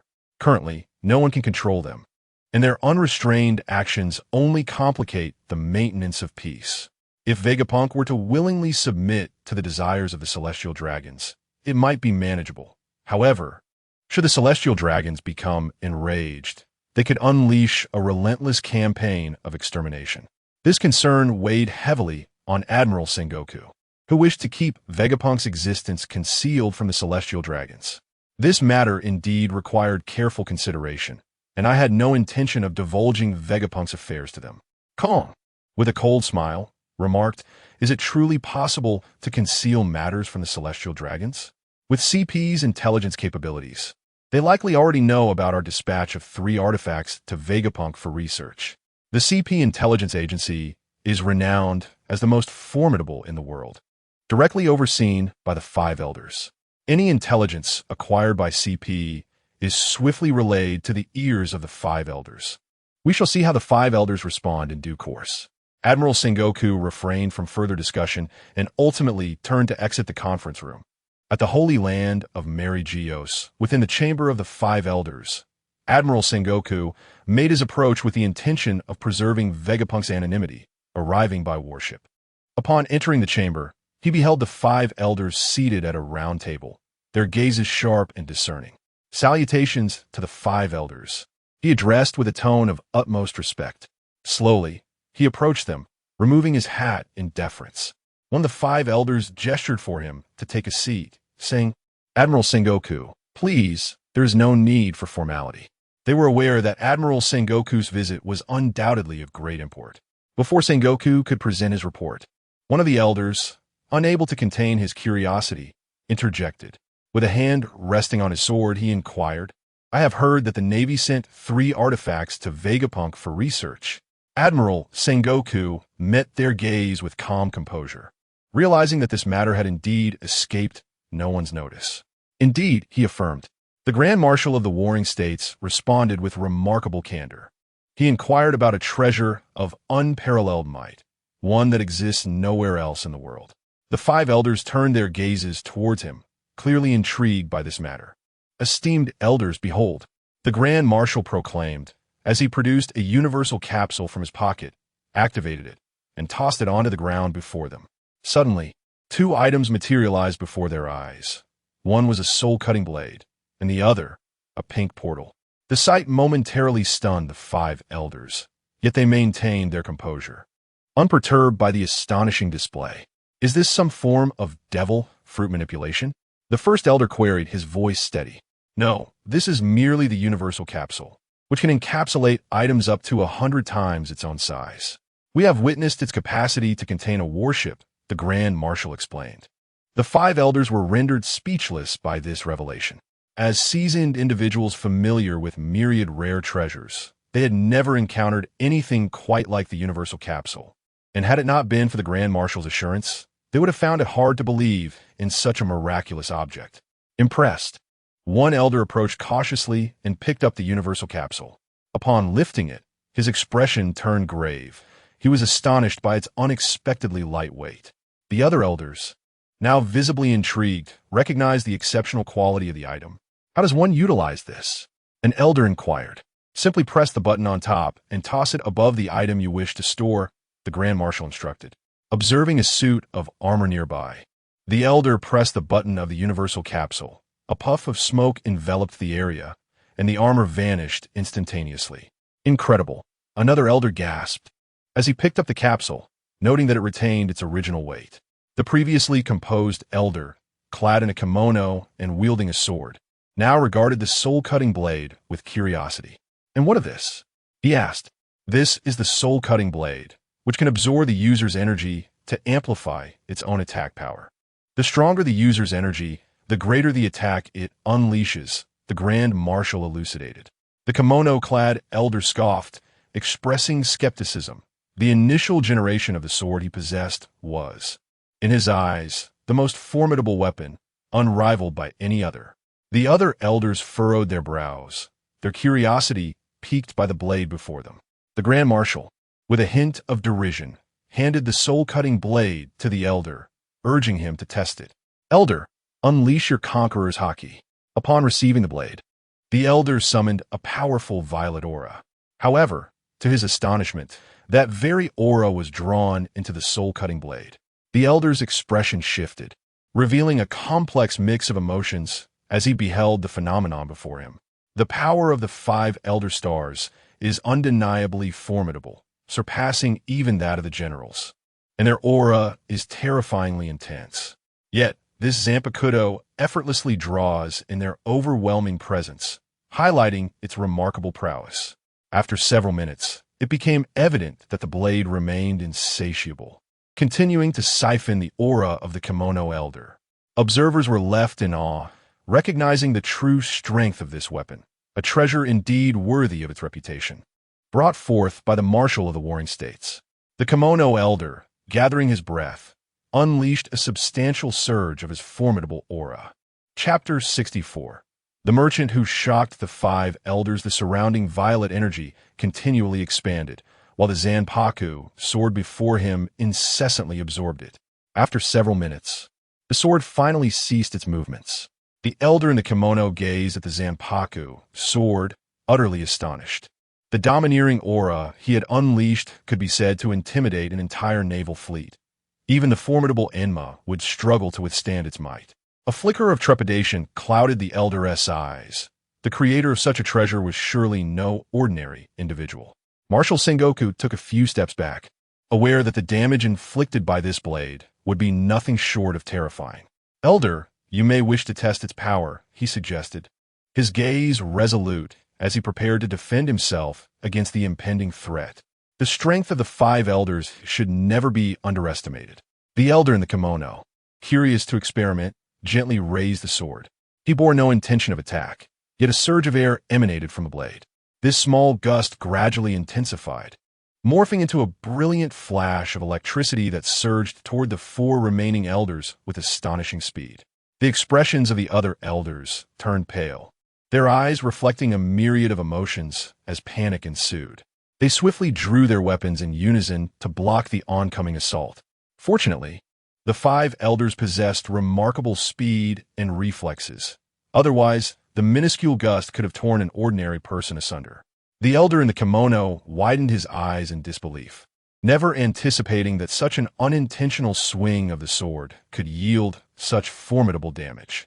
This blade was nothing short of divine. As the elder observed, the other four regained their composure and settled in their positions. The first elder took a sip of tea and remarked, "Indeed, quite impressive. Had we not banded together to defend, this palace would likely have been cleaved in two." After introducing the formidable Zanpaku sword, all eyes shifted once again to another door. "What purpose does this door serve, Sengoku?" inquired the first elder, intrigued. "This door is known as the arbitrary gate. As long as one envisions a location in their mind, this door can transport them there," Sengoku explained. "Is that so?" The elder in the kimono approached the door with curiosity. "Wait, allow me to test it." The first elder insisted, eager to witness for himself the veracity of this remarkable artifact. The elder in the kimono nodded and stepped back to grant him space. As the first elder stood before the door, he contemplated for a moment before the portal opened, revealing a breathtaking vista. He found himself momentarily speechless, confronted by a lush expanse that resembled a sea of flowers. The other four elders approached with equal curiosity, all of them half in disbelief. Upon reaching the threshold, they were collectively awestruck. "Is this not the homeland of the Grand Elder?" One exclaimed in astonishment. "How extraordinary! It truly facilitates interspatial travel," another remarked. The five elders, having encountered all varieties of devil fruits and their abilities, had never before heard of such instantaneous traversal between realms. The scene before them instantly shattered their preconceived notions. The first elder, gazing at the unfolding spectacle, was profoundly astonished. Despite his elevated status, he remained an ordinary human. The tears that threatened to spill were resolutely swallowed back. The five elders, positioned near the entrance, surveyed their surroundings, moving between the two entities as if they were witnessing the world for the first time. It was truly miraculous, achieving such an extraordinary feat. This was something we must possess for both our navy and government, as well as the celestial dragons. Future travels would be immensely convenient. The assembly nodded in agreement, then turned their attention to Admiral Sengoku. "Pray tell, from where did you acquire these three treasures?" Admiral Sengoku replied with calm assurance, "A merchant." He realized that this matter could no longer be concealed. "A merchant?" The five elders exclaimed in astonishment. How could one merchant produce such remarkable artifacts? Even the world's foremost scientists, like Vegapunk, could not replicate them. "Where is this merchant? We must meet him," the five elders pressed, their urgency palpable, eager to seize this individual for their own purposes. Observing their predatory demeanor, Admiral Sengoku understood that the truth could no longer be obscured. It was better to be direct about their intentions. His name is Ryuzaki. He possesses the ability to create treasures from unique materials that do not exist in this world. His power is formidable.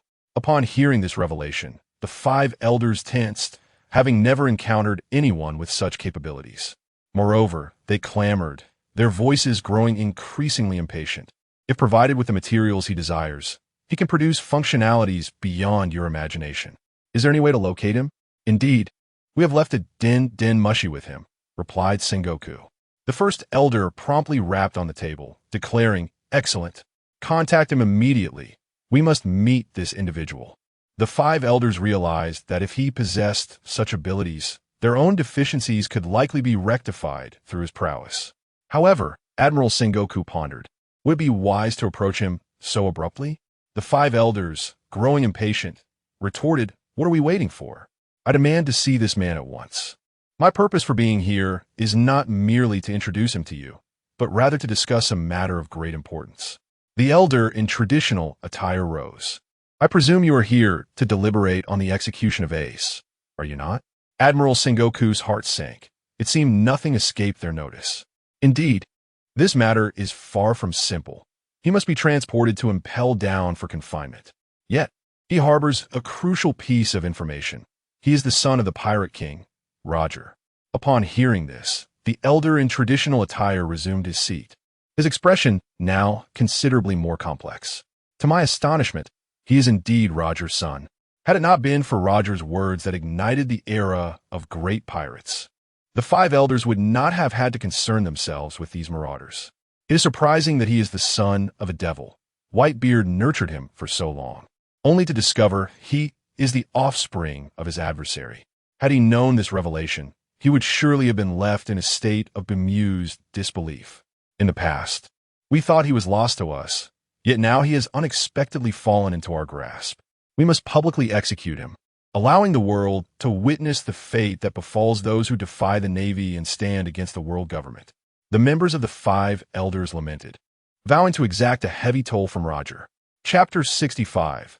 A major customer arrives. The five elders directed their full attention toward Longchi. Walays had already been relegated to the status of a mere corpse in their eyes. Please, tell me how we can locate Longchi. We must see him at once, urged the Grand Elder, his impatience palpable as he gazed at the door before him. Admiral Sengoku nodded. He understood that inciting the five elders' irritation would yield no favorable outcome for anyone involved. He retrieved a din-din mushi from his pocket, its signal resonating with a series of beeps, beep, beep, beep. All eyes converged on the din-din mushi, the atmosphere thickening with tension, breaths becoming noticeably hurried. Sengoku observed the solemnity etched on the faces of the five elders, a sense of urgency from them unlike anything he had ever perceived before. It seemed that the five elders held a profound admiration and astonishment for Longchi's identity and abilities. A wave of trepidation surged within Sengoku. He feared that Longchi might fall under the five elders' manipulation. As he regarded the din-din mushi before him, a part of him secretly hoped Longchi would not answer. Beep beep. Just as Longchi finished his meal, he noticed the din-din mushi in his pocket ringing. Stretching lazily, he answered the call. Admiral Akainu, may I inquire what matters you have? Assuming it was Akainu himself on the line, he was taken aback when a gruff voice responded. It's me. Instantly, Longchi recognized the voice. Admiral Sengoku, he exclaimed, a hint of surprise coloring his expression. Did Sengoku wish to procure some premium Maotai and Huazi from him again? With a jovial tone, Longchi replied, Admiral Sengoku, are you looking to acquire some liquor and cigarettes? The moment the words left his lips, Sengoku's expression froze. He wished to avoid appearing as a man overly fond of drink and smoke in the presence of the five elders. This was not a demeanor befitting an admiral. He instinctively shifted the conversation. What are you talking about? I have something important to discuss with you. Where are you? A matter can be discussed over the phone, interjected the elder in traditional garb, seizing the din-din mushi from Sengoku's grasp. You are Longchi. A deep, steady voice resonated from the device, one that Longchi had never heard before. As a traveler from another world, he quickly processed the situation in his mind. The images of the five elders flickered through his consciousness, and he instinctively surmised that this individual must be one of the esteemed elders. You are indeed one of the five elders, correct? Longchi responded humbly. Ah. Just as expected from Longchi, you discerned that quite readily. The elder in traditional attire remarked, his face betraying no surprise, for he was aware of Longchi's enigmatic nature. His prowess far exceeded their expectations, and it was not surprising that he could deduce their identities. We have witnessed your inventions and are utterly astounded. Thus, we have come to represent the celestial dragons in seeking an audience with you. Upon hearing this, Longchi chuckled softly. The five elders of the celestial dragons wished to meet with him, an honor indeed. Hancock, carrying a platter of fruit for Longchi, overheard the conversation and was struck with terror, momentarily rendered speechless. Upon hearing the term celestial dragon, Hancock involuntarily shuddered, gripped by fear. The haunting shadows of her past torment at the hands of the celestial dragons were indelibly etched in her heart. She was acutely aware of their terrifying nature. The three sisters who had escaped had long concealed their identities, even hiding the brand of slavery that marked them as celestial dragon property, remaining unknown to the world. When she learned that the celestial dragons wished to meet with Ryuzaki, their tone was surprisingly gentle, devoid of any overt sense of hierarchy. This revelation left Hancock utterly astonished. Ryazaki was no longer an ordinary merchant. Even the highest rulers of the world would show him a measure of respect, a status that no one else could claim. In Hancock's eyes, Ryazaki had become the most noble person in existence. Ryazaki gazed at the telephone in his hand, deep in contemplation for over a minute, pondering whether to meet with them. If he were to agree to this encounter, would it not expedite the completion of his subsequent tasks? Time was a coveted commodity for them, and why would one refuse such a lucrative offer? Ryazaki considered that the arrival of the 5 elders would undoubtedly bring with them a substantial sum of cash, and given that his mission was intricately linked to theirs, it could lead to a swift resolution, an advantageous scenario indeed. No matter how impoverished the 5 elders might be, they could not possibly be poorer than the Navy. A mere skirmish could yield tens or even hundreds of billions. Indeed, seizing this golden opportunity was essential. A slight smile tugged at Ryazaki's lips. Very well. Regardless of your identities, as long as you are willing to transact with me and be my guests, I shall extend a warm welcome. Let us meet at the Sabeti archipelago. Ryazaki designated a location, asserting his sovereign status by choosing the venue for their transaction. No matter how elevated the other party's rank, anyone seeking his favor would have to abide by his rules. After hearing this, the 5 elders ended the call without refusal. They had no choice but to comply. Admiral Sengoku, who had been anxiously observing, finally exhaled in relief, fearing a potential conflict between the two parties. Admiral Sengoku led them to the Sabeti archipelago. All right, he nodded. Arriving at the entrance of the spatial gate, he slowly opened the grand door, revealing the Sabeti archipelago before them. Concurrently, another portal opened, revealing Ryazaki on the opposite side. The two parties stood face to face, with Ryazaki exuding an air of calm confidence. One by one, the 5 elders emerged, their steps light yet imposing. Despite their white hair and aged appearance, they possessed an undeniable strength. Ryazaki approached them and politely bowed. Regardless of the circumstances, the status of the 5 elders was not to be challenged, and the appropriate courtesies must be observed. The Grand Elder smiled as he regarded Ryazaki, scrutinizing him closely. His demeanor was extraordinary, his expression composed, betraying no hint of trepidation. Standing nearly 6 feet tall, with striking features, describing him merely as a merchant would be a disservice. A more fitting term would be a transcendent sage. Are you Ryazaki? The Grand Elder inquired warmly, displaying none of the haughty attitude typical of the celestial dragons.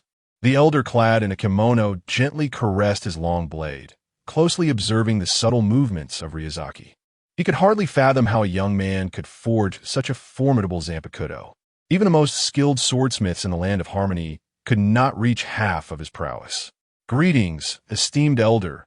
I am Ryazaki, he said, nodding politely. This portal, is it your invention? The elder inquired, glancing at the pink portal behind him. Indeed, Ryazaki replied. I possess another remarkable creation that I have yet to disclose to anyone.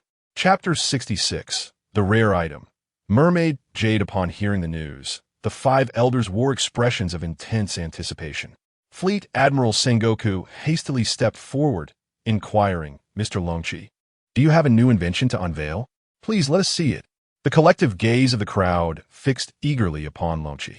Meanwhile, on the Sabeti archipelago, Rayleigh reclined gracefully on the lawn, sipping Maotai. Suddenly, he sensed a formidable pressure approaching from behind. Such overwhelming hockey. Rayleigh, with his innate sensitivity, was acutely aware of the presence of powerful hockey. The sudden surge piqued his curiosity. While sipping his drink, he leaped into the air to observe the unfolding situation. Climbing a tree, he discerned 2 groups of individuals ahead. One group was led by the very familiar Longchi, while the other left him astounded, his eyes widening in disbelief. It was the 5 elders, a sight that filled him with trepidation. Why were the 5 elders present on the Sabeti archipelago, and why were they meeting with Longchi? Could they be plotting to seize Longchi for themselves? If that were the case, he would never again enjoy Maotai or savor fine cigars. Absolutely not. He could not allow the 5 elders to take him away. Rayleigh remained perched on the tree, opting for patience to observe the developments. The five elders were no ordinary foes. Their strength surpassed his own. Acting impulsively could yield no favorable outcome. He decided to listen closely to their conversation. Perhaps Longqi had a plan of his own. "Pray tell, what is it?" The third elder inquired eagerly. "A treasure that could rejuvenate you by 20 or even 30 years. It is the time-wrapping skin." The revelation left the crowd in awe, their expressions betraying their astonishment as they gazed at Longqi. Even the most formidable devil fruits could not promise such an extraordinary phenomenon. The prospect of regaining 20 years of youth conferred upon everyone the illusion of immortality. The five elders had once harbored dreams of mobilizing their resources to seek out numerous devil fruits, hoping to discover one that could grant eternal life. However, after a century of fruitless searching, they had nearly abandoned this fantasy. Yet now, here was a man claiming he could restore them to their 20s or 30s. This ignited a fervor within them, a hope they had never felt before now surged forth. Regardless of the price proposed, the five elders were determined to acquire it. What? Time-wrapping skin? Rayleigh, eavesdropping, was equally astonished. He touched his face and examined his hands, the aged skin now a painful sight. If such a thing truly existed, he would spare no effort to reclaim his youthful self. Indeed, Fleet Admiral Sengoku responded, astonished as he regarded Longqi.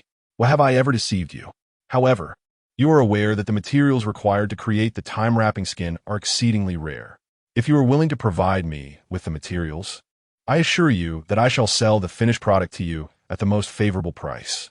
Moreover, few are privy to this information, merely the 6 of you." In order to sufficiently entice them, Longqi intentionally cast bait before their eyes. Should they agree to assist him in gathering materials, the time-wrapping skin he produces would be of immense benefit to them. The Grand Elder, unable to contain his excitement, approached Longqi directly, regarding him with an exceedingly amiable gaze. "Mr. Longqi, this matter is quite manageable," he stated. The Grand Elder was acutely aware of his own capabilities. As a celestial dragon, he wielded authority over all items in the world, regardless of their rarity or commonness. Any item that could be found in this realm could certainly be located by the celestial dragons. "As long as you are willing to sell us this time-wrapping skin, we will meet any price you propose and any conditions you desire." Upon hearing this, Longqi discerned the Grand Elder's profound temptation towards the time-wrapping skin. The other 4 elders, too, gazed intently at Longqi, for this time-wrapping skin was something they yearned for desperately. Who would not wish to regain their youth by 20 years? "I require blood and mermaid jade." After a moment of contemplation, the assembly recognized the rarity of mermaid jade. The elder of the kimono looked at him in terror, asking, "How do you know of mermaid jade?" "That is a commercial secret," Longqi replied, his voice slightly choked, for his understanding of the substance was rather vague. Observing the expressions of the 5 elders, he realized that this item was indeed extraordinary.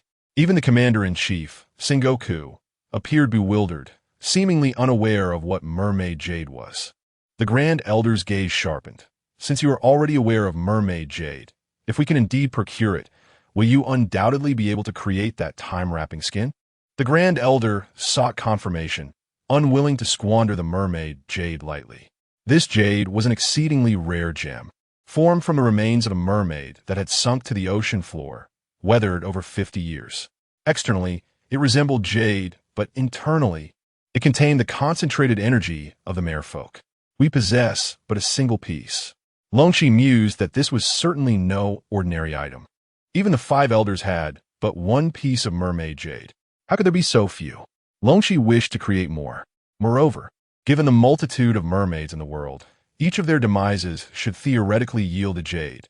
It should not be so scarce. However, mermaid jade can only form in the depths of the East Sea, where monstrous sea creatures dwell and where those with devil fruit powers dare not venture. Thus, the number of those who can acquire it is exceedingly limited. The Grand Elder patiently elucidated. Longqi nodded in agreement. Indeed, those with powers fear the sea, especially in the presence of the formidable sea beasts, which common individuals cannot hope to defeat. Yet Longqi was different. He was neither a devil fruit user nor an ordinary person, rendering his access to such realms as simple as entering his own home.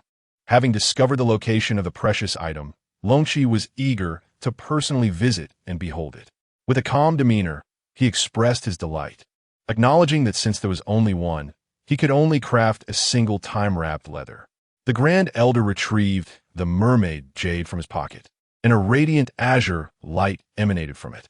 Longshi, upon witnessing its beauty, couldn't help but exclaim in admiration, "Wow, I never anticipated it to be so exquisite. Truly a masterpiece." It was evident that the Grand Elder carried this jade with him for a reason, suggesting it possessed additional properties that might aid in regulating his vital energy and enhancing his prowess. Chapter 67. The Grand Elder obtains the time-wrapping skin. Riley exclaimed in astonishment. The Fishman Jade. He had only encountered this gem once before, when it was constantly carried by Captain Roger. This indicated the rarity of its possessors. Longzaki gently accepted the Fishman Jade, and a warm current surged from his palm throughout his entire being.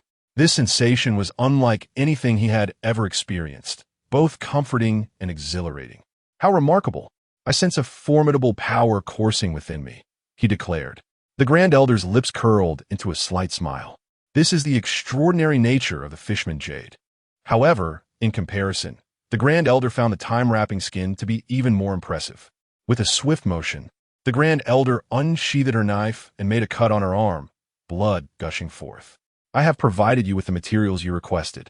Can you now create the time-wrapping skin for me?" Longzaki observed her impulsive demeanor and noted her impatience. He collected a few drops of blood from his arm and, with the Fishman Jade in hand, ventured deeper into the forest. "Time-wrapping skin is being synthesized. Please do not leave." Before long, a wrapping skin materialized before him. Longzaki touched it, and, from his perception, it appeared to be an ordinary leather garment.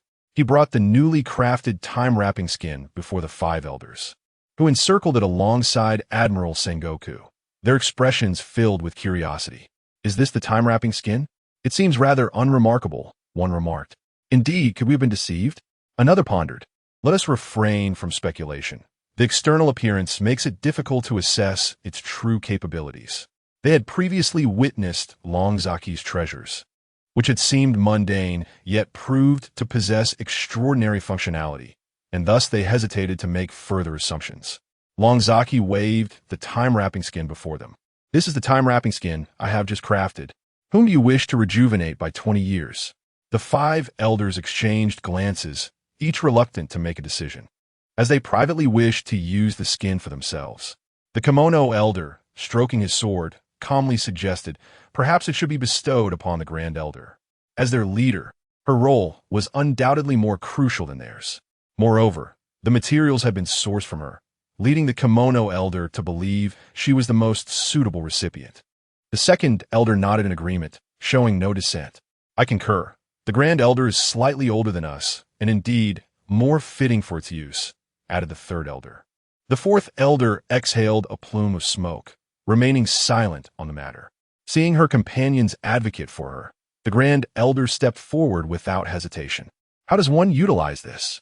she inquired, her curiosity piqued as she envisioned herself rejuvenated by 20 years.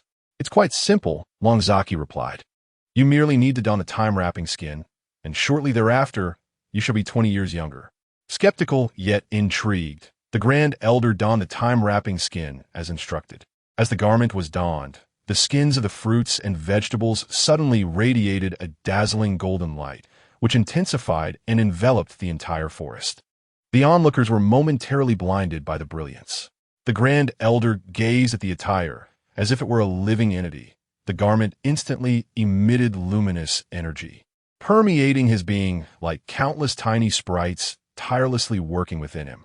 He could sense his cells generating at an accelerated pace, rejuvenating his youth, while his heartbeat grew robust, and his senses, ears, eyes, and hands, became extraordinarily acute. He experienced a youthful vitality. Even his hunched back straightened, and his hair transformed from a pallid hue to a vibrant golden color.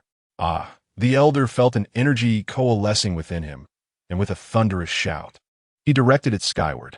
A tempest of purple aura erupted, surging outward with explosive intensity.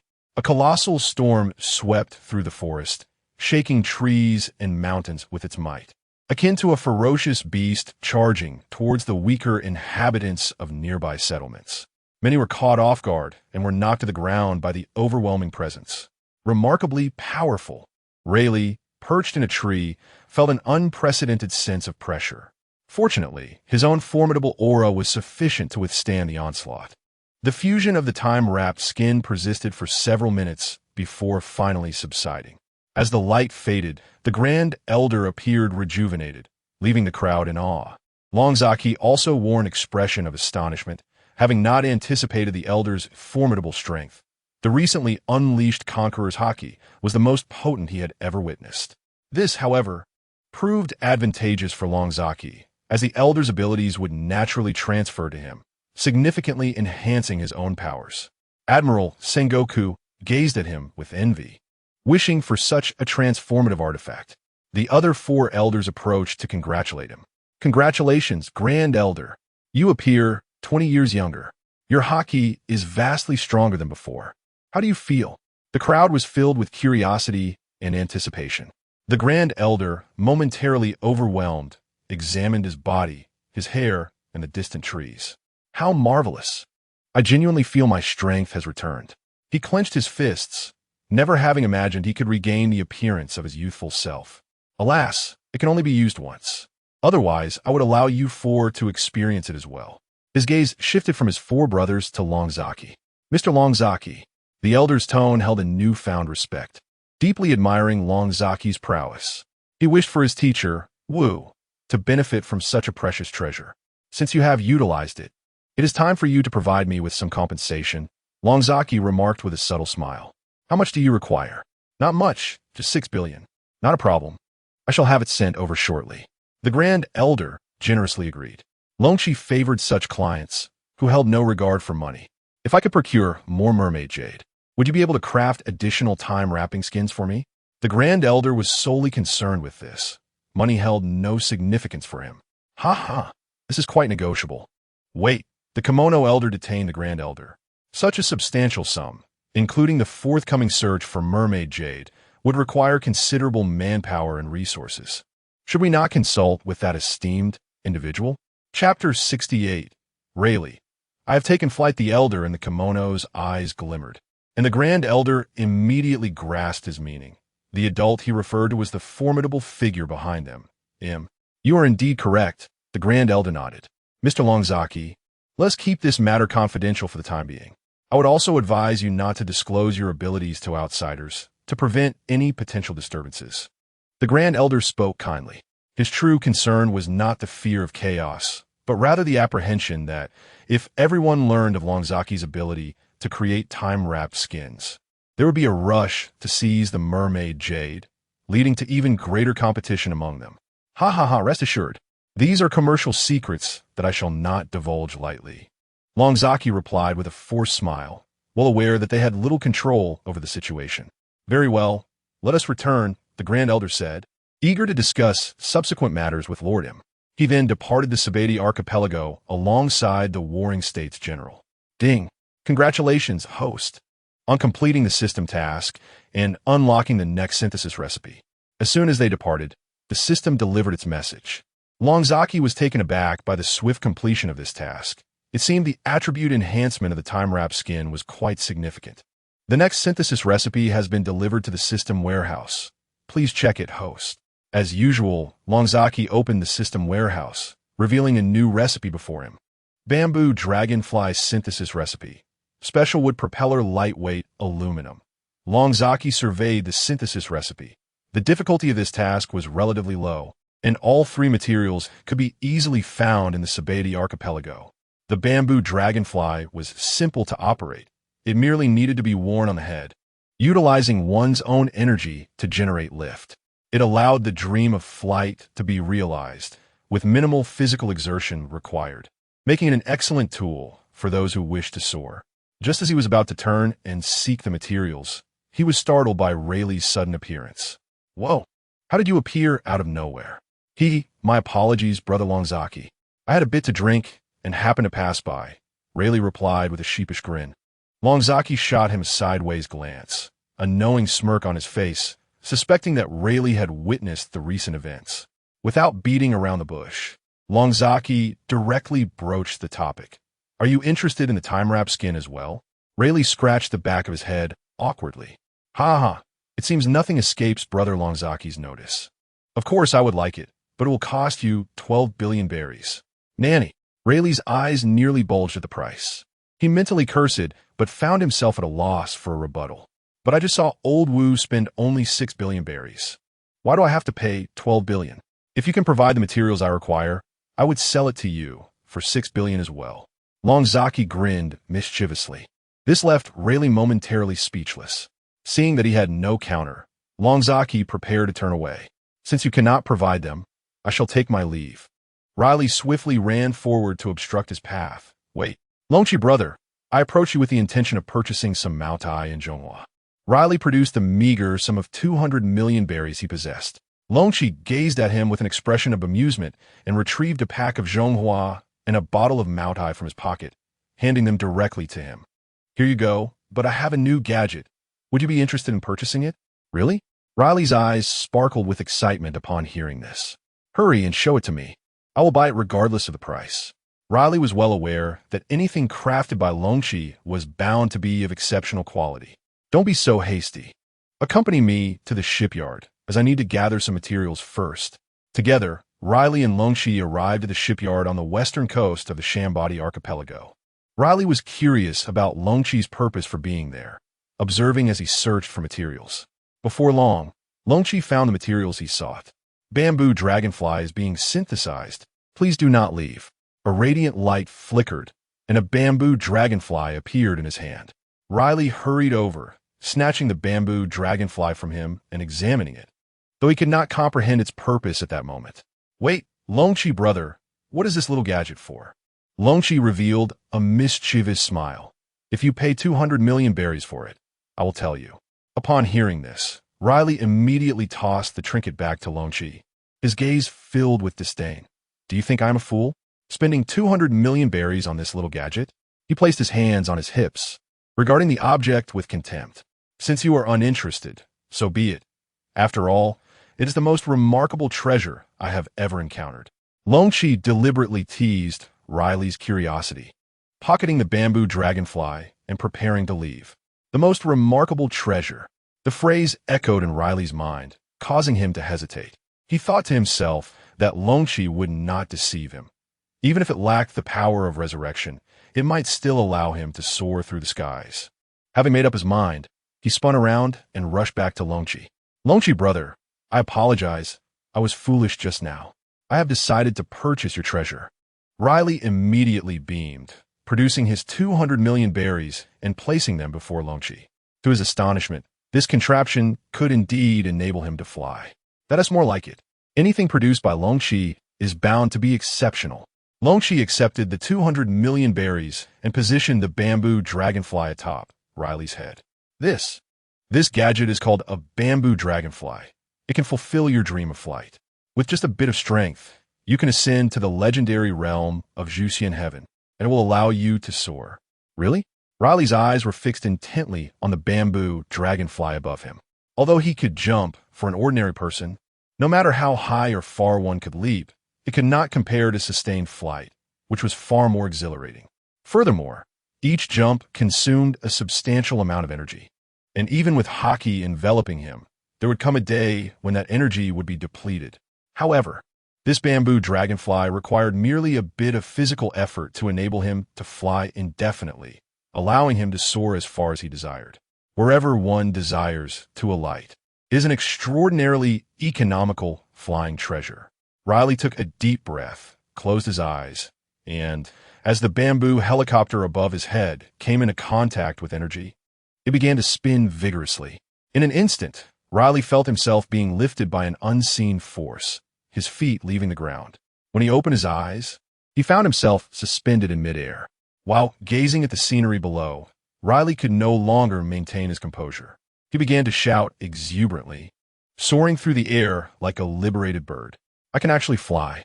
The sensation is incredible, far more delightful than merely bouncing. Longchi brothers, I find myself increasingly unable to part with you.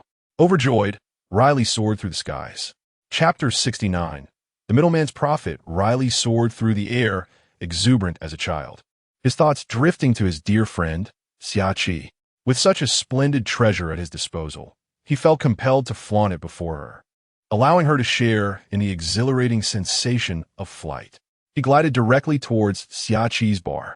Inside, Xiaqi was engrossed in conversation with patrons, savoring a Chinese cigarette.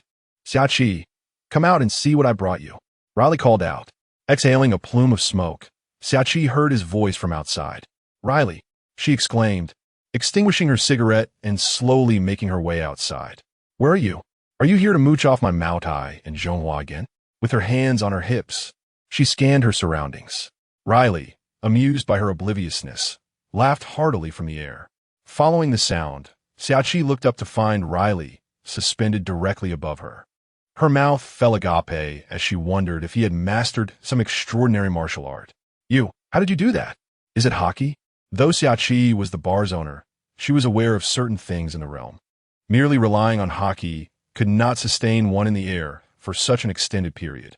Furthermore, she sensed no trace of hockey around her, deepening her curiosity about Riley's remarkable feat. Haha, isn't it marvelous? Would you like to experience it for yourself? Riley grinned, his face brimming with pride. Stop teasing me and come down, Xiaqi retorted, rolling her eyes. If he didn't descend soon, she would turn and leave. Riley quickly complied, floating down to stand before her. Xiaqi scrutinized him closely. Apart from the peculiar bamboo contraption atop his head, nothing else appeared unusual. It defied her understanding. How could such a trivial object lift a man weighing around 100 pounds? How on earth did you manage that? Is it another one of Longqi's inventions? Longqi's creations were the only plausible explanation that made sense to Xiaqi. Indeed, this is Longqi's latest invention that I just acquired. It's called a bamboo dragonfly. Simply wear it on your head, and it will elevate you to wherever you wish to go, Riley proclaimed with pride, showcasing the bamboo dragonfly in his hand. Xiaqi's eyes widened in disbelief. This tiny object could perform feats beyond reason. Instinctively, she yearned to possess one herself. However, a thought crossed her mind. Wouldn't it be exorbitantly priced? Surely it must cost several million, at the very least. How much does it cost? Xiaqi inquired curiously. Not much at all. Just 200 million berries. What? Upon hearing the price, Xiaqi's spirits plummeted. 200 million berries was not something one could easily procure. Oh, but I have the means. Come, let me take you for a flight. But, can this tiny object support the weight of 2 people? Riley was uncertain about its actual weight-bearing capacity. Riley yearned for a touch of romance. How enchanting it would be to soar through the skies alongside Xiaqi, witnessing the twilight hues enveloping the Shambadi Islands. Without hesitation, he embraced her waist and exerted a gentle force. To his astonishment, the bamboo dragonfly above them ascended effortlessly. Although the flight was somewhat leisurely, it did not detract from its performance. Xiaqi had never ascended to such heights before. A blend of fear and exhilaration coursed through her, her hands gripping Riley tightly. At that moment, Riley felt an overwhelming sense of happiness, his face radiating with passion. This is remarkable. I never imagined I would one day fly above the Shambadi Islands, Xiaqi exclaimed, clinging to him as she admired the scenery below. If you enjoy this, I shall take you flying often in the future, Riley remarked, his voice imbued with charm as his gaze lingered on Xiaqi. Upon hearing his words, her heart fluttered like a startled doe, an inexplicable warmth blossoming within her. The corners of Riley's mouth curled upwards, a familiar tactic he often employed to win over hearts. After their aerial tour of the Shambadi Islands, they descended before Longqi. Longqi, he observed, noting the joyful glow on Riley's face, instantly discerning that he had once again been wooing someone. Internally, he muttered a curse, this fellow. Flaunting his new invention and simultaneously charming the ladies was truly incorrigible. Brother Longqi, your bamboo dragonfly is exceptional. It must be mass-produced. I am certain it will be a tremendous success. Is that even question? How could Longqi's creations not sell well? During Riley's absence, Longqi had already begun mass-producing the bamboo dragonflies, preparing them for distribution far and wide. Xiaoqi approached Longqi, her graceful form swaying gently. With a bashful yet delightful tone, she inquired, "Brother Longqi, could you perhaps sell me one at a discounted price?" Longqi, recognizing the glint in her eyes, understood her intentions. "You desire one too? Of course. Everyone harbors a dream of flight. How splendid it would be to have the ability to soar through the skies at will." Suddenly, an ingenious idea struck Longqi. Presently, without any intermediaries, he could delegate the sales to a broker, thus alleviating numerous complications. By transferring his products directly to the intermediary, he would ensure a swift flow of funds and facilitate the distribution of goods to the farthest corners of the world. Indeed, Longqi's face lit up with excitement. "What is it, Brother Longqi?" Riley, intrigued by Longqi's exuberance, leaned in closer. "I have conceived a brilliant plan. I have crafted 100 bamboo dragonflies. How about I sell them all to you for 5 billion berries?" Longqi considered that a bar owner would likely not possess substantial funds. Both men stared at him in bewilderment, earnestly pondering his intentions, yet hesitant to interrupt. "I will place all of my merchandise in your store for sale. You may choose to sell it for 100 million berries or set your own price at 50 million berries. However, I will require a purchase price of 10 billion berries from you. For now, please remit 5 billion, and once you have sold everything, you may pay me the remaining 5 billion. As the proprietor of a bar, Xiaoli quickly calculated the figures in her mind. With 100 bamboo dragonflies, if each were priced at 100 million berries, she would not make a profit, as she would need at least a price exceeding 100 million berries. Yet, the bamboo dragonflies in front of her could easily fetch 1 billion, 3 billion, or even 10 billion. This is undoubtedly a lucrative business. Xiaoqi soon made up her mind. "Brother Longqi, I'll buy them." Longqi beamed with joy. "From now on, you shall be my intermediary. We shall profit from the price difference." Chapter 70.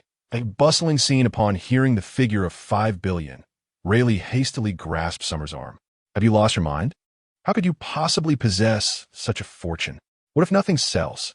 With a chuckle, Summer rebuked him. "You truly underestimate me. Having been by your side, I've managed to discreetly accumulate a little extra. It is well known that Rayleigh has a knack for amassing wealth effortlessly.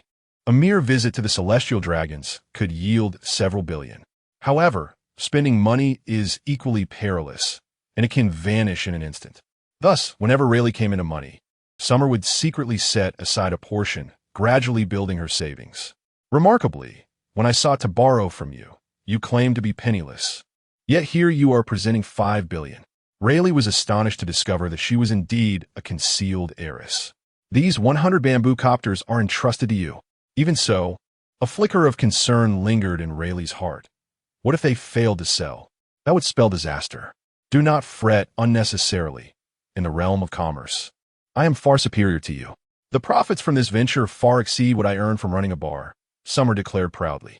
Dragonki, standing nearby, nodded in silent agreement, recognizing that he was providing her with a lucrative opportunity out of respect for Rayleigh. "Thank you, Dragonki, for selling these splendid treasures to me. Tonight, let us celebrate at my bar." "Certainly," Dragonki replied with utmost respect, following her to the bar. Upon their return, Summer proclaimed loudly at the entrance of her establishment, seeking to spread the word.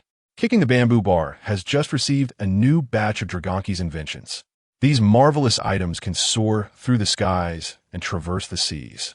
Anyone can use them. Only 100 pieces available. First come, first served, at the price of 300 million berries."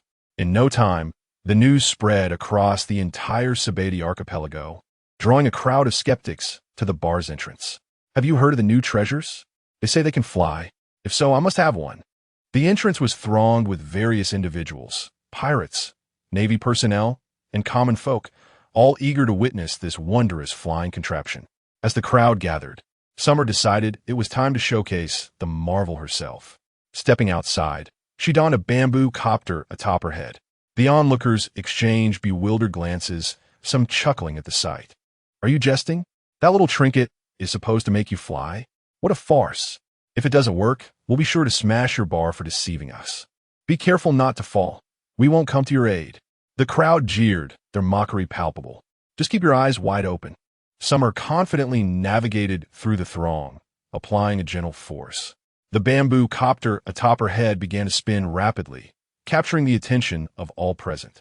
Before long, Xiaqi gracefully floated into the air, occasionally executing a 360-degree spin to showcase her remarkable skills. The onlookers below were astounded, their expressions a kaleidoscope of disbelief. They had never imagined such a treasure truly existed.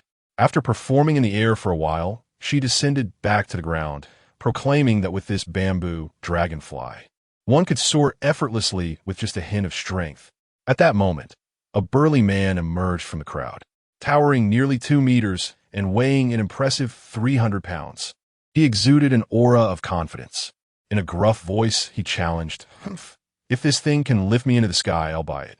Xiaqi, glancing at the hefty figure before her, felt a shiver of apprehension.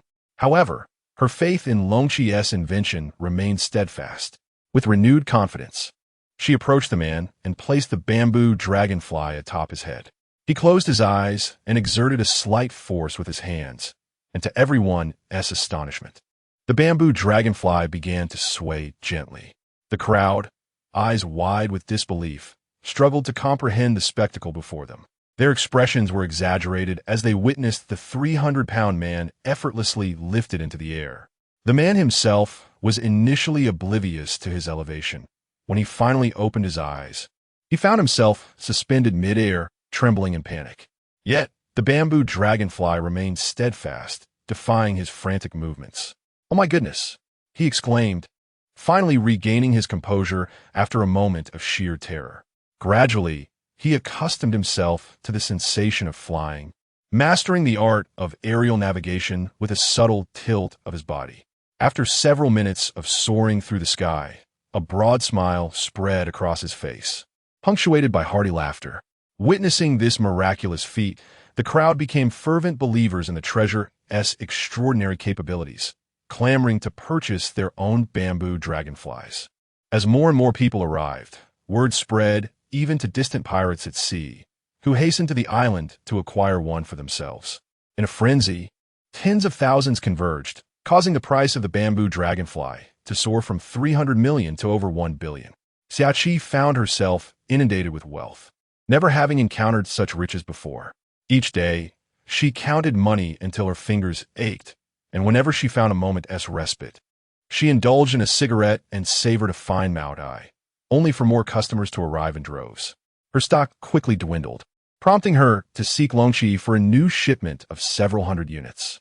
Meanwhile, in the New World, the renowned red-haired Shanks heard whispers of Longqi's latest invention, the bamboo dragonfly. "Captain, Longqi has crafted something new. It seems capable of lifting people into the sky," Beckman remarked. Shanks took a sip of Maotai, intrigued. "Another invention already?" "Yes, and many are clamoring to buy it. If each of our crew members had one, we could fly freely above, significantly enhancing our capabilities." Shanks acknowledged the merit in this idea, then gestured for a few crew members to bring out the portal from ship. "Where is Longqi now?" he inquired. "At Sabedi Archipelago," came the reply. "Very well. Let us embark on a journey to the islands of Shambodi to discover what treasures they may still hold, and perhaps procure some for ourselves." Beckman approached the door, envisioning the scenery of Shambodi, and then grasped the doorknob. Before him unfolded the vibrant scene of Shambodi, where a throng of people gathered before the bar.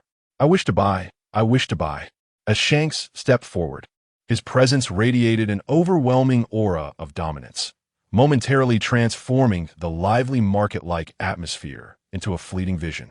All the novices, overwhelmed by his formidable presence, collapsed to the ground.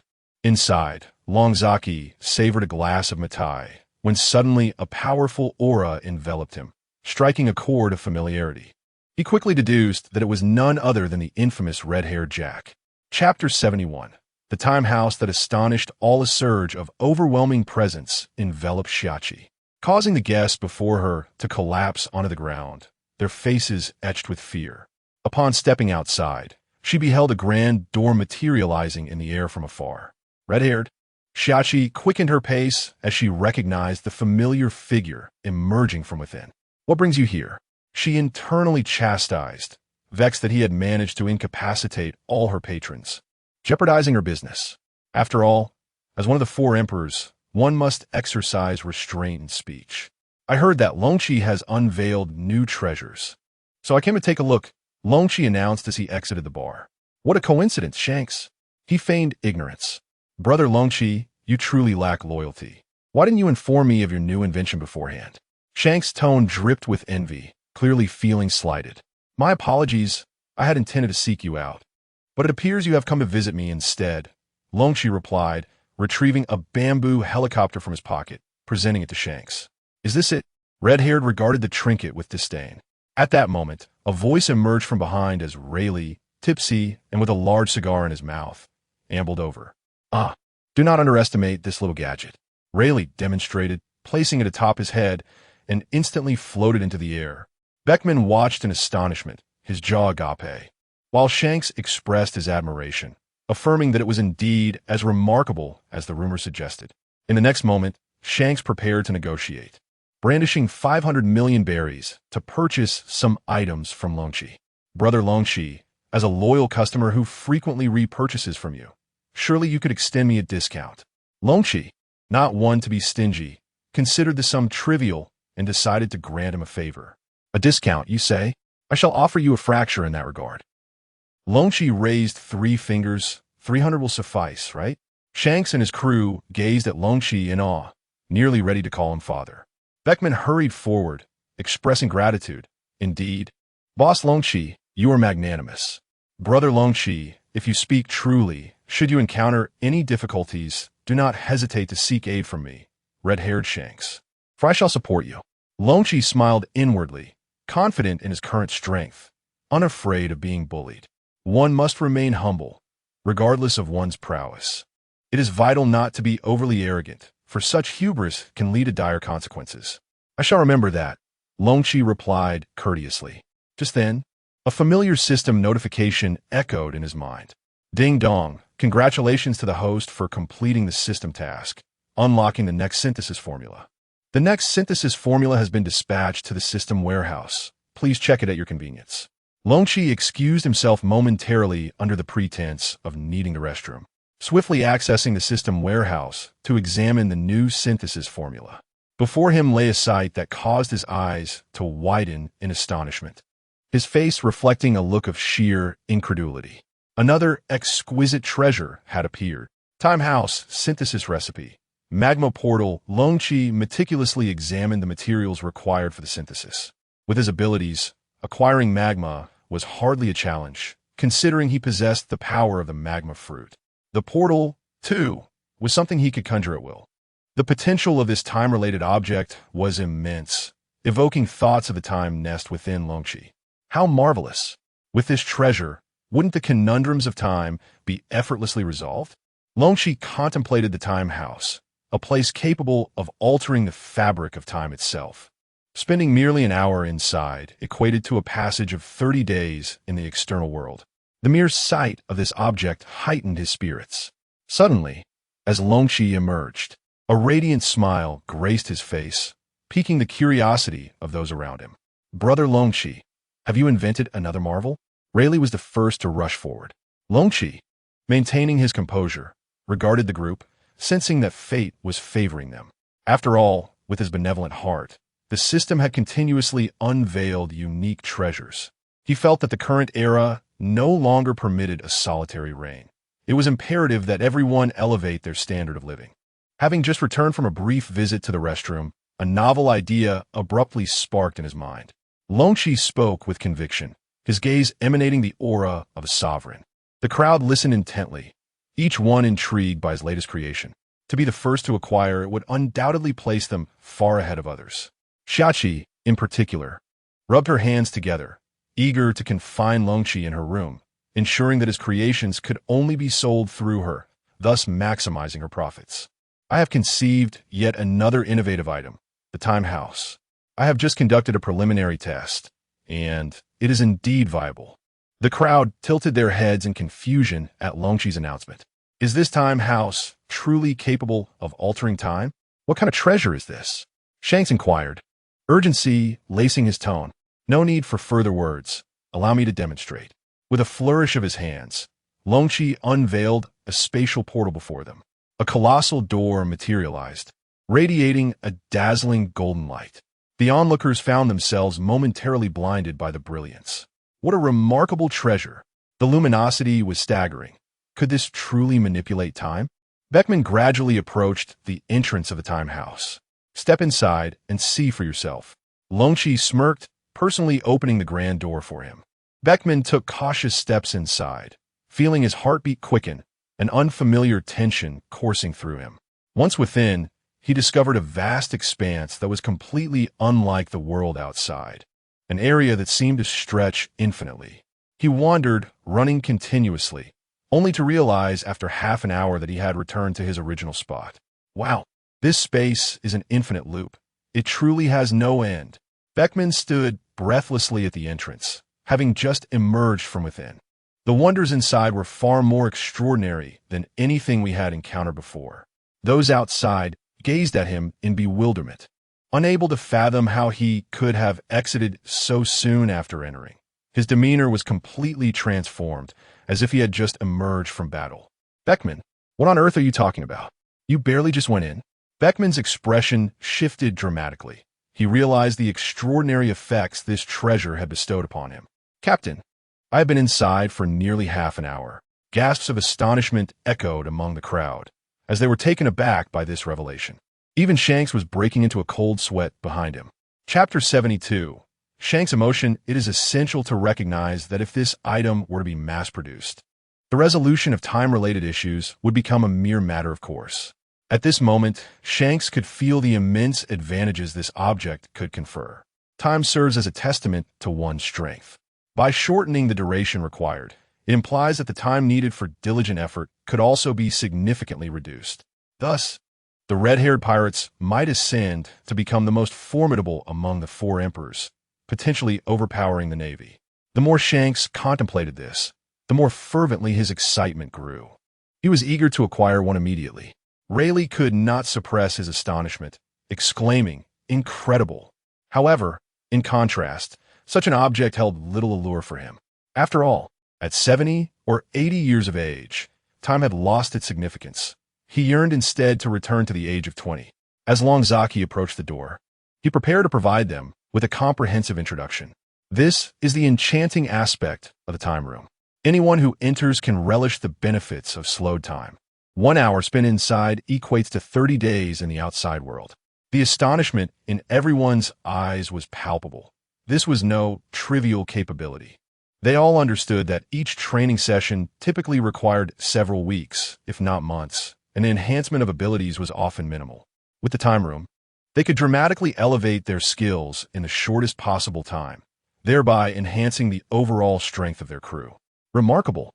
The crowd gasped in awe. "Huh, what is so special about it?" Rayleigh scoffed, drawing on his cigarette. "I would much prefer the time-wrapping skin." "What?" Shanks cast a bewildered look once more, somewhat doubting his grasp on reality. In just a few days, Longzaki had invented so many treasures, none of which he was aware of. "Are you unaware?" Rayleigh exhaled smoke, regarding him with a bemused expression. "Brother Longzaki has created a treasure that can rejuvenate one by 20 years. The red-haired pirates felt an overwhelming urge to prostrate themselves before this miraculous being. Such a treasure exists. Beckman politely approached Longzaki and knelt before him. "Mr. Longzaki, could you assist us?" Tears welled in Beckman's eyes as he thought, given the ability to restore youth by 20 years, it would be prudent to apply this to Shanks, allowing his severed arm to heal. "I would pay any price. Please, will you sell us the time-wrapping skin?" As Beckman spoke with growing fervor, tears streamed down his cheeks. Longzaki did not wish to witness such a sight. Why should a grown man weep? It was not as though he refused to sell. Thankfully, he had recently journeyed to the East Sea, exerting considerable effort to acquire a mermaid gemstone. Now, the sole piece of time-wrapping skin was to be sold to others when he had initially intended to gift it to Whitebeard. It seemed he would need to make another trip to the East Sea in a few days. "Of course, I will sell it to you. Just provide me with 300 million. Not a problem." Beckman wiped away the tears from the corners of his eyes and swiftly retreated into the cabin. emerging with 300 million. Shanks, still bewildered by the situation, wondered why Beckman was in such a rush to procure the time-wrapping skin. "What on earth are you doing?" the captain exclaimed. "This time-wrapping skin is of utmost importance to you." Beckman took the time-wrapping skin and inquired, "How do I use it?" "Simply put it on," came the reply. Beckman nodded and turned towards Shanks, enveloping himself in the garment. Before Shanks could comprehend the unfolding events, a radiant golden light enveloped him entirely, and he felt an overwhelming surge of power coursing through his being. The other members of the red-haired pirates were utterly horrified, bewildered by the inexplicable occurrence. Their captain was engulfed in golden light. "Beckman, what are you doing? Where has the captain gone?" A voice cried amidst the brilliance, followed by a groan as Shanks felt his right arm suddenly writhing. With a thud, he sensed as if his hand had sprouted anew, astonished by the sight of his own arm indeed restored. As the light dissipated, he collapsed to the ground, the immense energy rendering him momentarily incapacitated. The crew stared in disbelief. Their captain had regained over 20 years of youth. Remarkably, even the arm bitten off by a sea beast had grown back. One could only imagine the shock on the Straw Hat Boy's face if he were to witness this spectacle. Beckman hurried to assist his captain, a look of profound satisfaction illuminating his features. "Captain, your hand has finally returned." Shanks was deeply moved, exclaiming, "You knew that the time-wrapping skin would restore my arm." "Indeed. After all, it can rejuvenate you to your former self." Reversing the flow of time, Beckman chuckled. Shanks embraced him tightly. Meanwhile, Rayleigh wore a displeased expression, lamenting his inability to acquire the time-wrapping skin for himself. He would undoubtedly appear even more handsome and formidable at 20 years younger. The warm atmosphere lingered for some time. "All right, you big men, stop indulging in this sentimental display and hurry up with your purchases." Rayleigh could no longer contain himself and bellowed. Shanks approached Longzai, bowing politely. "Thank you, Brother Longzai. Without your invention, I would never have been able to regrow my right hand. You're my great benefactor in this life." "Oh, it was nothing, just a small issue," Longzai replied, scratching his head with a smile. "Brother Longzai, could you sell me a few more of those 10 pieces of wrapping skin?" Longzai noted Beckman's insatiable greed, thinking to himself how he was becoming increasingly avaricious.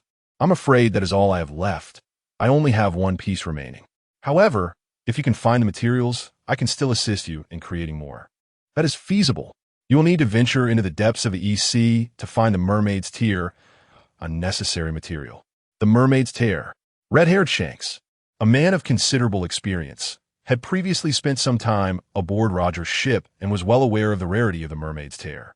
Such a precious item is not easily obtained, especially in the East Blue, where the most ferocious sea beasts dwell, colossal in size.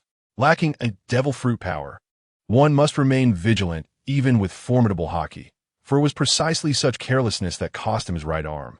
Observing his comrades behind him, he realized that he could not afford to be selfish. No matter how arduous the journey, he must find a way to acquire it. "Once you procure it, seek me out." Longzaki swiftly shifted the topic, for he still needed to sell his time house. "Do you wish to purchase this time house? If not, I shall sell it to others." Longzaki had no shortage of buyers behind him, particularly the Navy, who had long been coveting his latest invention. Chapter 73. "I will buy it even at the cost of my fortune, of course. I will acquire it, even if it means depleting my entire fortune. I am resolute in my decision." Shanks swiftly directed his crew to gather the funds. "Longzaki brothers, this is all that remains of my wealth, 1 billion. Will you sell it to me?" The red-haired Shanks had laid bare all his assets. Although 1 billion seemed somewhat inadequate, it mattered little to Longzaki. The individuals before him were so destitute that they appeared on the verge of being stripped of their garments. "I will make an exception this once. I shall sell it to you for 1 billion. Longzaki relinquished the time house to him. Shanks produced a universal capsule and tossed it into the air, swiftly capturing the time house within. His eyes gleamed with excitement as he gazed at the capsule, his heart brimming with gratitude. "Thank you so much." After securing the item, Shanks turned and departed from Sabaody Archipelago. Longzaki poured himself a drink of Maotai, savoring it. "Who said I wasn't generous?" Rayleigh approached with a jovial demeanor, casually resting a hand on Longzaki's shoulder. "Brother Longzaki, Today you have truly opened my eyes. Let's head to the bar. I insist on treating you to a fine meal." Rayleigh's tone was as hearty as that of sibling, pulling Long Zaki towards the tavern. Meanwhile, from the nearby bamboo grove, a young naval officer observed their every move with quiet diligence. This officer was Kobe, a mere recruit without rank at that moment, yet destined to rise to the rank of Rear Admiral in the coming years. His aspiration was to become a naval hero akin to Garp, with whom he had once crossed paths. Once harboring a deep-seated hatred for pirates, Kobe's perspective began to shift after being saved by the Straw Hat Boy, leading him to reconsider the nature of piracy. Since joining the Navy, Kobe had been discreetly tracking the movements of the Straw Hat crew, and Long Zaki's recent emergence piqued his curiosity. Observing from the shadows, today's revelations left him utterly astonished. He retrieved a den mushi, hastily contacting a naval admiral. "Admiral Kizaru, I have news to share. What could a little brat like you possibly have to say?" "Don't waste my time." Kizaru lounged in his chair, enveloped in smoke, relishing his Chinese cigarette. "It concerns Long Zaki." Upon hearing Long Zaki's name, Kizaru's demeanor shifted dramatically, and he abruptly tossed aside his cigarette. "Then, come here." Half an hour later, Kobe entered Kizaru's chamber. However, upon stepping inside, he was taken aback by the presence of several high-ranking figures. The room was not only occupied by Kizaru, but also by Admiral Sengoku, Akainu, Akiji, and Vice Admiral Tsuru, all seated and awaiting his arrival. Kobe's eyes widened in astonishment. He had never encountered such a formidable assembly. He had not anticipated that a mere piece of news regarding Long Zaki would warrant such attention from the upper echelons of the Navy. The more he contemplated, the more elated he became, as he recognized this opportunity to leverage the information for his own advancement. Admiral Sengoku regarded him with calm composure. "Speak. What information do you possess regarding Long Zaki?" Kobe politely bowed and said, "Just now, I witnessed Dr. Long Zaki in the Shambadi archipelago unveiling two remarkable inventions." As the crowd heard of Long Zaki's new creations, their excitement intensified. All eyes were fixed on Kobe, eager to glean more astonishing revelations from his words. One invention was the bamboo copter, and the other was the time house. The crowd, bewildered, struggled to comprehend the implications of these terms. Akainu, impatient, interjected, "Can you explain the purpose of these items?" Kobe retrieved the bamboo copter he had purchased earlier from his pocket. "This is the bamboo copter," he declared. Garp chuckled, dismissing the tiny object's significance. Kizaru barely glanced at it, preferring the Chinese incense in his hand. The fleet Admiral Sengoku remained silent, trusting that Long Zaki's offerings were of exceptional quality. Even the smallest and seemingly inconsequential items could yield tremendous effects. Its remarkable feature was the ability to elevate individuals into the sky, allowing them to soar freely. Sensing their skepticism, Kobe placed the bamboo copter atop his head, and with a slight push, he found himself suspended in midair. Akiji's expression twisted in disbelief. Astonished that it could indeed fly, Garp's eyes sparkled with excitement. Lacking any devil fruit powers, his strength relied solely on haki. If he could achieve the freedom of flight, his confidence would soar even higher. Clap, clap, clap. Sengoku applauded, exclaiming, "Impressive. This treasure is immensely beneficial to us." He scrutinized the gathering, having resolved to acquire this batch of inventions. After demonstrating, Kobe returned to the ground, his expression unembellished. He sensed that the treasures he had just revealed were merely an appetizer. The true marvels were yet to come. "What is the other invention?" Akainu inquired. "This item is beyond my possession. It is an extraordinarily powerful artifact capable of altering the fabric of time." The crowd gasped in astonishment at the prospect of manipulating time. Long Zaki had reached a level of power that was truly terrifying. In their worldview, time was an immutable natural law. If Long Zaki could indeed realize this potential, the world would undergo monumental transformations. A hint of fear crossed Sengoku's face as he struggled to fathom the extent of Long Zaki's strength. "What? Is this truly the case?" The crowd buzzed with concern over the implications of such a reality. "I'm not entirely certain of the specifics of this time house. At that moment, I was over 100 meters away and could not accurately discern the details," Kobe admitted, scratching his head as he pieced together fragments of information. Akainu immediately stood up, declaring, "Admiral, should we not seek out Longzaki at once? Indeed, if we do not seek him out now, and he sells these items, we would undoubtedly find ourselves in a myriad of troubles."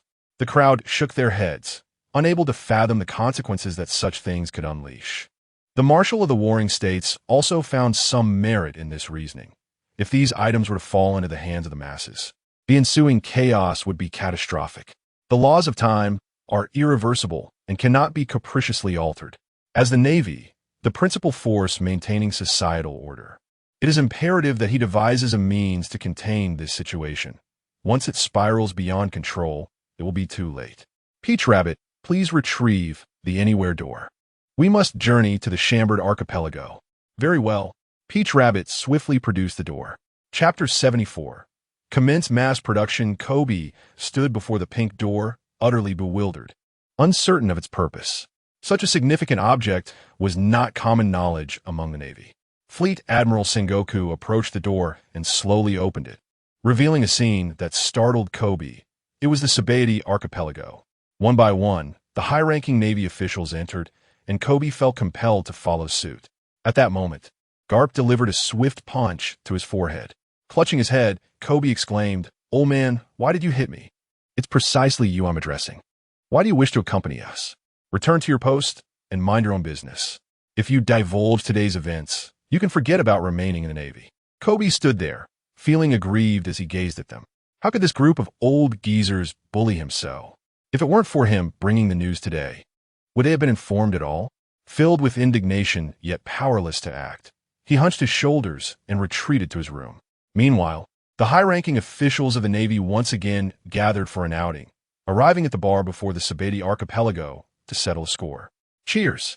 Dragon and Rayleigh were merrily indulging in their drinks. Sengoku calmly approached, stating, "Boss Dragon, we need to discuss a few matters with you." Rayleigh, inebriated, turned around and unleashed a torrent of insults. "Who are you? Brother Dragon, you can't just meet anyone you wish. Get lost." Suddenly, a blinding light erupted from behind as Kizuru unleashed a powerful kick. Though Rayleigh was in a drunken state, his defensive capabilities remained intact. His armed hockey right hand intercepted Kizuru's kick, resulting in a fierce clash between the two, causing the surrounding magnetic field to ripple and occasionally spark with electricity. "Wait." Dragon immediately intervened, recognizing that Sengoku and several admirals had come to negotiate, most likely to purchase goods from him. Everyone, cease the commotion. Dragon approached with a calm demeanor, grasping Kizuru's kicking leg with one hand and Rayleigh's right hand with the other.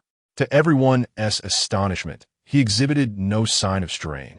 The earlier collision had disrupted the magnetic field, with both parties exerting immense power against each other.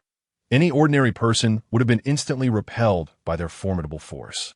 However, Dragon effortlessly separated their confrontation, as if he were an insulator, sustaining no damage whatsoever. "Impressive, Boss Dragon." Sengoku chuckled. "I need not elaborate. You must have heard the news and come to purchase some bamboo green fields and a time house." Dragon cut straight to the chase. "Indeed, we hope you will sell us these items, but we would like to add a stipulation. Can the time house be produced in limited quantities? Limited production?" Longshi cast a sidelong glance at him, recognizing the old man's intricate thoughts, apprehensive about others disrupting the fabric of time in this world. The audacity to monopolize such a phenomenon was remarkable. "Mr. Longshi," he began, "our understanding of the time house is still rather limited. Today, we not only wish to acquire this treasure, but also hope you can elucidate its functions for us." Longshi waved his hand dismissively, glancing at the clock on the wall, which indicated it was already 10 o'clock p.m. Continuing this dialogue would deprive him of much-needed rest. Although he possessed immense strength and exceptional physical capabilities, sleep was paramount for him. Beyond contemplating various matters, his greatest delight was slumber. He did not wish to sacrifice his precious rest for work. "The time house is quite simple, really. It allows time to slow down," Longshi continued, savoring another sip of Maotai. The others listened intently as he spoke. "Once you step inside the time house and spend an hour within, you will find that 30 days have elapsed outside. That is the marvel of time. A single day spent inside equates to 2 years in the outside world. Upon hearing this, the audience fell into stunned silence, their bodies trembling involuntarily. The prospect of spending just 1 day inside, only to gain the equivalent of 2 years outside, was nothing short of divine. 1 day inside equals 2 years outside. This is truly extraordinary, exclaimed Qingji, taking a few eager steps forward. The treasure of the warlord of the Sengoku period is immensely powerful, far surpassing anything we've encountered before. We must secure it today. Akainu nodded in agreement, noting the impending preparations for the war involving Ace. The military personnel needed to enhance their strength to confront the formidable Whitebeard, one of the 4 emperors. With such a treasure, a day spent inside would effectively serve as 2 years of training, significantly augmenting their capabilities. Facing Whitebeard, or even red-haired Shanks, would no longer instill fear, underscoring the treasure's significance. Bring me 2 billion, and it shall be yours. Longxi nonchalantly continued drinking, unaffected by their skepticism. Very well, the warlord promptly agreed. But I have one stipulation. Such an item cannot be traded indiscriminately. It must be produced in limited quantities, or else we will lose control over these pirates. The warlord's serious gaze conveyed that this was not a command, but a plea. Rest assured, I will give it due consideration, Longxi replied, tossing a universal capsule onto the table before him. After receiving the time house, the warlord and the other naval personnel refrained from disturbing Longxi's enjoyment and quietly departed. Returning to the conference room, the Naval High Command opened the universal capsule. Suddenly, a brilliant light erupted, enveloped in smoke rings, and the time house materialized before them. The grand and majestic doors left everyone in awe. This is the time house. It was evident that it was a masterpiece. They could hardly believe Longxi had invented such a treasure. Who wishes to enter and take a look? The warlord inquired, surveying the group. Without a moment's hesitation, Karp approached the grand entrance and stepped inside, only to be met with an astonishingly vast expanse of plains. The sight before him was utterly incomprehensible. How could such a boundless landscape possibly exist within the confines of a small room? With a determined leap, he dashed forward, eager to ascertain the true extent of this remarkable space. After wandering for quite some time, he found himself repeatedly returning to the same starting point, realizing that this realm was an endless loop, an extraordinary phenomenon. Awestruck, Karp emerged from the doorway, his face a portrait of astonishment. Chapter 75. The stupefaction of Begapunk. Kazuru gazed at Begapunk in bewilderment, exclaiming, "How did you emerge so swiftly?" A glance at the clock revealed that scarcely 30 seconds had elapsed. I have been inside for quite a while. A sense of wonder enveloped the room. Remarkable, Akainu praised, affirming the reputation of the phenomenon. Calmly, Garp settled into his seat, declaring, "Admiral, should we harness this time chamber for our navy, our strength would undoubtedly surge." I share your sentiments. Tomorrow, we shall convene an assembly to showcase this time chamber to everyone. Additionally, we will organize training for all personnel. We must elevate our military prowess in a short span, ensuring we stand unafraid against any adversary, Fleet Admiral Sengoku stated earnestly, prompting nods of agreement from all present. The following day, the entire Navy received orders to assemble in the headquarters square. The square was shrouded in a sea of formidable individuals summoned from various locales. An air of confusion permeated the gathering, as many exchanged perplexed glances. Among the assembly were not only Navy soldiers, but also admirals, Fleet Admiral Sengoku, Vice Admirals, and Rear Admiral Tsuru, among others. The soldiers below engaged in hushed discussions, speculating whether a grand battle was imminent. Some had heard of Port Gasti, Ace's capture, and suspected that Whitebeard might launch an assault on the Navy headquarters. Fleet Admiral Sengoku, accompanied by the 3 admirals, ascended to the high platform, gazing solemnly at the troops below. He took a step forward, surveying the scene with intent. As Sengoku's presence commanded attention, the murmurs ceased, and the soldiers stood tall, their expressions grave as they regarded their admiral. "Admiral, today we have gathered an impressive force of 100,000 elite warriors," Akainu reported from the side. "Excellent. This number will suffice." Sengoku nodded in approval. The soldiers awaited further clarification from Sengoku, their hearts heavy with the weight of facing the formidable Whitebeard, despite their own prowess. Instead of an immediate explanation, Sengoku retrieved a universal capsule from his pocket and tossed it into the air. With a resounding whoosh, the capsule burst open, revealing a colossal golden gate. The soldiers below were left dumbfounded, gazing at the spectacle before them as if in a dream. Even the vice admirals and rear admiral Tsuru were momentarily speechless. Such a sophisticated device was beyond their prior knowledge. The grand gate continued to expand, enveloping the entire square, its golden radiance illuminating every individual present. Before long, a magnificent and imposing structure materialized before the crowd. What is this? Is it a manifestation of Fleet Admiral Sengoku's powers? Or has his fruit awakened? They pondered. Yet this gate seems to serve a purpose beyond that of mere weaponry. The soldiers fervently debated among themselves, aware that Fleet Admiral Sengoku possessed the power of the gold fruit. Standing nearby, Fujitora was equally bewildered, unable to fathom how such a phenomenon had come to be or what its implications were. How could I have been unaware of such a development within the Navy? Have I been so ignorant? He mused. It has barely been a moment since he left. Foz gazed at the Fleet Admiral of the Marines beside him, his eyes brimming with indignation. He pondered whether the Fleet Admiral regarded him as an outsider, revealing such sentiments only now, a clear sign of profound distrust. The square below erupted into chaos, filled with screams, questions, and cheers. Everyone was speculating, and a sense of disorder permeated the air. Inside the Navy headquarters, Vegapunk was equally taken aback by the spectacle outside.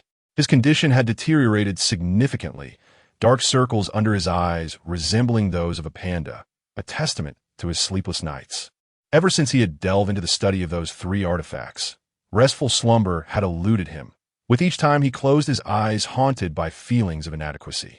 He found himself constantly doubting his abilities and his title, as the unsolvable artifacts became a relentless nightmare. The grandeur unfolding before him felt like a tremendous explosion, shaking him to his core. How astonishing. Vegapunk felt on the verge of vomiting blood. Could it be that the esteemed individual had created this? Surely, it was a jest. How could one possibly conceive such an extraordinary invention? It appeared far beyond the capabilities of mere mortals. The more he contemplated, the deeper his frustration grew, and his inner turmoil intensified. He fixated on the time room before him, his eyes bloodshot from relentless strain. The Fleet Admiral surveyed the soldiers below with a grave expression, proclaiming in a resonant voice, "This so-called time room allows 1 hour inside to equate to 30 days outside." The crowd erupted in astonishment at this revelation, disbelief washing over them. What? An hour inside is equivalent to 30 days outside? This is utterly preposterous. Surely I must have misheard. The announcement rippled through the square like a sharp blade, piercing the eardrums, leaving everyone in shock. The Vice Admiral, Chahat, struggled to comprehend this news, his small eyes wide with disbelief. Peach Rabbit's reaction was somewhat tempered, being well-versed in various matters. She had already expanded her worldview with the concept of the Anywhere Door. Thus, no matter how outlandish future inventions might be, they seemed entirely plausible in her eyes. Foz's legs weakened. He could hardly believe that such words had escaped the Fleet Admiral's lips. What jest! Foz found himself at a loss for words, astounded by the immense advancements in naval technology during his absence. If this capability were indeed realizable, the Navy would have nothing to fear from pirates, and he could retire in peace. Overwhelmed with shock and existential doubt, Vegapunk could not help but spit out blood upon hearing this news. As a scientist, he firmly believed in the immutable laws of time. After absorbing this information, he could only utter 2 words: invincible. He harbored no doubts about this fact, for everything he had witnessed thus far suggested that this world could indeed be transformed by such a formidable individual. He envisions the omnipotent capsule of his own research, coupled with the current time chamber, which can be said to endow this gentleman with the capacity to alter both time and space. This invincible technology has rendered me, a mere scientist, utterly ashamed. A wretch like me would be better off dead. Vegapunk knelt upon the ground, his spirits sinking ever lower. Admiral Sengoku raised his right hand, gesturing towards the time chamber. The time chamber is the pinnacle of our Navy's technological prowess. The soldiers below erupted in fervent cheers, exclaiming, "Marvelous Navy! Admiral Sengoku is formidable." Though skepticism lingered, the majority chose to embrace the words of Admiral Sengoku. Chapter 76.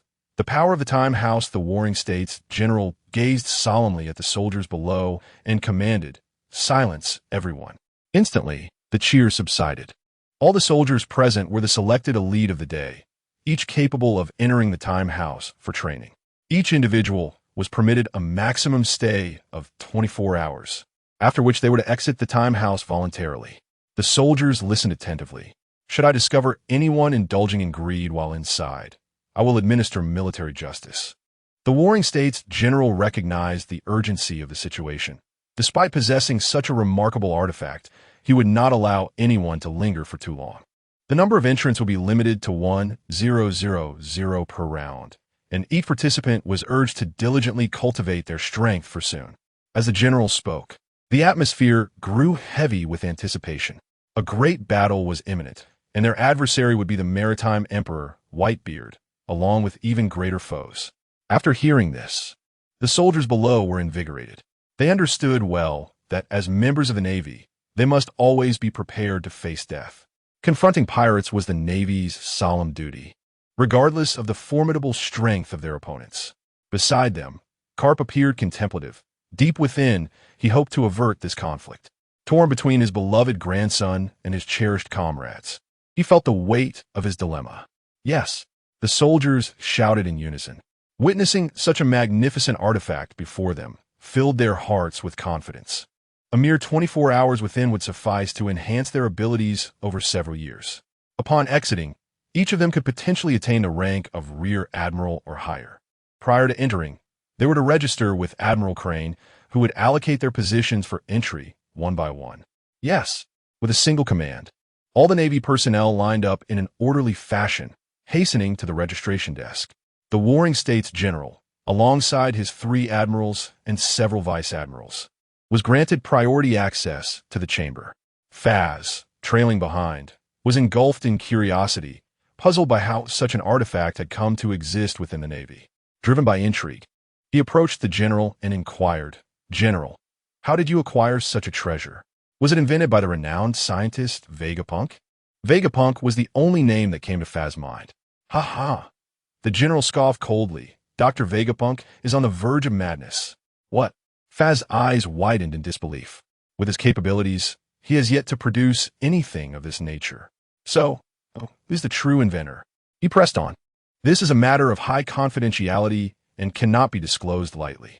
Suffice it to say, it is the work of an extraordinary individual," the general replied curtly.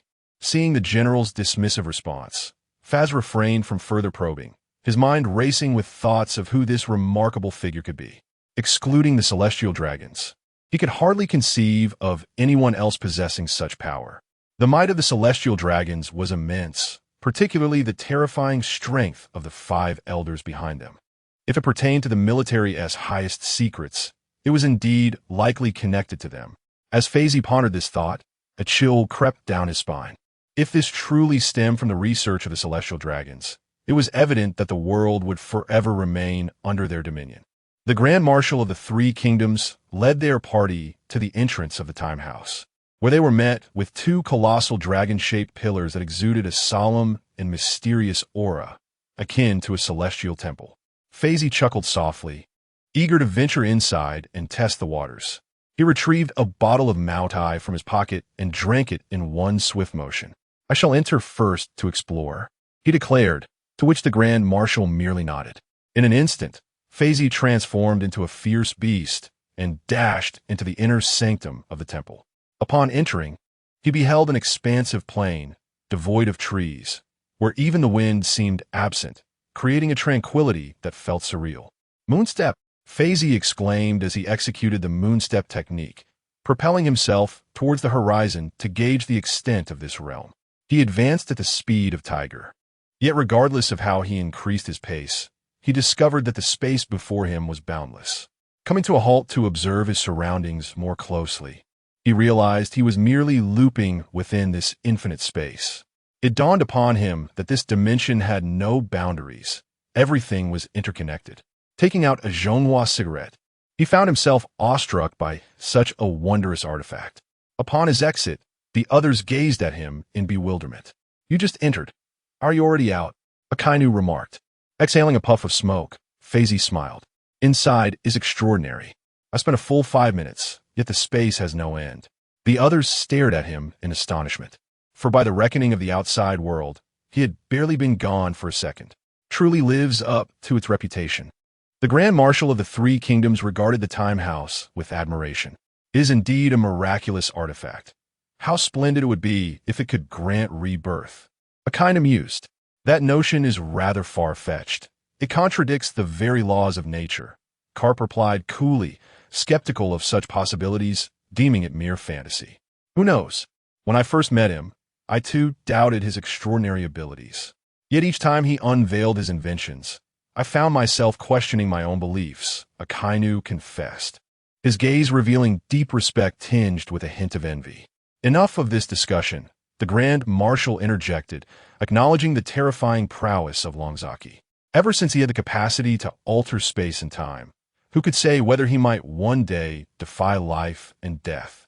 Such occurrences may appear impossible to the average person, yet within Longzaki lay boundless potential. Whether it be the three admirals, the Grand Marshal, or the Celestial Dragons, all were awestruck by Longzaki's formidable strength.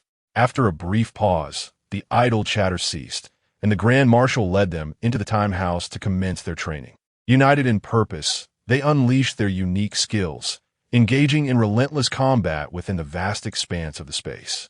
The power of the magma fruit is truly formidable, transforming the once flat terrain into a pockmarked landscape dotted with craters. The function of the Time House far exceeds their expectations. After each bout of destruction, the environment astonishingly restores itself to its original state in a remarkably brief period. The warring states marshal and the three formidable generals unleash their abilities within this space without restraint. After all, their might is overwhelmingly terrifying in the ordinary world. They could effortlessly obliterate an island. Each training session necessitates the selection of desolate locations devoid of life, where destruction can be wrought without consequence, which inevitably constrains their capabilities. However, this realm is different. Regardless of how fervently they bombard objects, everything returns to its pristine condition, allowing them to play freely. This exhilarating sensation brings them immense joy. Chapter 77. The joy of Locky Road. Somewhere in the New World, the red-haired pirates gathered around a bonfire on an island, preparing to celebrate the miraculous return of their captain to his former self from 2 decades ago. This was an extraordinary event for Shanks. The restoration of his right hand would significantly enhance his strength. Sitting before the fire, he gazed intently at his right hand, clenching it tightly. The hockey enveloped his entire right hand, and the sensation felt profoundly real. Beckman approached with 2 bottles of Maotai, addressing the captain. "Captain, today is a momentous occasion. Let us drink a few to commemorate." "Very well," Shanks replied, accepting the bottle and downing its contents in one swift motion. "Captain." Locky Road came bounding over, causing a slight tremor in the ground beneath him. Locky Road, a corpulent captain of considerable strength, held a large piece of meat in his hand, grinning widely at Shanks. "Could you lend me your bamboo helicopter for a moment?" Aware of his own weight exceeding 300 pounds, Locky Road understood that soaring effortlessly into the air was no simple feat. He watched with envy as the captain gracefully leaped through the sky. With such a marvelous contraption at hand, he was eager to give it a try. Beckman chuckled at his figure. "Locky Road, you weigh over 300 pounds. Do be careful not to damage the precious treasure the captain acquired at great expense." The crew members nearby erupted in laughter at their banter. "Captain, let me have a go. Who knows, it might just lift me to the heavens. It's been my lifelong dream." Locky Road stomped his feet in frustration, resembling a child of considerable weight throwing a tantrum. Upon hearing Locky Road declare this as his dream, Shanks was suddenly reminded of his own childhood. He recalled trailing behind Roger's ship, harboring aspirations of one day becoming a great pirate king like Roger himself. Collecting treasures and devil fruits, all while being merely a small child, he often found himself the subject of ridicule, dismissed as someone destined for mediocrity. Yet, it was Roger who had once patted his head and earnestly assured him, "You will surely become a remarkable figure. I have great faith in you." The way Roger looked at him was akin to that of a father seeing promise in his own son. Such words remained etched in Shank's heart, fueling his every achievement. All thanks to the encouragement bestowed upon him by Roger. "Here, take it." Shanks retrieved a bamboo helicopter from his bag and handed it to Locky Road. Locky Road's eyes widened in astonishment as he accepted the toy. "Thank you, Captain."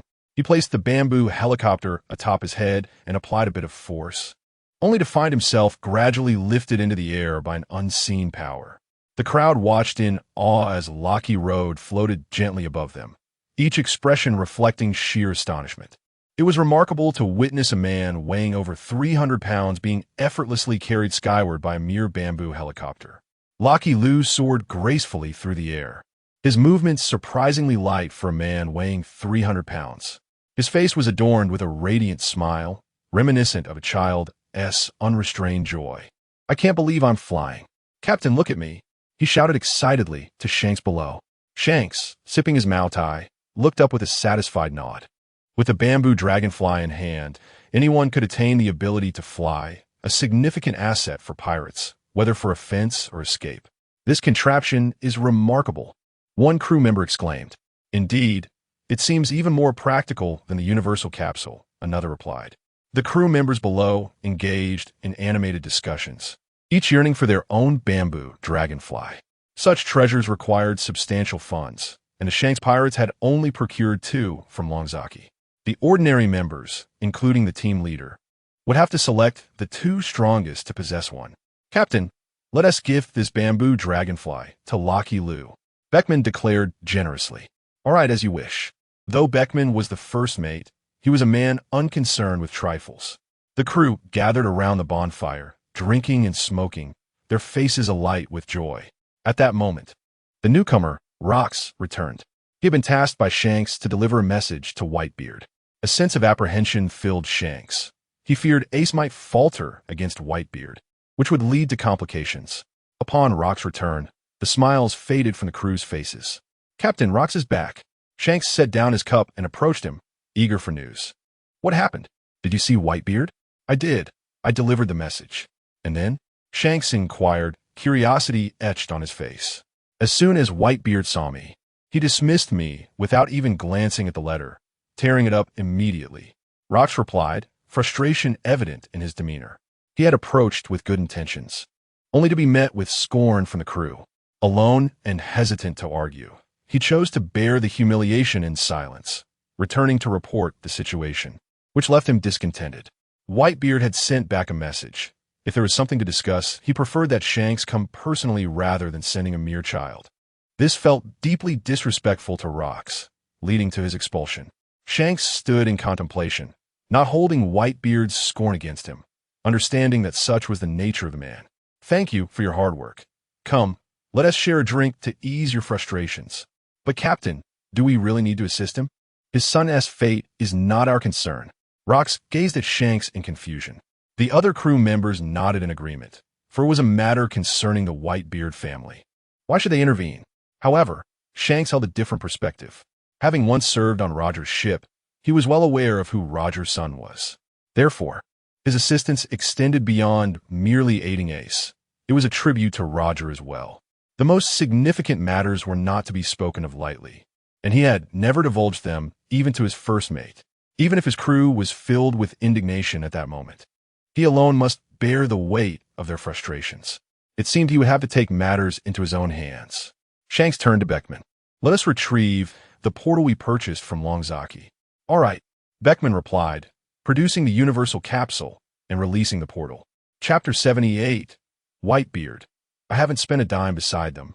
Rox gazed in bewilderment, having been absent for over a month and thus oblivious to the events that had transpired during his absence. His eyes widened as he stared at the pink door before him. Suddenly, Locky appeared, jumping down and clapping a hand on Rox's shoulder. startling him as he had previously overlooked Loki's presence. "Where did you come from?" Rox exclaimed in surprise. "You have no idea what treasures we discovered while you were away. This is called the Anywhere Door. It allows you to reach any destination you desire." Rox was momentarily speechless, astonished that such a remarkable object had come into their possession during his absence. "Rox, you must have seen the Moby Dick when you visited Whitebeard, right?" "I have," Rox replied, though he was somewhat puzzled, feeling compelled to comply. "Stand before the door, envision the scene aboard Whitebeard's ship, and then open this great door." Following the captain's instructions, Rox slowly turned the doorknob. Instantly, he found himself transported to the Moby Dick, a feat he had never anticipated. At that moment, Whitebeard was joyously celebrating with his crew, indulging in drink. Marco was the first to notice the emergence of a spatial rift beside them. Whitebeard caught a glimpse of it in his peripheral vision, and everyone turned their attention toward the anomaly. Two formidable forces locked eyes, the atmosphere thick with tension. Expressions of shock etched on their faces. For a moment, no one dared to make a move, while Whitebeard's curiosity fixated on the door before him. He recalled how Dragon had once presented him with a door identical to this one.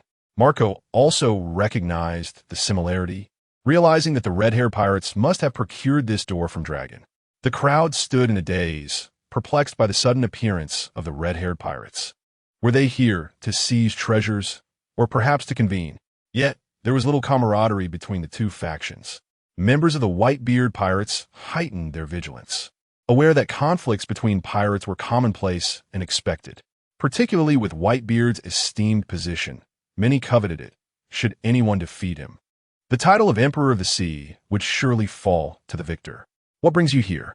Marco inquired, transforming into a fiery phoenix. Red-haired Shanks emerged slowly from the doorway, devoid of any hostile intent. He stepped onto the deck, his gaze fixed on Whitebeard, who sat elevated. "Whitebeard, I advise you to contact Ace and urge him to cease his pursuit of Blackbeard." Shanks touched the 3 claw marks at the corner of his eye. Understanding that a young man who becomes overconfident could meet a dire fate, potentially endangering those around him. Whitebeard's eyes widened as he noticed something unusual. Shanks' right arm had inexplicably grown back. Even the crew members of the Whitebeard Pirates beside him gazed in astonishment at his right arm. Impossible. How could a right arm have grown? Even the latest naval reports bore no indication of his right arm's emergence. Were the previous reports mere fabrications? Everyone began to reflect on the past. Yet, they had encountered Shanks before and had indeed seen that his right arm was severed. The sudden and inexplicable reappearance of his arm left them all bewildered. Marco returned to Whitebeard's side, with Jozu standing guard next to him. "Father, did you notice? Shanks's right arm has grown back," Marco exclaimed. "Indeed, I saw it too." Jozu nodded in agreement. Whitebeard took a swig of Maotai and chuckled. "I thought I was growing old. My eyesight must be failing me." "Shanks, what kind of trickery is this? Do you believe that a mechanical arm can substitute for a real one?" Whitebeard teased him. His crew members joined in, laughing heartily. "You're courting death, insulting our captain." Beckman fumed, ready to retaliate, but Shanks intervened. "You little brats came to find me and used a gate of all. Did you purchase it from Longzaki as well?" Whitebeard, perched high above, regarded the red-haired pirates with a commanding gaze. "Indeed, not many possess such a door. Longzaki offered me a discount out of respect." Shanks beamed, confident in this matter. He had to showcase Longzaki's favorable attitude toward him. In this society, one's status naturally elevated with a strong connection to Longzaki. "Ha ha ha." Whitebeard laughed heartily. "Bring forth our gate of all for them to see." Yes, the crew below presented the gate. Shanks and his subordinates maintained their composure, determined not to lose their poise. So what? Everyone has one. What is there to boast about? Shanks mused, aware that he possessed not only the gate, but also a bamboo copter and other extraordinary treasures. He had been the first to secure them from Longzaki. "I didn't spend a single coin. Longzaki was once my crew member, and his regard for me far exceeds yours." "Oh, is that so?" Shanks's tone dripped with indifference. "I'm not here to flaunt my relationship with Longzaki. Rather, I have something of utmost importance to discuss. If you continue to indulge your son Ace in this pursuit, he will undoubtedly bring calamity upon himself. Blackbeard was once your subordinate, and you are well aware of his strength. At the mention of Blackbeard, Whitebeard's veins bulged in fury. He longed to be the one to end Blackbeard's life himself. Do not speak to me in such a manner. This is a matter of our own concern. Blackbeard has slain my crew, and those under my command are akin to my own sons. How dare he lay his hands upon his own family? I sent my beloved son to apprehend him, and he committed no wrongdoing, no matter where Blackbeard may flee. I shall employ every means at my disposal to bring him to justice, for I intend to make him aware of the consequences of turning against his kin. Blackbeard holds family in the highest regard. This principle has guided him throughout his piratical endeavors. The crew members refer to him as father, for it is this profound familial bond that has sustained him, enabling him to ascend to the throne of the seas alongside Whitebeard. I comprehend your sentiments, yet I must convey that Blackbeard is far more complex than we might perceive. I fear that Ace may have fallen victim to his treachery. Chapter 79. Whitebeard, how has this hand returned? Whitebeard pondered, fully aware that my actions are motivated by concern for him. As Shanks uttered this phrase, his eyes radiated profound emotion. Whitebeard seemed to grasp the underlying message he sought to convey. They both understood the true identity of Ace in private. As the progeny of the world's original creator, Ace's identity, if revealed, would draw the world's attention. It appeared that Whitebeard was momentarily awakened by Shanks' words. He turned to Marco beside him, inquiring, "Have there been any recent updates on Ace?" There was a response from him a few days ago, but curiously, there has been no news since. I dispatched someone to locate him, but thus far they have not succeeded, Marco replied, his brow furrowed, revealing a tinge of melancholy. Continue to reach out and exhaust all means to ascertain Ace's whereabouts, Whitebeard commanded. Indeed, he remained unconcerned, confident that his beloved son's strength would not falter against the treacherous Blackbeard. Ironically, it was this very confidence that led to Ace's unfortunate predicament, something Whitebeard had never anticipated. At that moment, Whitebeard's attention was drawn to the peculiar regeneration of Shanks' right hand. He understood Shanks' character well enough to know he would not resort to an artificial limb merely for the sake of appearances. If he were concerned about appearances, he would have fashioned a prosthetic long ago. The sudden emergence of his right arm suggested a singular possibility, a new invention from Dr. Vegapunk that could restore something once lost. Shanks, what is the story behind that hand? Enlighten me. Ha ha. Shanks chuckled lightly, reluctant to divulge the truth. Should Whitebeard discover the secret, the implications of his power returning to what it was 20 years ago would be truly terrifying. This is a prosthetic crafted by a friend of mine. Quite realistic, isn't it? A prosthetic. Whitebeard slowly turned, his eyes betraying anger and scorn. You might deceive others, but attempting to fool me is infuriating. Am I not aware of your true nature? Speak up. Did you acquire some treasure from Vegapunk? If you reveal it to me today, I shall let you go. Shanks chuckled in resignation. Let me go. That notion strikes me as particularly amusing. You, Whitebeard, are riddled with needles, and your strength has long since waned. I am, at present, the Shanks of 20 years ago. If you wish to engage me in combat, your crew may not possess the capability to match me. However, Shanks did not desire to exacerbate the situation, aware that Whitebeard might one day reclaim his former vigor, potentially surpassing even his own strength. Shall we defer this discussion to another time? I must return to attend to some matters. Shanks prepared to discreetly depart, unwilling to reveal the secret.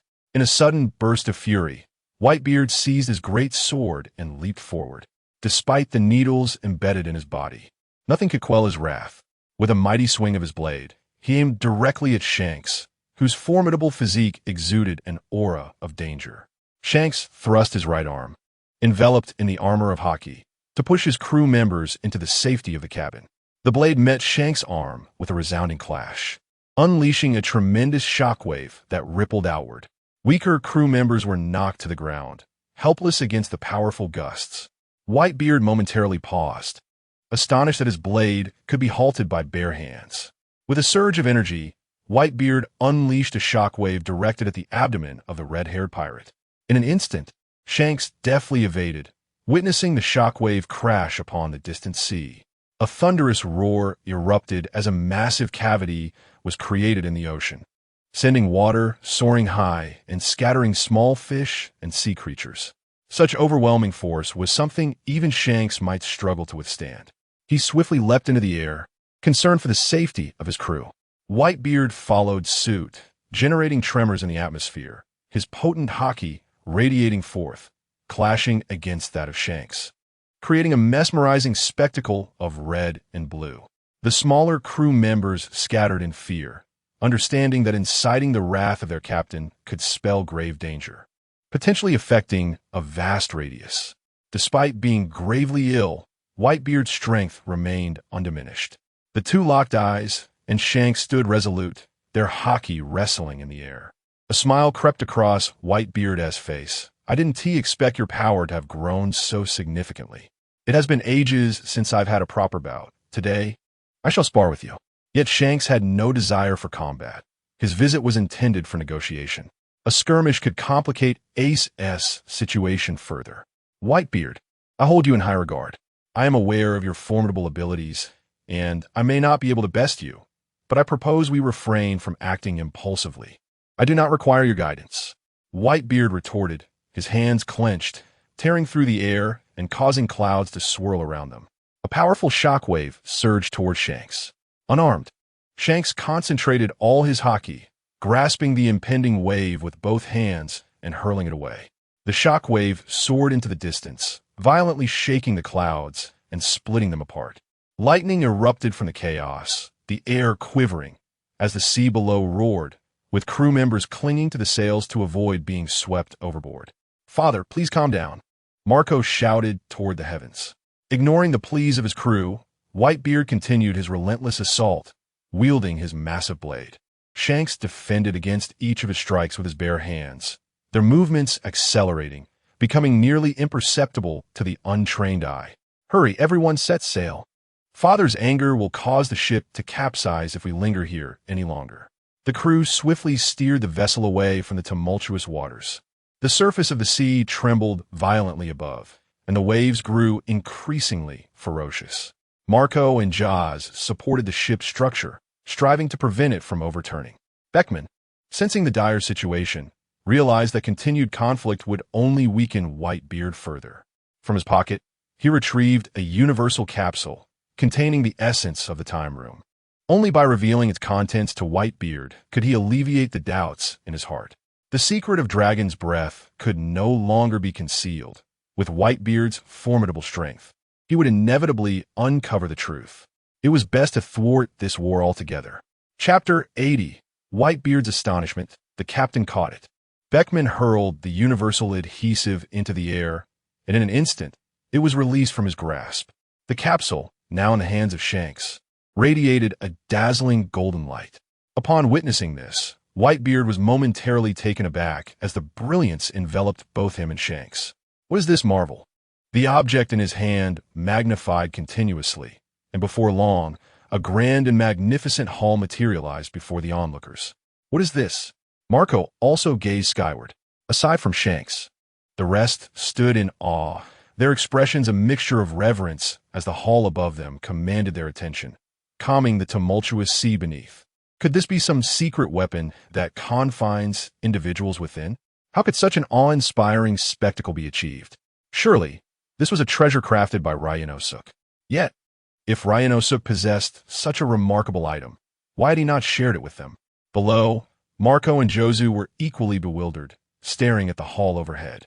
Whitebeard approached the entrance of the temple, scrutinizing it closely. Its grandeur was beyond compare, reminiscent of the palaces he had once envisioned. Shanks, where did you acquire this? What is it truly? Even Whitebeard was astounded.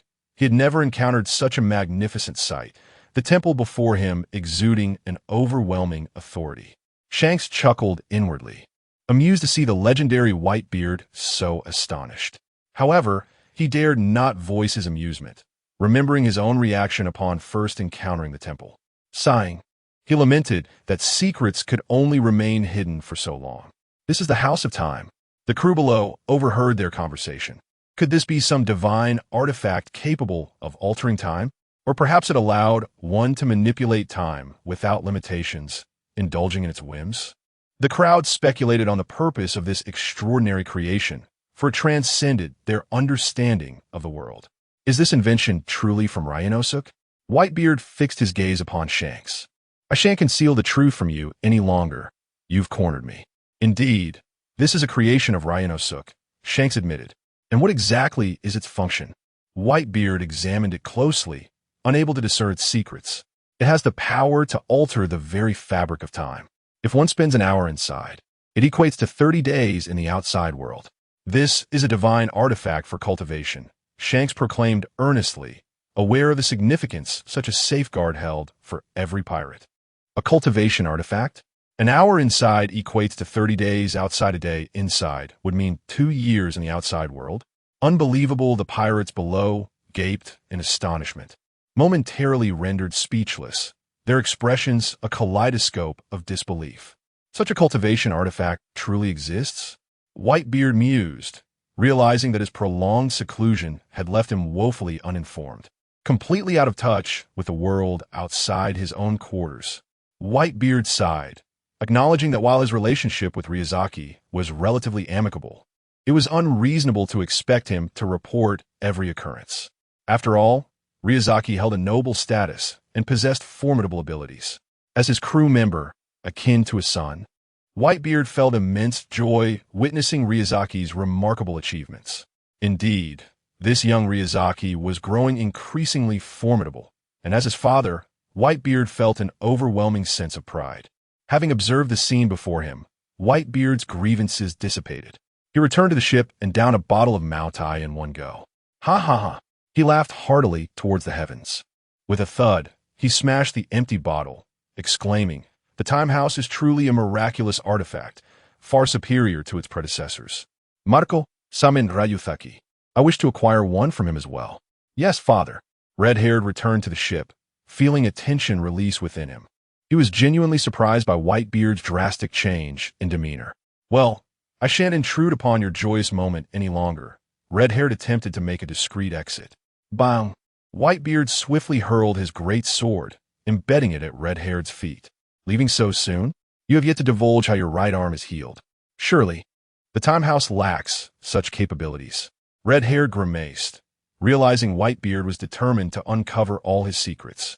"This is a new invention by Ryuzaki, known as the time-wrapping skin."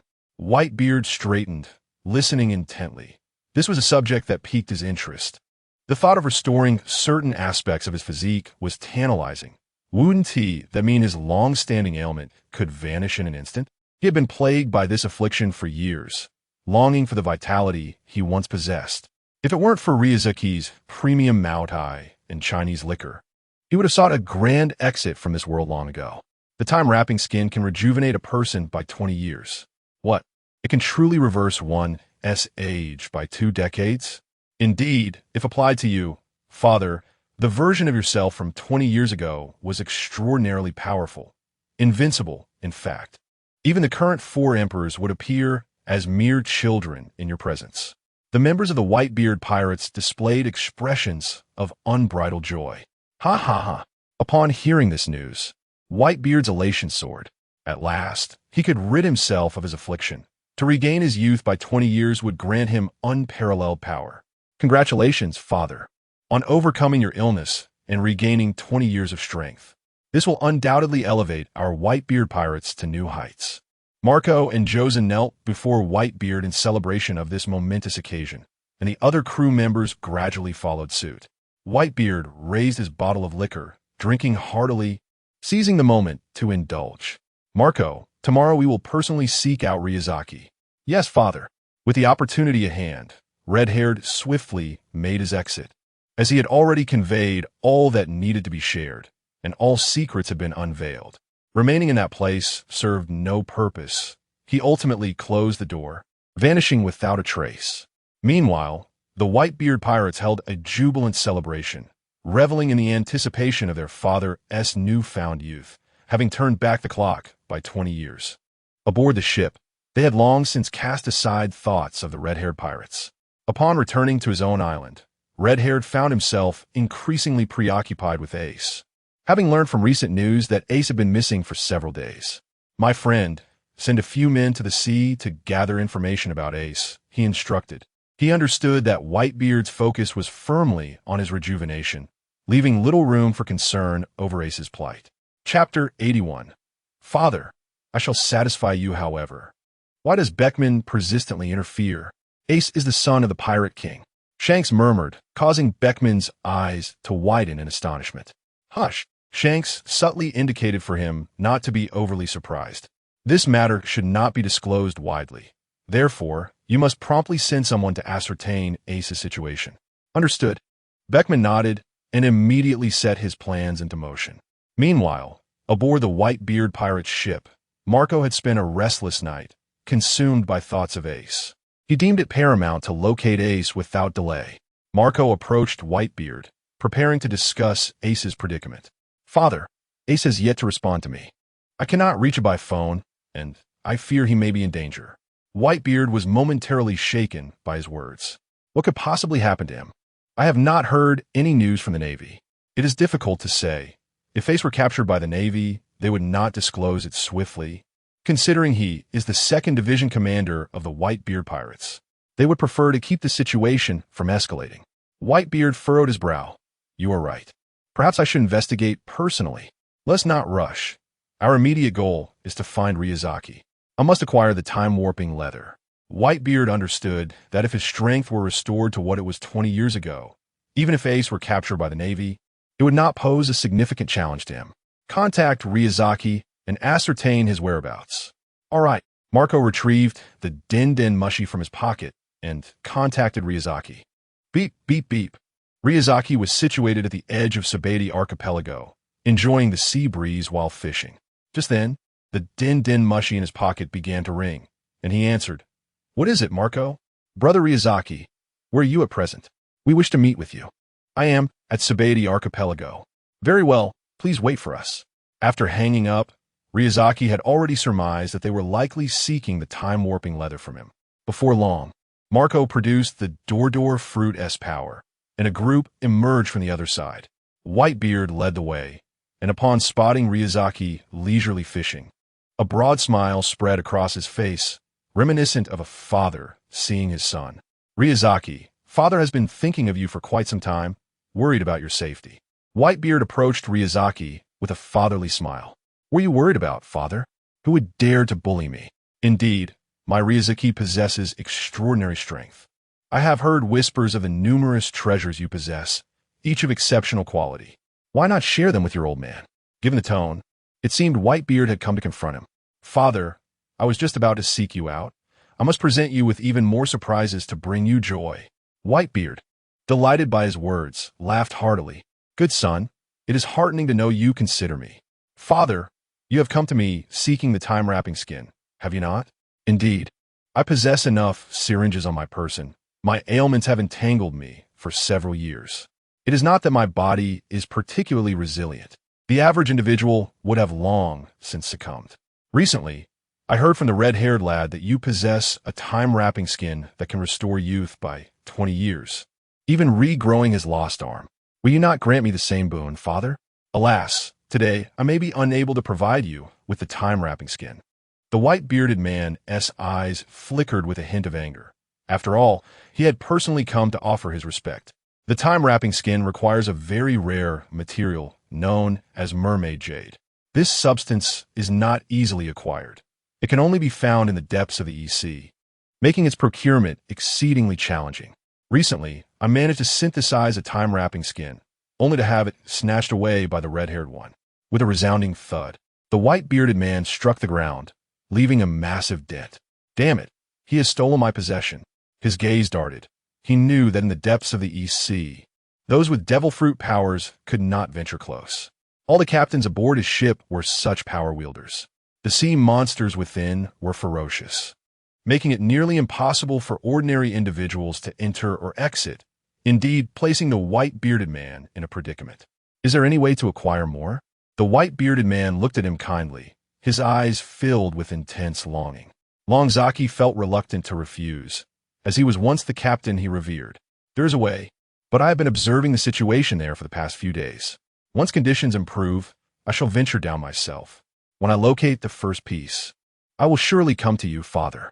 That is why I have not rushed to share this news with you. Rest assured, Father, after all, I emerge from your guidance.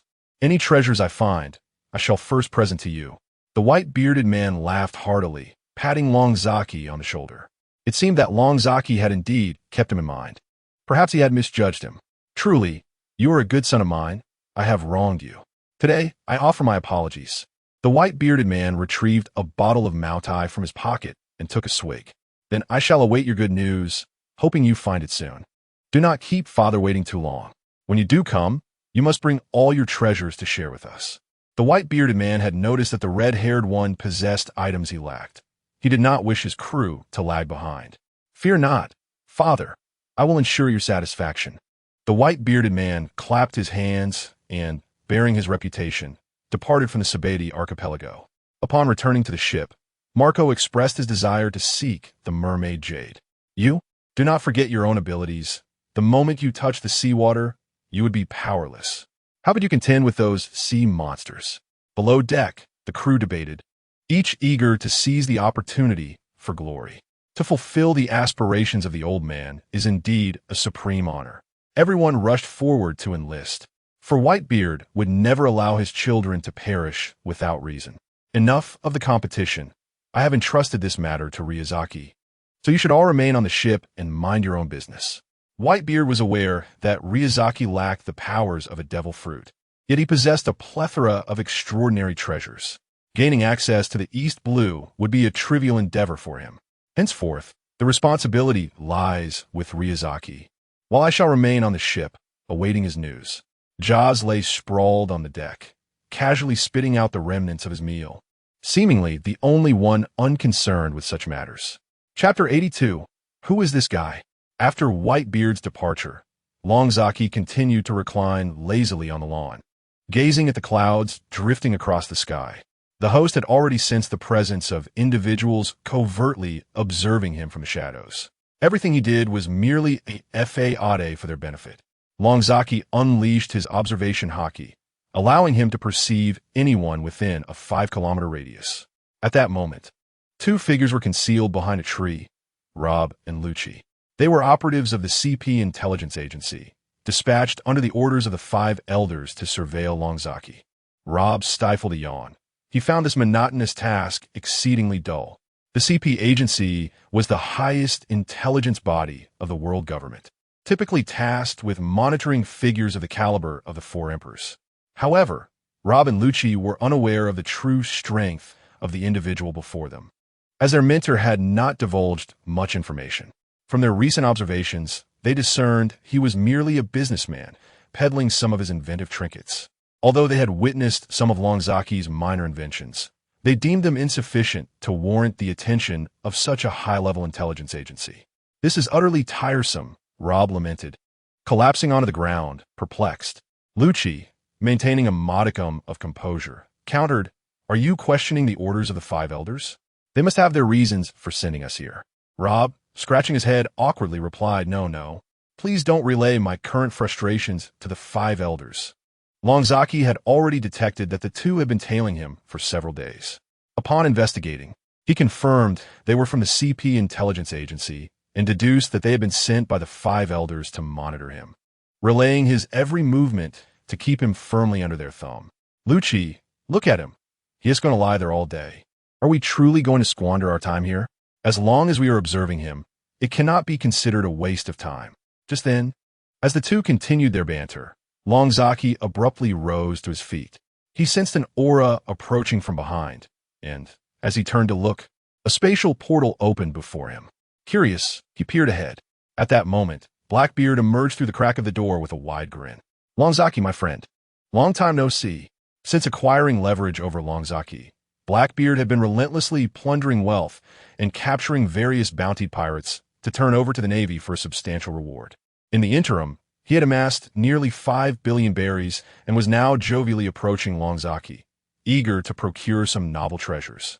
Rob and Lucci, witnessing this spectacle from their hidden vantage point, were rendered speechless, their expressions betraying extreme incredulity. Rob rubbed his eyes, questioning his own perception. "Lucci, did you see that?" A group of individuals unexpectedly emerged from the front. I noticed them as well, initially suspecting I was hallucinating. Could it be the result of some devil fruit ability? Two individuals scrutinized the scene, and before long, they recognized the figures before them. Blackbeard was the first to step through the doorframe, followed closely by the frail-looking Poison Q, along with the strategist Lafitte and other crew members. Blackbeard wore a broad grin, revealing his gleaming gold teeth, a testament to the riches he had undoubtedly amassed during this time. Could this be the fabled nouveau riche? It seems that every era has its share of such individuals, and Longzaki relished collecting their wealth. After all, these people spent money with reckless abandon. It was certain that Longzaki would raise his prices accordingly. Lucci's previously impassive face now displayed an exaggerated expression. Rob exclaimed in astonishment, "Isn't that Blackbeard, who has recently ascended to the warlords of the sea? What's he doing here?" Lucci slapped his own face, questioning, "Are we experiencing some sort of hallucination? Is there a devil fruit user nearby, creating illusions? Don't be foolish. Lucci, this is the genuine Blackbeard, and his crew has indeed arrived in the Sabati archipelago, emerging from another realm. This was utterly unbelievable. What kind of ability was this?" Such matters were classified within the Navy, known only to admirals and the highest echelons of the world government. Even the CP Intelligence Agency remained oblivious to the treasures before them and the secrets surrounding Longzaki. Longzaki maintained a cool demeanor, inquiring, "What brings you to me?" Blackbeard approached Longzaki, boasting, "I am now one of the warlords of the sea, well acquainted with the world of pirates. I have been making a fortune lately, and I came to seek your better treasures. If you could offer me a discount this year, I could be of assistance to you in the future, given my connections with the Navy." Blackbeard reiterated his intent, attempting to leverage his status to curry favor. With a casual flick of his hand, he signaled his crew, who tossed a hefty sum of 500 million berries before Longzaki. However, Longzaki was not captivated by Blackbeard's words. His true interest lay in the substantial sum of money before him. In Longzaki's eyes, whether one was a warlord or an emperor mattered little. They were merely customers, instruments for generating profit. "It seems you have indeed accumulated quite a fortune during our time apart. I owe you my gratitude. Had it not been for your demonstrations of confidence, I would not have realized my own potential for strength. This has been my motivation for survival." Blackbeard brandished his Zanpakuto, boasting that he had vanquished countless pirates using its power. "Longzaki, do you have any new treasures?" "Indeed, I do," came the reply. As a businessman, Longzaki never turned away a customer, retrieving a universal capsule from his pocket. Bang! A resounding crash reverberated, revealing a plethora of treasures before my eyes. The Sword of Severance, the Portal of Possibility, Maotai, Zhonghua, the Bamboo Dragonfly, and the Time Tribe. Blackbeard surveyed the magnificent array of riches, meticulously contemplating his options, and soon discovered two unfamiliar items. The two individuals from the forest stood wide-eyed, astonished by the multitude of objects manifesting before them, seemingly conjured from thin air. How could this be accomplished? A magic trick? This utterly transformed their worldview. In that moment, he comprehended why the 5 Elder Stars had specifically assigned them to monitor Longzaki. Chapter 83. The Great Ones remain discreet. What is this trivial object? Blackbeard picked up a bamboo dragonfly. This little contraption allows for free flight. Ha ha ha. Blackbeard laughed heartily, unable to believe that such a small item could carry a person through the skies. Come on, Longchi, don't jest with me. I could crush it with a mere squeeze.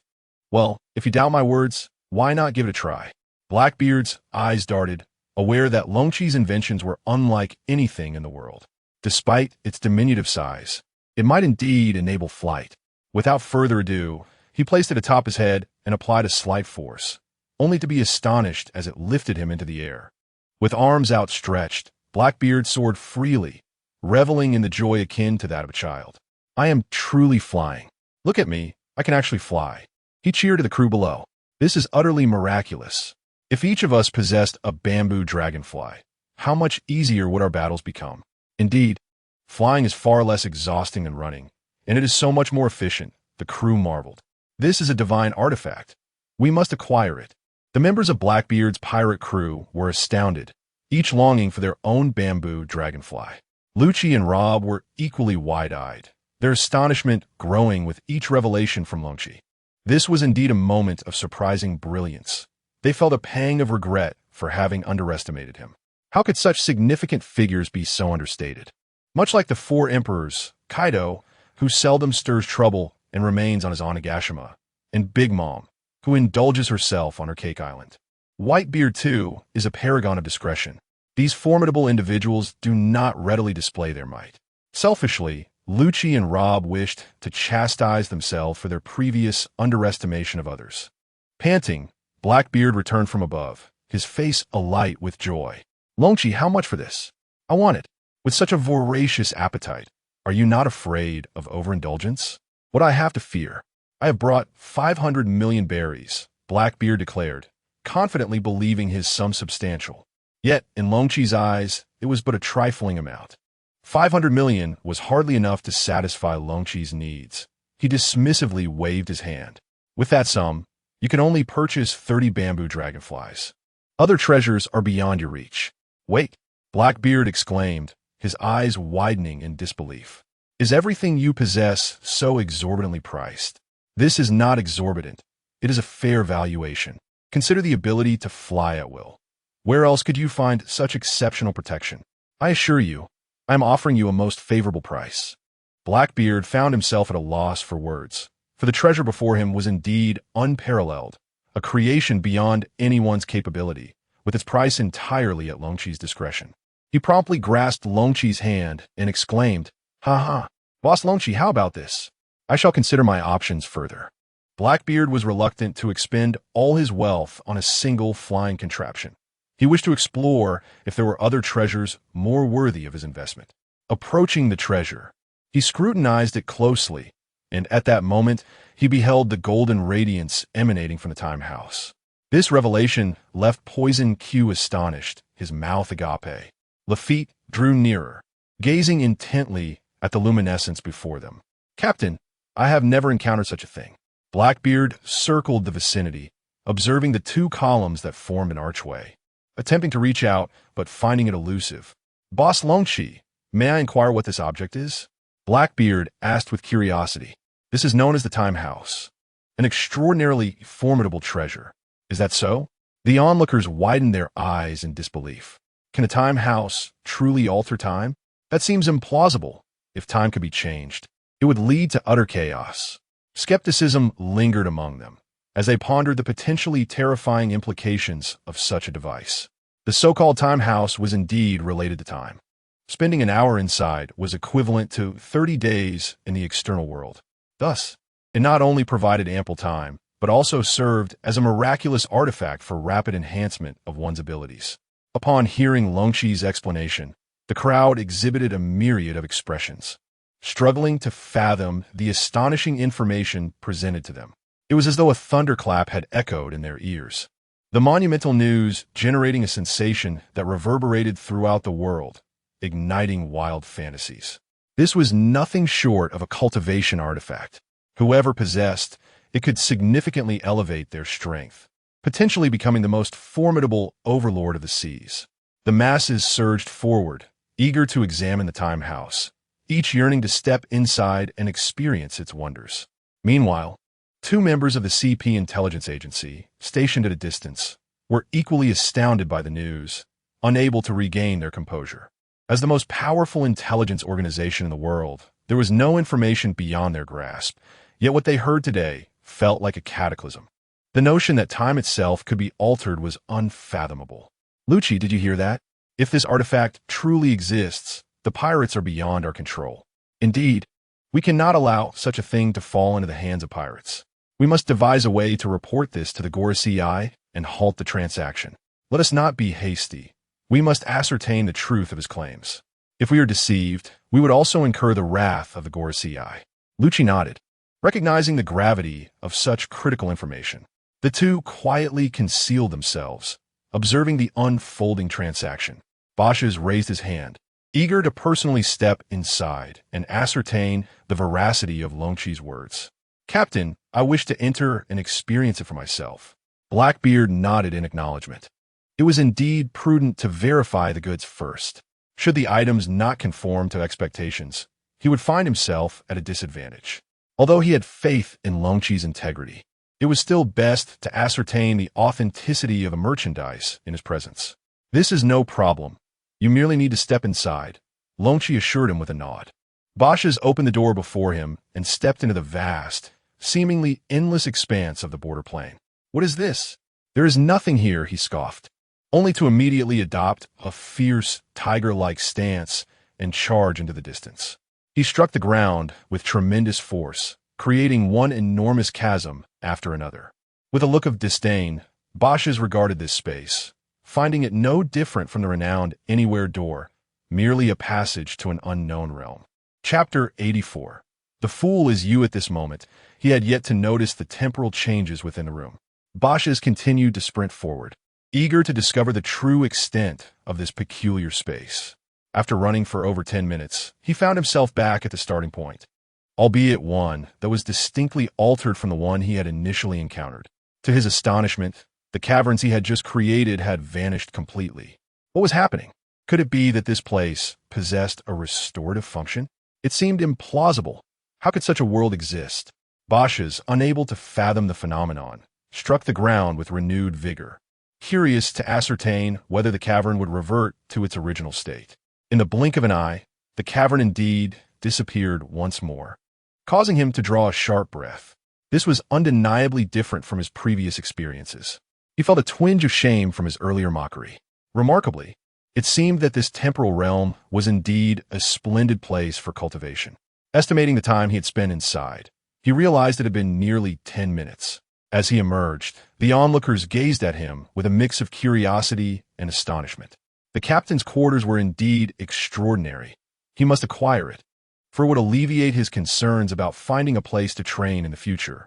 Bashes was acutely aware of his formidable strength, yet at times, he could inadvertently wreak havoc upon an island, which made his quest for an appropriate training ground quite arduous. With this temporal abode, he could freely hone his abilities. "How did you come out so quickly? You were only in there for a few seconds. What did you discover?" Bashes' eyes widened at Blackbeard's incredulous inquiry. "Captain, I have been inside for over 10 minutes. "What?" Blackbeard exclaimed in astonishment, taken aback by the revelation that time within could indeed be compressed. "See? That is its remarkable quality. Few desire to possess such a treasure. If you do not seize the opportunity, it may slip away." Longzaki once again heightened their anticipation. Blackbeard, now fully aware of the wonders of this room, felt a growing determination to possess it, as even his crew expressed their admiration. "Longzaki, my friend," Blackbeard began, donning a sly grin as he inched closer. "Might there be a possibility of a discount on this item?" Understanding that such a powerful artifact would command a steep price, Blackbeard feared it might exceed the funds he had brought. Longzaki was keenly aware of his naivete, ready to exploit him as a fool, confident that even if he lacked sufficient funds, he had ways to accommodate the transaction. "It is merely 1.5 billion, Longzaki stated with calm assurance. 1.5 billion? You must be jesting." Blackbeard's expression reflected sheer disbelief. This sum could afford them endless opportunities, yet he only had 500 million remaining. The artifact before him, capable of altering time and enhancing one's abilities, was already a bargain at 1.5 billion. Observing Blackbeard's indecision, Longzaki prepared to retract his treasure, deliberately toying with his anticipation. "Since you lack sincerity, let be. I shall offer you 30 bamboo copters, and you may depart." However, Blackbeard immediately grasped Lonchi's arm. Having made the arduous journey, he was determined to acquire the temporal chamber. "Alas, dear Lonchi, I find myself with a mere 5 billion left, having brought all my jewels with me. If you do not sell to me today, my trip shall not be in vain." Blackbeard's mouth twisted into a pitiful grimace. Observing his obsequious demeanor, Lonchi felt an overwhelming urge to deliver a few punches. Fortunately, he managed to suppress his temper. "Very well, since your desire is so fervent, let us draft an agreement. You shall effectively owe me a sum of money. In commerce, it is inevitable to extend credit, a reality that Lonchi understood well. Knowing this gullible fool was already ensnared. "Fear not, for I, Blackbeard, am renowned for my sincerity. Rest assured, I shall find every means to repay you. Had this been some time ago, Who would have believed that a cunning and treacherous Blackbeard could speak of sincerity, a man daring enough to slay his own? At this moment, Blackbeard recognized the gravity of the situation, having witnessed Longchi's extraordinary prowess far surpassing his own. To act insincerely would only invite his own demise. Longchi retrieved a sheet of paper from his pocket, inscribing the transactional details. Behold, he presented the promissory note to Blackbeard. It indicated a staggering debt of 15 billion, which included the 30 bamboo copters and the temporal chamber. Upon seeing such a monumental debt, Blackbeard felt a cold sweat break out. How many years would it take to recoup such an amount? Even the 5 billion he possessed would have to be surrendered to Longchi. Lafitte, sensing the gravity of the matter, pulled Blackbeard aside for a serious discussion. Captain, we owe a colossal sum of 15 billion. We shall be in servitude to Longchi for a lifetime. The incredulity in Lafitte's eyes was palpable. Blackbeard understood the implications, yet what could he do? The allure of the treasure was irresistible, and he would endure the toil. You fool, once we possess the temporal chamber, we shall command time itself. Repaying 15 billion will be a trivial matter. Blackbeard reasoned astutely, believing that with such assets combined, world domination would be well within reach. However, he failed to consider that both the Navy and others would also possess such power. When the day arrives that he realizes other formidable beings share this capability, yet he alone bears the burden of debt, the ensuing humiliation and rage would be overwhelming. Nevertheless, he had made up his mind and immediately pressed his fingerprint onto the loan document. Longchi, grinning with delight, reclaimed the note, pleased to have deceived this simpleton. Very well. I have provided you with your items. Next time you wish to purchase, ensure you repay this debt first. No problem, dear Longchi. I shall return every cent next time. Thank you for your generosity today. Blackbeard, blissfully unaware of the trap he had fallen into, continued to smile at Longchi. I shall not intrude upon your delightful moments any longer. Blackbeard, accompanied by his crew, traversed through the portal, departing from the archipelago of Shambody. Rob and Lucci found themselves in a state of disarray, unable to reach a decisive conclusion, as Blackbeard had already made his escape. Lucci, we must convey today's news to the elders, stated Rob. Indeed, Lucci nodded, both men reluctant to stray even a step away from Dragon's side. The recent display had left them profoundly astonished. Dragon was indeed far more formidable than they had anticipated. Meanwhile, Dragon lay on the ground, dismissing the recent events from his mind, aware that the two individuals were still intently observing him. He had to maintain an air of nonchalance, as if nothing had transpired, rendering these two men even more perplexed. Chapter 85. The astonishment of the Navy headquarters as time passed. Longzaki continued to feign a lazy demeanor, reclining on a lawn and basking in the sunlight. Meanwhile, Lucci and Rob observed quietly from the shadows, hesitant to depart. What better time to report than now? Rob muttered softly, his eagerness to relay the day's revelations to the elders palpable. Lucci nodded in agreement. You should return to the headquarters to report. I will remain here to continue monitoring. Very well. With their roles clearly defined, Rob swiftly vanished into the thicket.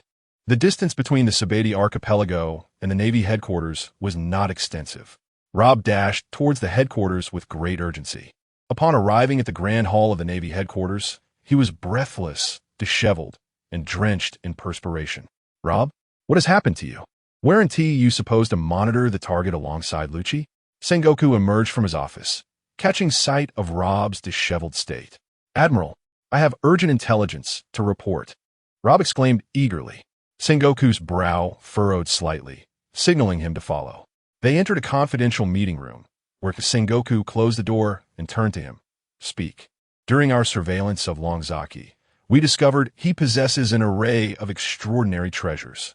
Today, Blackbeard appeared before Longzaki through an item referred to as the Door of Choices.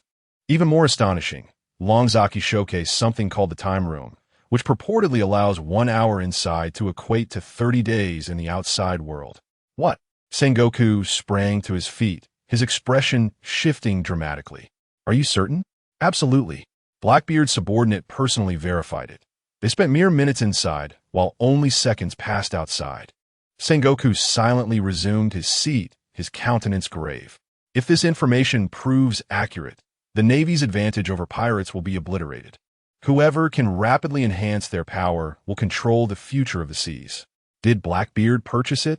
Sengoku inquired in a low voice. Indeed, he acquired it for 500 million in cash and still owes $1 billion. Sengoku fell into contemplation. He recognized the necessity of reporting this matter to the elders immediately. But he also understood the Navy must take decisive action. Rob, you must keep this information confidential for now. I will personally inform the elders. Immediately contact Garp and Akainu, instructing them to meet with me. Understood. In less than half an hour, Garp and Akainu arrived at Sengoku's office. Sengoku recounted the events concerning Longzaki in full detail. Haha, how fascinating. This young man possesses remarkable abilities. Garp laughed heartily, showing no signs of concern. Akainu's expression darkened. Such a dangerous individual must be eliminated at once. His existence poses a significant threat to Navy order. Sengoku raised his hand to signal them to calm down. What we need now is not a reckless assault. According to the intelligence, Longzaki has already sold the time room to Blackbeard, and previously, red-haired Shanks also procured treasures from him. This implies he may have dealings with multiple emperors. A hasty attack could provoke unnecessary conflict. What then? Shall we merely stand by? Akainu retorted discontentedly. Certainly not. A glimmer of brilliance flickered in the eyes of the warring states. What we must do is to procure these treasures from him as well. Marineford, Mary Geos. The 5 elders are convening for their routine meeting. How have the recent movements of the 4 emperors unfolded? Inquired the golden-haired elder. The red-haired one is active in the East Sea, while Whitebeard continues to exert control over the New World. Big Mom and Kaido are each managing their own domains. Responded the elder with a long beard. Chapter 86. The decision of the 5 elders at that moment. The door to the conference room was abruptly thrust open, and Sengoku entered with a grave expression. Marshal, you have entered without permission. What urgent matter compels you? Questioned the 5 elders, their voices cold as they brandished their swords. Without hesitation, Sengoku unveiled all the intelligence concerning Dragonzaki. As he detailed the capabilities of the time room, the atmosphere in the conference room grew tense with silence. Have you confirmed the accuracy of this intelligence? Inquired the bearded elder, a flicker of astonishment crossing his features. An agent from CP witnessed it firsthand. Blackbeard has indeed acquired this artifact. The 5 elders exchanged glances and signaled for their subordinates to vacate the room. Once they were alone, the curly-haired elder finally spoke. What of the previous intelligence concerning this Dragonzaki? Sengoku shook his head. Information is scarce. He was once a member of the Whitebeard Pirates, later declaring himself a merchant. His strength remains uncertain, but it is said that the 4 emperors regard him with trepidation. Preposterous, huffed the bearded elder. A mere pirate dares to wield the power to alter time, blatantly defying the authority of the world government. We must deploy all forces of the Navy immediately to eliminate him. The curly-haired elder, however, countered, we must not act rashly. If he truly possesses such a divine artifact, a hasty attack may only serve to alarm him. Furthermore, he has already established connections with several of the 4 emperors. An impulsive strike could provoke a widespread conflict. The blonde elder pondered, Sengoku, what do you propose? Sengoku had already devised a plan. I suggest that the Navy also send personnel to procure these artifacts. This would not only bolster our own strength, but also allow us to observe him closely. We can act decisively when the time is ripe. The elders fell into contemplation, exchanging glances. Finally, the curly-haired elder reached a conclusion. I concur with your proposal.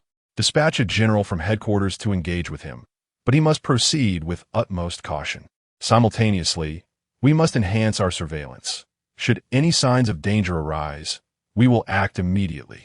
Understood, Sengoku replied, turning to exit the conference room. Inside, the 5 elders remained deep in thought. The time room, such a treasure indeed, the bearded elder murmured. Perhaps he is the one mentioned in ancient texts. A hint of unnoticeable concern flickered in the eyes of the blonde elder. Regardless, we must ensure the world government maintains control over such power, declared the elder, wielding the sword with unwavering resolve. In Marineford, within Sengoku's office. What? You want me to procure those artifacts?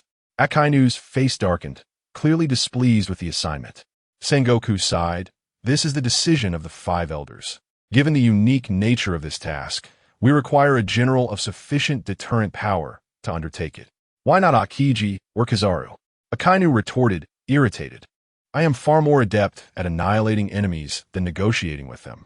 Sengoku's gaze was piercing. Precisely for that reason, you were chosen. Dragon Zaki is an enigma. Should he harbor any ill intentions, only you can subdue him at a moment's notice. Akainu bowed his head in contemplation for a moment before finally responding in a deep voice. I understand. Remember, the primary objective of this mission is to acquire those treasures. Gathering intelligence comes second. Unless absolutely necessary, we must not act recklessly. Akainu nodded in agreement and turned to leave the office. Chapter 87. The mission of Akainu in the archipelago of Sabaody, Longzaki continued to lead a leisurely life as usual. Occasionally, pirates approached him to purchase trivial items, but none showcased any extraordinary treasures. Meanwhile, Lucci remained in the shadows, observing intently.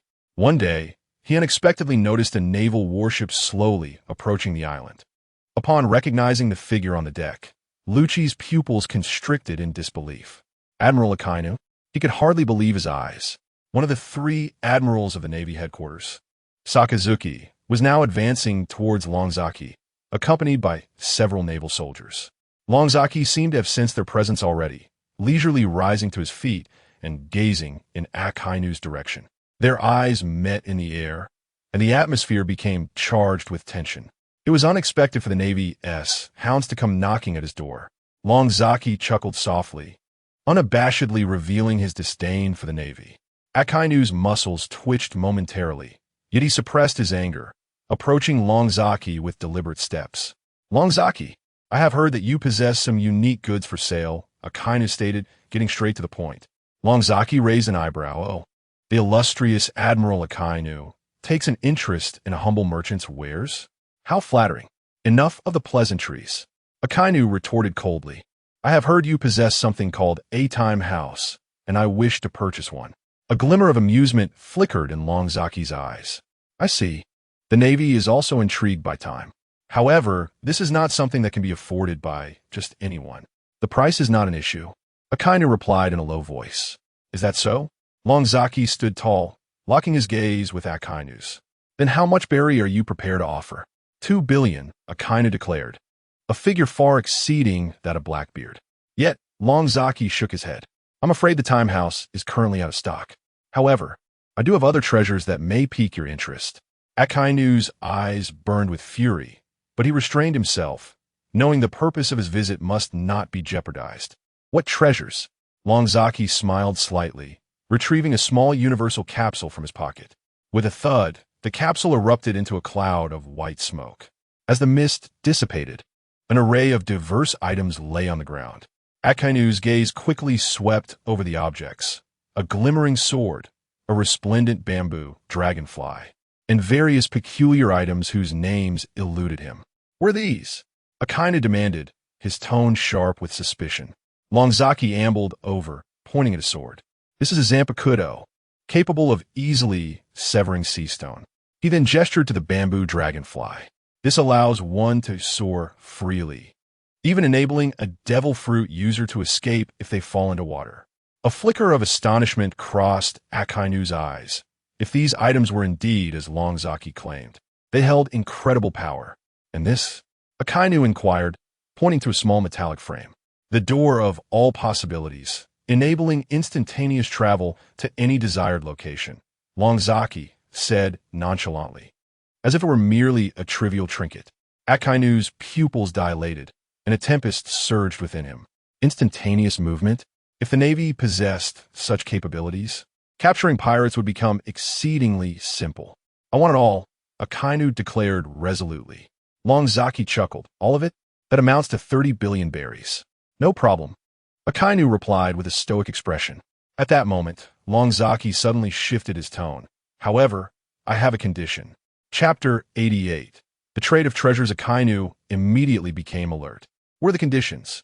I seek to acquire some intelligence, Longzaki replied, a glimmer of cunning in his eyes. For instance, why has the Navy suddenly taken such an interest in my merchandise? Akainu's expression stiffened. Then he coldly scoffed, do not flatter yourself. The Navy is merely interested in valuable items. Longzaki shrugged, noncommittally.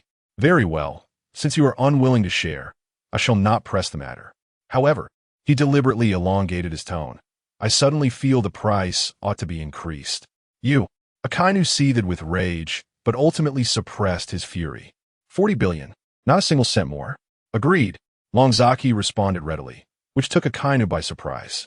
The transaction was swiftly completed. Longzaki accepted the check brought by Akainu and elaborated on the usage of each treasure. I hope the Navy will make good use of these treasures and not squander my intentions, Longzaki remarked cryptically. Akainu snorted coldly and turned to leave with the treasures. Just then, Longzaki's voice echoed once more. By the way, Admiral Akainu, please extend my regards to those 2 CP friends of mine, especially the one hiding behind the tree. Tell them they need not conceal themselves so laboriously next time they wish to monitor me. Akainu's footsteps faltered for a moment, but he soon resumed walking as if unfazed.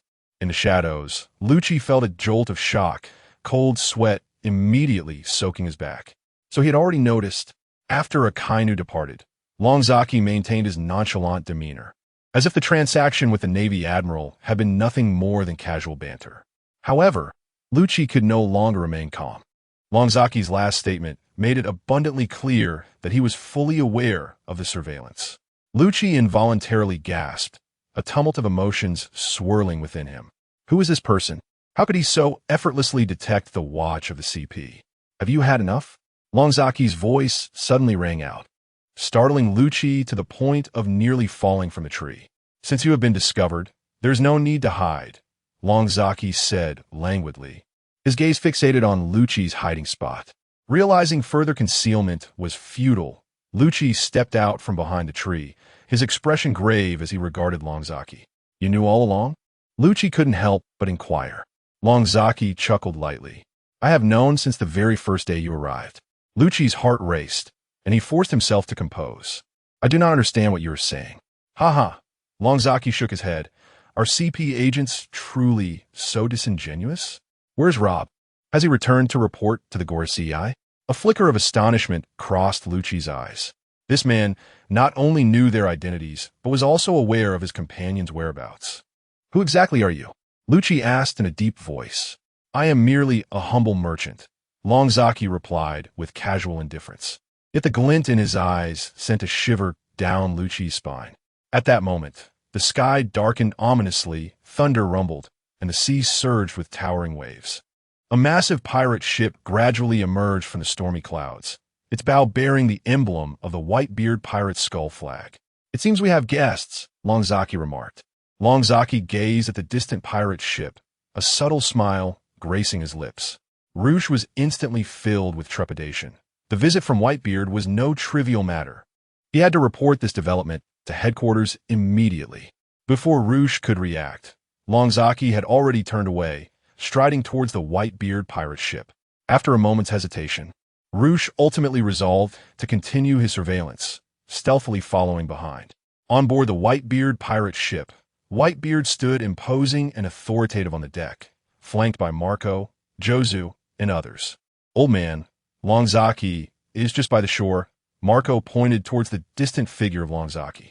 Whitebeard's gaze sharpened as he scrutinized Longzaki for a moment before bursting into hearty laughter. Ha. I knew this lad would not let me down. Old man, are you certain he has acquired the time wrap skin? Jozu inquired with a hint of concern.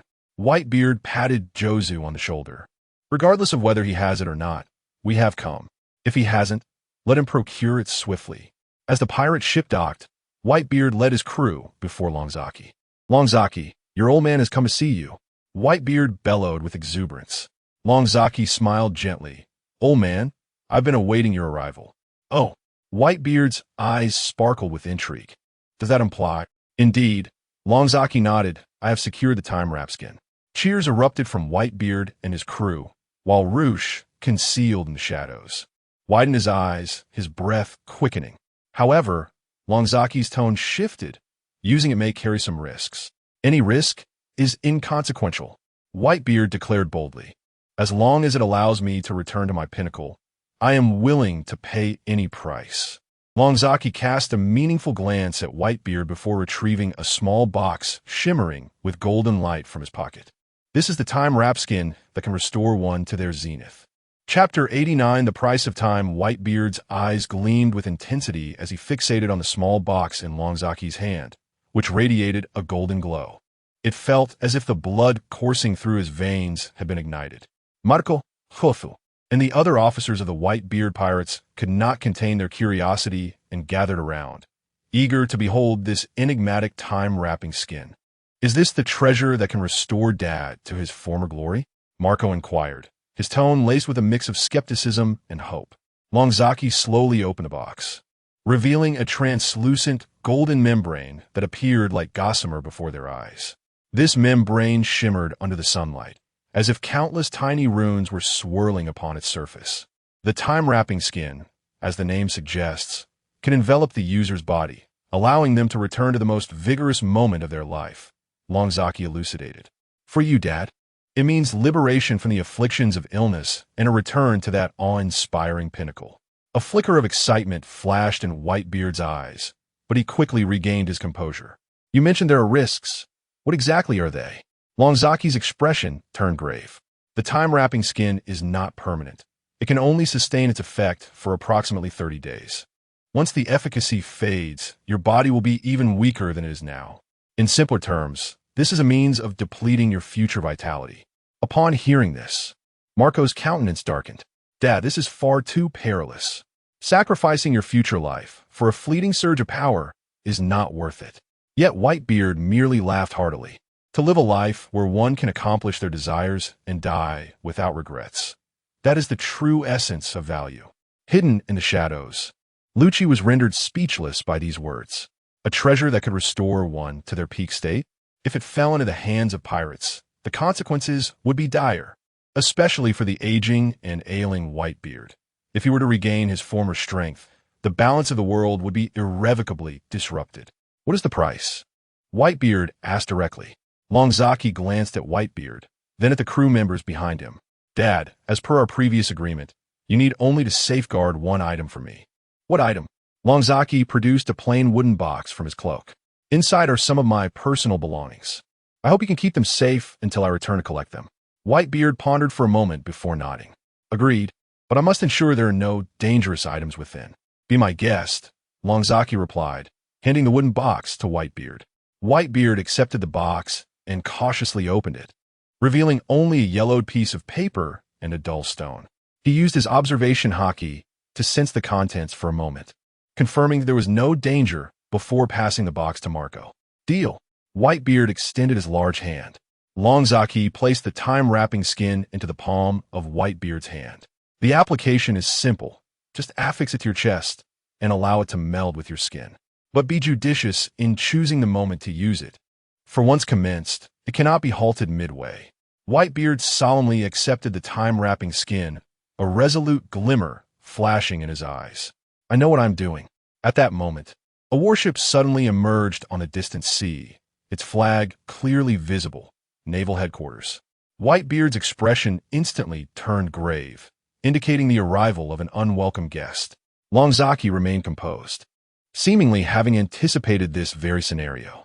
In the shadows, Lucci clicked his tongue, recognizing the escalating complexity of the situation. First Akainu, then Whitebeard, and now even the naval warship. What events were destined to unfold in the Sabeti archipelago today? On the warship, a figure slowly approached the bow. It was the naval hero, Vice Admiral Garp. The intrigue deepened, and a subtle smile played at the corners of Longzaki's lips.